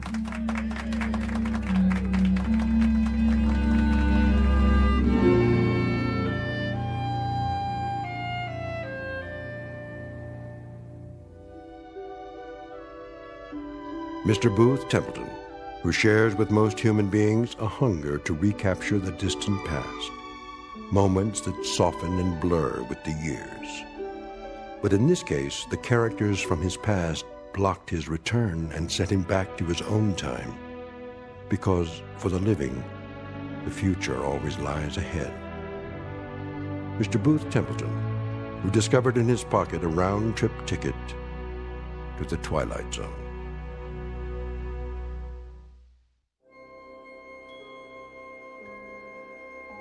Hi, this is Carl Amari, producer of the Twilight Zone radio dramas. I'd like to take a moment to tell you about our official website at twilightzoneradio.com, where you'll get the latest news and information on these Twilight Zone radio dramas. Plus, at twilightzoneradio.com, you can digitally download 3 free episodes or any of our episodes for only $1.95 each. In this age of ever-changing technology, we've decided to make these episodes instantly available to you by making the Twilight Zone radio dramas a digital download-only series. This means that this series will no longer be offered on CD. The CD collections at our website are now being offered while supplies last at buy one, get one free. So be sure to get your favorites before they're sold out. Be sure to visit us often, and I'll see you in the zone.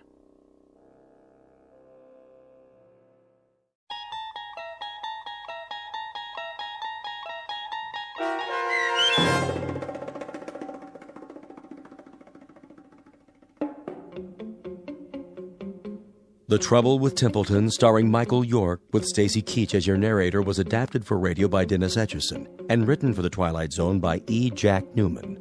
Heard in the cast were Mike Starr, Rebecca Spence, Nick Sandys, Frenette Lebo, Rick Arthur, David Darlow, Doug James, Tom McElroy, Roy Anderson, Tom Lally, Carl Amari, Linda Ryder, Terry Lopez, and Vince Amari. The producers of The Twilight Zone wish to thank CBS Enterprises and the Rod Serling Estate for making this series possible. This copyrighted radio series is produced and directed by Carl Amari for Falcon Picture Group. Sound design and custom Foley effects for The Twilight Zone by Cerny American creatives Bob Benson, Craig Lee, Michael Slaybach, and Matt Sorrow. To learn more about the Twilight Zone radio dramas and to contact us, visit our official website at twilightzoneradio.com. Doug James speaking.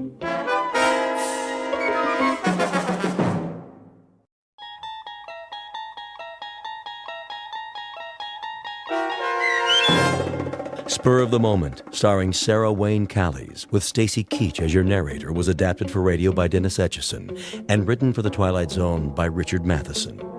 Heard in the cast were Kurt Nabig, Christian Stolte, David Darlow, Meg Thalken, Doug James, and Frenette Lebo. To learn more about the Twilight Zone radio dramas and to obtain audio cassettes and CDs of these programs, visit our website at twilightzoneradio.com. The producers of The Twilight Zone wish to thank CBS Enterprises, Carol Serling, Dennis Etchison, Dick Brescia Associates, Claire Simon Casting, Terry Jennings, XM Satellite Radio, Sirius Satellite Radio, our sponsors, and our radio affiliates for helping make this series possible. This copyrighted radio series is produced and directed by Carl Amari for Falcon Picture Group.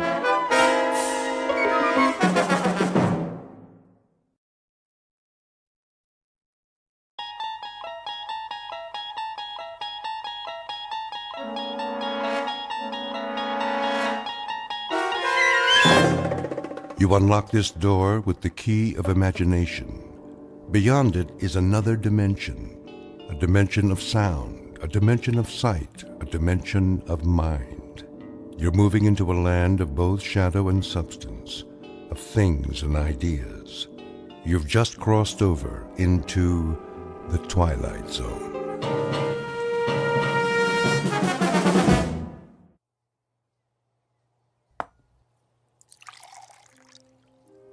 Your coffee, Mrs. Henderson.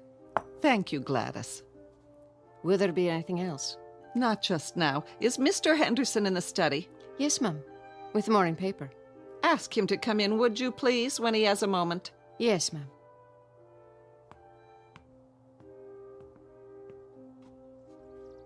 Anne, is that you?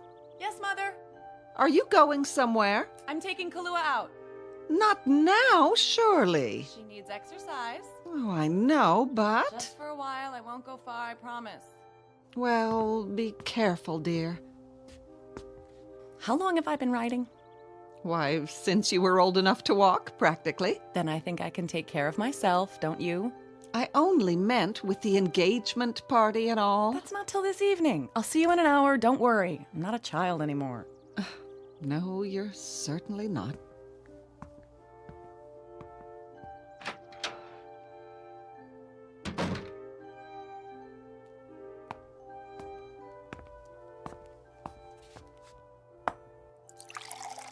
Where's she off to? Exercise, John, for her and the horse.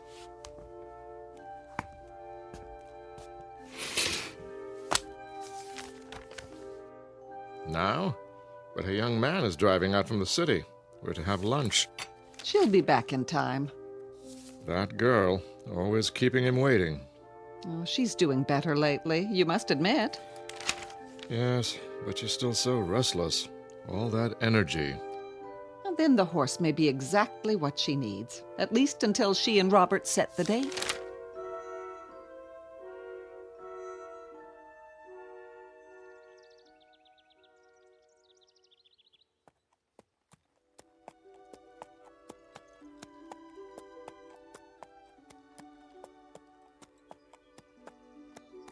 Good girl.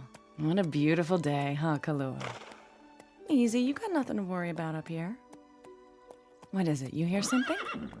Where? I see, up on the ridge. How strange, dressed all in black. Who is that? Hello there?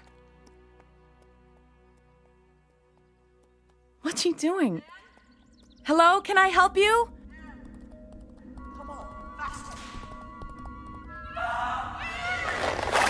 Slow down, please. You're spooking my horse. Come on, Kalula. She's not gonna stop. She's crazy. We've got to get away. We've got to.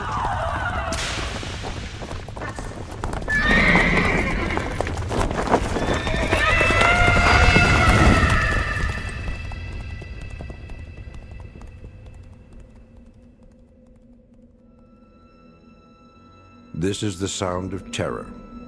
Anne-Marie Henderson, 18 years of age, her young existence suddenly marred by a savage and wholly unanticipated pursuit. Miss Henderson has no idea whatever as to the motive for this pursuit, and worse, not the vaguest notion regarding the identity of her black-clad pursuer. Eventually, she will be given the solution to this twofold mystery, but in a manner far beyond her present capacity to understand. A manner enigmatically bizarre in terms of time and space, which is to say, an answer from the Twilight Zone.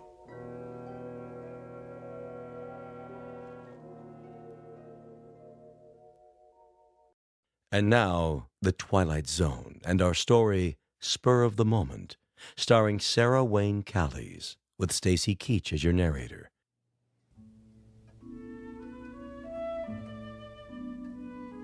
She's just taken her horse out. I don't blame her on a day like this. She must have lost track of time. That's easy to do. Here, Robert, sit down. Would you like something? Don't go to any trouble for me.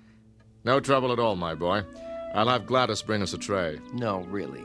I'd just as soon wait for Anne. Where is that girl?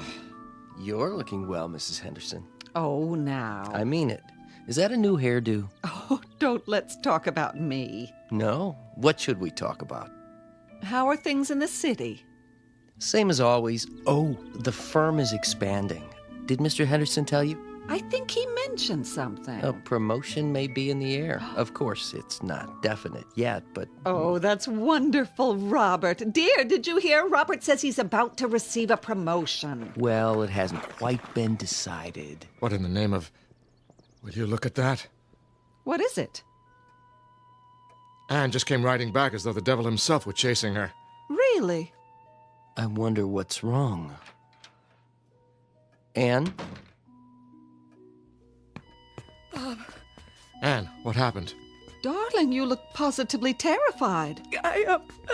Hey, what's the matter? Anne, did something... Oh, Bob! Please, tell us what happened, baby. No, you're all right. There was a woman out there. Woman? What woman? I don't know. I never saw her before. She was dressed entirely in black with a cape. It was horrible. Calm down. You're not making sense. What did she do? She chased me. Chased? She was on horseback too, a black horse, and she chased me as hard as she could. I think if she'd caught me, she would have killed me. What? The way she looked at me, her eyes, they were insane. I'm sure of it. See here. Where was this? I don't know. Try to remember. Yes, Anne, if someone meant to kill you... John, don't you think we better... Was it where you usually ride, out beyond the meadow? I think, yes, the trail below the hills. All right, baby. I'll take care of it. Shh. It's all over now, honey. Everything's going to be all right. Poor darling. What a fright you must have had. Use my handkerchief. There we go. All over now. Come sit with me. Yes, on the sofa.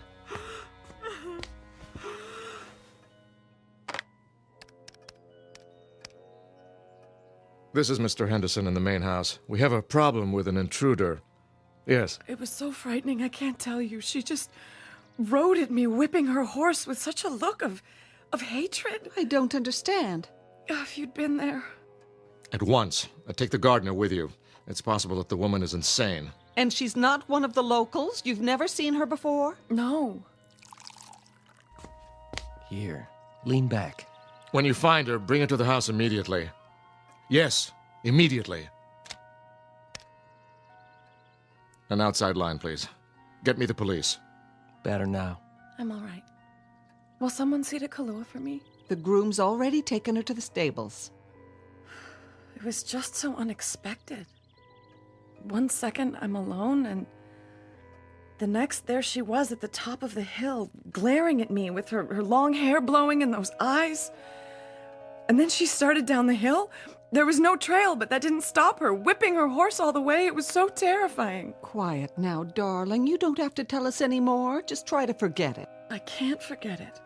I don't understand. Who is she? Why did she chase me like that? I've never done anything to her. We'll find out. Your father's talking to the police right now. If she doesn't live around here, I can't imagine where she came from. It was like she was waiting for me, but why? Why me? Hey, I know. Maybe she had a message to deliver. Message? A warning. Mm-hmm. Sure you're telling us everything? What? You're sure she wasn't carrying a sign in her hand that read, "Cancel that engagement party. Don't marry that investment banker from New York. Signed, yours truly, Fate." Please don't joke about it, Bob. It wasn't funny. Sorry, I was only trying to cheer you up. This is John Henderson up at the Spires. My daughter Anne was just attacked by a woman on horseback. Yes, on our property. She was out riding when she came across this woman. No, on the meadow. It runs roughly parallel to the old granite road. There's a gate just past the crossroad that you can... Yes, that's right. No, my daughter was able to outride her, which is, of course, beside the point. I've sent 2 of my staff out to find the intruder, but I will naturally want her arrested when and if she's... Thank you. As soon as possible, if you will. Feeling better? Yes, Daddy. Good. Wouldn't do to have a red-eyed fiancé at the party, would it? Certainly wouldn't. Where's my pipe? Why, in your jacket pocket, I imagine, dear. Tell us about this woman now. I've told you everything. And you have no idea at all who she might be? No, Daddy. She must have ridden onto our property by mistake. Mistake? That's a point, Mr. Henderson. If she were on the property by mistake, why should she attack Anne? Yes. Did she shout at you? Yes, but she was too far away. I didn't hear what she was saying. I think she wanted to kill me, though. You're just assuming that, honey. No, you didn't see her eyes. I'm sure of it. Who's here? Oh, I doubt if she followed you all the way home, baby. What if she did? Let's hope she did. Save us the trouble of looking for her. Now, where exactly did this happen?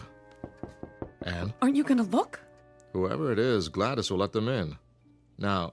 I know, but... Come on, baby. Where along the trail? In the hills, you say? Well, it was... Yes? Beyond the meadow, out near that fallen oak, you know, where the stream... Go on. Yes? I want to see Miss Henderson. No mysterious woman, I'm afraid, unless she's a baritone. That sounds like... I'm sorry, Mr. Mitchell, but Mr. Henderson has given strict orders that I'm not... I said I want to see Miss Henderson. David. I'm afraid that's not possible. Oh, dear, I thought everything was ended. It is, Mother. I didn't know he was... Didn't you? I'll take care of it.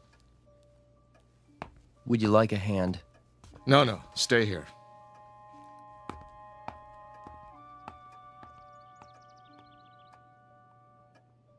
What's going on? Nothing, sir. I only want to see Anne. See here. I thought I told you... Now, Anne, you stay away from him. I will, Mother. Perhaps I can be of help. I'm sure that won't be necessary. Don't you understand English, Mitchell? Get out of my way. I'm sorry, Mr. Mitchell, but I'm not at liberty to admit you. Ask Anne. See what she says. David, don't... Why don't you back off, fella? Can't you see you're not wanted? Anne! Not now. That's all right, Gladys. I'll handle this. You're not welcome in this house, Mr. Mitchell. I don't care what you think. I came to see Anne. She doesn't care to see you. Please, David. Would you rather I call the police? As a matter of fact, they're on their way right now. Call who you will. I want to talk to Anne. What does it take to convince you? Prosecution? Just A few words from your daughter, that's all I ask. Hear them, then, if that's the only way we can be rid of you. Though I can predict what they'll be. David, I don't know what you expect from me. Anne. It is over between the two of you, isn't it? I told you it is. David, what is it you want? Just to tell you... Keep your distance. Don't put your hands on me. Robert, please. What? To tell you, it's not too late. Oh, David, you're making it so difficult. It's not too late, Anne. Only a blind man could convince himself of that. I wasn't talking to you. No, but I was talking to you. Stop it, both of you. We belong together, you know that. Not anymore. Don't let your father force you into this. Break the engagement. I can't. You broke ours. Mitchell? Give him 10 more seconds, then that's it. Please, Anne. You belong with me. Don't, David. Time, Mr. Mitchell. You've said your piece. Get out. I'm not through yet. I think you are. Anne. Let go of me. Did you hear the lady? She said, let go. And I said, take your hands off me. Ugh. Is that your best punch? More where that came from. Stop it, both of you. I wish she had caught me back on that trail. Anything would be better than this.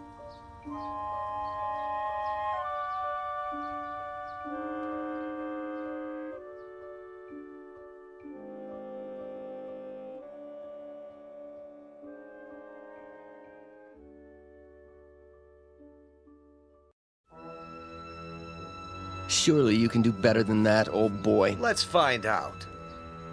Steady, Robert. I will have no more violence in this house. Maybe this will persuade you. Daddy, what are you doing? I only keep this pistol to defend my family. And unfortunately, it looks like that may be necessary. Put the gun away, John. Gladly. As soon as some order is restored. I thought you knew me, Mr. Henderson. I thought I did too, but now... I mean you no harm. Judging by your attitude, I can't be sure of that. I think the time has come for you to leave. I only wanted... Don't think for a moment, Mr. Mitchell, that I won't use this. To the contrary. Don't hurt him, Father. Is this what you want, Anne? I don't know. To let your father break us up at the point of a gun?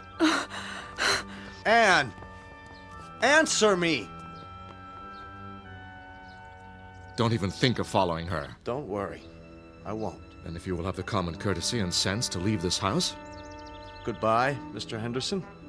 Mrs. Henderson. I won't bother you again. That's that, then. You know, I almost feel sorry for him. But not quite, eh? Not quite. Come, my boy. Yes, go back to the living room. I'll see to Anne.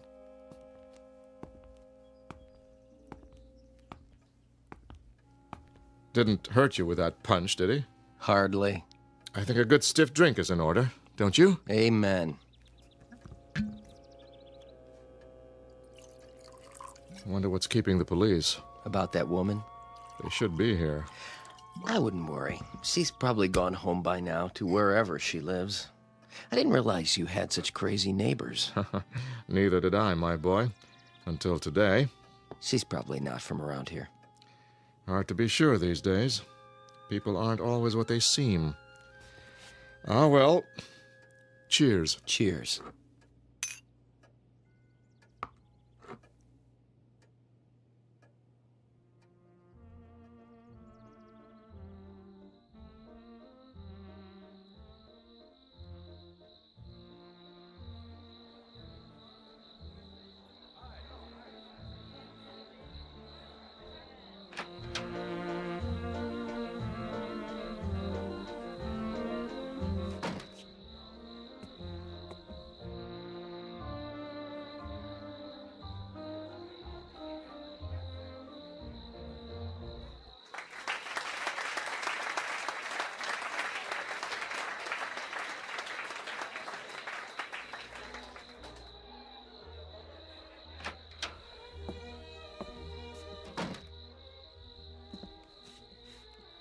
Anne, honey?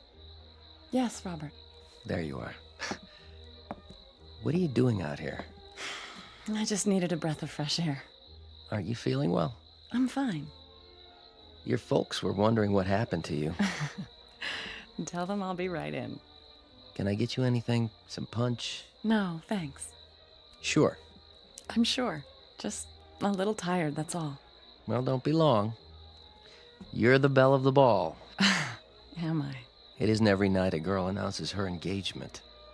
I know. Are you sure you're all right?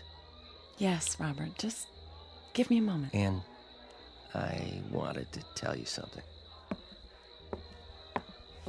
What? Only that you've made me very happy.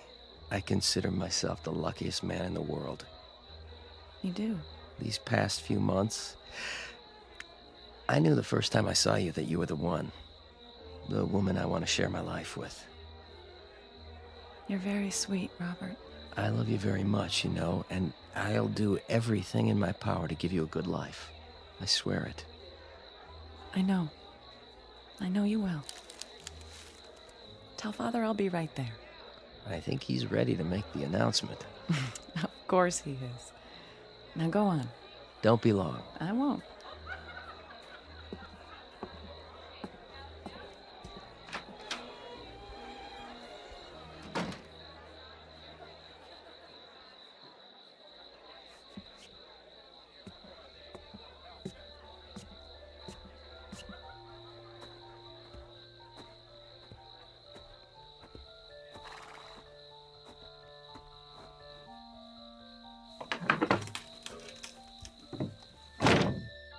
Hello? Anne? David? Over here, in the stall. They'll be looking for me. Oh, Anne. Sit with me. Will you do that much? I'm here, aren't I? Thank you for coming. I don't know where to begin. You don't have to. But, Anne... It's already been decided. I can't let you make a mistake like this. I'm not making a mistake. Forget about me. It's you I'm worried about. I'm not worried. And I can't forget about you. How could I? Ever since we were children, even then we knew. That's what I thought. But that man in there, that pretentious, self-righteous snob, anyone but him. I'd tell you the same if you were my sister instead of the one I've always... Shh. You're not listening to me. I've made up my mind. When I was a child, I wanted to be with you. Only you. I felt the same, you know that, but... I haven't changed. I thought I had, but I was wrong. Today, when you two fought, I knew. I want to get married, David, but not to him. Oh, Anne. Are you sure? I've never been more sure of anything in my life. But how? Let's go away. Now, with just the clothes on our backs. We don't need anything but each other. Where will we go? Doesn't matter, does it? As long as we're together? I can get a job. I'll work hard. You won't have to. As soon as Daddy gets used to the idea, we can come back. He'll find something for you. I don't want a thing from him. We have to make it on our own. Otherwise... Shh. I'm his only daughter. Someday, this place will be ours. We'll run it together, raise horses, just as we always wanted, doing what we love. I only love you. Oh, David. I love you too. So very, very much. What's happened to you? I'm not sure. The truth? It finally got through to me. I was so frightened today. I guess it brought me to my senses. It was like waking up. And I'm so sorry. You don't have anything to be sorry for. Did you bring your car? Down the road. Then let's run away now before it's too late. In a minute, Anne. In a minute.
Yes? Mrs. Henderson. Who's calling, please? Mrs. Henderson, this is Don Manichean. Who? From the law firm. Oh, yes. Have you taken care of that matter for me? I'm afraid... Well, I have some bad news. Don't tell me they've agreed to a smaller amount. Well, I suppose we'll just have to accept. My daughter will be disappointed. They won't agree to any amount. Your estate is mortgaged to the gills.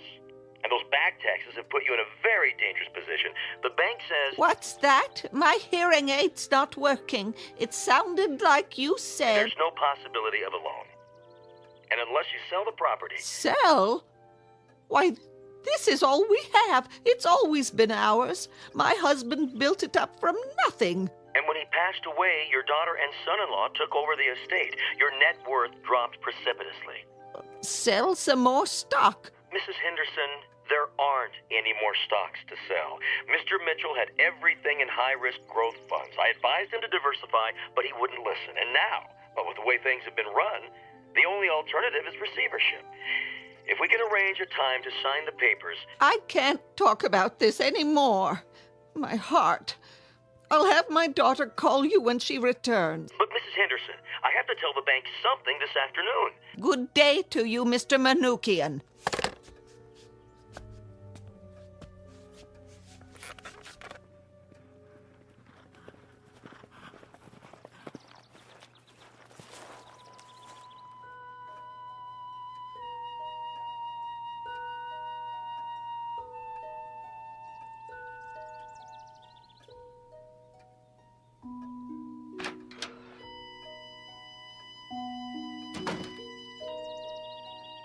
Anne? Anne, is that you? Of course it is, Mother. Who else would come to this dump? That lawyer phoned again. Which one? From the investment firm. So? He wants you or David to call him. Oh, who gives a... Did you hear what I said? I heard! Do you think that will help? Yes, it'll help if I drink enough of it. They're going to take the house away from us, Anne. Are they really? Yes. They can have it. Anne! Come off it, Mother. I've got more important things on my mind. Oh, like what? Something happened today. Did it? What could possibly? Do you know what I saw? Do you? Anne, really? I saw a ghost, Mother. My own.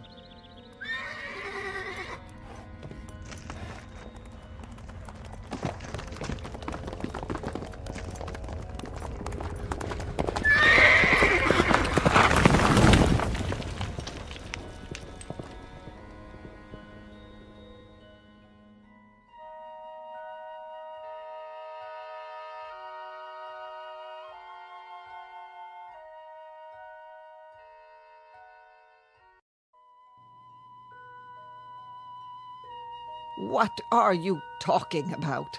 A ghost? That's right, Mother. A phantom. A visitation from the past.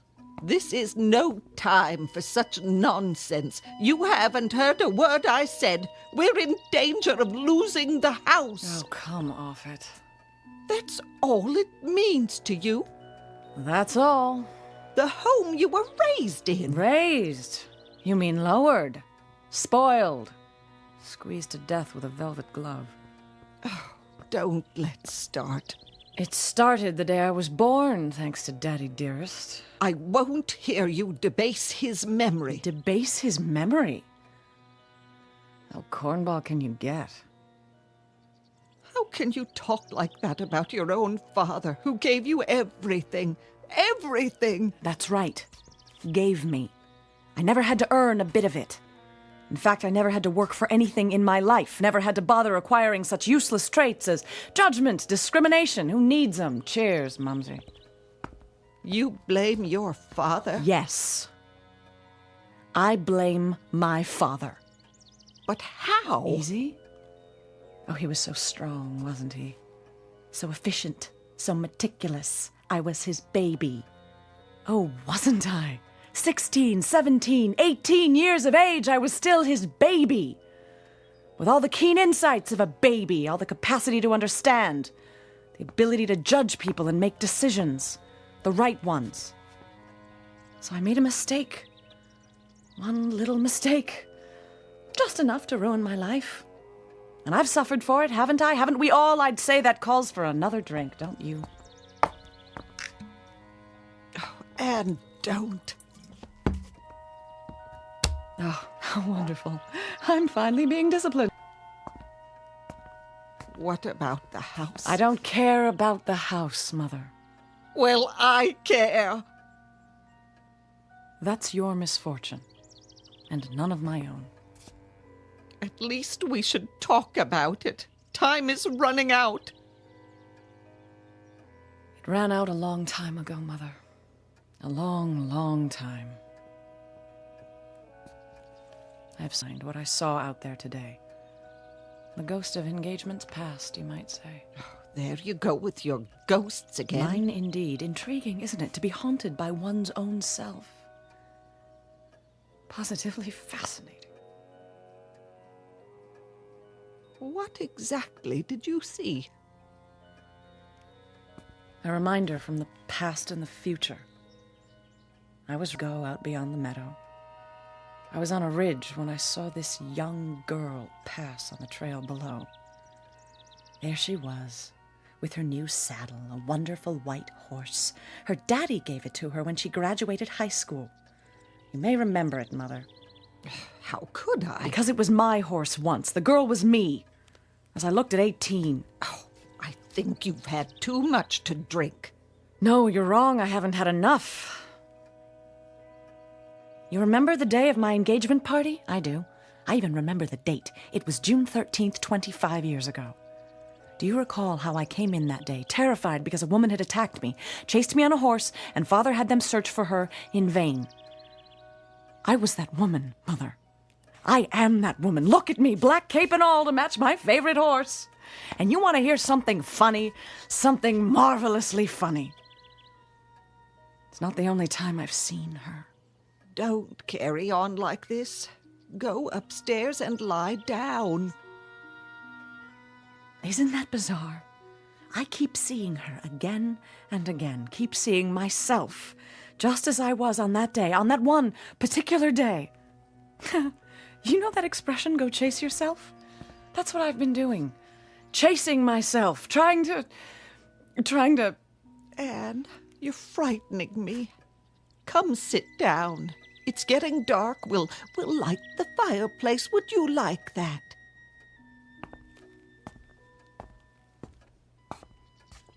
You remember what Bob said to me on that day when I told him? Maybe it's a warning, he said. He thought he was joking. It was a warning. I was warning myself not to marry the wrong man.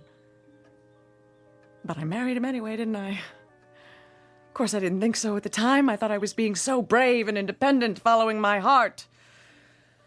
And now I've paid the price. I've become the grotesque wraith dressed in black who frightened that poor, naive child after death 25 years ago. A phantom who lives in a bottle married to a man who's run our estate into ruin. If only I'd known I was being warned. But who could have told me? Who could have made me listen? Warned of what? Speak of the devil. I asked a question. At least I think I did. Not now, Not David. now what? I can talk to my wife anytime I want to. Anne's not herself. Hi, Mother. I'd say I'm more myself than ever. Perhaps for the first time. What are you talking about? Get out of here.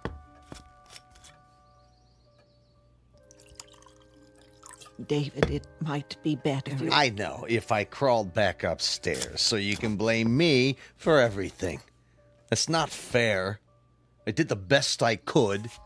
What did I know about it? Investments, running a business. If your old man hadn't up and died... David? Well, it's the truth.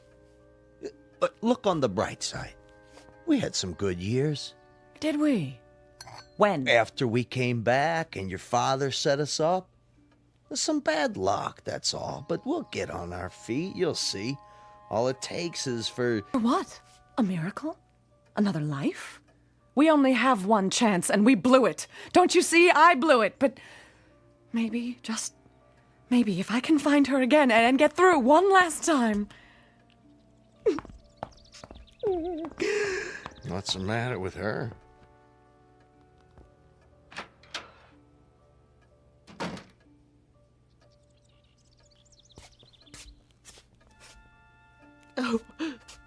Oh, you poor man.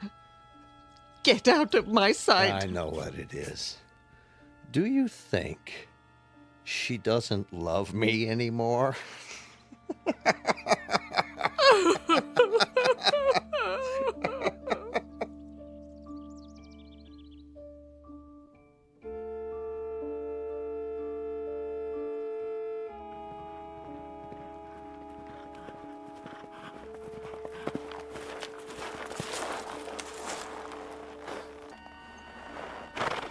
Oh, there, easy. This is far. I recognize the spot. She'll come along the bridle trail down there. I know she will, and when she does...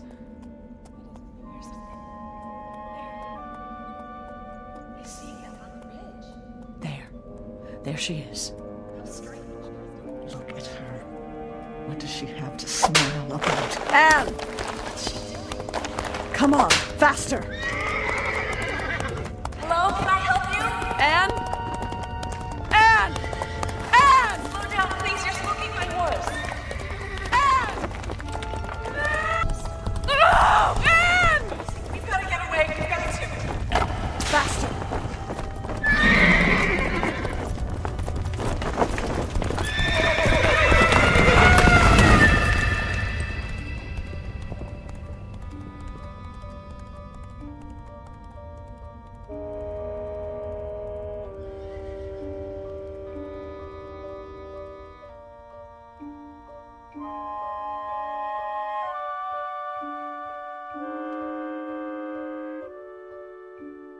This is the sound of terror. Anne Marie Mitchell, 43 years of age, her desolate existence once more afflicted by the hope of altering a past mistake. A hope which is, unfortunately, doomed to disappointment.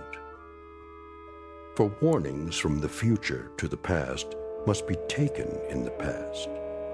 Today may change tomorrow, but once today is gone, tomorrow can only look back in satisfaction. Or, as in the case of Mrs. Mitchell, in regret and eternal sorrow that the warning was ignored. Said warning, as of now, stamped, not accepted, and stored away in the dead file at the records office of the Twilight Zone.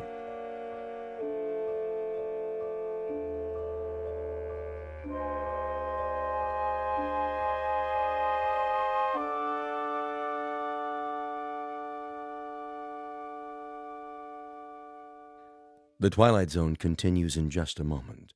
You are about to enter another dimension, a dimension not only of sight and sound, but of mind, a journey into a wondrous land of imagination. Next stop, the Twilight Zone. Hi, this is Stacy Keach. I'd like to take a moment to tell you about our Twilight Zone website at twilightzoneradio.com. At twilightzoneradio.com, you'll find the latest information on these Twilight Zone radio dramas, including behind-the-scenes photographs, plus the newest product releases, trivia contests, ways to contact us, other Twilight Zone-related info and merchandise, plus links to other fascinating websites. So make your next stop twilightzoneradio.com. Visit twilightzoneradio.com to purchase these Twilight Zone radio dramas on cassette and CD, or call toll-free 1-866-989-ZONE. That's 1-866-989-9663.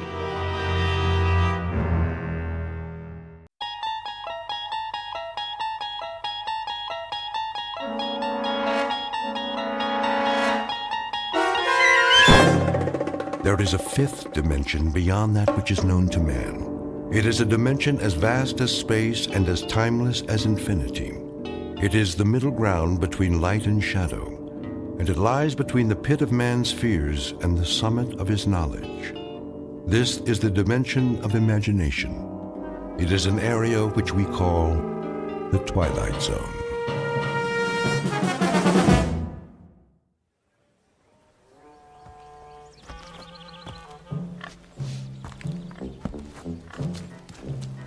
my way, you vermin!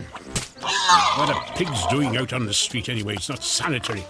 You should be in a sty or a sandwich. Friend Woodrow. What's so good about it? Oh, that Daily Courier. That'll be 2 cents, Mr. Mulligan? 2 cents? 2 cents. Same as always. Seems more expensive. Thank you very much, sir. Now, let's take a look. Government surplus. Can you believe it? Believe what, Mr. Mulligan? Government only earns $1.5 million more than it spends. First thing you know, they'll owe money. Then everything will collapse. Inventory predicts every 100th man will own a horseless carriage someday. Oh, that's all we need. I already know what the newspaper says, Mr. Mulligan. You don't have to read it back to me. You read it? Of course. My copy? Not your copy, Mr. Mulligan. My copy. I wouldn't dream of tampering with your Daily Courier. I can assure you no human hands have touched that newspaper. Well, except for the printers, of course. I should think not. At least some people still have standards. Not like Mr. Beaumont, the butcher. You know how much he's charging for steak? Well, why don't you tell me, like you do every morning round about this time? 17 cents a pound! What do they think we are? Millionaires? I don't know. 17 cents seems a fair price to me. I really don't know what you have to complain about, Mr. Mulligan. Things aren't so bad. Hello? You were saying? The only customers you've had in your store this morning are me and this here pig. Thank you for the overpriced newspaper, Mr. Swanson. Always a pleasure, Mr. Mulligan. Get out of my way! Out of my way!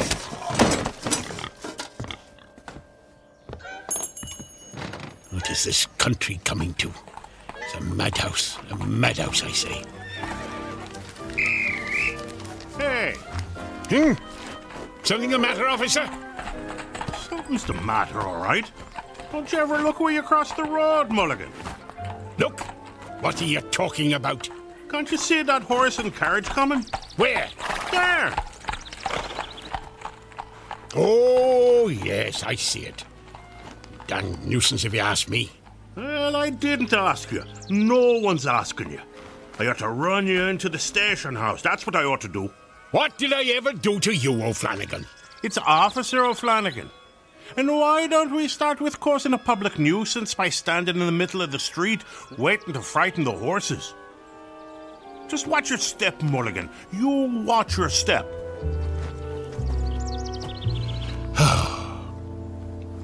Just watch your step, Mulligan. Some time to live in, this is. Steak at 17 cents a pound. Hats, $1.95. And that lady in the advertisement for Belson's buggy whips. Shameful. You can see her ankle. Her whole ankle. Hey! Better move, mister! Whoa! Hey, get off the street! You're gonna get run over! You wanna get yourself killed? You crazy fool! Don't you know the speed limit's 8 miles an hour? Remember what I said about watching your step, Mulligan? Or you just might fall in a horse trough.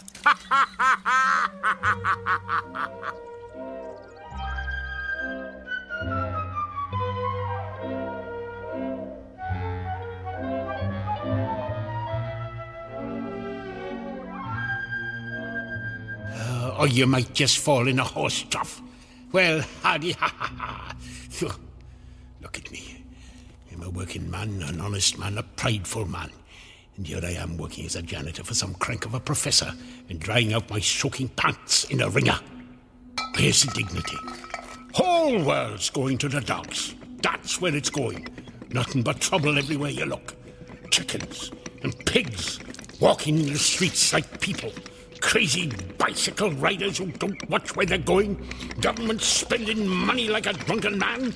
Racing bicycles on the streets at cost of living. And noise. What does Sam Hill mean? That noise before? Why is it doing that? It's pocket. What is that? Oh, it's me harmonica. Oh, that's just swell. Just my luck. Ruined. Better hang it up to dry next to my pants, I suppose. I guess I should run the newspaper through the ringer, too. Might be able to save it. Not that there's ever any news worth reading, but 2 cents is 2 cents. There you have it. Hot off the press. It's down here, Fenwick. I want you to be the first to see this. Professor Gilbert? Oh, can't let him see me without my pants on. Here it is. Well, what do you think? Why, it's astonishing, Professor Gilbert. I've never seen anything quite like it. Me either. What the heck is that thing anyway? So this is it, Professor. Yes, Fenwick. I call it the Helmet of Tomorrow. Well, that's a stupid name. If this invention's any good, why not call it the Helmet of Today? Very interesting. Just think of it, Fenwick. You put this helmet on your head. Twist this dial. Press here to activate. Here? Oh, not now. And you can visit any year you choose. Any year? You could even travel into the far future. Future. How about 1891? No, farther than that. 92? No. Think far into the future. How about 1970? Now you're thinking. Incredible. But there is a time limit on its operation. There is, Professor? There is.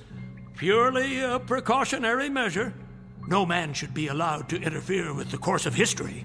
Well, how long a period would it function, Professor? 30 minutes only. 30 minutes? That's almost half an hour. Yes, it is. 30 full minutes in which to study the events of whatever future date we care to witness. Professor, you're wonderful. Eh? I said it's wonderful. Indeed it is, Fenwick, indeed it is. Are you ready to test it? In good time, all in good time. When I'm ready, I shall take my first journey into the future. To the year... 1962? Oh, who knows what wonders mankind may have achieved by then. Very likely I'll find the world deserted and everyone living on the moon. Or perhaps we'll have a woman president. Well, I hope civilization will progress, Fenwick, not descend into madness. But now, before I embark upon my test journey, we must toast this moment with champagne! Champagne! Champagne! Come, Fenwick!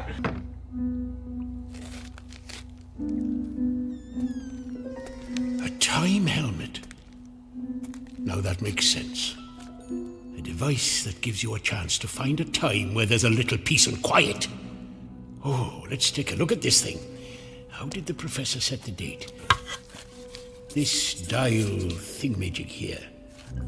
What year did he set to visit 1962? No, that's still too close. Only 72 years. Lives 72 years if he doesn't get hit by a bicycle.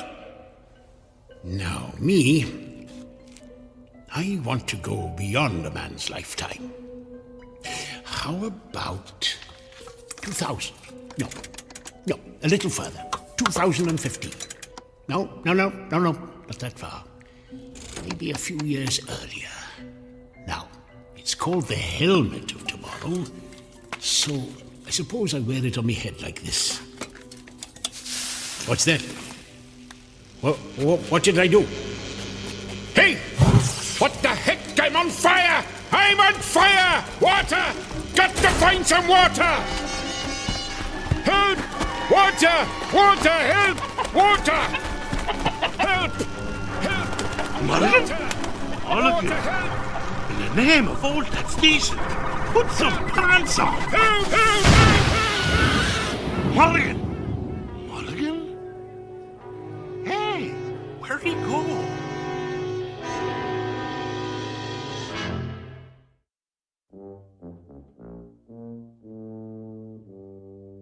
This is our hero, Mr. Woodrow Mulligan, a disgruntled citizen of a small town called Harmony, New York, circa 1890. Complete with the high cost of living, bicycles that exceed the speed limit, is pulling carriages with reckless abandon, not to mention an oink-oink here and a cluck-cluck there. Mr. Mulligan, a rather dour critic of his times, is shortly to discover the import of the old phrase, out of the frying pan and into the fire, said fire burning brightly in the Twilight Zone.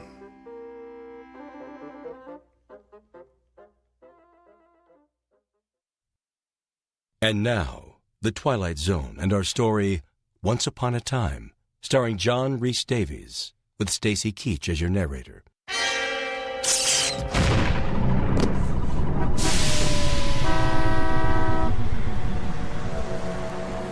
Hey!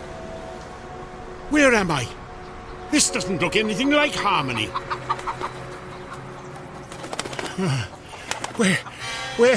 Where the heck am I?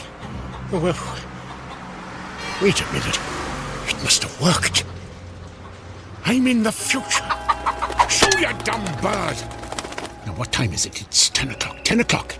I've got half an hour to take a look around. What's he doing? Better move, mister. Get off the street. You're gonna get run over. You want to get yourself killed? Oh, missed my turn. I better make a hand signal. Watch out! Hey! The time helmet! Let go of that! That's mine! Hey! Give it back! You've got it hooked on your arm! Oh, I was trying to turn right. Oh, can't get this thing off my hand. Oh, there, got it. There it goes. Oh, it's rolling down the street right in front of that kid. Awesome! A new helmet. You there, boy! That's mine! Give that to me! Finders keepers. It's mine now. Come back! No way, you freak! This is crazy. How are you supposed to catch the little brats if you put them on a board with wheels on the bottom? I've got to catch him. Hey, kid!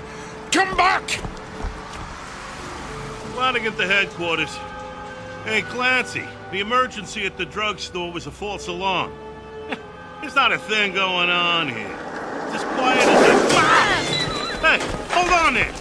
Pull you back, Clancy. I got some lunatic in his underwear chasing after a kid on a skateboard.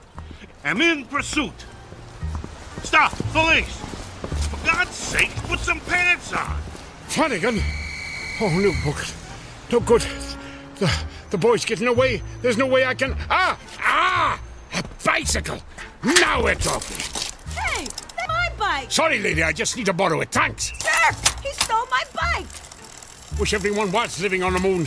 Streets are more crowded than ever, and he's still too far ahead. I'll take a shortcut through this thing. What is a car wash, anyway? Hey, I get getting all wet. What the blazes is this thing I'm in?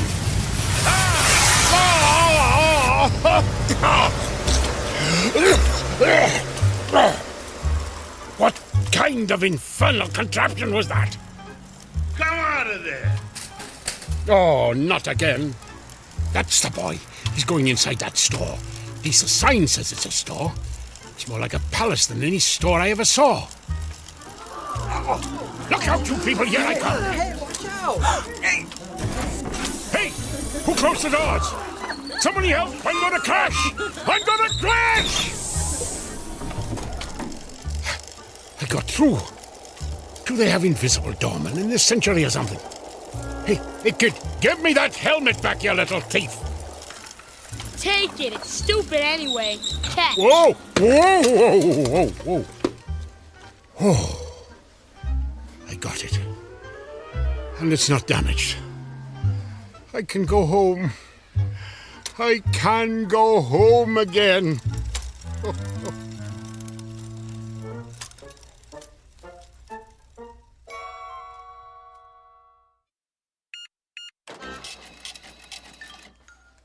$6 for a pound of steak? Madam, do I look to you like a millionaire? Look out! Look out!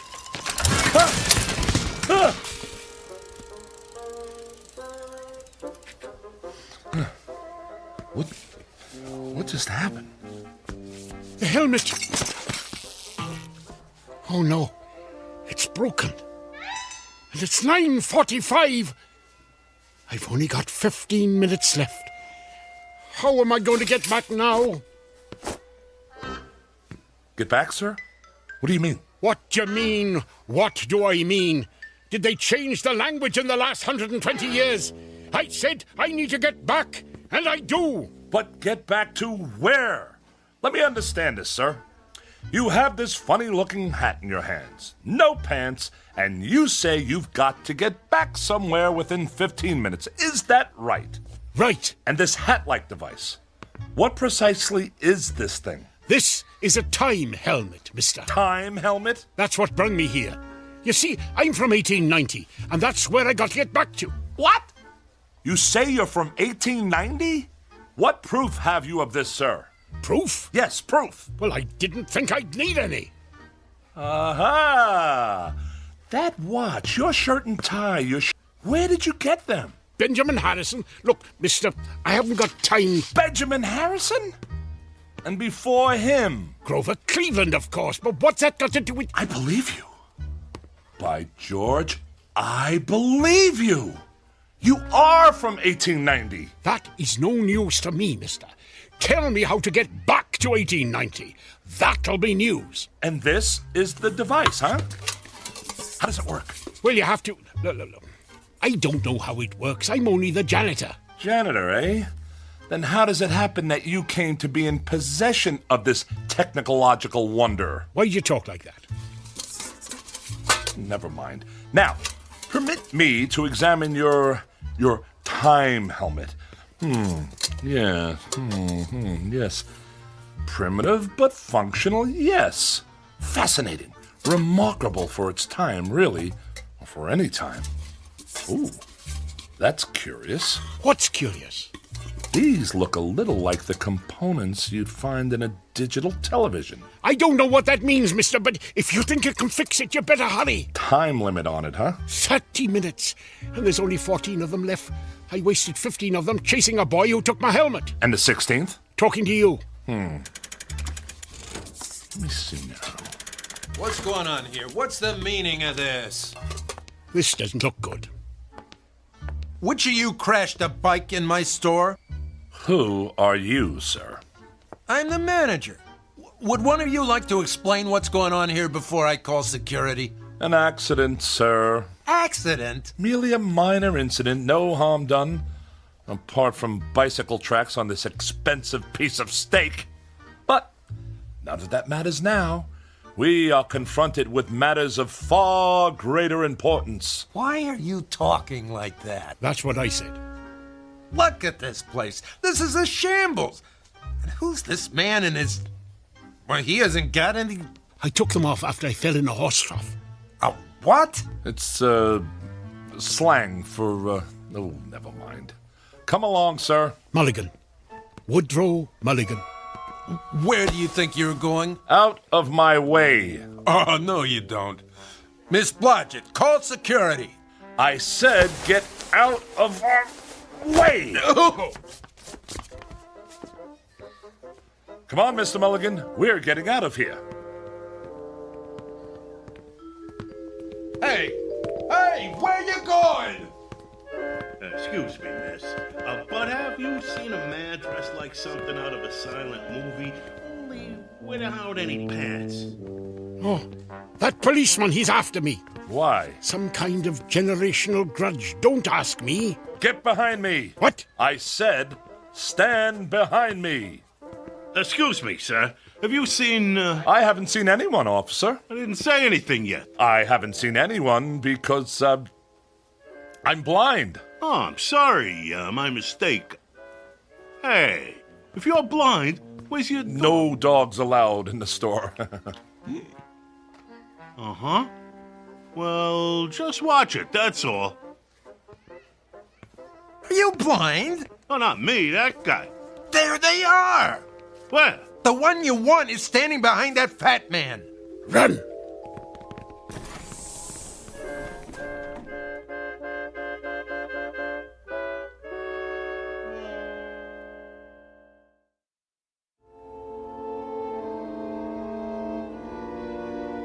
What's the time, Rollo. My name is Rollo, and the time is, almost 9:50. Sorry, madam. I guess you still need pants in the 21st century, huh? Not in Europe, I believe, but in this country it's still considered polite. Lend me a coat, will you, Rollo? Oh, of course, here. Excellent! The home entertainment department. We should find the replacement parts we need here. Keep watch, this'll only take a moment. It'll have to.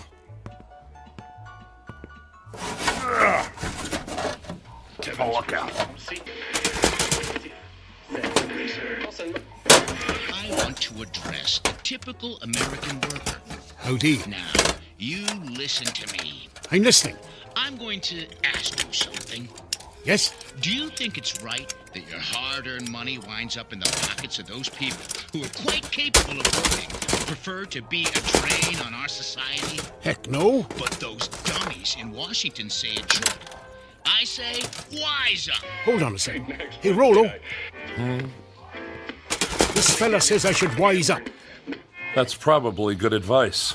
Who said that? This fella here in the window. That's TV. Who's TV? TV? Television? Oh, you wouldn't believe me if I told you.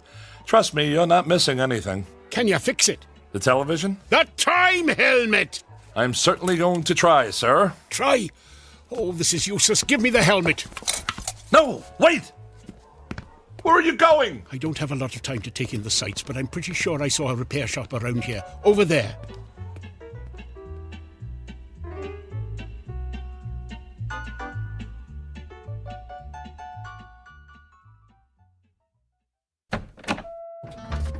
Proprietor! Yeah! Swanson? Logan Swanson? Is that you? Swanson's my name, buddy. Jack Swanson. What can I do for you? Would you come here for a moment, please? Whatever. I have something that needs your urgent attention.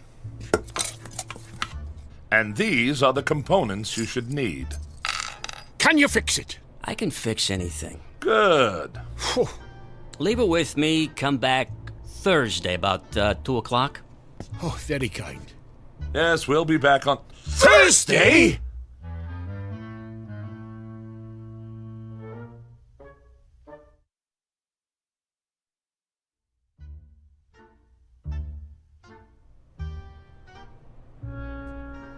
Man must get back to 1890.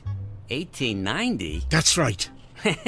You're in the wrong block, pal. This is only 6... You don't understand. You see, this device here is a time helmet, and this man here, Mr. Woodrow, is from the year 1890. What are you, some kind of nut? Look, I'm a scientist, young man. Young man? I'm 38. If you'll just lend me those tools, I'll... Hey, don't touch the tools. But this is... Don't touch. Do not touch the tools. I can't stress that enough. I'd let you sleep with my wife if I had one before I let you touch my tools.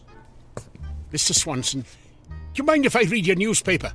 Knock yourself out, pal. Does that mean yes? Yeah, that means yes. We barely have 10 minutes to get this man back to his, time continuum. Now, if you'll let me demonstrate, it's a straightforward but delicate operation. All we want is this soldered to that... Don't touch! Do not touch the tools, will you? Can you see that sign? I can see it, yes. It says we do not accept checks. Yeah, well, I'm gonna replace it with another sign that says, Don't touch the tools. Right. Excuse me. What? Who is this? That's the president. This is the president? Uh-huh. Of America? That's right. I have been away for a long time. Can we return to the subject at hand? You don't seem to understand, sir. What I'm trying to say is... Sorry, are you deaf? This is the last time I'm gonna say it politely. Don't touch my tools, if you don't mind. Allow me to show this to you. Don't touch the tools! What in the world is this contraption?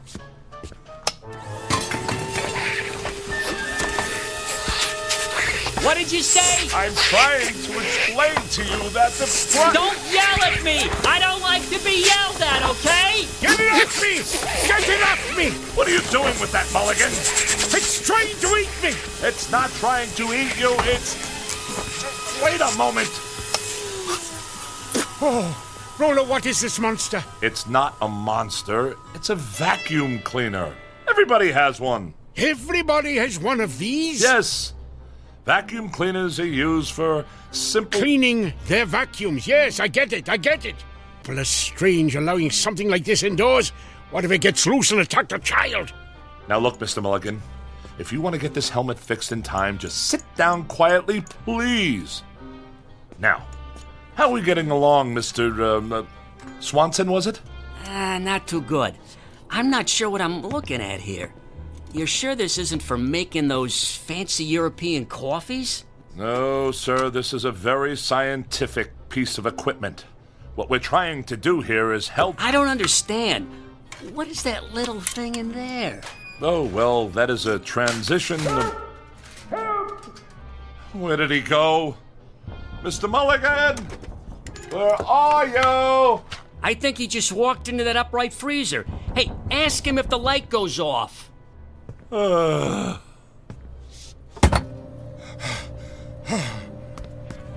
on earth were you doing in there? How dangerous that is?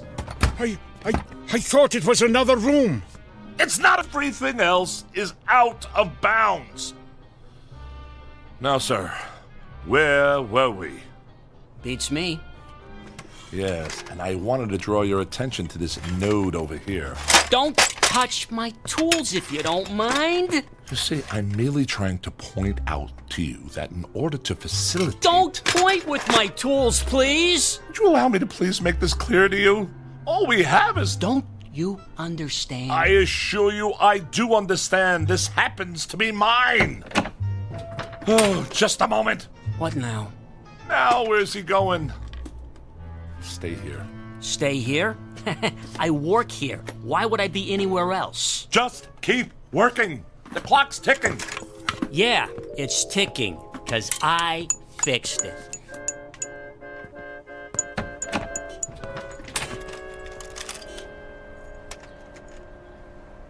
Mulligan, what are you doing out here? I thought you said time was of the essence. It is. But I don't want to go back to 1890 without any pants, so I thought I'd take a look at 21st century fashions. Have you seen these prices? This is pay these days. I have to pay slightly more. Must be continually punished by our judgmental society. Now, come on, back inside before someone sees you. Well, is it ready? Pretty much, I think. A couple of small, minor adjustments, and you'll be all set. Good. Finally, I can go home, and not a minute too soon. No offense. None taken, I assure you. In fact, I would go so far as to say that I envy you your trip, sir. You sure he's the one from 1890? Well? Because you sound like Masterpiece Theater here. Keep working. Yes, 1890 is a wonderful period, Mr. Mulligan. I never used to think so till now. A time of simple, practical values. No traffic snarls, no income tax, no terrorists, no computer viruses. Only peace and quiet.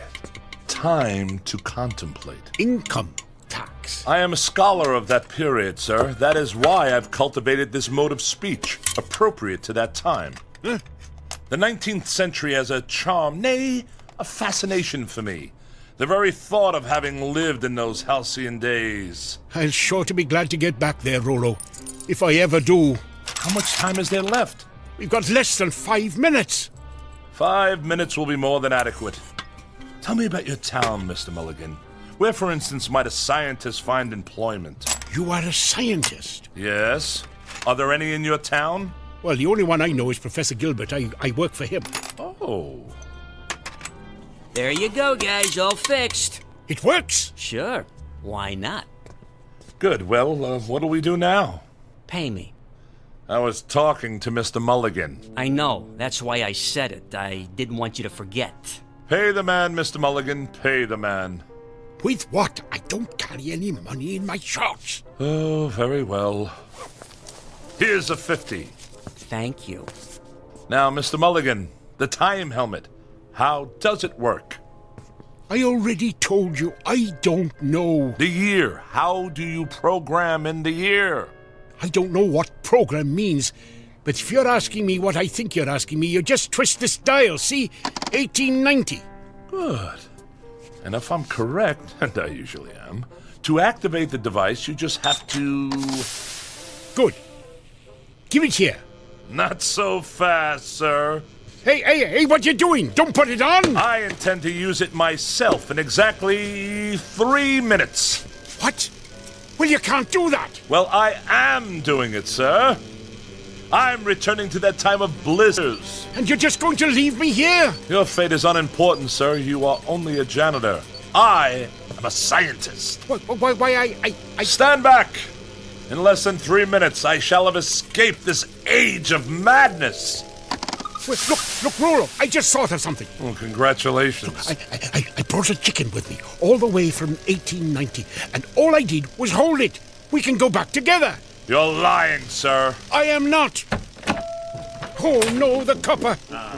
Now I gotcha. What's the idea of running around the street with no pants on? Rollo, take me with you. Get off me. Too late. 1890, here I come. You're under arrest. Aw, shoot.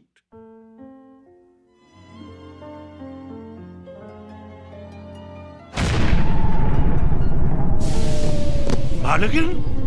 Where in the name of St. Pat did you spring from? I'm back. I'm back! For pity's sake, man. You're still not wearing any pants. Officer O'Flanagan, you are a sight for sore eyes. Ho, ho! Ho, ho! 1890. Charming. Charming.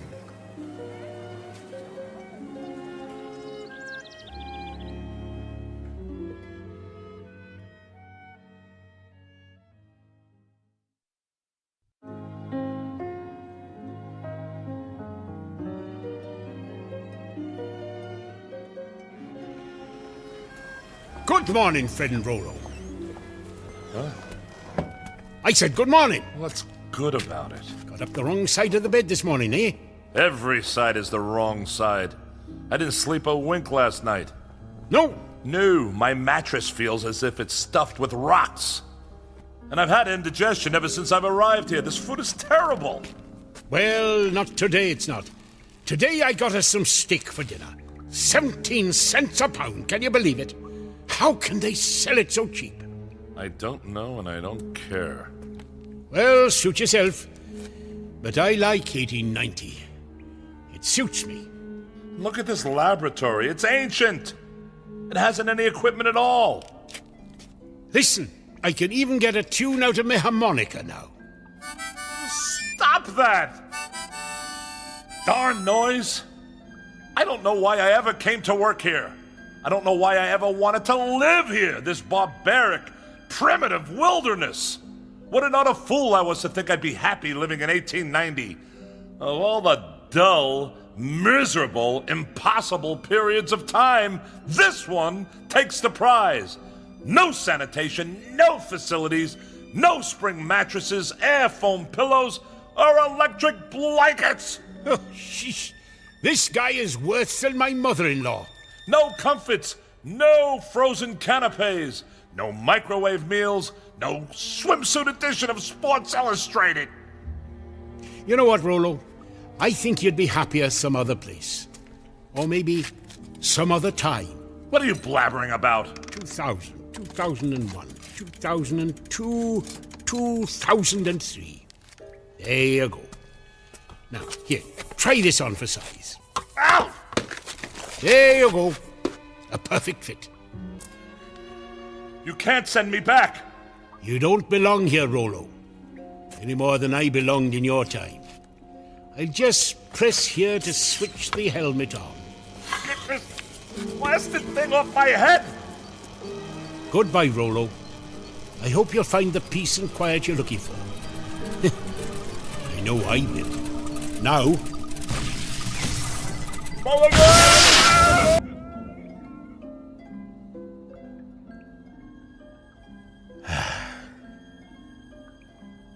Silence. Just what I was looking for. Well, this laboratory won't clean itself unless Professor Gilbert invents something.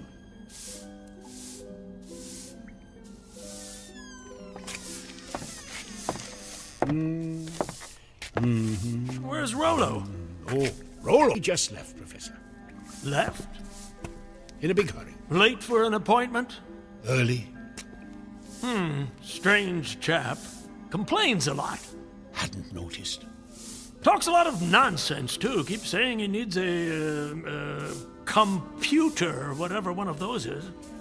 Fancy word for an abacus, I reckon. Mulligan, have you seen my time helmet? Mulligan?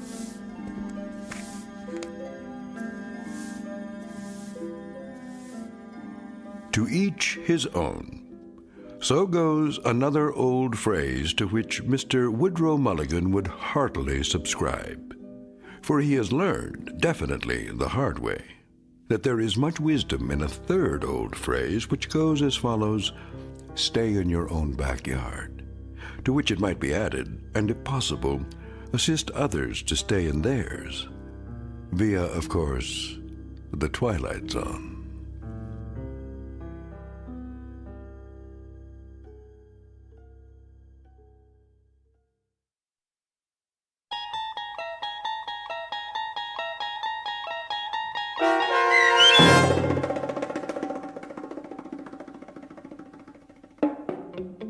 Once Upon a Time, starring John Rhys Davies with Stacy Keach as your narrator, was written for The Twilight Zone by Richard Matheson and adapted for radio by M.J. Elliott.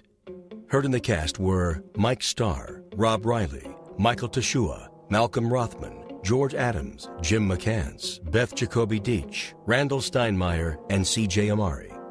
The producers of The Twilight Zone wish to thank CBS Enterprises and the Rod Serling Estate for making this series possible. This copyrighted radio series is produced by Carl Amari and directed by Joby Cerny for Falcon Picture Group. Sound design, custom Foley effects, recording, and editing are done in the Cerny American Sound to Picture Theater by sound designers Craig Lee, Bob Benson, Todd Beyer, and Tim Cerny. To learn more about the Twilight Zone radio dramas and to download episodes, including 3 free episodes on our homepage, visit our official website at twilightzoneradio.com. Doug James speaking.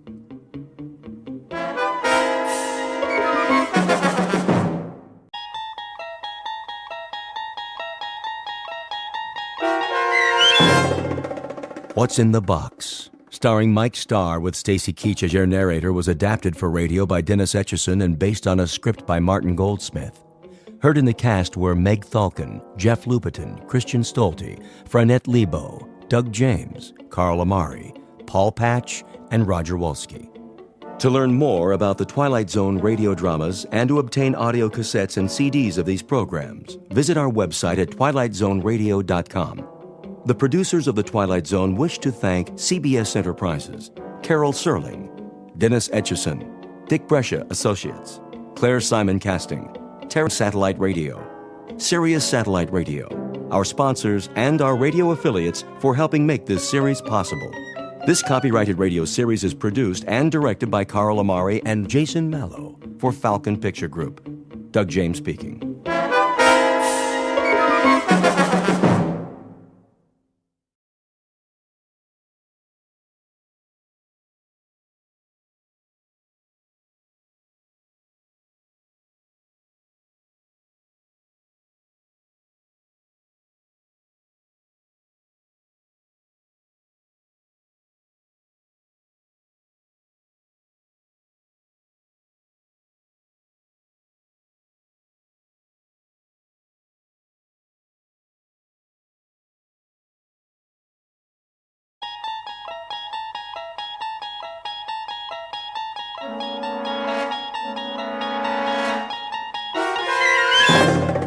You unlock this door with the key of imagination. Beyond it is another dimension, a dimension of sound, a dimension of sight, a dimension of mind. You're moving into a land of both shadow and substance, of things and ideas.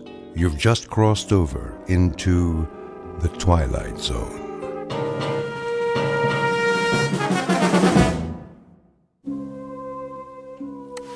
Okay, you know the drill. You talking to me, Copper? Well, I don't see anyone else here. Spread them so I can read you your rights. Set it and forget it. 3 easy payments. Coffee beans that are aged. Will you stop it? Turn that thing off. We'll have to operate on his brain at once. Scalpel. Watch it, nurse. It's the bottom of the 8th inning, and so far it's been a very tight game. Drop it! Drop it or I'll shoot! Take it easy, Phyllis. The repairman's coming. You did call him, didn't you? Of course I did. Now turn it down. I'm trying to cook dinner in here. I gotta keep it warmed up, don't I? Bring me another beer. Get it yourself and wash your hands. It's almost ready. Yeah. Acme TV repair. Come on in. So, what seems to be the problem? Did you hear me, Joe? Dinner is served. In a minute. Channel change is messed up. You don't say. Keeps flipping all over the place, one thing after another. Well, let me take a look. Yeah, you do that. Shall I repair it here, or perhaps take it to the shop? Are you kidding? Tonight's a big match from the Garden. World Hardcore Tag Championship. You know, Mr. Britt, it may take some time. Just fix it, will you? I gotta watch my programs. Okay, Joe, have it your way. If it's cold, it's not my fault. I'm coming. Go ahead, pal. I'll check back with you. Most certainly. Mind if I turn the sound up? A man's gotta do what a man's gotta do. Just keep it down to a raw, huh? The wife. You know how it is. Yes, I do. Your wife, that's all I hear. Easy. I said I'm taking care of it. Huh? Why don't you just tell her about us? Don't worry, I'll tell her everything. When the time's right. If you were any kind of a man, you'd do something now. You'd get rid of her. Wait a minute. What kind of program is that? Oh, that's Channel 10. But I don't get Channel 10. There's no such thing. Portrait of a TV fan. Name, Joe Britt. Occupation, cab driver. Married to one Phyllis Britt, long-suffering companion in a lower-middle-class apartment. His one consolation is the time he spends in front of his television set, watching various sports, crime, courtroom, and medical shows, his nightly escape into a world of fantasy and high drama. But tonight, Mr. Britt is going to watch something not listed in his local newspaper, a special broadcast designed for the cabbie who's seen everything. Joe Britt doesn't know it yet, but his flag is down, his meter's running, and he's already in high gear, on his way to a call that will lead him off the pages of the map book and into the Twilight Zone. And now, the Twilight Zone and our story, What's in the Box, starring Mike Starr with Stacy Keach as your narrator. Great dinner. Glad you liked it. Scrumptious. Wasn't it? Absolutely mouth-watering. I thought so, too. Tastes like... Yeah, go ahead and say it. Like what, Joe? I got it. Fiberglass. Well, keep on being late. What do you expect? Not much from you. Yeah, the feeling's mutual. I'm telling you, I'm getting sick of it. Where'd you get this slop? The Lucky Dog pet store? You're getting sick of it. How do you think I feel? I don't get a man coming home to me at night. I get something left in the cab that's all used up. Nice, Phyllis. Real nice. Tell the whole world. We got company, remember? Oh, yeah. The TV repairman?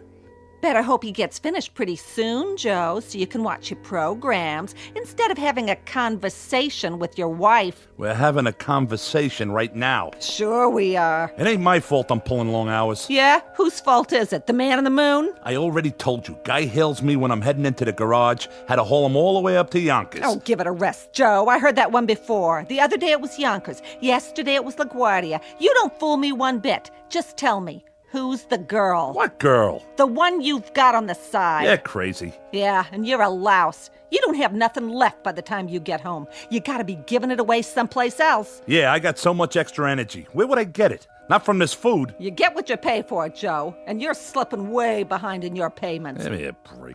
I'll give you a break in your head is what I'll give you. If you're cheating on me, Joe, I swear. Can it, Phyllis? The guy out there's getting a free show. Free? How much are you paying him? $10 an hour? 20? And for what? So you can watch your stupid TV.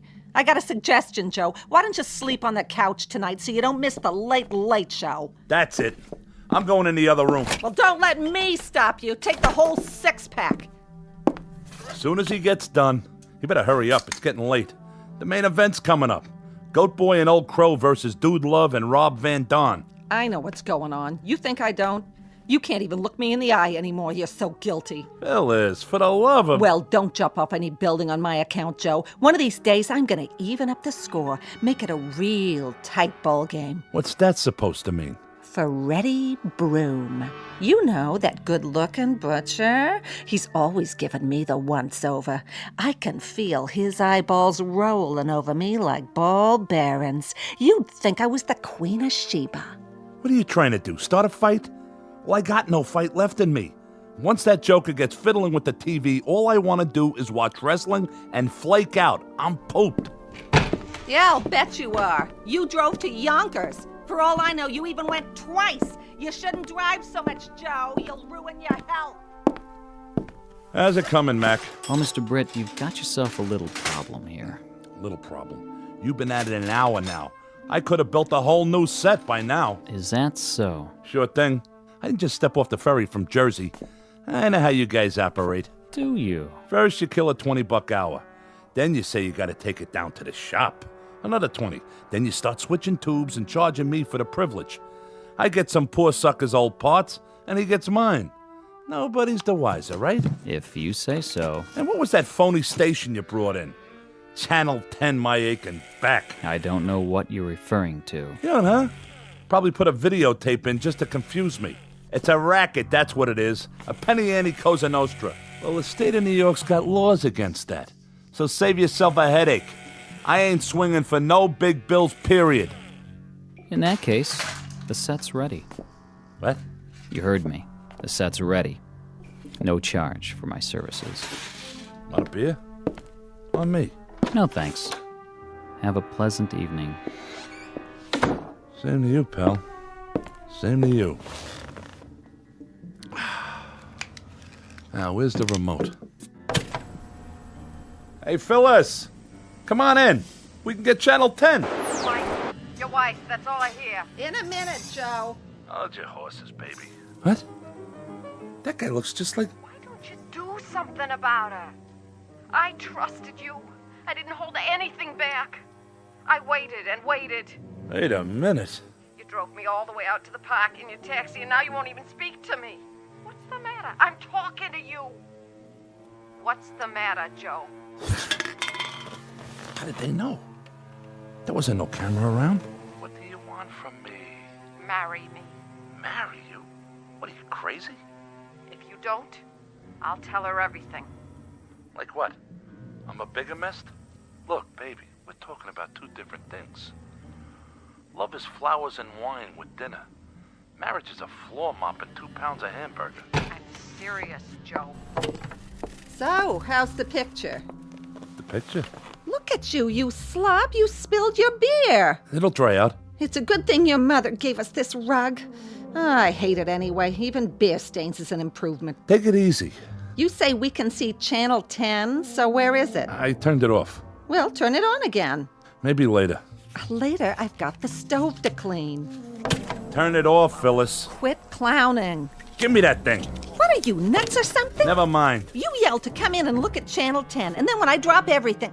What's the matter? Is the set still on the blink? Yeah, I mean, no. Well, there must be something screwy.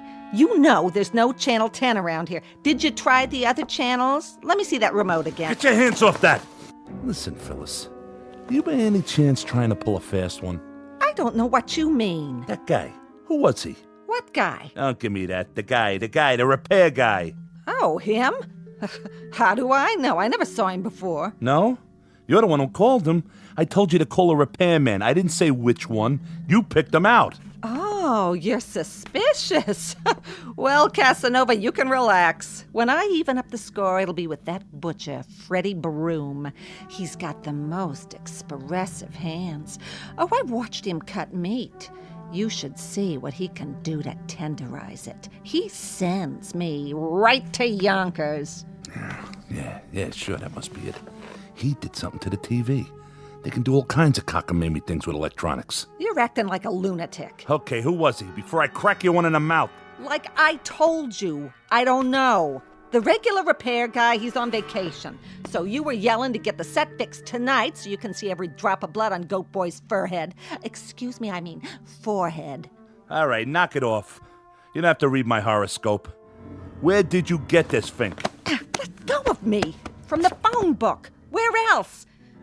What's wrong, Joe? He didn't fix it right? No, he fixed it. He fixed it perfect. You should have seen this. This Channel 10. Nah, never mind. I'd like to. Turn it on. No. It's nothing. Honest. Go finish your cleaning up. I'm sorry I yelled at you. See, I guess the traffic got to me. Yeah, that's it. Well, something sure did. You keep this up, Joe. You better see a psychiatrist. Take my word for it.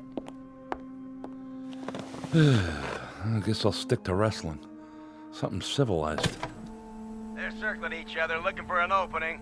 With a tag team gold on the line, this is going to be a real slobber knocker. This is more like it. Now the collar and elbow hookup into a quick go behind. Whoa, Nelly! Dude loves going for this patented sleeper hold. Oh, but wait a minute. Goat Boy fouls him with a billy goat kick. Well, where's the referee? Oh, that one must have hurt. Now, you're not going to believe this, folks. He's trying to chew Dude Love's ear off. Come on, Rev. This is a Pier 6 brawl. Now all four men are outside the ring on that hard concrete floor. Break it up. Oh, somebody's got to stop these behemoths before... Great dinner. Glad you liked it. Huh? Scrumptious. Wasn't it? Absolutely mouth-watering. I thought so, too. What is that? Tastes like... Yeah, go ahead and say it. Like what, Joe? I got it. Fiberglass. No, Well, keep on being late. What do you expect? Not much from you. Yeah, the feeling's mutual. I'm telling you, I'm getting sick of it. Where'd you get this slop? The Lucky Dog pet store? I don't believe this. How do you think I feel? I don't get a man coming home to me at night. I get something left in the cab that's all used up. Nice, Phyllis. Real nice. Tell the whole world. I don't believe it. If she sees this... Hey, wait. Can't breathe. Ow! Ow! Joe, I'm all finished. Let's watch something together for once. Even your wrestling, for a while at least. Joe?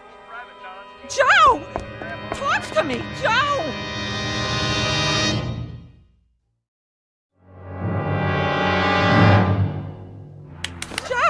Joe, wake up. Are you all right? What happened? I don't know. Here, get up on the couch.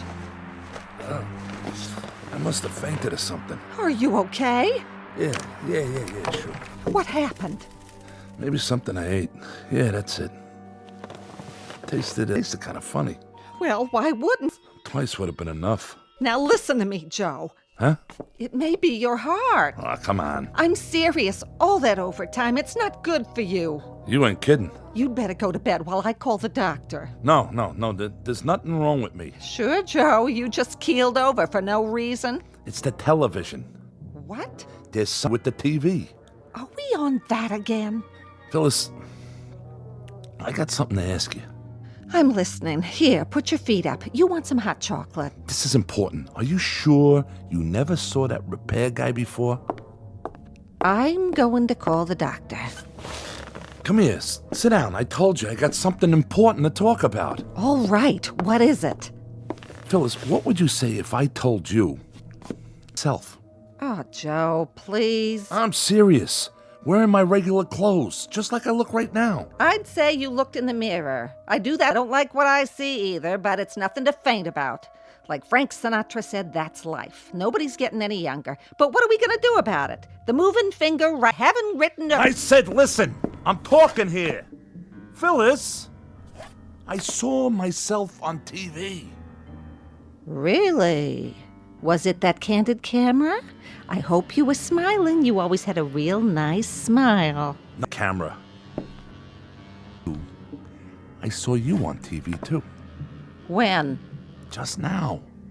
I'd say you're cracked, Joe. I haven't been out of the apartment all day. Then somebody's spying on us. Think that? You must be losing your marbles. Why would anyone want to spy on us? It's not like we ever do anything anymore. Nothing to write home about. Forget it. Either you really are a bird brain or you're in on it. Ain't there something you want to tell me, Phyllis? Look me in the eye. I'm giving you a chance to come clean. Joey, you know better than that. Never mind that Joey stuff. I'm on to you. You're trying to trap me. You set me up, didn't you? Joe, you're scaring me. Well, you'll have to get up mighty early in the morning to get the drop on Joe Britt. You must be sick. You're not yourself. Now, you listen to me. You go into the kitchen and you look up that repair guy in the phone book. Tell him to get back here on the double. Understand? Sure, Joe, sure. Take it easy. You'll get your blood pressure in an uproar. Because if he don't, I swear I'll go down to his shop, wherever it is, and drag him here. Who do you two think you're dealing with? I ain't nobody's sucker. Oh, okay, I'll call him. See, I'm going. In the meantime, why don't you go to bed? Calm down. Take a load off. Now, fellas!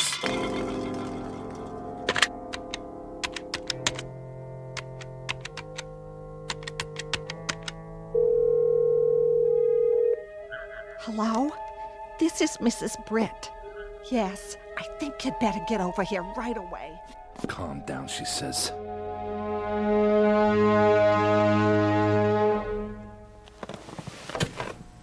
Come here. What do you see now, huh, Joe? What do you see? I'm on to you. You're nuts. We'll see about that. Ha! Missed me. I'll kill you. What's that? Say it again, Joe, so the neighbors will hear. I have witnesses. I said I'll kill you. Oh, no, you don't. Not my mother's face. Stand right there. Put it down, Joe. It's an antique. Yeah? An antique, huh?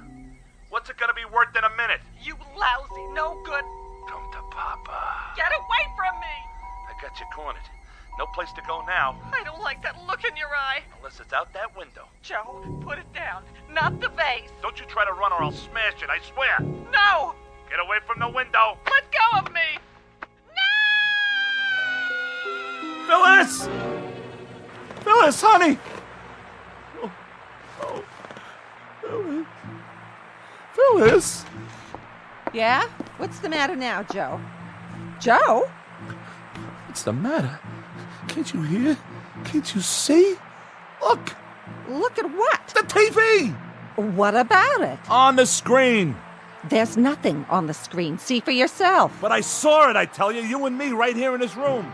What are you talking about? Channel 10 again? I told you, Joe, we don't get Channel 10. It's a trick. It's gotta be. Somebody's playing a trick on me. Why? Why?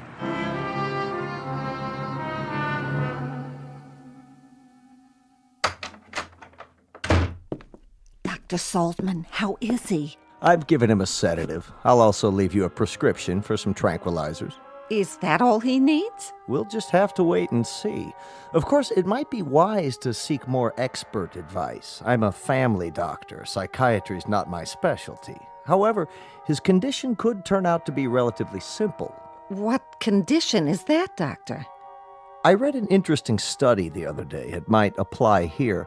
According to this study, it's possible for someone to suffer delusions, even actual hallucinations, because of what's called media overload. Effects that are directly attributable to the electronic culture we live in. Why don't you give it to me in plain English? I can take it. Well, for example, television. You told me your husband's an addict. Perhaps he's been staring at this mixed blessing, so to speak, for such a long time that its reality has become his. You mean he's turning into a TV set? No, nothing like that. But he may have reached a stage of confusion where he no longer knows whether he's watching the action or participating in it.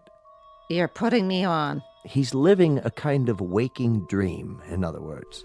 Mind you, that sort of thing isn't limited to the mentally ill. It can come in flashes for anyone who's exposed to large enough doses. I have on occasion found myself actually calling for sutures or sponges while watching an operation on television. Even a man like you. Never mind. Is that what's wrong with my Joey? He thinks he's one of those doctors on TV?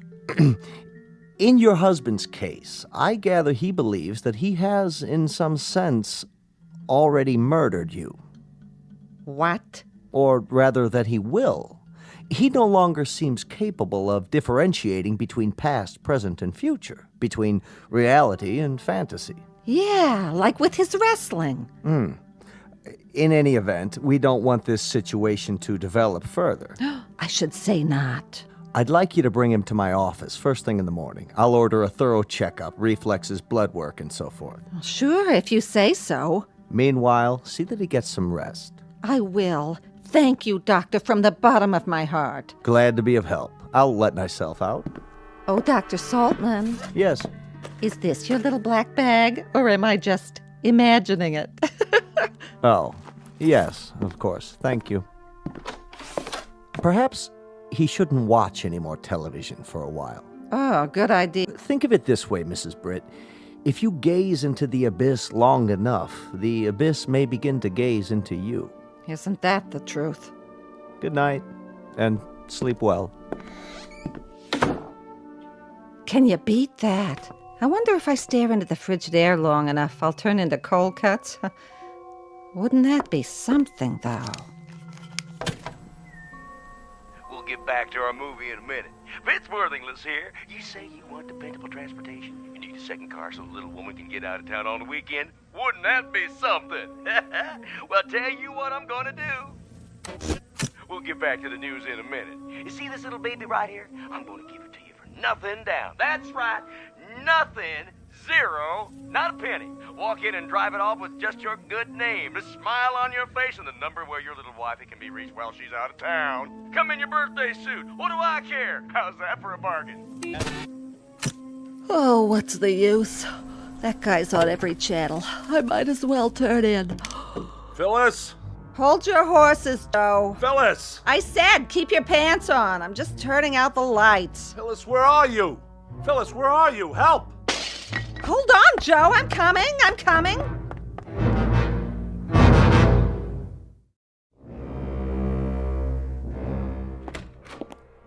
What was that noise? I heard a crash. The mirror. What did you do? The mirror on the dresser. I looked in it, and I saw this room. And in this room, I saw you, Phyllis. You were arguing with someone, and I didn't want to see that. So I drew the water glass and broke it. I'll clean it up. Now lie back down. The doctor wants you to sleep. I can't sleep. You wouldn't be able to either if you'd seen what I saw. So, okay, stay awake. Only let's make a deal. What you saw, I don't want to hear about it. He told you? Yes, and what you saw on the TV before. But he said not to worry, just go to sleep, and tomorrow you'll be fine. Can I fix you something? It's okay. Phyllis. Yes? Phyllis, lean closer. I have to talk to you. Oh, no, you don't. What's the matter? Every time you start off like that, we wind up in a fight. And tonight, if you don't mind, I'm passing. Don't you worry about it. I got nothing to fight with you about. That's a relief. If anyone's to blame for us not getting along, it's me. Well, what do you know? The doctor shot some sense into you. Do you think so? Now, go to sleep. You're not well, Joe. You can't be. If you were right in the noodle, you'd never be talking like this in the first place. No, I mean it.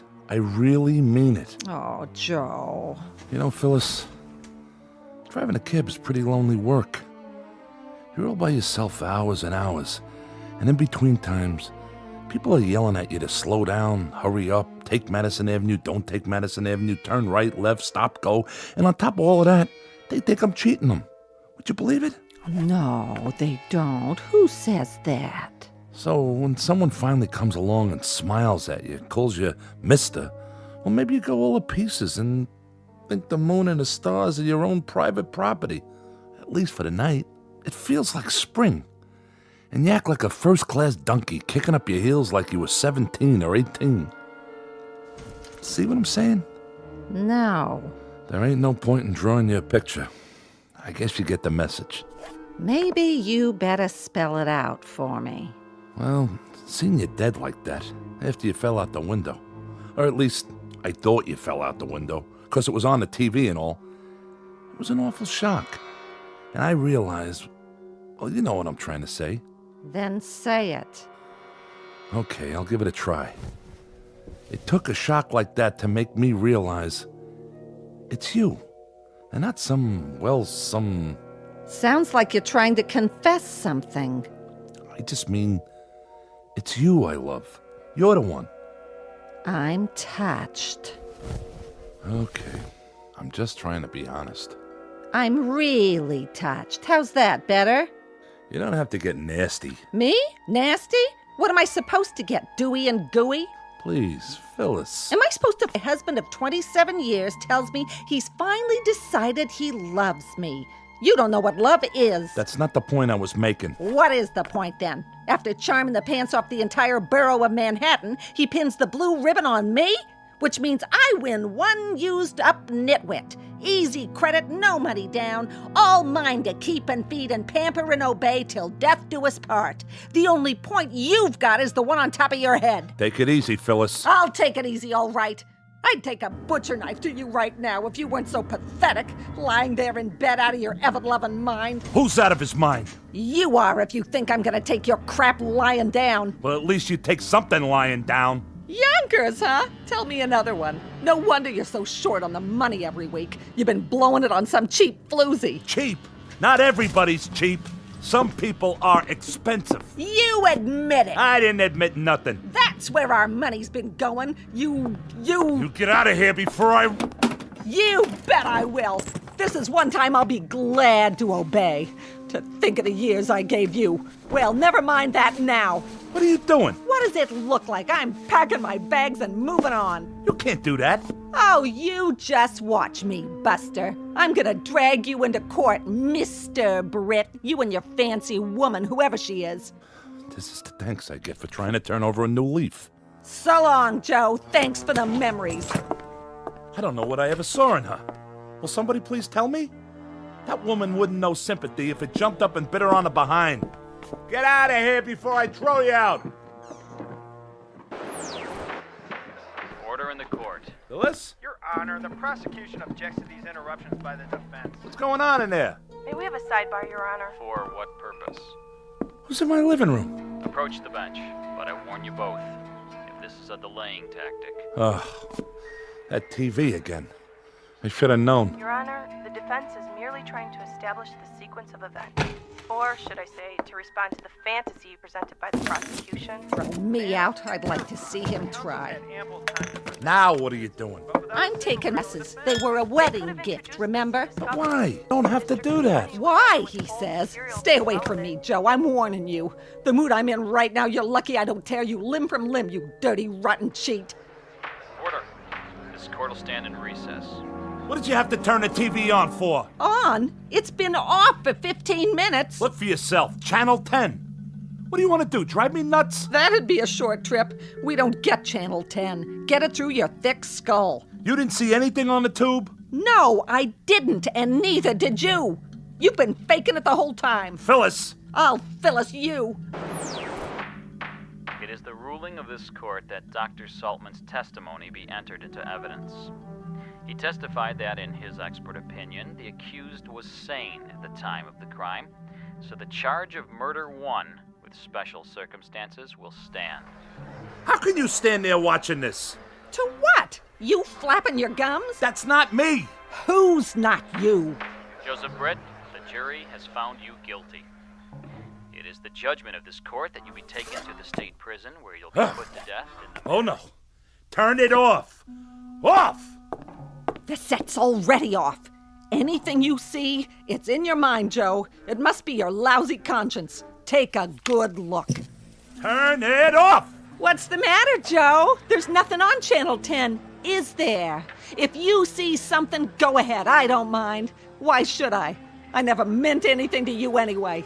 We'll both watch it together. Why not? I need a good laugh.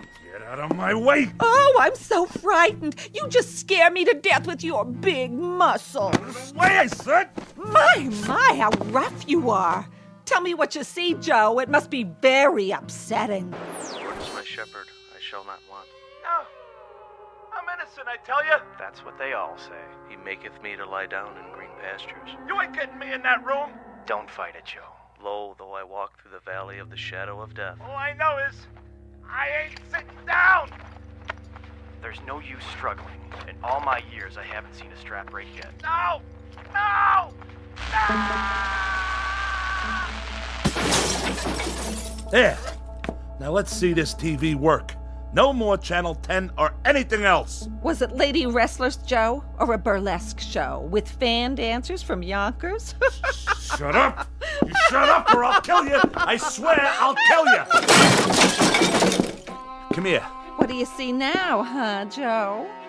What do you see? I'm on to you. You're nuts. We'll see about that. Ha! Missed me. I'm Joe, so the neighbors will hear. I have witnesses. I said I'll kill you. Oh, no, you don't. Not my mother's face. Stand right there. Put it down, Joe. It's an antique. Yeah? An antique, huh? What's it gonna be worth in a minute? You lousy, no good. Come to Papa. Get away from me. I got you cornered. No place to go now. I don't like that look in your eye. Unless it's out that window. Joe, put it down. Not the vase. Don't you try to run or I'll smash it, I swear. No. Get away from the window. Let go of me.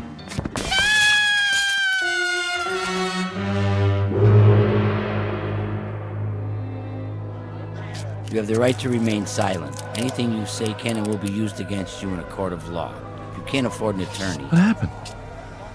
My wife and I were having an argument and then... Keep walking. Get in the squad car. You ain't gonna give us any trouble now, are you? That's him. That's the man. I saw him push her. They were fighting. Stand back, folks. All right, break it up. Break it up. Party's over. Excuse me, Mr. Britt. You. The repairman. You started the whole thing. Fix your set, okay? What did you do to my TV? It's your fault. Your fault. All right, move along. Oh, Mr. Britt, I can use you for a reference, can't I? You will recommend my services if anyone else should need their set repaired, Mr. Britt?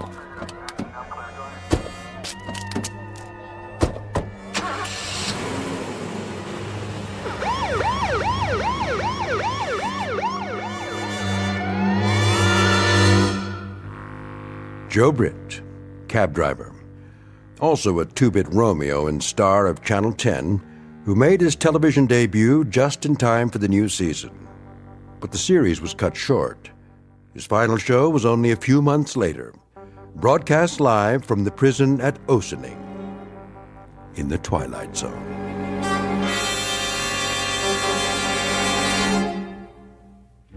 More from the Twilight Zone after this. Hello, I'm Stacy Keach. I hope you're enjoying this edition of the Twilight Zone radio dramas. To learn more about this series, be sure to log on to our official website at twilightzoneradio.com. You'll find special discounts on our Twilight Zone audio collections, listings of our radio stations, links to us, and a photo gallery of our recording studio and some of our stars in action. Plus ways to contact us with questions or comments about the show. And for a limited time, when you log on to twilightzoneradio.com, you can send in for a free CD of the show. So be sure to visit us at twilightzoneradio.com.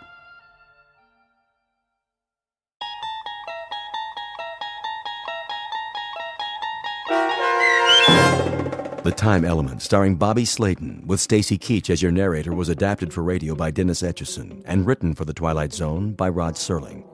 Heard in the cast were Mike Starr, Maggie Carney, Craig Brawley, Elizabeth Lado, Jeff Lupetin, Doug James, Kurt Nabig, Sarah Marks, Roger Wolski, Bo Nortel, and Carl Amari. To learn more about the Twilight Zone radio dramas and to obtain audio cassettes and CDs of these programs, visit our website at twilightzoneradio.com. The producers of The Twilight Zone wish to thank CBS Enterprises, Carol Serling, Dennis Etchison, Dick Brescia Associates, Claire Simon Casting, Terry Jennings, XM Satellite Radio, Sirius Satellite Radio, our sponsors, and our radio affiliates for helping make this series possible. This copyrighted radio series is produced and directed by Carl Amari and Roger Wolski for Falcon Picture Group. Doug James speaking.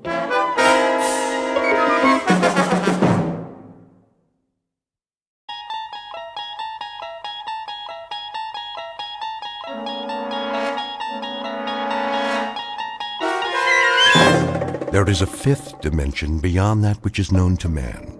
It is a dimension as vast as space and as timeless as infinity. It is the middle ground between light and shadow, and it lies between the pit of man's fears and the summit of his knowledge. This is the dimension of imagination. It is an area which we call the Twilight Zone.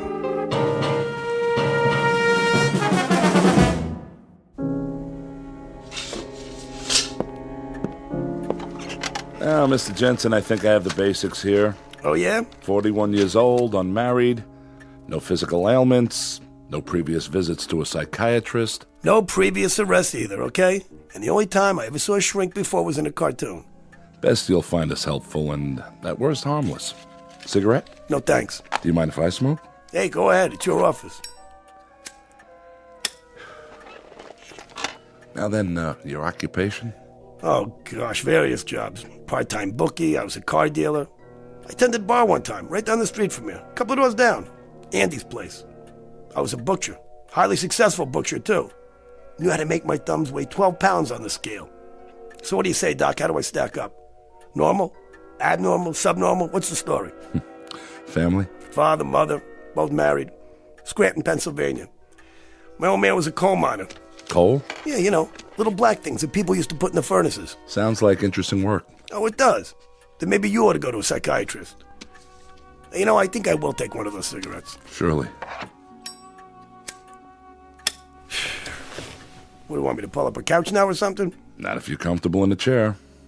Let's begin, shall we? Nothing shakes you up at all, does it, Doc? How do you mean? Oh, I don't know. Everything's all calm and cool. You know, when I walked in here, you made an inventory. The cut of the clothes, the way I talk. And up inside your head, huh? That's where you mark down those results. And then later, you put it all in little pigeonholes. You got me pegged, don't you? Not entirely. You figure you're talking to one, maybe a minor league horse player, huh? Maybe I'm a little hungover, maybe a little buggy in the head. But either way, about 40 degrees tilt. Yeah, my cigarette went out. Here. Dr. Gillespie. If said minor league horse player tells you some half-witted story, can you tell him if he's maybe off his rocker? Without Sigmund Freud and all that junk? Huh? Can you tell me in plain English what is wrong with me? I can try. All right? Here goes. I keep having a dream. A crazy dream. Are you writing this stuff down? Go on. I'll make notes on the things that seem pertinent. Well, I don't know if any of this is pertinent, because it probably sounds nuts. Sounds nuts to me, but there it is. I'm listening.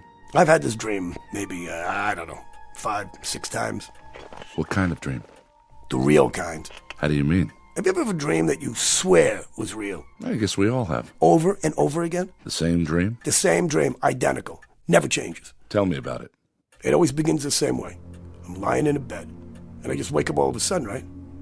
I open my eyes, start looking around. And what do you see? Hotel room, you know, nothing fancy. I mean, nice, regular. You know, I have Venetian blinds like you got here. So I get up and go across the room with my bare feet, all right? Now, I'm wearing pajamas that definitely are not mine. And I open up the blinds. Bright sun, blue sky, beautiful day.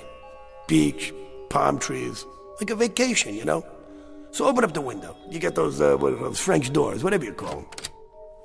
And what do I hear? Steel guitars, ukuleles, you know, that hula music. The only thing is I've never been to Hawaii in my life. I don't even know what Hawaii looks like, except, you know, what you see in the movies. But it's as real as anything. And here's the crazy part. I don't know how I got there. But I do know, as well as I know anything in my life, that I'm supposed to be thousands of miles away. And there's nothing, absolutely nothing, Doc, that I can do about it. And that's when things get really weird. I mean, just bizarre. Once upon a time, there was a psychiatrist named Arnold Gillespie and a patient whose name was Peter Jensen. Mr. Jensen walked into the office exactly 9 minutes ago. You might want to make note of that. It is 11 o'clock, Saturday morning, October 5th. You might want to make note of that, too, very specifically. It may seem trite to be so specific about the hour and the day, but in this case, it's of extreme importance. Because this isn't just a story about a man with a recurrent dream, one whose meaning the good doctor is about to help him unravel and sort out. Nothing so simple. Involved in this story is something new, not found in any textbook, Freudian or otherwise. Something we'll call, for want of a better term, the time element.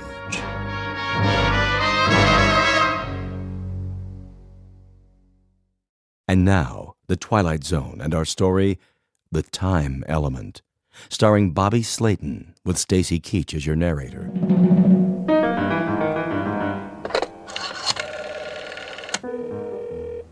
Front desk. Hey, tell me something. So, I got in pretty late last night, didn't I? I beg your pardon, sir? I asked you if I got in late last night. Is this 206? I don't know. Is it 206? I really don't know, Mr. Jensen. I wasn't on duty last night. Yeah, how about a morning paper? Oh, should be one in the hall outside your door. Yeah, thanks. That's perfectly all. What do you call this place, anyway? Sir? Well, was that such a hard question? I just asked you the name of the hotel. Do you work here, pal? Or what, are you just inspecting the kitchen or something? Why, this is the Royal Hawaiian. Are you sure you're in the right hotel, Mr. Jensen? That's a good question.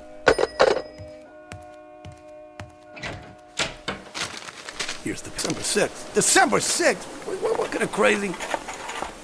Maid service. Did you sleep well, sir? Yeah, that's a moot question.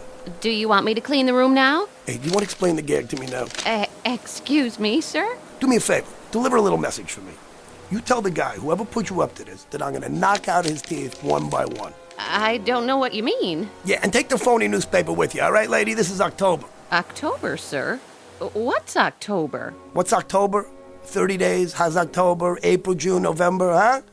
Am I getting through to you? This month right now. It's October, right? I don't believe so, sir. It's December. It's what? December the 6th. Yeah, that's what I thought you said. December 6th. Are you all right, sir? Oh, yeah, I'm just fine. I'm fine. See, I've just come down the home stretch of the biggest toot in the history of man. You're telling me this is December. Well, last night, I was in New York City. And it was October. If you're not feeling well, I can come back later. Not feeling well? You know what? That's the champion blue ribbon understatement of the year. You know, a little toot that lasts 2 months and ends up in, what's the name of this place? The name of what place, sir? This place right here. The Royal Hawaiian. That's what I mean. Since when is there a Royal Hawaiian Hotel in New York? It isn't in New York, sir. It's in Honolulu. Well, that figures, because the Royal Hawaiian is in Honolulu. Of course. See, that leads me to the next question. What am I doing in Hawaii? I'm sure I don't know, sir. That's what I thought you said. Hey, just one more question. No, come here. No, I'm okay. Come here. Really? I'll never ask you anything else, I promise. What, sir? This hotel got a bar? Oh, yes, sir. A lovely one. And where is this lovely bar? Downstairs, off the lobby. Thank you. You're a doll. I'm sorry if I upset you. Well, look, if I ever had another mother, I hope it's you, okay? Come back later. We'll dance. Oh, yes, sir. Absolutely, sir.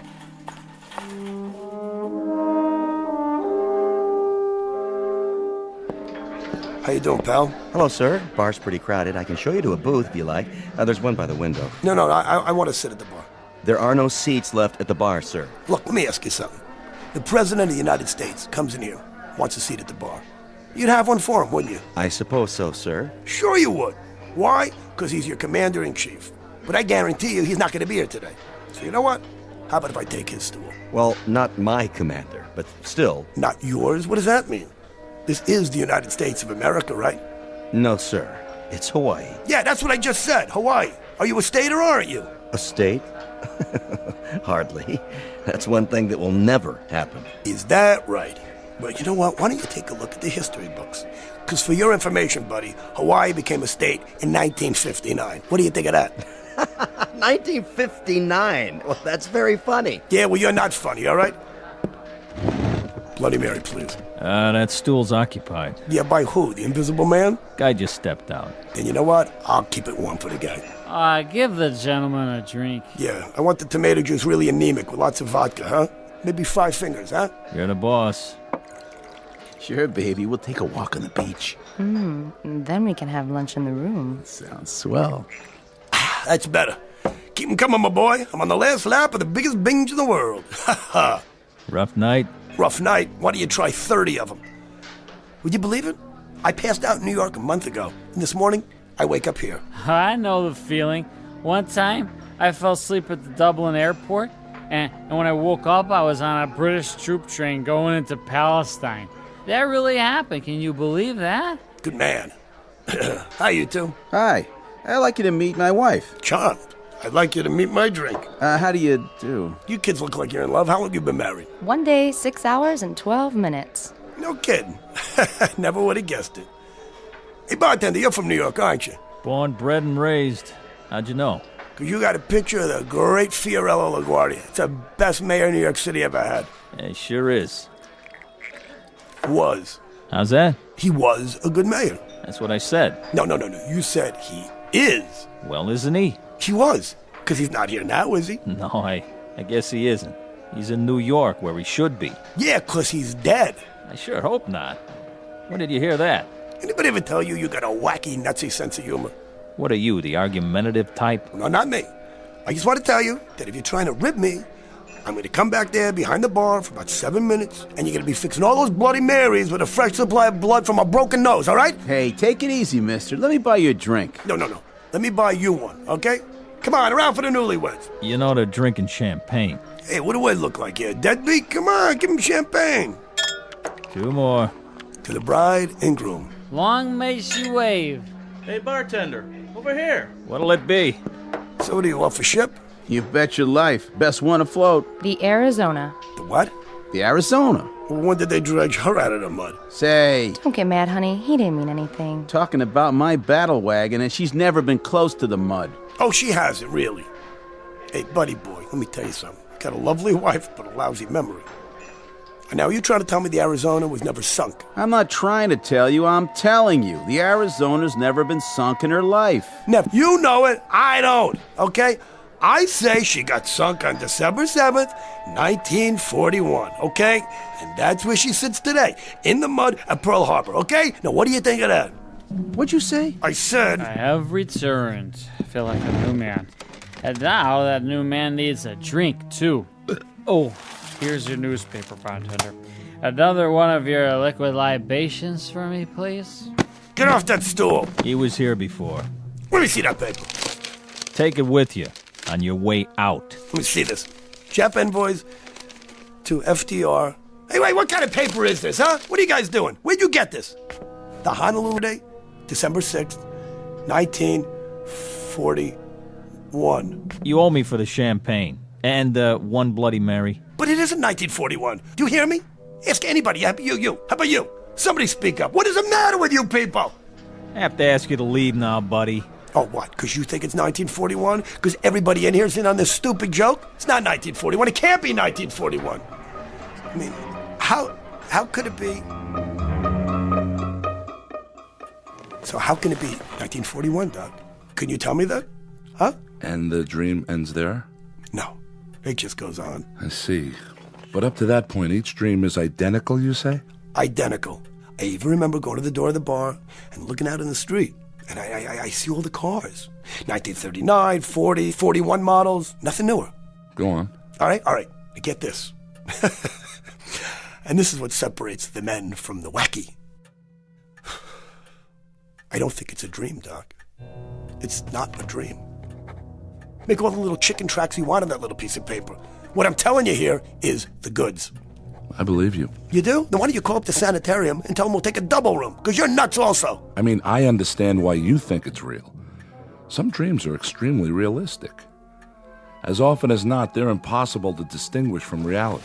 No, you don't get what I'm saying. Look, it isn't just that it's real while I'm asleep, Doc. Well, I'm telling you this. It's still real. It's still real even when I'm awake. All of it. Look, I've had dreams like everybody else, but as soon as it started, I knew it was different. Do you understand me? Do you understand me? You don't understand me. These are not dreams. If they're not dreams, Mr. Jensen, what are they? What do you think they are? Let's examine the alternatives. I can think of only one. That's the one I'm thinking of, okay? I wake up in a hotel room in 1941. But I mean, I really wake up. I really wake up, and it's really 1941. Do you understand? Going back in time. That's what I'm doing, Doc. I'm going back in time. Huh. Interesting. What happens then when you're back in time? You sure you want to hear this? I do.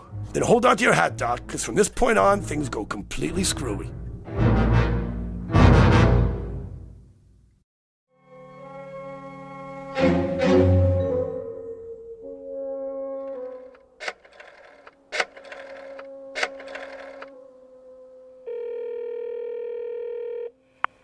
Yellow? Want to place a bet? Well, are you a bookie or not? All right, then. I'm going to take Joe Louis over Buddy Bear. What are the odds on Louis? Well, they will be scheduled, okay? They're going to fight on January 9th. Yeah, January 9th, okay? Make it Louis in the first round. Now, what's the line? 30-1. That's more like it. What do you mean, how do I know? Just trust me, I know. I know, that's all. The name's Jensen. I'm with the Royal Hawaiian. Now, how about the All-Star game for next year? Hey, do you want to cover me or not, huh? Okay, I'll take the American League. Let me ask you something. What kind of odds if I predict the score? I spend the next 2.5 hours making bets on sure things, right? Every race, every prize fight, every football game I can remember happening after December of 1941. See, I gotta figure that if this goes on, I'm a shoo-in to put every bookie in town out of business. Now, I'm not scared, you understand? See, I don't have one idea what I'm doing back here, but as long as I am here, I figure, hey, why not put it to good use? You know what I'm saying? Jensen, that's right. Royal Hawaiian.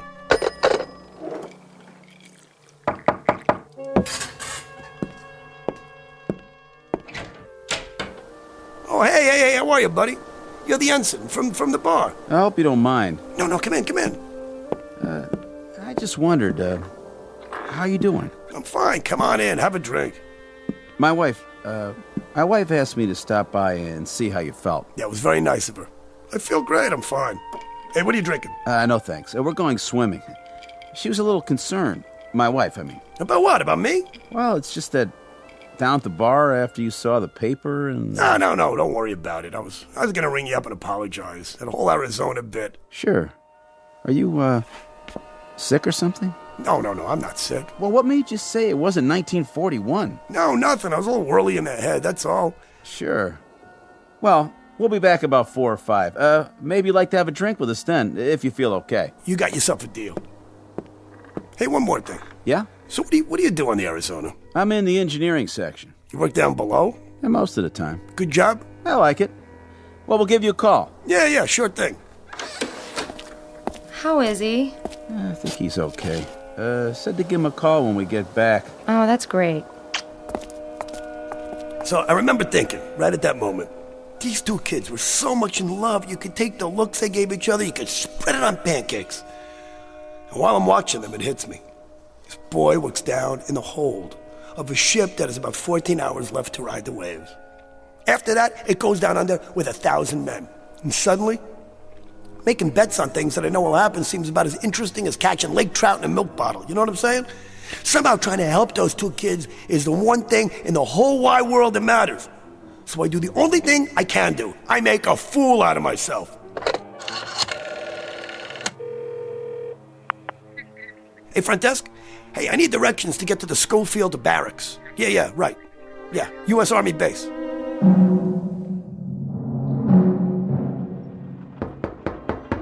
Come in. Excuse me, Colonel, but... Spit it out, Bailey.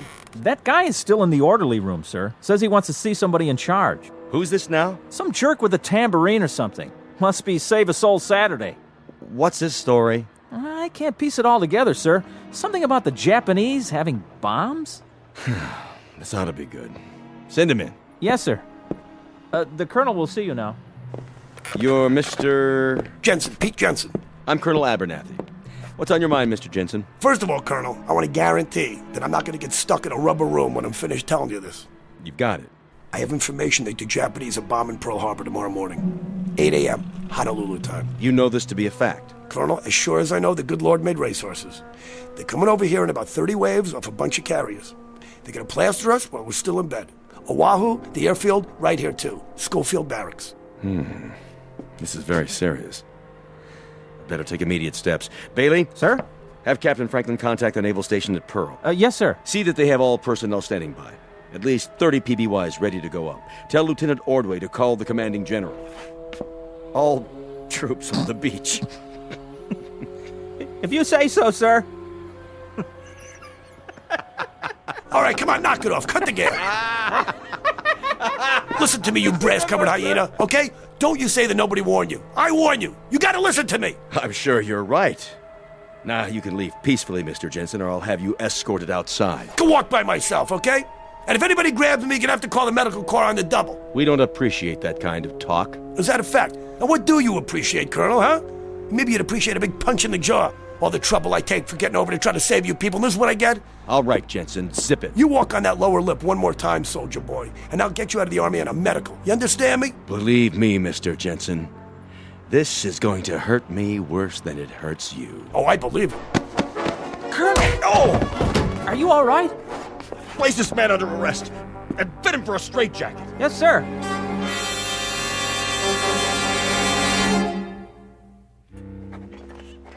Then what happened? Well, finally they let me leave, right? After I answered some questions about what year it was, and did I know who the president was? I had some trouble with the vice president. Truman, of course, sure, but, Roosevelt dies, Truman takes over, then it's Eisenhower. Good thing I didn't mention Ike. At 41, he was still a light colonel on the general staff in Washington. Think of it. They never heard of rock and roll, jet planes, TV, atom bombs. Anyway, they decided I was harmless. So on the way out, I gave him a V sign and told him to buy some more buns. And after that? What am I going to do? I had my shot. So I figure I'm just going to spend the rest of the day drinking quietly. Of course, the next morning they come looking for me to give me a bronze statue, but then it's going to be too late, I didn't care anymore. What am I supposed to do? But I'll tell you something, there was some feeling to watch those kids relaxing in the bar with their dates and their drinks. Like, everything was fine, like they had a future, and all was well with the world, When tomorrow there'd be a couple odd thousand of them on their way through hell to get to heaven. Yeah. Likewise. Hey, you know what you were talking about this morning? I got a vague recollection. About the Arizona being sunk? Knock it off. You don't believe me? Well, you don't see me bleeding, do you? I'm not trying to drum up an argument. I just wanted to show you something. Take a look out the window. You see that ship in the harbor? That happens to be the Arizona. So I guess somebody got their signals crossed. Come on, I said knock it off. Mr. Jensen? Yeah, hi. Have that drink with us? Yeah, sure, thanks. Yeah. How was the swim? It was wonderful. So how long's it been now? 32 hours and 15 minutes. Oh, and they said it wouldn't last. Mr. Jensen? Try Pete. Pete. Well, are you all right now? Yeah, I'm fine. I'm all right. Why? It's just that this morning, you seemed so sure it was another year. I did? Hey, look, honey, I'm kind of mixed up here. Look, I didn't mean anything personal, all right? I told you to forget it. Oh, boy, look at you two. What's the matter? I lied just now. I wasn't kidding. The Arizona is going to be sunk. Are we on that again? Yeah, we're on that again. Listen to me, Lieutenant. Ensign. Look, whatever. I got no axe to grind, you understand? Tomorrow morning, I'm going down to the basement so I can cuddle up to a furnace and listen to the sirens. You said you're an engineering officer. That means you're down near the boilers. I'm telling you, at about 20 minutes past 8 in the morning, there's not going to be any boilers. You understand? There's not going to be any decks, and there won't be any ship left. That goes for a lot of boilers and a lot of ships and a lot of decks. Not to mention handsome young ensigns with new brides. Please, don't talk like that. I gotta talk like that. December 7th, 1941 is tomorrow for you, but it's history for me. Do you understand? Last night I was in New York City, and it was years from now. I've lived through those years. I know what's gonna happen. I know it sounds crazy, but I know it's gonna happen. Hey, you. No more trouble, huh? Hey, you shut your mouth. Nobody's talking to you. Hey, look. You're nice young kids. I ain't got no reason in the world to give you any grief. Okay, just do me a favor and listen. Take 100 to 1 shot that this weirdo in front of you maybe has a point, okay? I'm telling you that tomorrow morning we're gonna get attacked. And if you're on that ship... I'll be on that ship, because that's my berth. You're a nice fellow and all, Mr. Jensen, but if you keep saying wild things and making my wife upset, Yeah, what are you gonna do about it? Sit around holding hands and biting earlobes till he goes back to his ship? Because if this boy goes back to that Arizona, he might not be alive at 9 o'clock tomorrow morning. Repeat, he may not be alive. Please. Mr. Jensen, I'm warning you. Hey, buddy, I don't want no trouble. You don't want no trouble, huh? He doesn't want any trouble. Hey, I don't want to give you any trouble. I want to give you music, okay? I want to sing a song for you. Praise the Lord, pass the ammunition. Praise the Lord, pass the ammunition. Praise the Lord, pass the ammunition. And we'll all stay free. Huh? You hear that? It's what you're all going to be singing. You want another one? Oh, how does it go? Let's remember Pearl Harbor. Come on, you write the words. Come on. All right, buddy, that's it. Shut up.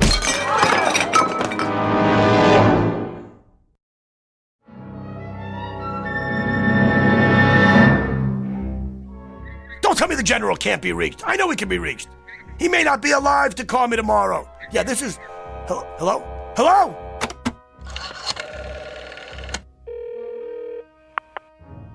Yes, I want to call Navy 7096. 7096, yes, that's right. Hello, is this a naval station? Yeah, let me talk to whoever's in charge. Yeah, hello? Listen, I have some information here. The Japanese are going to attack Pearl Harbor, right? Hello? I said the Japanese are... Hello? Hello? What are we going to do? It's almost too late. What time is it? 8 o'clock. It's 8 o'clock in the a.m. It's 8 o'clock. That means it's December 7th. It's December 7th already. What am I going to do? Why wouldn't anybody listen to me? Why? I told you they were coming. I told you they were coming. I told all of you. I told you.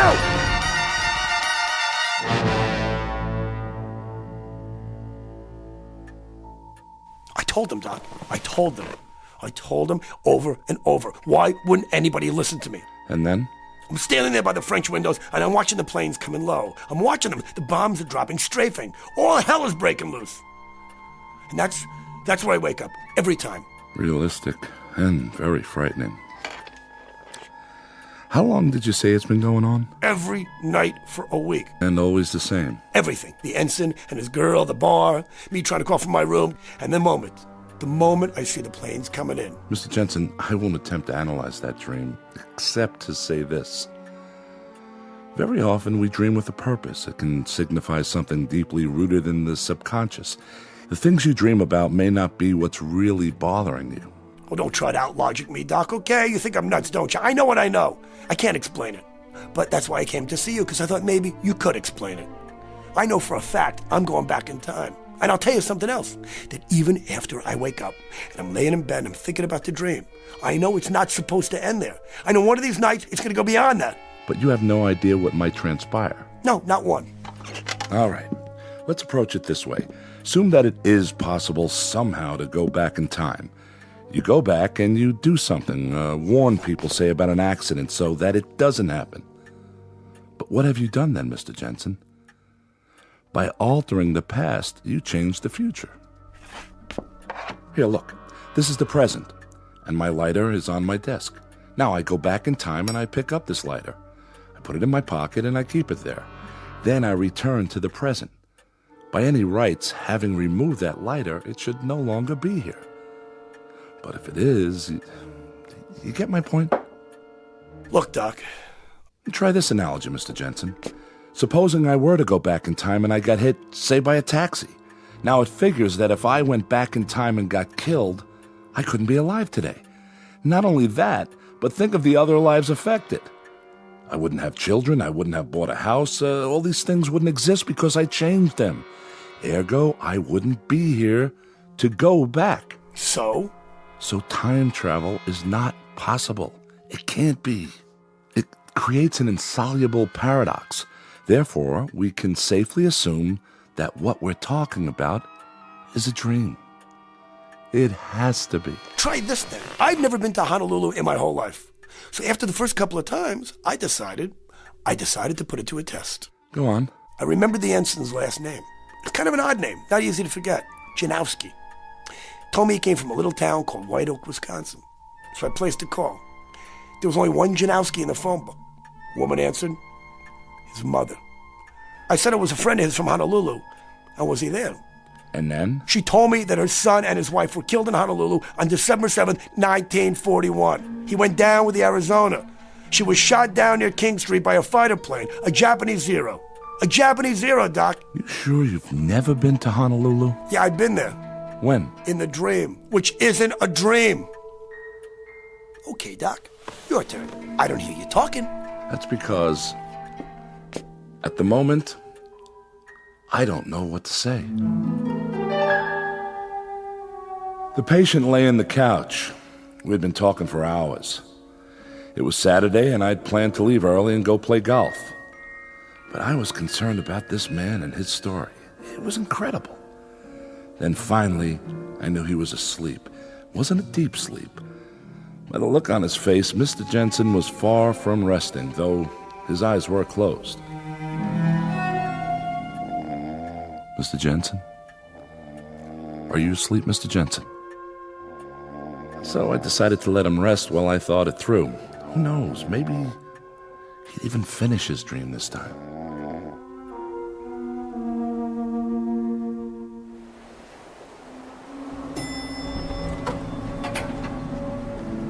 How's your eye, Mr. Jensen? I mean, Pete. Hey, don't worry about me. I'm fine. I'll put a piece of steak on it. Sorry the bartender hit you. I should have stopped him, but I kind of got carried away, too. No harm done. Well, go lie down and take it easy. Maybe we'll see you later before I go back to the ship. Hey, Janowski, do me one favor, will you? Play hooky tomorrow morning. He's out of his head. Look, if you never do one thing for the rest of your life, do this, will you? Come on. Stay off that ship. Take the little lady. Get away from Pearl Harbor. Come on. I don't care where you go.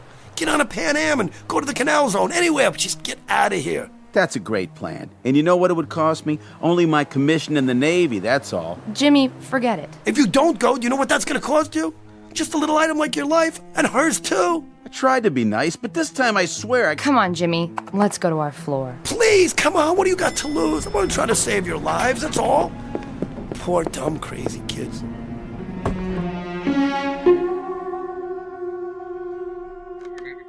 Don't you tell me the general can't be reached. I know he can be reached. He might not be alive tomorrow to call me. Please. Hello? Hello?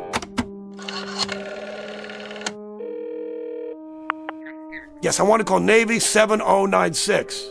That's right. Hello? Is this a naval station? Let me talk to whoever's in charge. This is Ensign Lamers. It's my watch and it's your nickel, so go ahead. What's on your mind? Listen to me. The Japanese are going to attack Pearl Harbor. Who? What are they gonna do? I said the Japanese... What have you been drinking? I'll tell you what. Take a nice shower and dive into a percolator. Good night. Hello? Hello? It's almost too late. What am I gonna do? What am I gonna do? Again, what time is it? 8 o'clock in the a.m. Already 8. Oh, that means it's December 7th.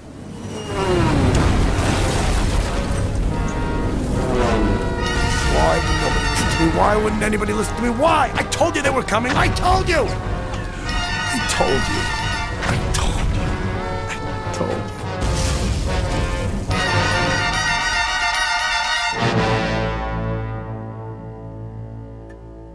I stood there at the window for a long time, thinking about Mr. Jensen and his problem, his dream. I knew I had to wake him and send him on his way, at least for now. I could give him some sleeping pills, maybe a program of therapy, till I could talk to some doctors that I knew and ask if they had ever had a case like this one. Mr. Jensen? Mr. Jensen? It's getting late. I'm afraid I'm going to have to... Mr. Jensen? Mr. Jensen, where did you... Carol? Yes, Dr. Gillespie? What happened to the patient? The patient? Jensen. I didn't realize he'd slipped out. I let him fall asleep on the couch because he looked so exhausted. I don't know anything about him, Mr. Jensen, Doctor. The man who was in my office all afternoon. It's a good thing there were no other appointments. I hope you have his number. I wanted to schedule a series of sessions starting next week. I'm really sorry, sir, but I don't show any appointments at all today. I was wondering how long you needed me. I have a date this evening, and... Hold on. You mean to tell me a man named Jensen didn't walk in here and ask to see me? Big guy, shirt with flowers on it? Why, no, sir. I've been here the whole time. I thought you wanted me to stay and work on the files. All right, Carol, that will be all. You can go now. I'll lock up. Yes, sir. Good night, sir. Try this analogy, Mr. Jensen. Supposing I were to go back in time and I got hit, say, by a taxi. Now it figures that if I went back in time and got killed, I couldn't be alive today. Alive today.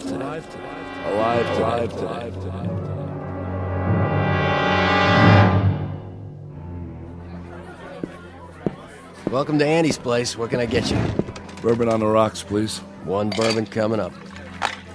Here you go. Need a light? No, thanks. I've got it. A lighter. Yes, I do, right here. In my pocket. Cheers. Happy dreams. Same to you. Problem, mister? No, it's just that picture there. The one in the frame on the wall? Yeah. Group of men in uniform. All except one in a flowered shirt. He looks familiar. Pete Jensen. He used to attend bar here a long time ago. You heard of him? Jensen? No. I don't remember that name. He looked familiar, that's all. Where is he now? Him? He's dead. He got killed before I was born at Pearl Harbor. What, down here? Sure. 2 more of the same. Once upon a time, there was a psychiatrist named Arnold Gillespie and a patient whose name was Peter Jensen. You might want to make note of both names for the record, should you ever run across either one in a textbook. It is now Saturday, October 5th, at exactly 5:10 p.m. You might want to make note of that, too, if you're even remotely interested in a new theory about something we'll call, for want of a better term, the time element, at least as it is measured in the Twilight Zone. More from the Twilight Zone after this. You are about to enter another dimension, a dimension not only of sight and sound, but of mind, a journey into a wondrous land of imagination. Next stop, the Twilight Zone. Hi, this is Stacy Keach. I'd like to take a moment to tell you about our Twilight Zone website at twilightzoneradio.com. At twilightzoneradio.com, you'll find the latest information on these Twilight Zone radio dramas, including behind-the-scenes photographs, plus the newest product releases, trivia contests, ways to contact us, other Twilight Zone-related info and merchandise, plus links to other fascinating websites. So make your next stop twilightzoneradio.com. Visit twilightzoneradio.com to purchase these Twilight Zone radio dramas on cassette and CD, or call toll-free 1-866-989-ZONE. That's 1-866-989-9663.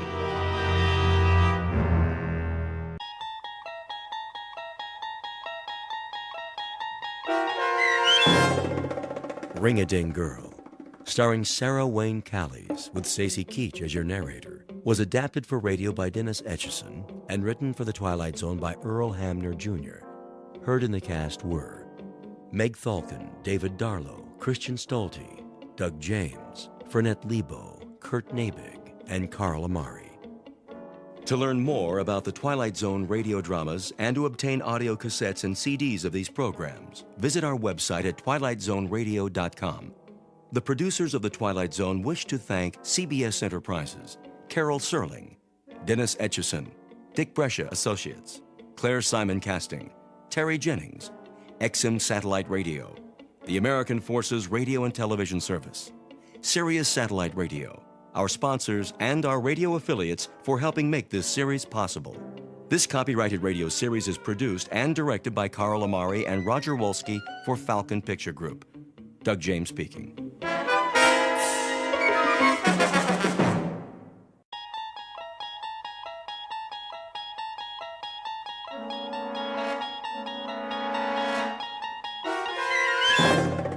You unlock this door with the key of imagination.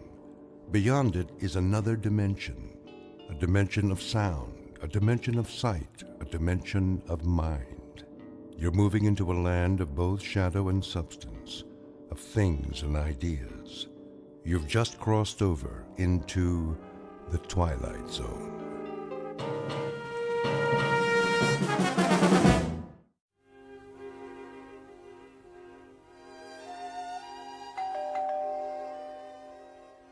Cece? Yes? Get that, will you? Right away. Just a minute.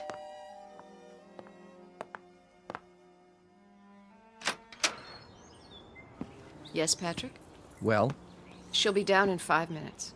she's not going to make it. Yes, she will. She always does. Here, What's that? a package. The mail truck just brought it. I'll take it up to her. You get the bags at the foot of the stairs. It's 30 minutes to the airport. Then you'll just have to drive faster. I can't work miracles. Yes, you can. That's why you're her favorite driver.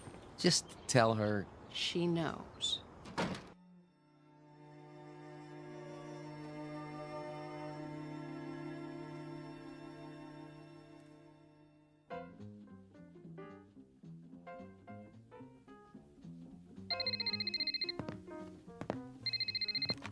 Ring-a-ding girl.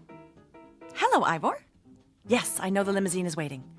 And I know what time the plane takes off. I promise you I'll make it. No, I am not procrastinating, even though I don't want to make this picture. Because I don't want to go to Rome. I don't like to fly. Yes, Ivor, I know, and you are making me even later. Love you too. Bye. How's it coming?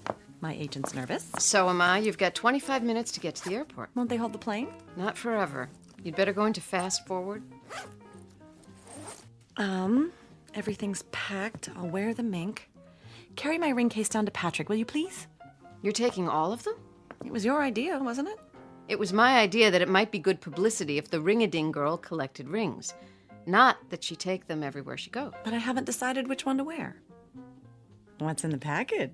It just came. Special delivery. You can open it on the way. I adore presents. The plane can wait. Bunny, please. Please accept the enclosed as a token of our affection from your fan club in Howardville. Isn't that sweet? Do you know where Howardville is? Doesn't everyone? You'll catch a glimpse of it if you look down. We fly over it. Hooray for us. Howardville is my hometown. They're my most loyal fans. You know, I wouldn't be here if it weren't for them. They actually took up a collection to pay my way to the screen test. I wonder what they've sent me now. You find out. I'll get your precious jewelry down to the car.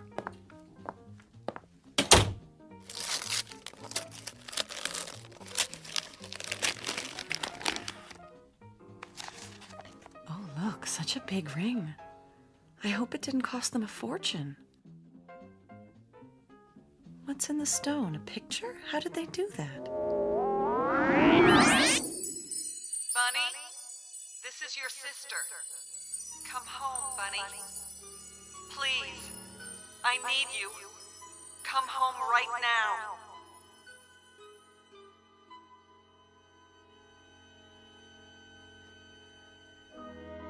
Introduction to Bunny Blake.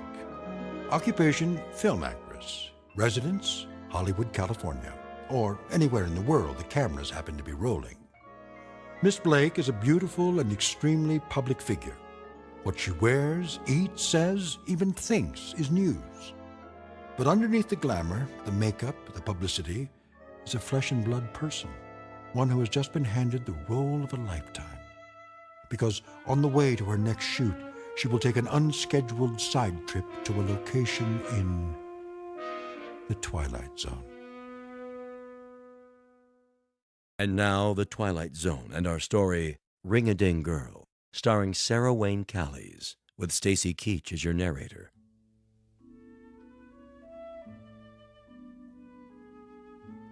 And I'll have the sports scores plus the top stories from Howardville and the surrounding area. But first, the weather. Hurry up. Looks like we might be in for some showers. There's a low Bud. pressure trough moving in from the northeast. Yeah. Let's take a look at the Doppler. There we go. That high pressure Bud. front is moving in, bringing Yes, with it I some high said. altitude precipitation. I need the No picnic storm basket from the advisory yet, but cellar. Stay tuned throughout the day for updates every 23 Soon as he minutes. gives the scores. For all you folks in the southern part of the county, the annual picnic and fundraiser is happening this afternoon. Bud, better carry an umbrella just Now, to be on the safe Buster, I'm packing the sandwiches just as soon as I finish vacuuming. The news guy said it's gonna rain. I know he did. So does the radio. But just in the northern part of the county. Now, get me that picnic basket. Did you clean your room? Not yet. Then get a move on. I'm going. Did you mow the lawn yet? Oh, Mom. We had an agreement. You want your allowance, don't you? Yes, ma'am. Then let me hear that lawnmower. Okay. Thank you. Would you plug in the vacuum cleaner cord for me, please? Isn't there a law against child labor in this state? Now, young man.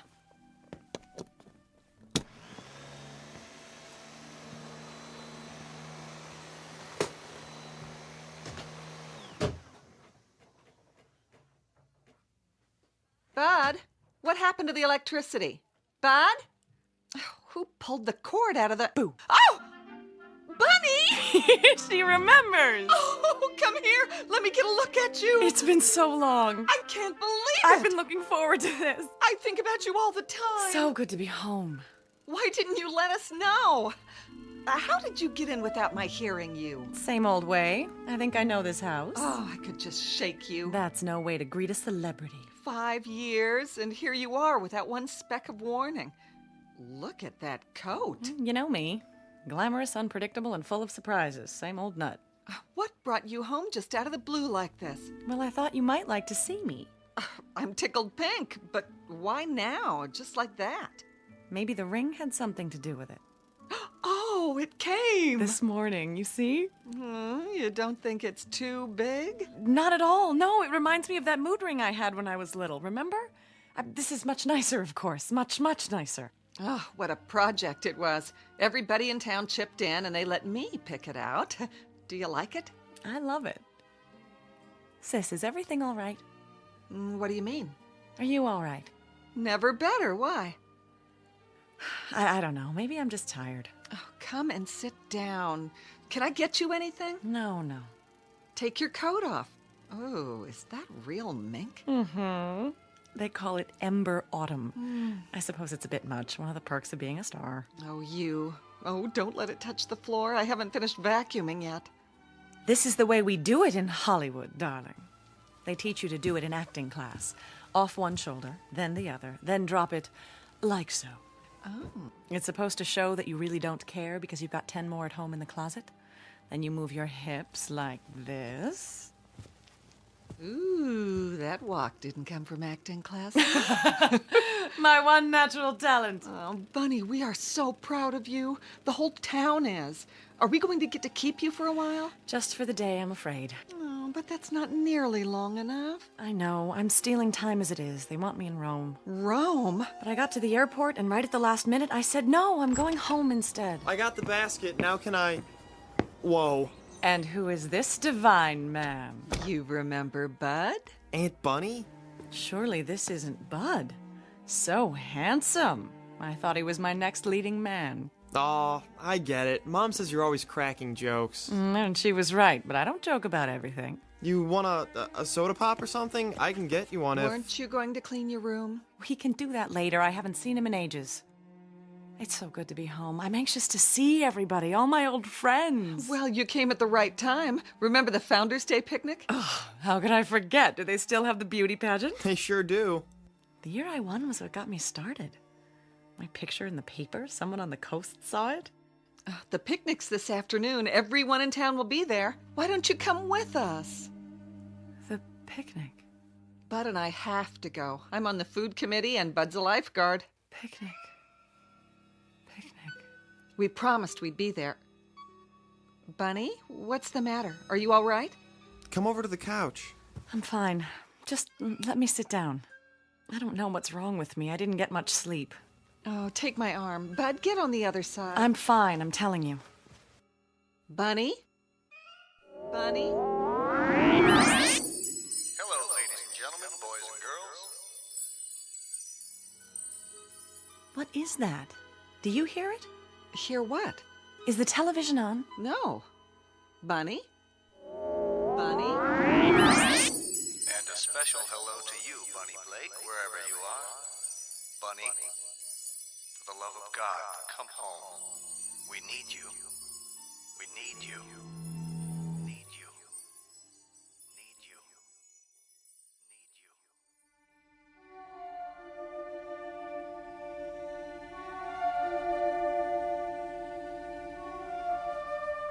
You're pale. You look like you're going to faint.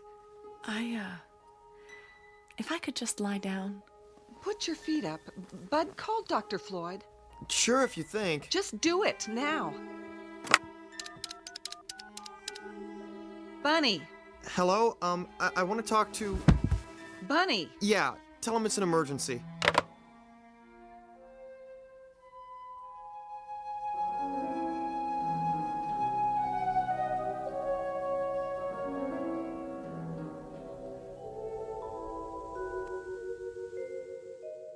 And open. There. Well, what's the verdict? Will I live or will I die? Temperature's normal. Pulse is strong enough. You do seem a little tired. I played a nurse once in a movie. Doctor reminded me of you. The gruff but kindly old family physician. I saw it. The medical profession should have sued. Stay off your feet a while longer. Oh, please, don't you get it? I was faking. About being sick, I mean. I just wanted to see you. I'm flattered. Do you have to smoke? It calms my nerves. Quite the contrary, actually. Still the same old Dr. Floyd. You haven't changed. That I don't believe. I delivered you, after all. Sorry, I don't remember. What's your diagnosis? In a nutshell, one exhausted young lady. What do you do out in Hollywood, anyway? I glow. Wind me up and I give off incandescent sparkles. Isn't that what stars do? I'd say you've been sparkling a little too much lately. What you need is sleep, rest, fresh air, and some of Hildy's good cooking. I want you to take it easy for a while. I'd love to oblige you, kind sir, but that's impossible. There's a producer waiting in Rome this very minute, pulling out what little hair he has left, just wondering where I am. Tell me his name. I'll send a cable and tell him you're sick. But I'm not. Just the same. I didn't like what Hildy told me. She said you had some kind of seizure. That's silly. She thought you were in shock. You seemed not to hear or see her. It was a performance. Evidently a very convincing one. I told you it was all an excuse to get you over here. Well, it worked. There's something I want to ask you. Yes? About Founders Day. What about it? You used to be a big man on the committee. Still am. I'm the chairman now. Then could you do something for me? Hmm? As one kindly, gruff old family friend to another, would you do me one very large favor? I'll be happy to try. I want the picnic put off. Postponed until another day. Really? Is that all? It's important. You can't be serious, Bunny. Why? I've got one little day to spend at home. I want it to be a plain, ordinary apple pie day, just the way I remember. I want to drop in on my old friends, surprise them at home. You could see them at the picnic. No, it wouldn't be the same. There'll be crowds, people I don't know, crowds tugging at me for my autograph. I'd be miserable. Bunny, listen to me. You can't seriously expect the entire town to rearrange its plans just to suit your whims. Doc, I love this town and I love the people. Would I ask them to do this for me if it weren't more than a whim? I don't know what your life is like away from here. Perhaps in Hollywood you can make an unreasonable request and have it granted, but this isn't Hollywood. I'm going to give you a little something to help you rest. Oh, Doctor, if I could only make you understand. Any pharmacy in town should be able to fill this. No, not the ring again. Ring-a-ding, girl. Oh, there's a laugh if I ever heard one. You don't fool Cyrus Gentry. Who do you think you are, Miss Snippet? All high and mighty, coming back here like you was somebody special. Go back to where you belong, Bunny Blake. Go back. Go back. Go back. Oh. Don't you want your prescription, Bunny? Excuse me, Doctor, I don't belong here. Bunny? Bunny?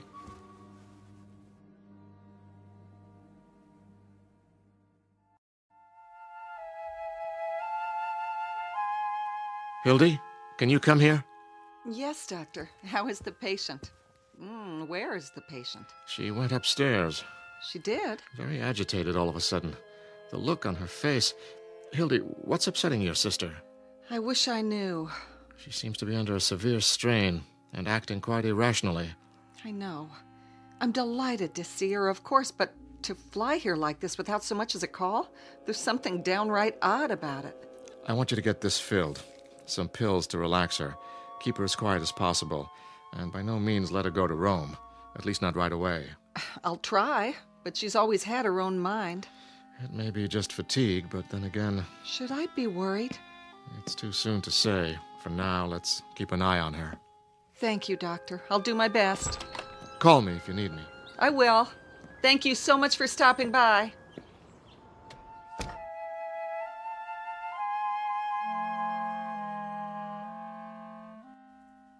Bud? Yeah. Is your car running? Sure is. Why? This is a prescription for Aunt Bunny's medicine. Get it filled as quickly as you can. Okay. What's the matter with her, Mom? I'm not sure.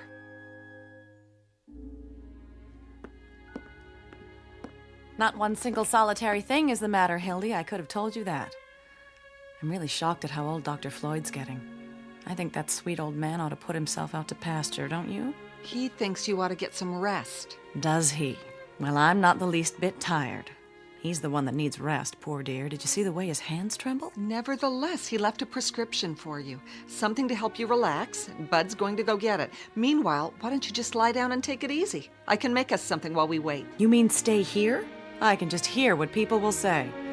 Bunny didn't bother to see any of her old friends. She's so stuck up now that she's a movie star. No one will say that. I'll explain that you didn't feel well. Bobby Woodson used to be my best friend. I've just got to see her. There'll be time. And Ben Braden? You remember that excruciating crush he had on me? What happened to Ben? Still here. He runs the television station. Oh. Does the news and all the local shows. And the sports, too. I could have married that old boy. Did you know that? I've got a good mind to walk in and surprise him. I really don't think you should leave the house today, honey. Oh, you don't? Well, I can't stand being cooped up. Sometimes I get that closed-in feeling at my house in California. I get that, too. You know what I do? I take off every stitch of clothes and I jump into the pool and swim like a fish. You do? Bud, why don't you go get that prescription now? Remember when we used to skinny dip at the old swimming hole? It must be very interesting for your neighbors. Nobody's complained yet. I'll bet. But I have an idea. You want to go for a walk and say hello to some people? The doctor said you need to rest. He also said I need fresh air. Oh, at least wait till Bud gets back from the drugstore with your medicine. Got a better idea. I'll ride to the drugstore with him. What do you say, Bud? Well, sure, I guess. I don't think... What could be more restful than a little ride? Unless you're one of those drag racers, are you? Not me. I am. You ought to see me on the Hollywood freeway. Once, I got up to 105, and this divine cop flagged me down and said, "Where's the fire, lady?" I mean, he actually said that.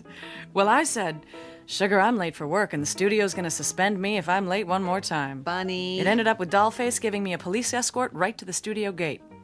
I even had dinner with him a couple of times. Till I found out he was married. You did? Well, you going with me, or are we gonna stand here talking all day? Heck no. I mean, yes. I mean... But the picnic! You worry too much, Hildy. We'll be back in plenty of time, I promise. Want your coat? Why, thank you, kind sir. Let me get the door. Well, what do you know? That's a real ring-a-ding sky.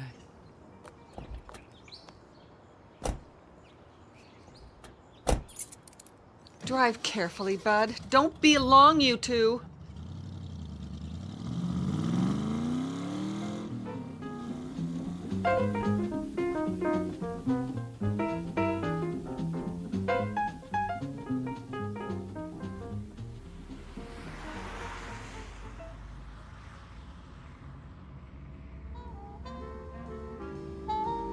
Well, what do you think, Aunt Bunny? Pretty cool wheels, huh? Very cool, but please don't call me Aunt Bunny. I sound like a house mother at the Playboy Club.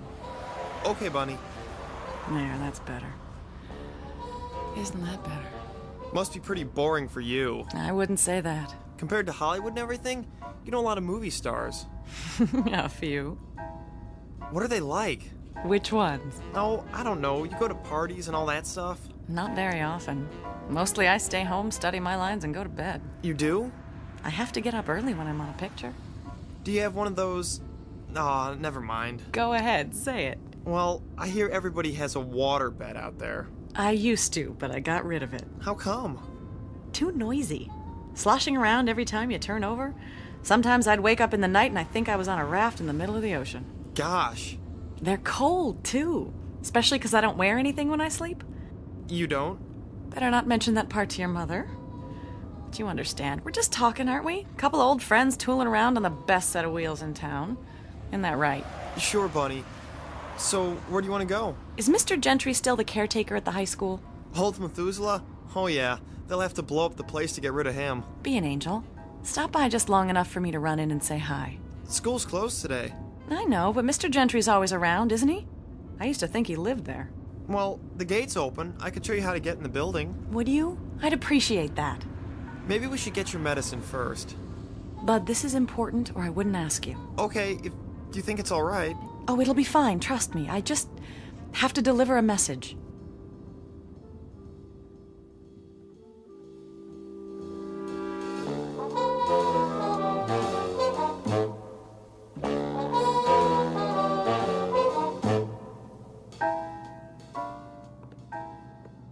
Mr. Gentry?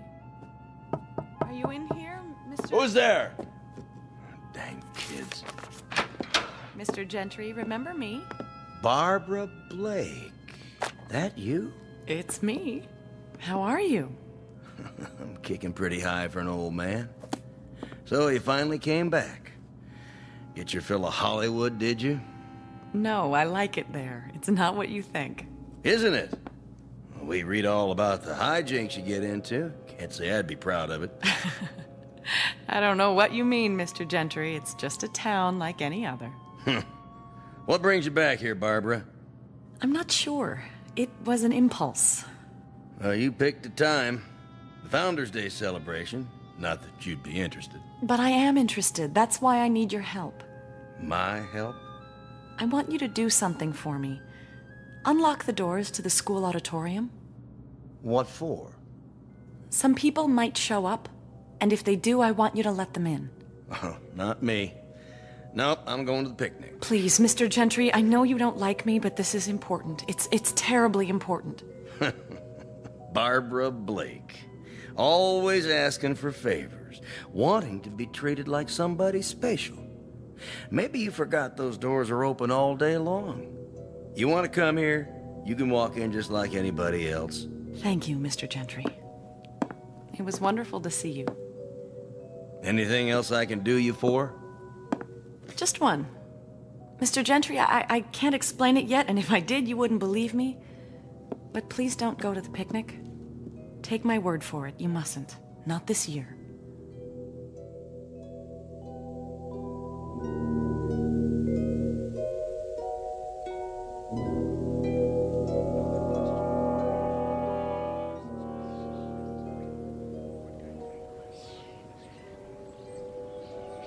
Well, how does the old town look? So good, I wonder why I ever left. Why did you leave, I mean? Oh, I guess I could have stayed and done Blythe's Spirit in the Little Theater and played an angel in the church pageant at Christmas time, but I was too ambitious. Too talented, you mean? Oh, I don't know if it was that.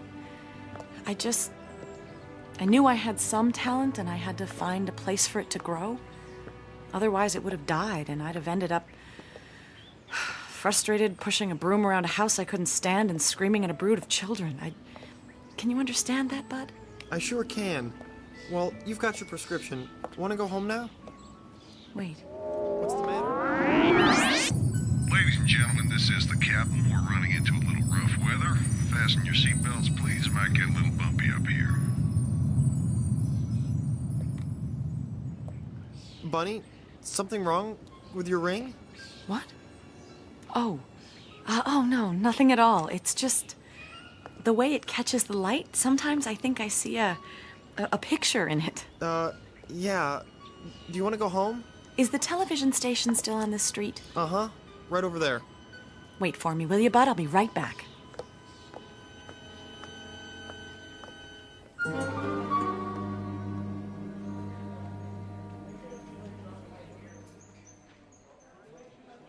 To air, Mr. Braden. Thank you, Jeffrey. and the weather for the Tri-County area. No. For the Tri-County area, boy, have we got some weather for you. Now, the weather in the Tri-County. What's this, Harold? Corn, Mr. Braden, for the farm report. Nice, huh? Very nice. Would you move it aside so I can see my script? Sure thing. 90 seconds. Thank you. How's my hair look? Great, Mr. Braden. Hey, you can't come in here. Thanks. It's all right. I'm a friend of Mr. Braden's. Barbara? I mean, Bunny? Forgive me for bursting in this way. Not at all. Well, I'll be darned. They said you were going on the air, but I did so want to say hello. Honey, you could have busted in here even if I was on camera. Don't I get a kiss? 1 minute. Well, you haven't changed. You have. You used to be skinny as a rail. I was not. I was svelte. Nope, now you're svelte. Oh, mink? Hollywood coveralls. Still a smart aleck, too. Want to be on my show? I thought you'd never ask. 45 seconds. Will you? You can be my co-host. Say something cute. Say anything you like. The viewers will love it. As a matter of fact, that's exactly what I had in mind. I wanted to make an announcement. Oh, yeah? Got a new movie to plug? No, not at all. More along the lines of a public service announcement. Sounds worthwhile. I hope so. Because I have a feeling this one might be a A matter of life and death.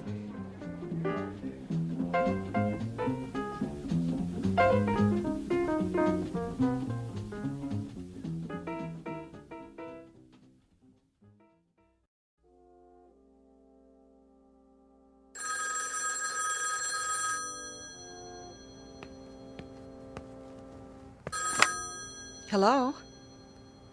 No, I haven't got it turned on. She is? Oh, of course I knew she was in town. No warning, but she's supposed to be at the drugstore with Bud. Yes, Clara, I'll call you back.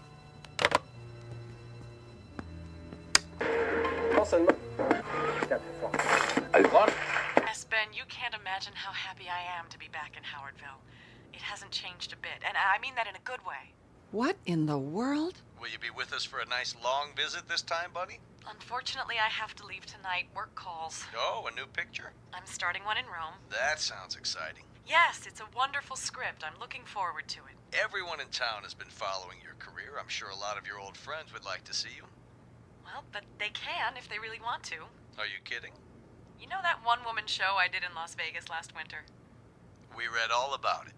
Well, I'm giving a special performance this afternoon in the high school auditorium. And I hope everyone in town will come. As my guest, of course. Wow, did you hear that, ladies and gentlemen? It's my way of giving back to the community. You know, everyone here has always been so supportive of me.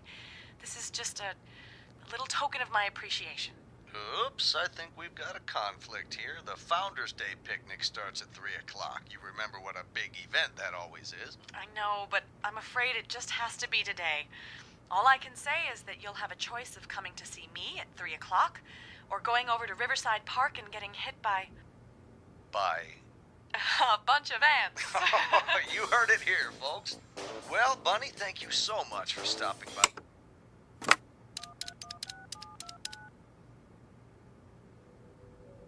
Clara? I just heard. I swear I don't know a thing about it. I thought she was on her way back from the drugstore, and now here she is on TV. Why, I don't know which one I'll go to. They'll expect me at the picnic. The way I feel now, I'd be too embarrassed to show my face anywhere. Oh, here they are now. I'll call you back.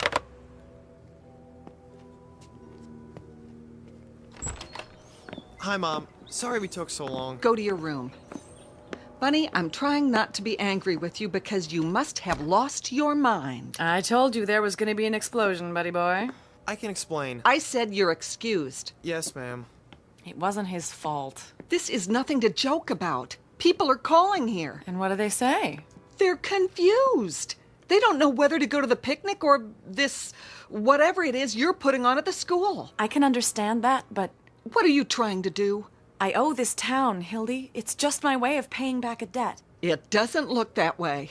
It looks like you're a show-off. A big celebrity who's trying to impress a lot of small-town hicks. That's not it at all. Then what is it? Sis, let's not fight. I can't condone what you're doing, Bunny, and I won't be a part of it. Bud and I will be at the picnic. Oh, Hildy, you don't understand. No. Not the ring. Is that Howardville down there? That's it. That fly speck next to the river. That's what you wanted to go home to? Forget it, Bunny. We don't have time.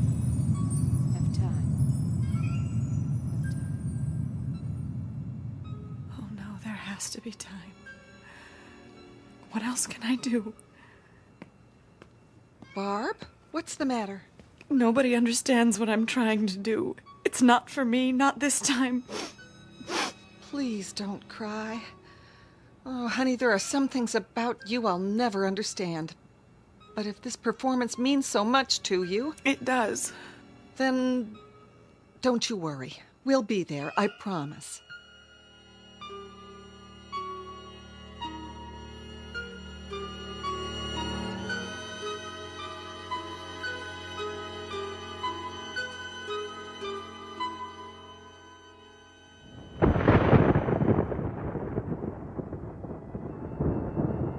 Time to go. We're late. Don't worry. One thing's for sure. They can't start the show till I get there. Better take an umbrella. Thanks. Bud, we're waiting. I can't find my blue tie. Then wear another one. We're late as it is. You'd better fire your weatherman. Now, Bud. Coming. The streets will be a fright. Remember how we used to lie in our beds on rainy nights and talk to each other when we were kids? Oh, it was fun, wasn't it? Being kids. It was special. I'll never forget it. It's raining really heavy. Well, we'll just have to brave it. I have an audience waiting. Oh, we need raincoats. They're in the hall closet. You wear one. I'm going in style. That fur will get all ruined. Don't worry about me. Help me on with it, will you? Your ring looks really pretty. Thank you, Bud.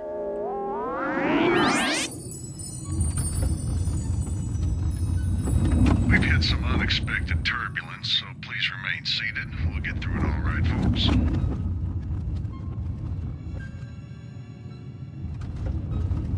Getting kind of rough. Don't worry, Cece. It was meant to be. You aren't scared at all, are you? Why should I be? Can't live forever, you know. It's like when I'm in my dressing room and there's a call to come to the set. I know what's waiting for me. I know there's nothing I can do to put it off any longer. Sometimes I'm not even sure if I know my lines, but the show must go on.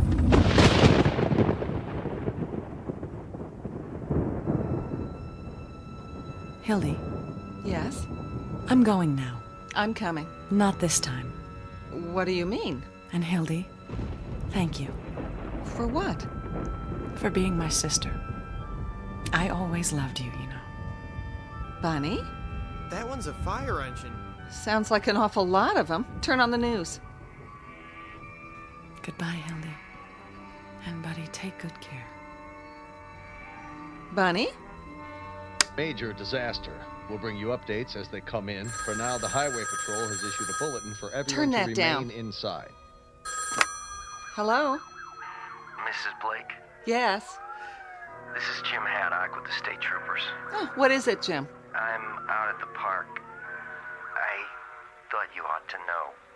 No, what? Bud, where's Bunny? I don't know. It's terrible. I've never seen anything like it. Like what? Jim, will you please tell me what it is you're talking about? The crash. It happened minutes ago. What crash? Passenger jet. LA to New York. Got torn up in that storm. Crashed right in the middle of the picnic grounds.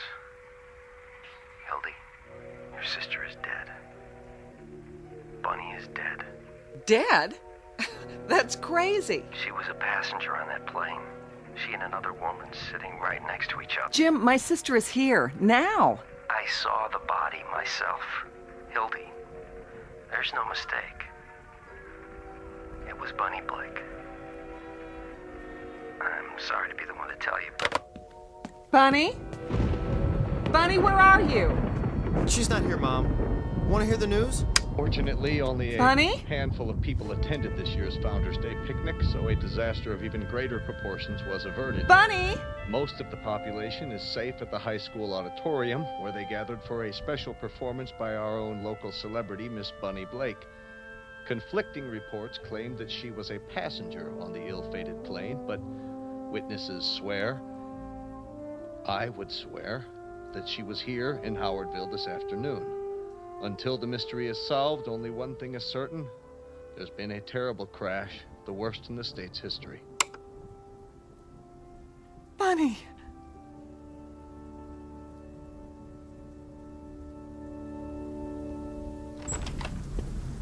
Mom. That ring you gave her. I got it. She dropped it on the porch. Mom?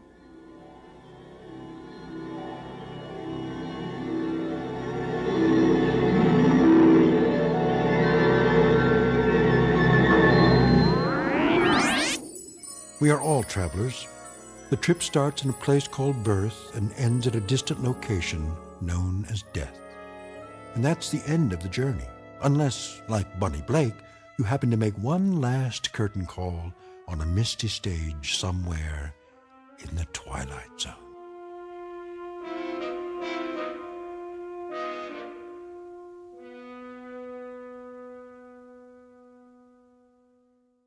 We'll return to the Twilight Zone in just a moment. You are about to enter another dimension.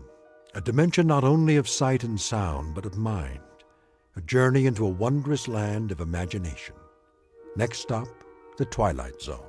Hi, this is Stacy Keach. I'd like to take a moment to tell you about our Twilight Zone website at twilightzoneradio.com. At twilightzoneradio.com, you'll find the latest information on these Twilight Zone radio dramas, including behind-the-scenes photographs, plus the newest product releases, trivia contests, ways to contact us, other Twilight Zone-related info and merchandise, plus links to other fascinating websites. So make your next stop twilightzoneradio.com. Visit twilightzoneradio.com to purchase these Twilight Zone radio dramas on cassette and CD, or call toll-free 1-866-989-ZONE.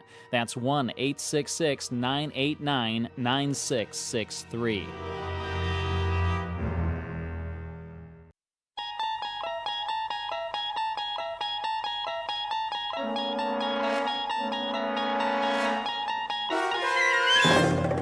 You unlock this door with the key of imagination. Beyond it is another dimension. A dimension of sound, a dimension of sight, a dimension of mind. You're moving into a land of both shadow and substance, of things and ideas. You've just crossed over into the Twilight Zone.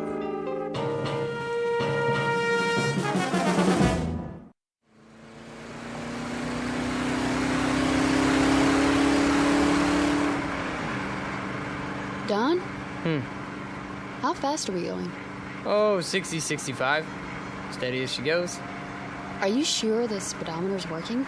I think so. Why? It's just that those hills over there, they haven't moved all morning. Hills don't move, you know that, honey. But we've been driving for hours. Shouldn't we be a little bit closer? This is the wide open spaces. Objects are not closer than they appear. You can say that again. What you have here, ma'am, is the great American Southwest. Desert to the right of us, desert to the left. Amber waves of cactus and all that. Where are we, anyway? Well, if it's Tuesday, this must be New Mexico. Where's the map? I got it. You're wrong. Me? I'm never wrong. First time for everything. Actually, it's Arizona. You're kidding. Nope. Nope? Yep. Could have fooled me. There should be a town pretty soon. I'll watch the signs. You need a rest stop? Oh, it might be nice to stretch our legs. Get some lunch, don't you think? I think that's a capital idea, Mrs. Carter. Say that again. What? Mrs. Carter. I like the way it sounds. So do I. How long has it been? Let me see. 238 hours and 17 minutes. Wow, you're good. You're right, I am. Don't forget it. Not much chance of that. You want a soda? There should be some in the back. All gone, I already checked. Then we better hope for a town. We could use some gas, too. Don, look out. What does he want? Gosh, I don't know. To go around us? Well, let him. Don't worry. I'm not gonna duel with him. Look at that. His license plate. 3 7s. Don, listen. What's wrong with the car? I don't know. We still got a quarter tank.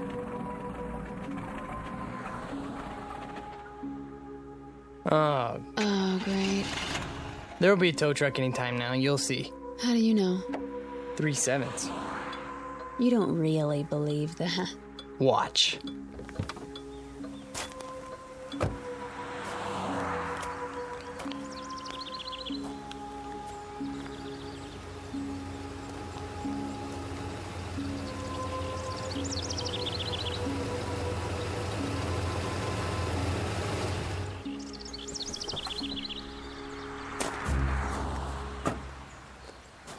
Hi there, folks. Need a tow? As a matter of fact, we do. Well, come on then. Hop in the front seat. Gas station's about 20 miles. They got a mechanic? Oh, sure do. Fix it right up. What did I tell you? Huh? Let's go, honey. You are so lucky, Dawn. Luck had nothing to do with it. Don and Pat Carter, honeymooning couple on their way back to New York. They've had the time of their lives, and they'll be home in a few days. Or that was the plan. But their new life together is full of surprises. Very shortly, Mr. and Mrs. Carter will be subjected to a gift of sorts, one that most humans never receive in a lifetime. They will be given a glimpse into the future. The price of that glimpse? A mere penny, 1/100th of a dollar. The time is now. The place of their revelation is a little diner in Ridgeville, Arizona. But what our honeymooners don't realize yet is that this unassuming town just happens to lie on the outskirts of the Twilight Zone. And now, The Twilight Zone and our story, Nick of Time, starring Marshall Allman and Jamie Brown, with Stacy Keach as your narrator.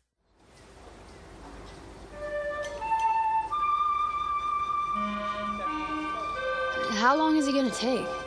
Relax, honey. He just put it up on the rack. How can I relax in this heat? You could fry an egg on the sidewalk. Well, that's not a bad idea. I'm getting pretty hungry. I'd settle for a cold drink. There's a water fountain at the side of the station. Fine, I hope it works. Go ahead. I'll talk to him and see what's going on. You do that. Dawn, all I want to do is go home. Me too, baby. There's a lot of miles between here and Manhattan. And you have to be back at work next week, remember? How could I forget? There's a promotion hanging in the balance. Look, I'll see what's up, then we'll have some lunch. Okay? Okay. I don't mean to complain. Good luck. Hang in there a little while longer, we'll make it. I know we will. I'm just impatient to get on with our life. Me too.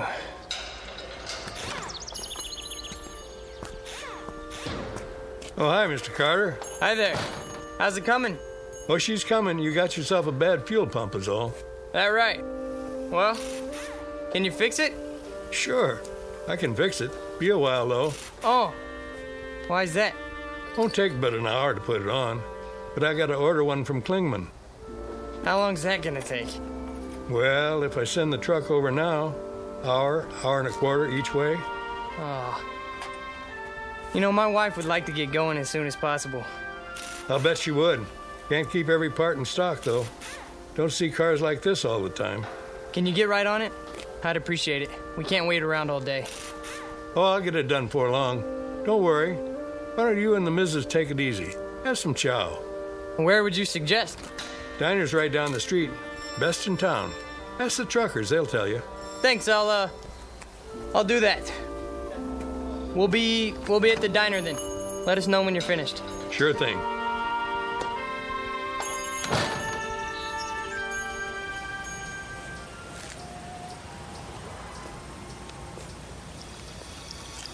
There you are. How you holding up?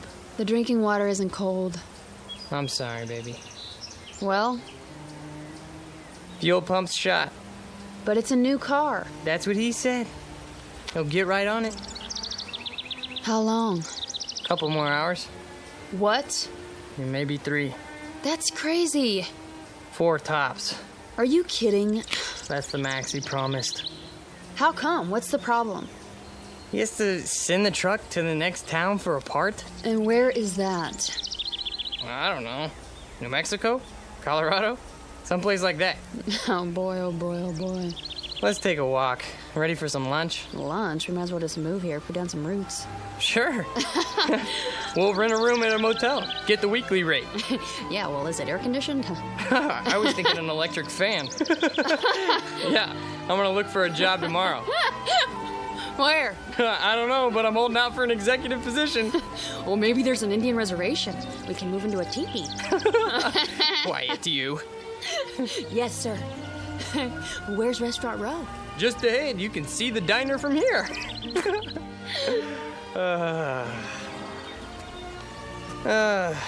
Speaking of jobs, you think I should phone the office again? Easy, lover. You're going to lose that promotion if you keep pestering them.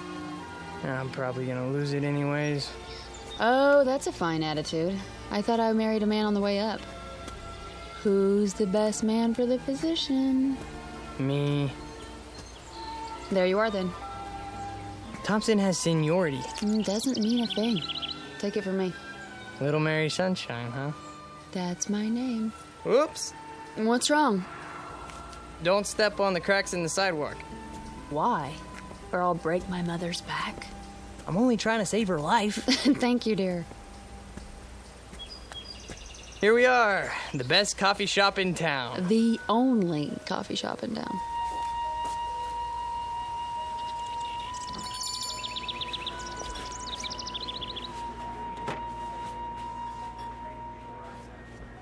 Well, looks like we got the place to ourselves. Except for that man at the counter. Yeah, nice Stetson. Think I should get one? I'll be right with you, folks. Oh, not at the counter, please. Is the booth all right? Anywhere you like. I wonder what specials they got. I just want something cold to drink. Well, they have ice, don't they? Knock wood. Well, look at that. Huh. Well, wonders never cease. Look at what? The napkin holder. What about it? It's got one of those little built-in vending machines. The Mystic Seer. Answers. Read what it says. Insert 1 cent. Ask me a yes or no question. You put a penny in and push the lever down. Lovely. The plastic devil's head's a nice touch. I'll bet it even wobbles when the coin goes in. I'll bet it does. May I see a menu, please? The Mystic Seer knows all. Does he, she love me? Will I become rich? Is my future bright? I can answer those questions for free. Well, let's find out what the Mystic Seer says. You're like a little boy. Come on. It'll be fun. I got a penny somewhere. Here's a question. Anything exciting ever happen around here?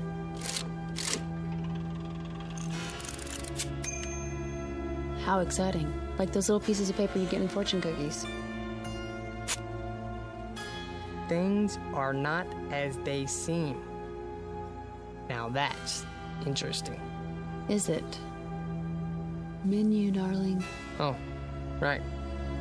Here you go. Oops. What's the matter? I knocked over the salt shaker. Well, I better throw some over my shoulder. Don, really? There, that's better. Just to be on the safe side. Soup of the day, fresh garden salad. Wonder how fresh. Honey. You think I should phone the office in New York?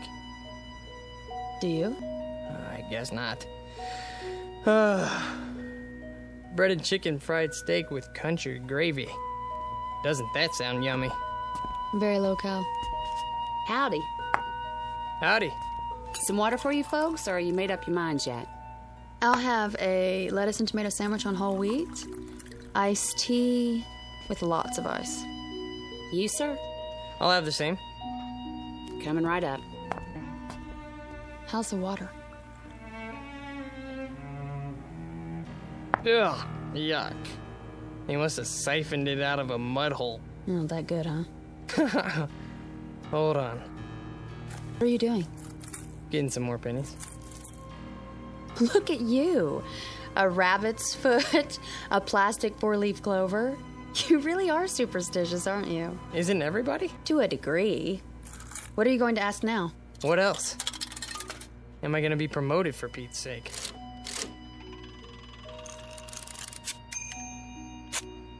Ha! What does it say? It has been your favor. See? Your worries are over. I think I'll phone, though. Honey. I was gonna call anyways, wasn't I? There's a phone by the restroom. I'll be right back. Well, you'd better be. Here you go. Thanks. You need any ketchup? Fine. Well, if you want anything, you just let me know. Thank you.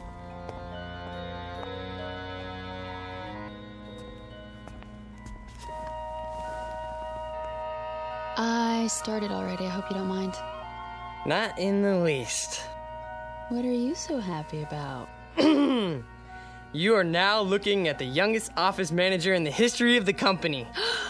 Honey, I'm so proud of you. I told you, didn't I? Who? The Mystic's here. Well, I told you first. You sure did. Passable. Office manager. Oh, that's amazing. We should ask him something else. He really came through on that one. I'd ask him why he didn't warn us. About... Let's see. Does she love me? Don't you know? If you move soon. Now what's he getting at? He's a mystic. What do you expect? Give me another penny. I'm all out. Well, I can see I'm going to have to be the frugal one in the family. It's just one. All right. Thanks.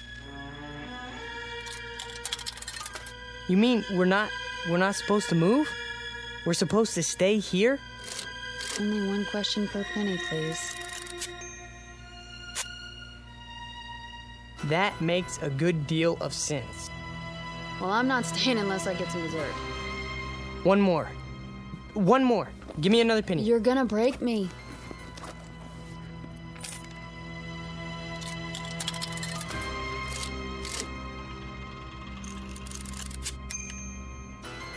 Try again? Here. That's all I have. Okay, machine. Should we stay here till 3 o'clock then?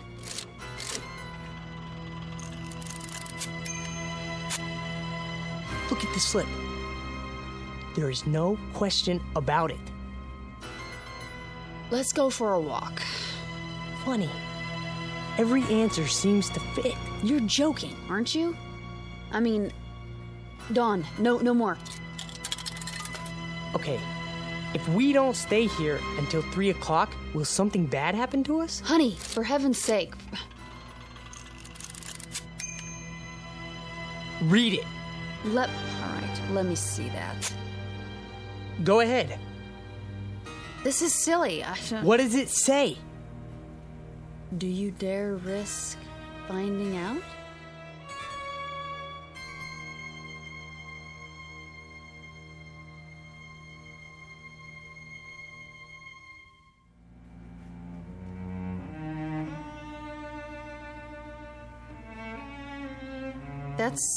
That's what it says. Do you realize what it means? Do you dare risk finding out? It doesn't mean anything. Can we go now? No, it's not 3 o'clock yet. I asked if we don't wait until 3, will something bad happen? And it said... That's exactly right. It. You're talking about a machine, Dawn. We're not talking... Let's order some ice cream. Are you stalling? No, of course not. But you said you wanted dessert, didn't you? Look, I think you're taking this a little too seriously. Taking what seriously? Besides, it's hot out there, isn't it? I suppose some ice cream would taste good. Over here. Ready for your check? Not yet. 2 dishes of your best ice cream, please. 1 vanilla, 1 chocolate. Yes, sir. Now, we'll sit here and enjoy a cool dessert. Then we'll both feel better. Do you agree?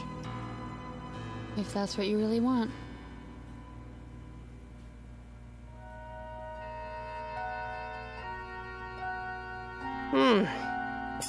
That was good. Yeah, it was. Now can we go? Are you sure you don't want anything else? I'm sure. Some more iced tea? Dawn, please, let's go. Okay. Yes. I suppose we should. It's 2:45 already. Do you have enough cash? Of course. I'll go pay. Just leave it. If you don't mind, I'd like to get out of here. We've done enough sitting lately. No problem. Well, I guess that's it then. That's it.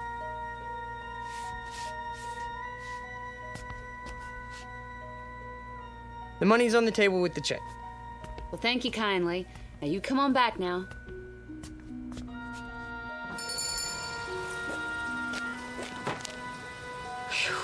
Still hot. Yeah. Hotter than ever. Maybe it won't take them 4 hours to fix the car, you think? Maybe. Don, What? tell me one thing. Yeah? You didn't really want to stay in there till 3 o'clock, did you? No. Honey? No. But But what?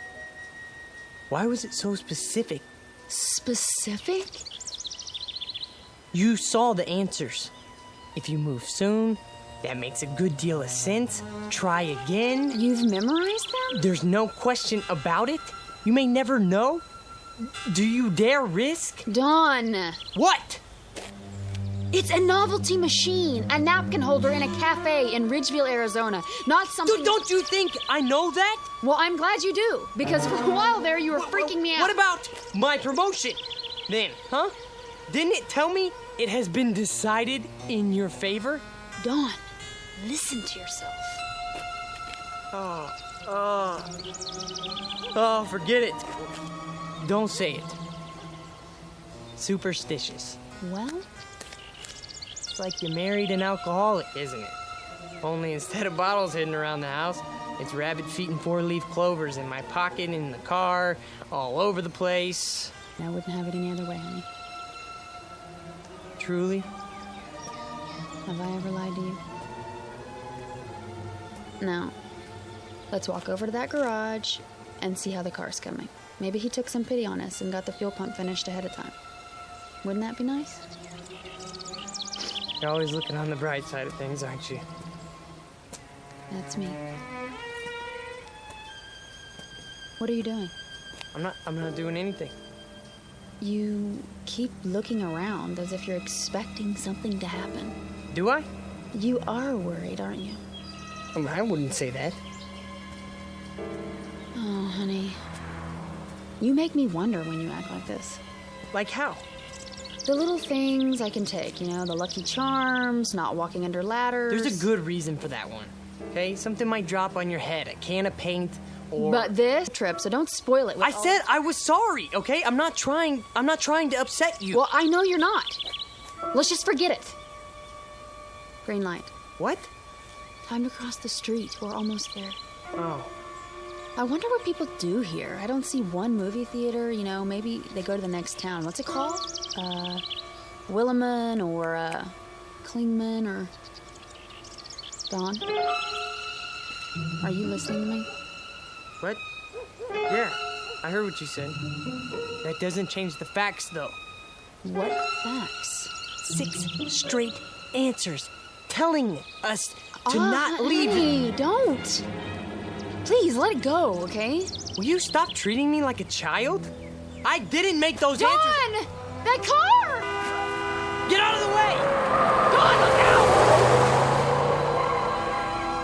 Oh my God, he didn't even pay any attention to the light. Just kept coming like we weren't even there. I don't even know. You're all right now. It's over. It's over. Oh, Dawn, hold me. What time is it? What? The time. Look at the time. It's exactly 3 o'clock. Really, Dawn, I'm all right. No, you're not. That was quite a moment. Amen. If you hadn't pulled me out of the way, you'd have one squashed honeymooner on your hands. You should sit down. Honestly, I'm fine. We both should.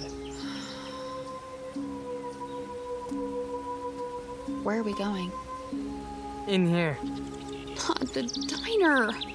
Just for a moment. Dawn. Well, why not? Place else to sit down. Well, I don't see one. Do you? I know what you're thinking. All right?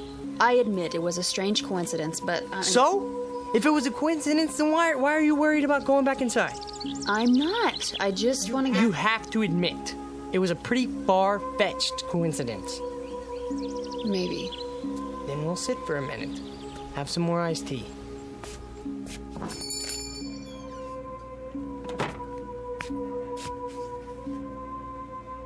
Well, hi, you two. Back already? Yeah. It's pretty hot out there. Yeah, sure is. I'll be right with you. Thanks. Oh, no. They're sitting in our booth, in front of our mystic seer. Yes, they are. Well, we'll just have to try another one. How about that booth? Or the next one, they have machines too. I'm sure they, Honey. What? Look at me. Do you honestly believe that gizmo over there can foretell the future? It foretold ours. How? Sit anywhere you like, folks. Thank you.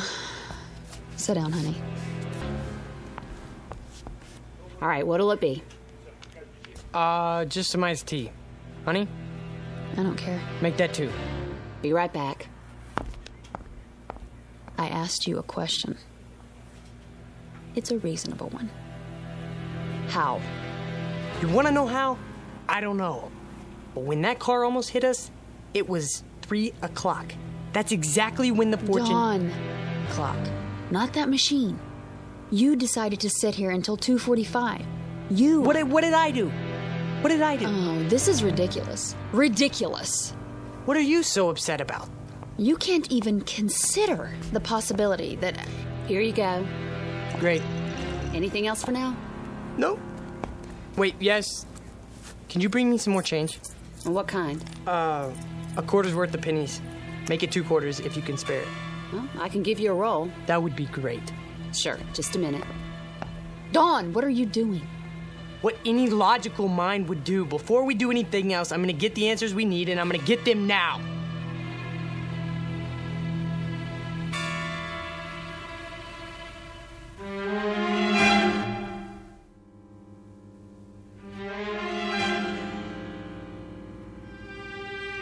Logical.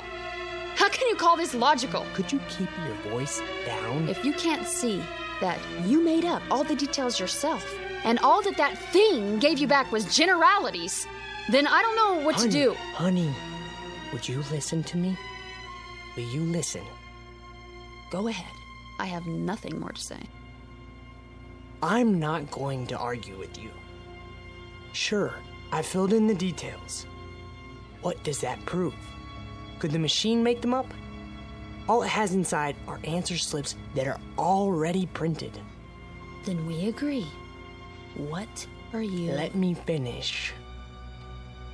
You heard me talk 100 times about mathematical probability, right? It's my job. It's what I work with. I know that. There are probably thousands of these machines in diners all over the country. There are at least 10 of them in here alone. And every one of these thousands of machines are hundreds of little answer slips arranged in some kind of order. Probably a different order for every machine, right? So, it's mathematically possible that the way the slips are arranged in just that one machine at this particular time might apply to our future. How can you say that? Iced tea for 2. Right. And your pennies. You know, too bad that thing's not a slot machine. Isn't it, though? All right, you need anything else, just wave. I'm here all day. Got it. I'd appreciate it, honey, if you wouldn't act as if I were losing my mind. Well, aren't you? Is that what you think? Let me try to explain. You don't have to explain anything. But I do. Try to follow what I'm saying. There is a higher realm of mathematics that goes beyond probabilities. Some of it comes from quantum physics. Why are you telling me this? Hear me out, please. Jung, the psychologist, talked about synchronicity, meaningful coincidence. The point being that there are no pure coincidences. Everything is interconnected. If we can just spot the connections, it's what the Chinese I Ching is based on. The one where you throw 3 coins and look up your fortune in a book. Dawn, please. It's not fortune-telling. It only seems to be. The idea is there are 64 hexagrams. Each one represents a pattern that reflects our place in the world at a given moment. And all else follows. It couldn't happen any other way. But the coins could come up in any combination. No, that's just it. Given everything else, at a particular point in time, there is only one pattern that fits. The ching is just a means of identifying that pattern. So, you do believe in fortune telling? You're not listening. I said... How can you let yourself be controlled by such a thing? Can't you see what you're doing to yourself? What am I doing? What about the questions you asked? Were they mathematically determined too? I don't know. All I know is that the answers matched them. They would have matched any questions you asked. Does he love me? You may never know. Will I become rich? If you move soon. Is my future bright? There is no question about it. Ask anything, okay? It will always seem to fit. Honey, that's not the point. What is the point? We're about to find out. They're leaving. We can have our old booth back. Oh, Don. Bring your glass. Now we can test the hypothesis.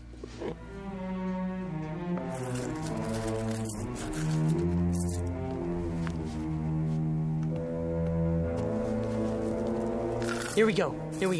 First question. Did you know about that car almost hitting us?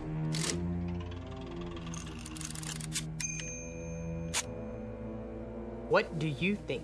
Oh, that's conclusive. Will we reach New York City all right now?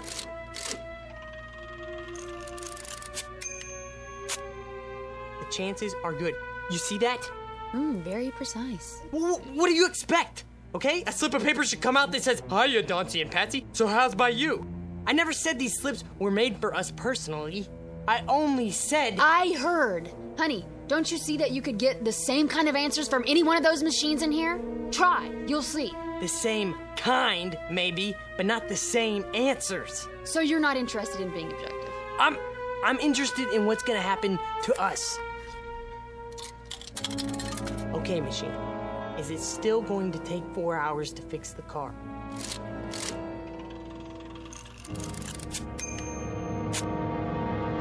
It has already been taken care of. Swell, that's it then, let's go. Wait! Maybe it doesn't mean... Mean what? Mr. Carter? Yes. Oh, hi. From the garage. I thought you'd like to know your car's ready. Is it? Had a lucky break. Found a fuel pump right here in town. Last one they had, too. That's good news. We'll be right over. Okie dokie. Shall we?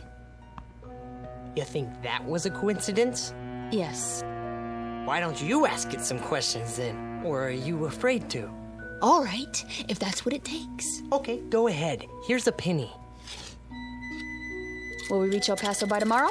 We're not going through. Quiet. You're trying to trick it. If that's what you really want. See? It can't be tricked. Will I ever get married? Read it. The answer to that is obvious. Mystic Seer. It isn't possible to foresee the future, is it? What does it say? That's up to you to find out. You're a stupid piece of junk, aren't you? It all depends on your point of view. I don't want to stay here. Even if it's true? Sit down. Especially if it's true. What are you talking about? I've had enough. We're not finished with the test. Maybe you're not, but I am. I think you are afraid of it. Not of it, Dawn. Of what then? Don't you know? Can't you see it on my face? Fine, then I'll finish it for you. Okay, machine. Are we always going to live in New York?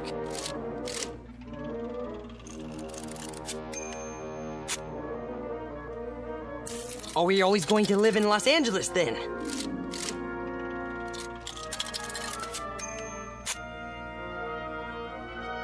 Well, then are we going to live in the Midwest? Then are we going to live in this country? Dawn. Dawn!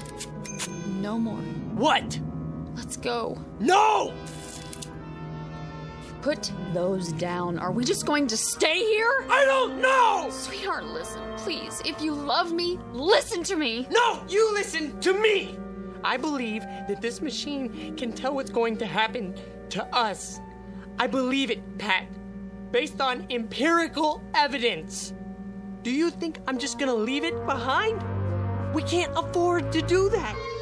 There's too much at stake, but you won't even admit it's possible. All right, it's possible. Is that what you want to hear? I'm not talking about that anymore. I'm talking about you. Us, Pat!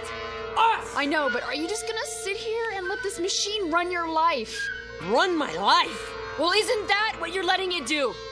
Dawn, it made you phone the office before. It made you stay here instead of leave. It made you afraid to walk down the street. Now it's telling you where you're going to live. That's not true. Honey! It's as if every superstitious feeling that you've ever had is all wrapped up in this one machine. It isn't just a matter of whether it can foretell the future. It's a matter of whether you believe more in these predictions than you do in yourself. Honey, you can decide your own life. You have a good mind, a fine mind. Don't waste it trying to justify a penny fortune machine to yourself, okay? We have such a wonderful life ahead of us, but only if we depend on ourselves to make it wonderful. Not if we, you know? Oh, Pat. Shh. Come on. I don't want to be told what's going to happen to us. I want us to make it happen.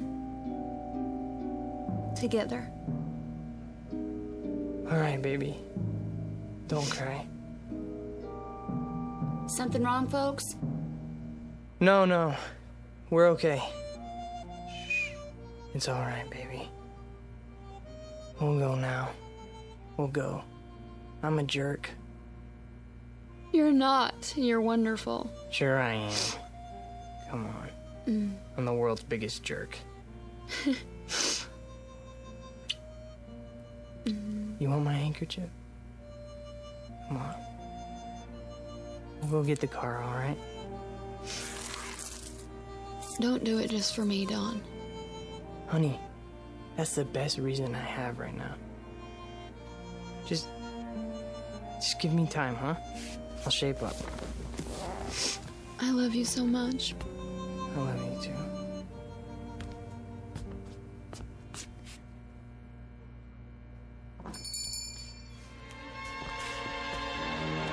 There it is. No one's using it.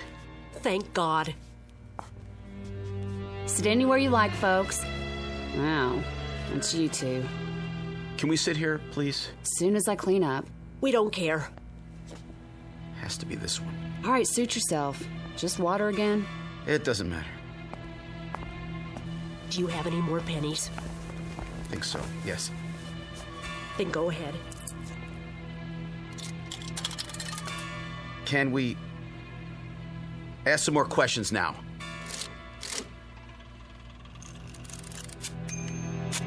What does it say?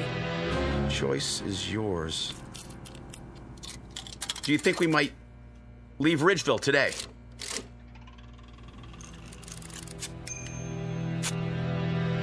Let me see. Oh. Well, where are we going to get some money to live on?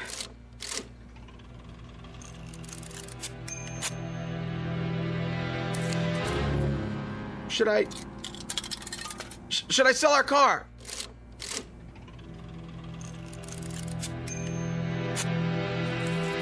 What?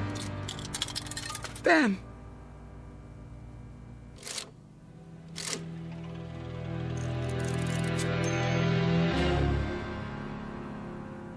A delicate balance in the little town of Ridgeville, Arizona.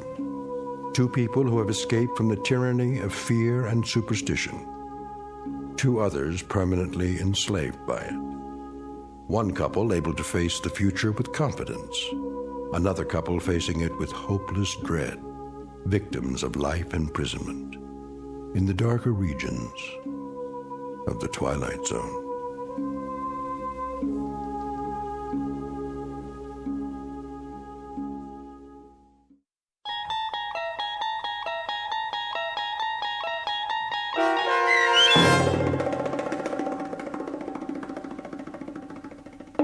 Nick of Time, starring Marshall Allman and Jamie Brown with Stacy Keach as your narrator, was adapted for radio by Dennis Etchison and written for The Twilight Zone by Richard Matheson.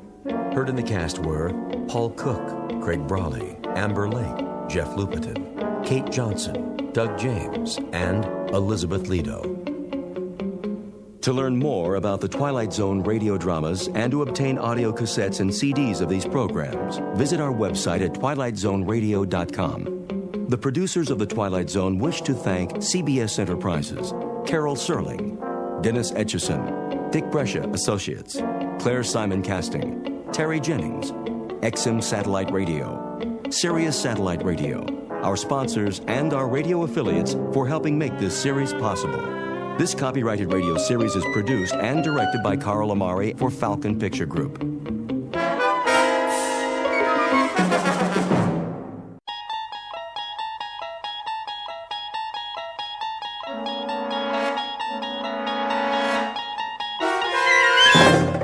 You're traveling through another dimension. A dimension not only of sight and sound, but of mind. A journey into a wondrous land whose boundaries are those of imagination. Your next stop, the Twilight Zone.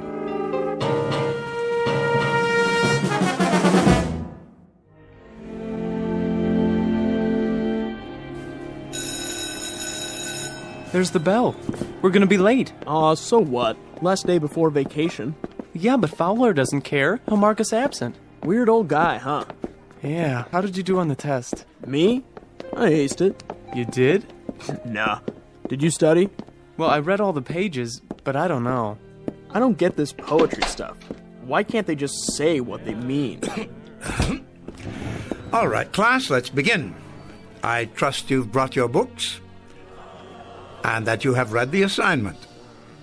What's that? I can't hear you. Good, that's good. Now then, we've studied a number of poets this term, their themes and their methods, and we've analyzed their works, at least a sampling as time would allow. Is that correct? Got it. Today, I thought I'd talk about one of them, Alfred Edward Houseman. I'm sure you'll recall the name. Born what year? Mr. Graham? What year, sir? Precisely the question. Well, sometime in the last century, I think. Close, Mr. Graham, closer than usual. Mr. Graham's career is laid out for him. After the varsity football team, he will be a second assistant in the information booth at Grand Central Station.